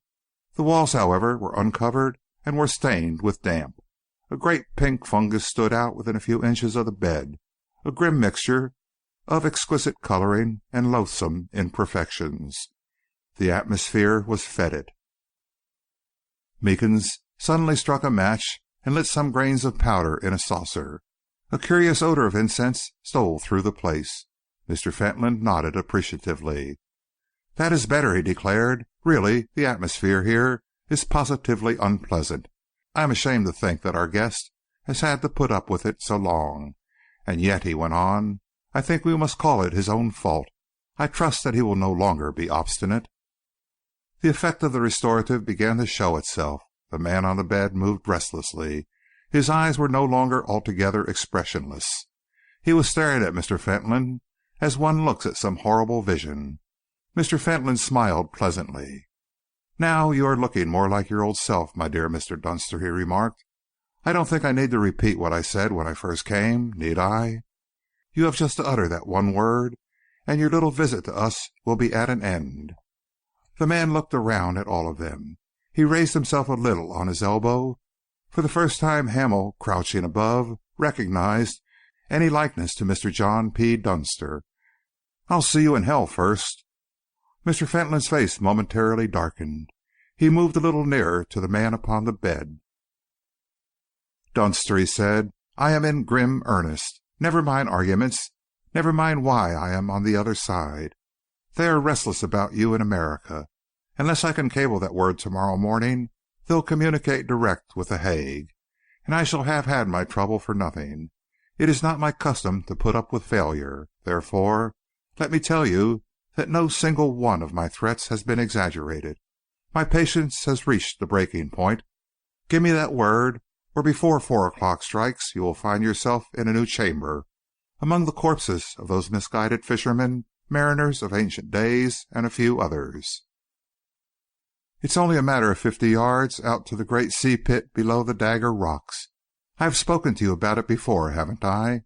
So surely as I speak to you of it at this moment."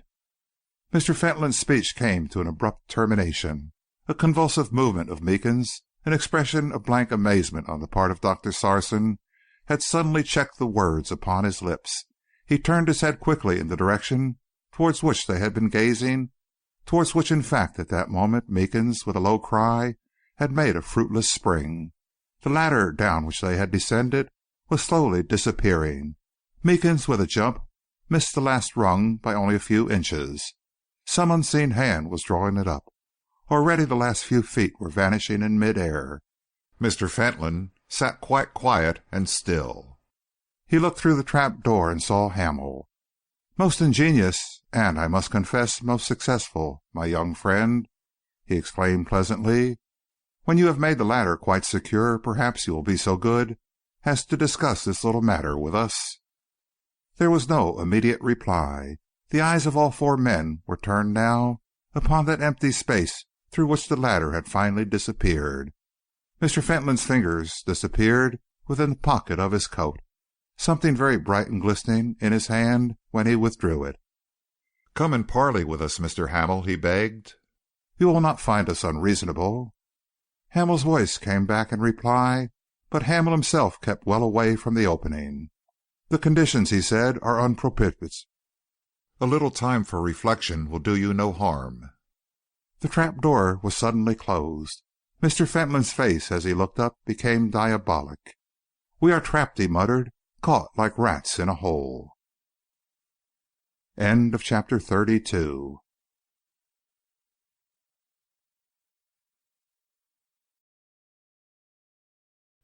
Chapter 33 of The Vanished Messenger by E. Phillips Oppenheim.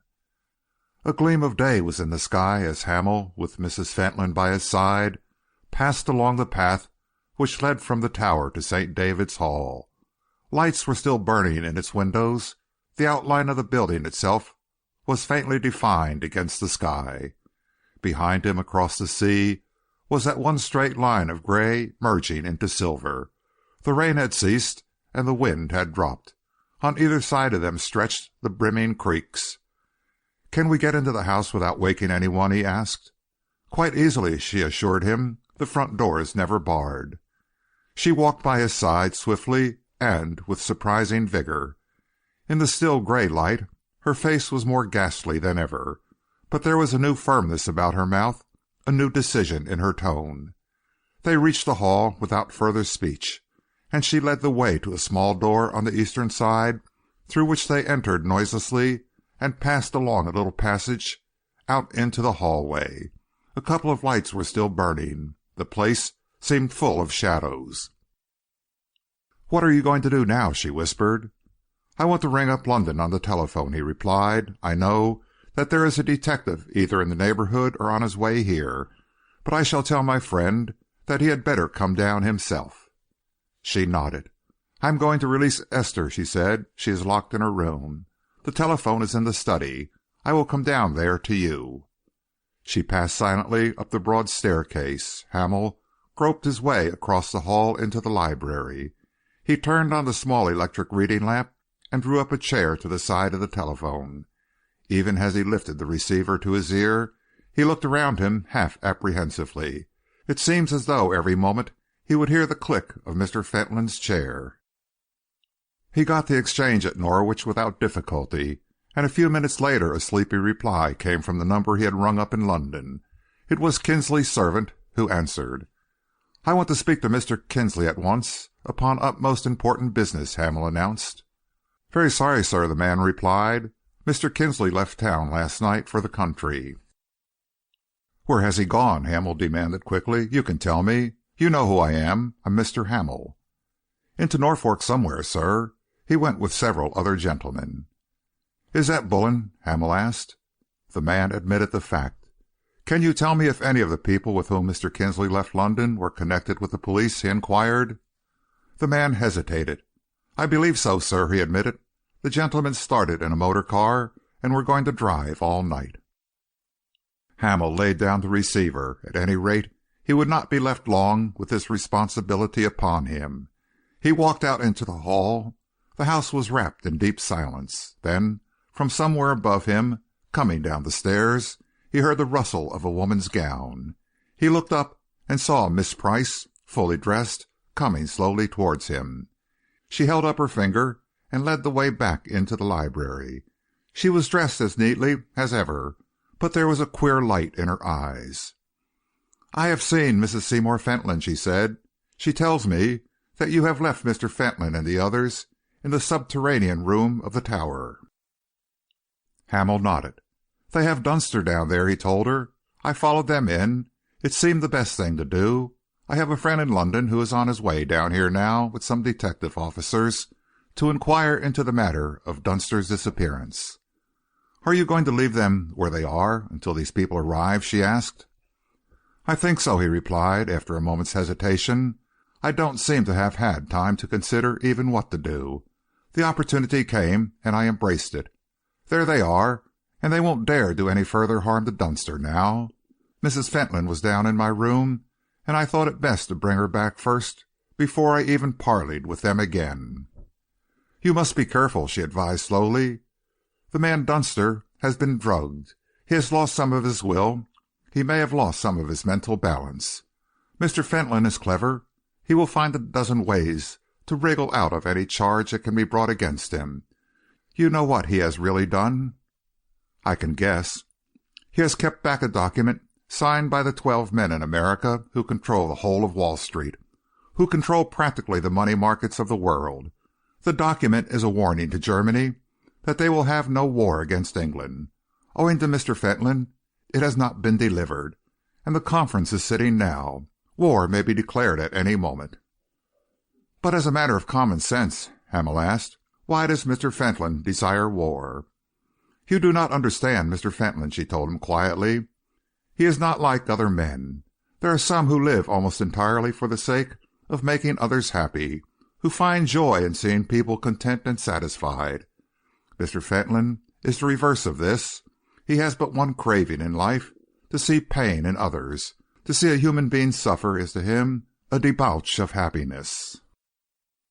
A war which laid this country waste would fill him with delight, which you could never understand. There are no normal human beings like this. It is a disease in the man, a disease which came upon him after his accident." "Yet you have all been his slaves," Hamel said curiously. "We have all been his slaves," she admitted, "for different reasons. Before his accident came, Mr. Fentolin was my master, and the only man in the world for me. After his accident, I think my feelings for him, if anything, grew stronger. I became his slave. I sold my conscience, my self-respect, everything in life worth having, to bring a smile to his lips, to help him through a single moment of his misery. And just lately, the reaction has come. He has played with me just as he would sit and pull the legs out of a spider to watch its agony. I have been one of his favorite amusements. And even now, if he came into this room, I think that I should be helpless. I should probably fall at his feet and pray for forgiveness." Hamel looked at her wonderingly. "I have come down to warn you," she went on. "It is possible that this is the beginning of the end, that his wonderful fortune will desert him, that his star has gone down. But remember that he has the brains and courage of a genius. You think that you have him in a trap. Don't be surprised, when you go back, to find that he has turned the tables upon you." "Impossible," Hamel declared. "I looked all around the place. There isn't a window or opening anywhere. The trap door is in the middle of the ceiling, and it is 15 feet from the floor. It shuts with a spring." "It may be as you say," she observed. "It may be that he is safe. Remember, though, if you go near him, that he is desperate." "Do you know where Miss Fentolin is?" he interrupted. "She is with her mother," the woman replied impatiently. "She is coming down. Tell me, what are you going to do with Mr. Fentolin? Nothing else matters." "I have a friend," Hamel answered, "who will see to that." "If you are relying upon the law," she said, "I think you will find that the law cannot touch him. Mr. Dunster was brought to the house in a perfectly natural manner. He was certainly injured, and injured in a railway accident. Dr. Sarson is a fully qualified surgeon, and he will declare that Mr. Dunster was unfit to travel. If necessary, they will have destroyed the man's intelligence. If you think that you have broken him, let me warn you that you may be disappointed. Let me, if I may, give you one word of advice." "Please do," Hamel begged. She looked at him coldly. Her tone was still free from any sort of emotion. "You have taken up some sort of position here," she continued, "as a friend of Mrs. Seymour Fentolin, a friend to the family. Don't let them come back under the yoke. You know the secret of their bondage." "I know it," he admitted. "They have been his slaves because their absolute obedience to his will was one of the conditions of his secrecy. He has drawn the cords too tight. Better let the truth be known, if needs be, than to have their 3 lives broken. Don't let them go back under his governance. For me, I cannot tell. If he comes back, as he will come back, I may be a slave again. But let them break away. Listen, that is Mrs. Fentolin." She left him. Hamel followed her out into the hall. Esther and her mother were already at the foot of the stairs. He drew them into the study. Esther gave him her hands, but she was trembling in every limb. "I am terrified," she whispered. "Every moment I think I can hear the click of that awful carriage. He will come back. I am sure he will come back." "He may," Hamel answered sturdily, "but never to make you people his slaves again. You have done enough. You have earned your freedom." "I agree," Mrs. Fentolin said firmly. "We have gone on from sacrifice to sacrifice, until it has become a habit with us to consider him the master of our bodies and our souls. Today, Esther, we have reached the breaking point. Not even for the sake of that message from the other side of the grave, not even to preserve his honor and his memory, can we do more." Hamel held up his finger. He opened the French windows, and they followed him out onto the terrace. The gray dawn had broken now over the sea. There were gleams of fitful sunshine on the marshes. Some distance away, a large motor car was coming rapidly along the road. End of chapter 33.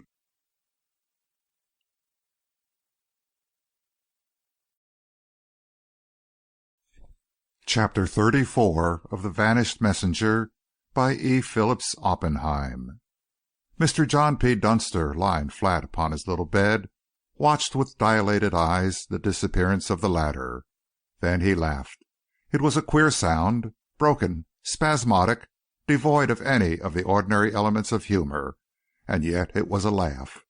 Mr. Fentolin turned his head towards his prisoner and nodded thoughtfully.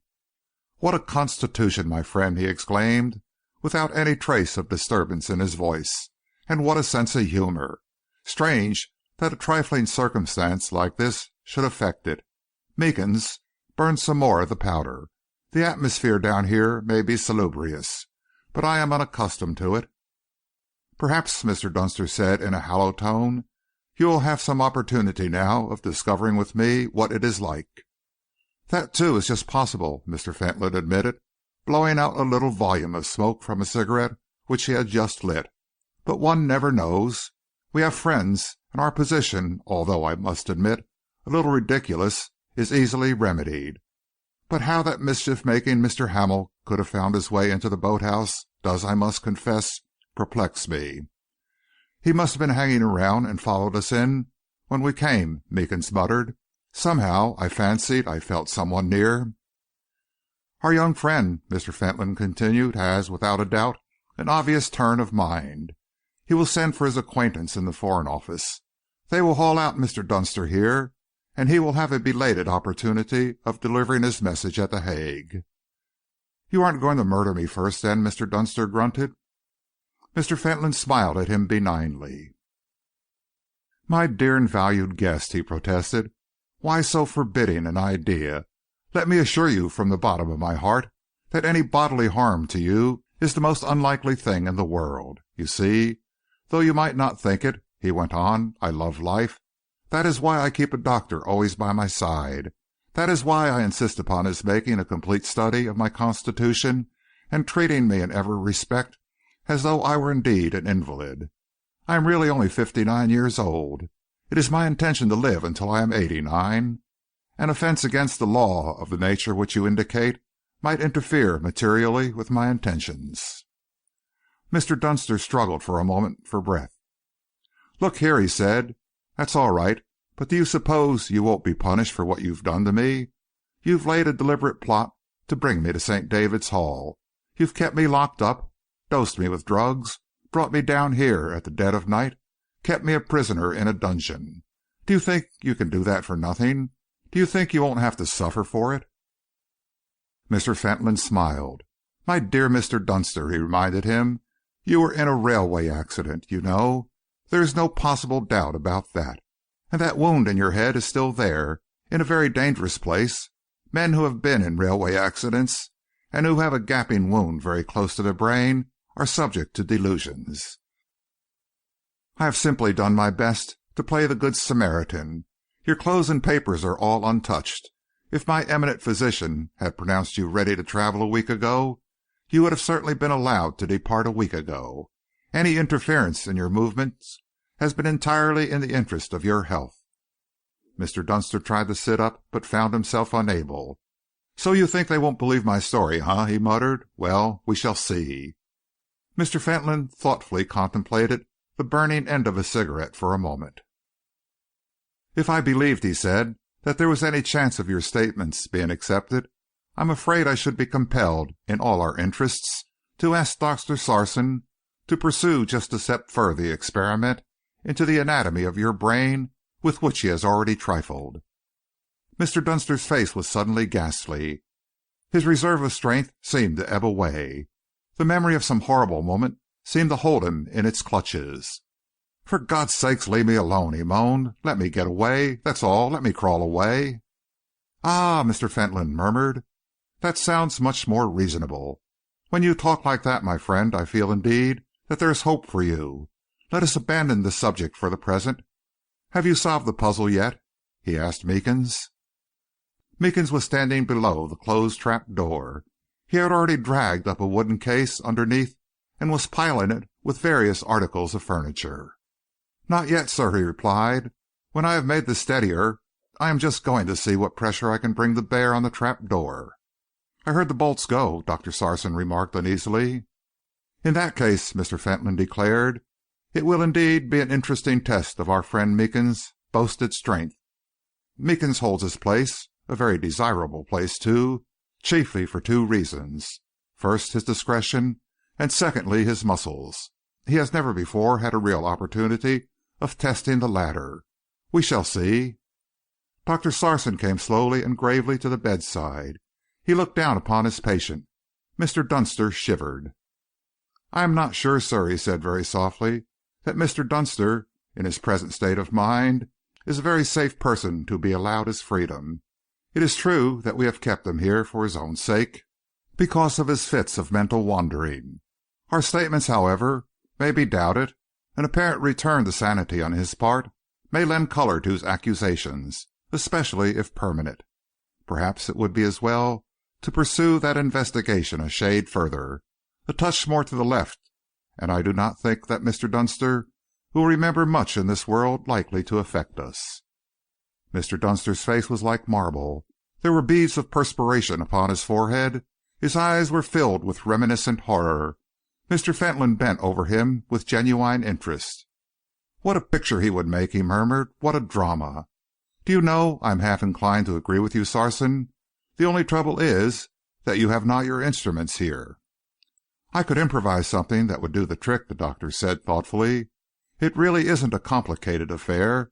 It seems to me that his story may gain credence from the very fact of our being discovered in this extraordinary place. To have moved him here was a mistake, sir." "Perhaps so," Mr. Fentolin admitted with a sigh.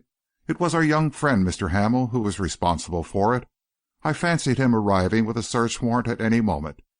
We will bear in mind your suggestion for a few minutes. Let us watch Meekins. This promises to be interesting." By dint of piling together all the furniture in the place, the man was now able to reach the trap door. He pressed upon it vigorously, without even bending the wood. Mr. Fentolin smiled pleasantly. "Meekins," he said, "look at me." The man turned and faced his master. His aspect of dogged civility had never been more apparent. "Now listen," Mr. Fentolin went on. "I want to remind you of certain things, Meekins. We are among friends here. No secrecy, you understand, or anything of that sort. You need not be afraid. You know how you came to me. You remember that little affair of Anna Jay's in Hartlepool?" The face of the man was filled with terror. He began to tremble where he stood. Mr. Fentolin played for a moment with his collar, as though he found it tight. "Such a chance it was, my dear Meekins," Mr. Fentolin continued cheerfully, "which brought me that little scrap of knowledge concerning you. It has brought me through all these years a good deal of faithful service. I am not ungrateful, believe me. I intend to retain you for my body servant and to keep my lips sealed for a great many years to come. Now remember what I have said. When we leave this place, that little episode will steal back into a far corner of my mind. I shall, in short, forget it.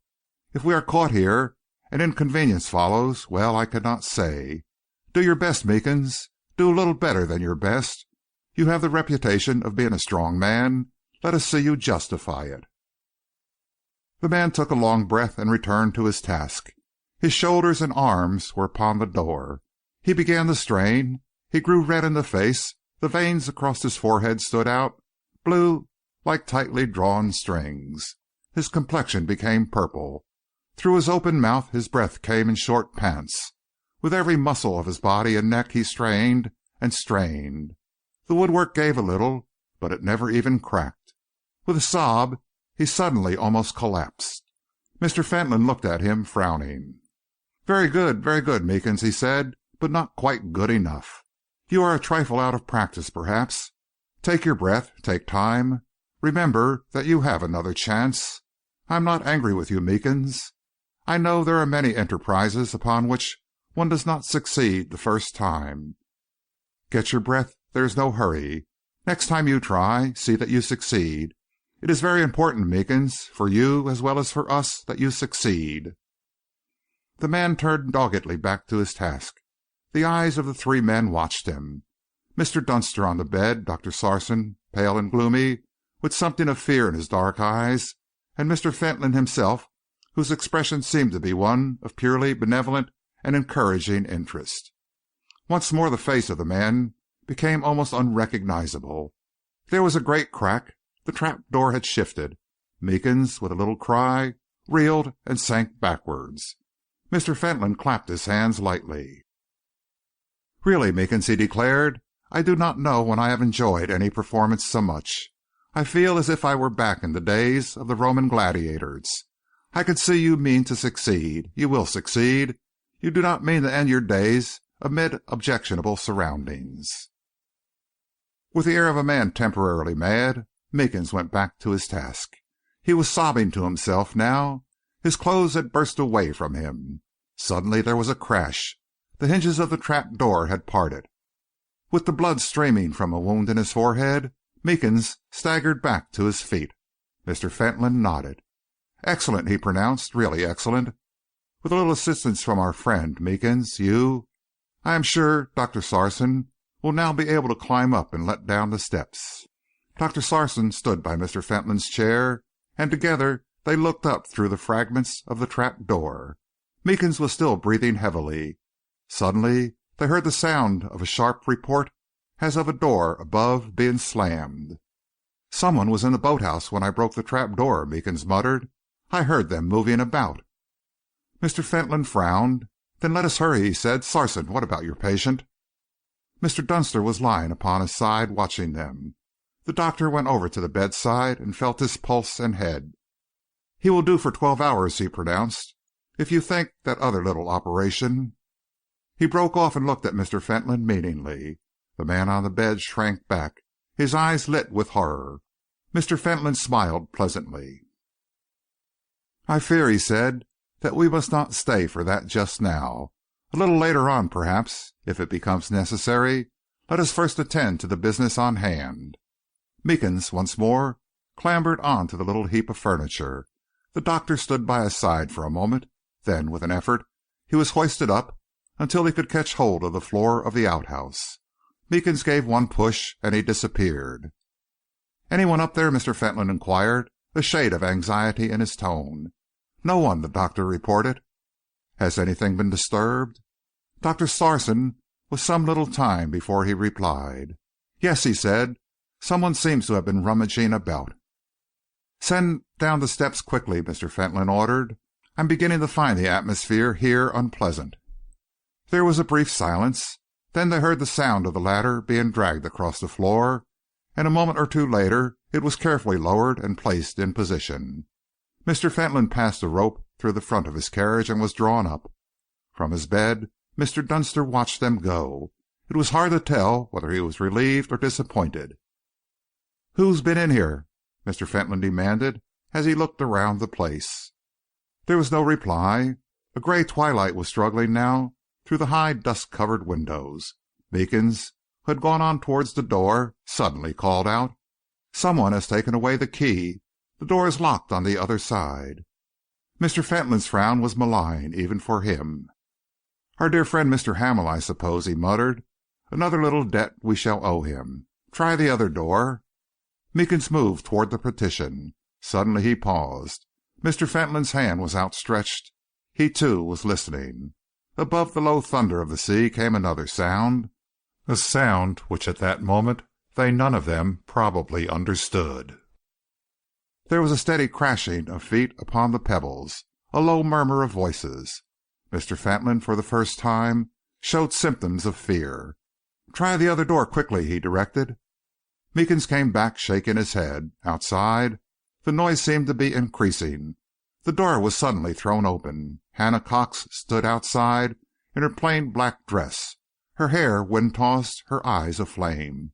She held the key in her fingers, and she looked in upon them. Her lips seemed to move, but she said nothing. "My good woman," Mr. Fentolin exclaimed, frowning, "are you the person who removed that key?" She laid her hand upon his chair. She took no notice of the other two.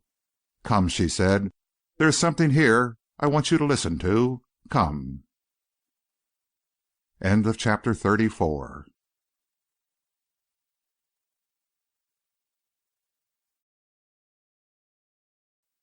Chapter 35 of The Vanished Messenger by E. Phillips Oppenheim. Mr. Fentolin arrived outside on the stone front of the boathouse, pointed the wheels of his chair toward the hall. Hannah Cox, who kept by his side, however, drew it gently towards the beach. "Down here," she directed softly. "Bring your chair down the plankway, close to the water's edge." "My good woman," Mr. Fentolin exclaimed furiously, "I am not in the humor for this sort of thing. Lock up Sarson at once. I am in a hurry to get back." "But you will come just this little way," she continued, speaking without any change of tone. "You see, the others are waiting too. I have been down to the village and fetched them up." Mr. Fentolin followed her outstretched finger and gave a sudden start. Standing at the edge of the sea were a dozen or 20 fishermen. They were all muttering together and looking at the top of the boathouse. As he realized the direction of their gaze, Mr. Fentolin's face underwent a strange transformation. He seemed to shrink in his chair. He was ghastly pale, even to the lips. Slowly he turned his head. From a place in the roof of the boathouse a tall support had appeared. On the top was a swinging globe. "What have you to do with that?" he asked in a low tone. "I found it," she answered. "I felt that it was there. I have brought them up with me to see it. I think that they would want to ask you some questions. But first, come and listen." Mr. Fentolin shook her off. He looked around for Meekins. "Meekins, stand by my chair," he ordered sharply. "Turn around. I wish to go to the hall. Drive this woman away." Meekins came hurrying up, but almost at the same moment half a dozen of the brown-jerseyed fishermen detached themselves from the others. They formed a little bodyguard around the bath chair. "What is the meaning of this?" Mr. Fentolin demanded, his voice shrill with anger. "Didn't you hear what I said? This woman annoys me. Send her away." None of the fishermen answered a word or made the slightest movement to obey him. One of them, a gray bearded veteran, drew the chair a little further down the planked way across the pebbles. Hannah Cox kept close to its side.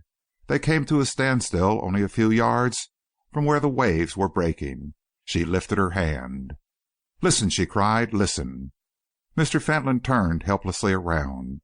The little group of fishermen had closed in upon Sarson and Meekins. The woman's hand was upon his shoulder.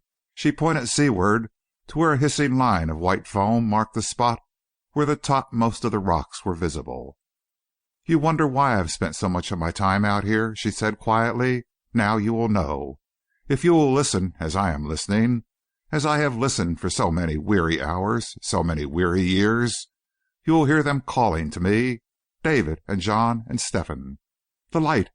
Do you hear what they are crying? The light! Fentolin's light! Look!" She forced him to look once more at the top of the boathouse. "They were right," she proclaimed, her voice gaining in strength and intensity. "They were neither drunk nor reckless. They steered as straight as human hand could guide a tiller, for Fentolin's light. And there they are, calling and calling at the bottom of the sea. My 3 boys and my man. Do you know for whom they call?" Mr. Fentolin shrank back in his chair. "Take this woman away," he ordered the fishermen. "Do you hear? Take her away. She's mad." They looked towards him, but not one of them moved. Mr. Fentolin raised his whistle to his lips and blew it. "Meekins," he cried, "where are you? Meekins!" He turned his head and saw at once that Meekins was powerless. 5 or 6 of the fishermen had gathered around him. There were at least 30 of them about, sinewy, powerful men. The only person who moved towards Mr. Fentolin's carriage was Jacob, the Coast Guardsman. "Mr. Fentolin, sir," he said, "the lads have got you bully safe. It's a year and more that Hannah Cox has been about the village with some story about 2 lights on a stormy night. It's true when she says that her man and boys lie drowned. There is William Green besides, and a nephew of my own, John Callender, and Philip Green. He was saved. He swore by all that was holy that he steered straight for the light when his boat struck, and that as he swam for shore 5 minutes later, he saw the light reappear in another place. It's a strange story. What have you to say, sir, about that?" He pointed straight to the wire-encircled globe which towered on its slender support above the boathouse. Mr. Fentolin looked at it and looked back at the Coast Guardsman. The brain of a Machiavelli could scarcely have invented a plausible reply. "The light was never lit there," he said. "It was simply to help me in some electrical experiments." Then, for the first time in their lives, those who were looking on saw Mr. Fentolin apart from his carriage. Without any haste, but with amazing strength, Hannah Cox leaned over and with her arms around his middle, lifted him sheer up into the air. She carried him, clasped in her arms, a weird, struggling object, to the clumsy boat that lay always at the top of the beach. She dropped him into the bottom, took her seat, and unshipped the oars. For one moment the Coast Guardsman hesitated. Then he obeyed her look. He gave the boat a push, which sent it grinding down the pebbles into the sea. The woman began to work at the oars. Every now and then she looked over her shoulder at the thin line of white surf which they were all the time approaching. "What are you doing, woman?" Mr. Fentolin demanded hoarsely. "Listen. It was an accident that your people were drowned. I'll give you an annuity. I'll make you rich for life. Rich. Do you understand what that means?" "Aye," she answered, looking down upon him as he lay doubled up at the bottom of the boat. "I know what it means to be rich, better than you, maybe. Not to let the gold and silver pieces fall through your fingers, or to live in a great house and be waited upon by servants who desert you in the hour of need. That isn't being rich. It's rich to feel the touch of the one you love, to see the faces around of those you've given birth to move on through the days and nights towards the end with them around, not to know the chill loneliness of an empty life. I'm a poor woman, Mr. Fentolin, and it's your hand that made me so, and not all the miracles that the Bible ever told can make me rich again." "You are a fool," he shrieked. "You can buy forgetfulness. The memory of everything passes." "I may be a fool," she retorted grimly, "and you the wise man, but this day we'll both know the truth." There was a little murmur from the shore where the fishermen stood in a long line. "Bring him back, missus," Jacob called out. "You've scared him enough. Bring him back. We'll leave him to the law." They were close to the line of surf now. They had passed it, indeed, a little on the left. The boat was drifting.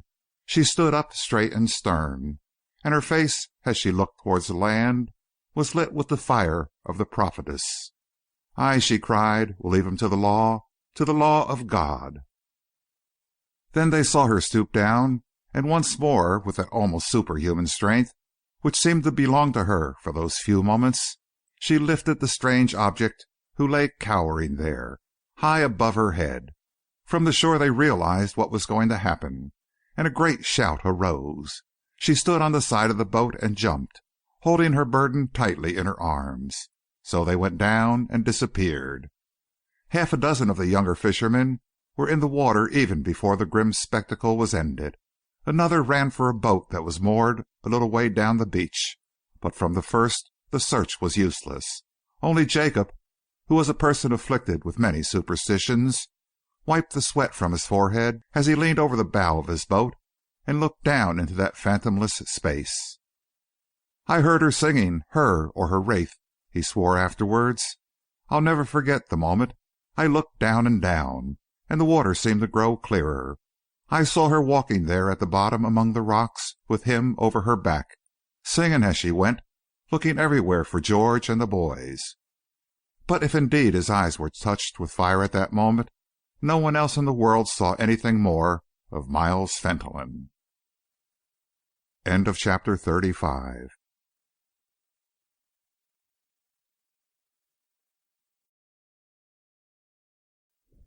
Chapter 36 of The Vanished Messenger by E. Phillips Oppenheim. Mr. John P. Dunster removed the cigar from his teeth and gazed at the long white ash with the air of a connoisseur. He was stretched in a long chair high up in the terraced gardens behind the hall. At his feet were golden mats of yellow crocuses, long borders of hyacinths, pink and purple, beds of violets, a great lilac tree with patches of blossoms here and there forcing their way into a sunlit world. The sea was blue. The sheltered air where they sat was warm and perfumed. Mr. Dunster, who was occupying the position of a favored guest, was feeling very much at home. "There is one thing," he remarked meditatively, "which I can't help thinking about you Britishers. You may deserve it or you may not, but you do have the most almighty luck." "Sheer envy," Hamel murmured. "We escape from our tight corners by forethought." "Not on your life, sir," Mr. Dunster declared vigorously.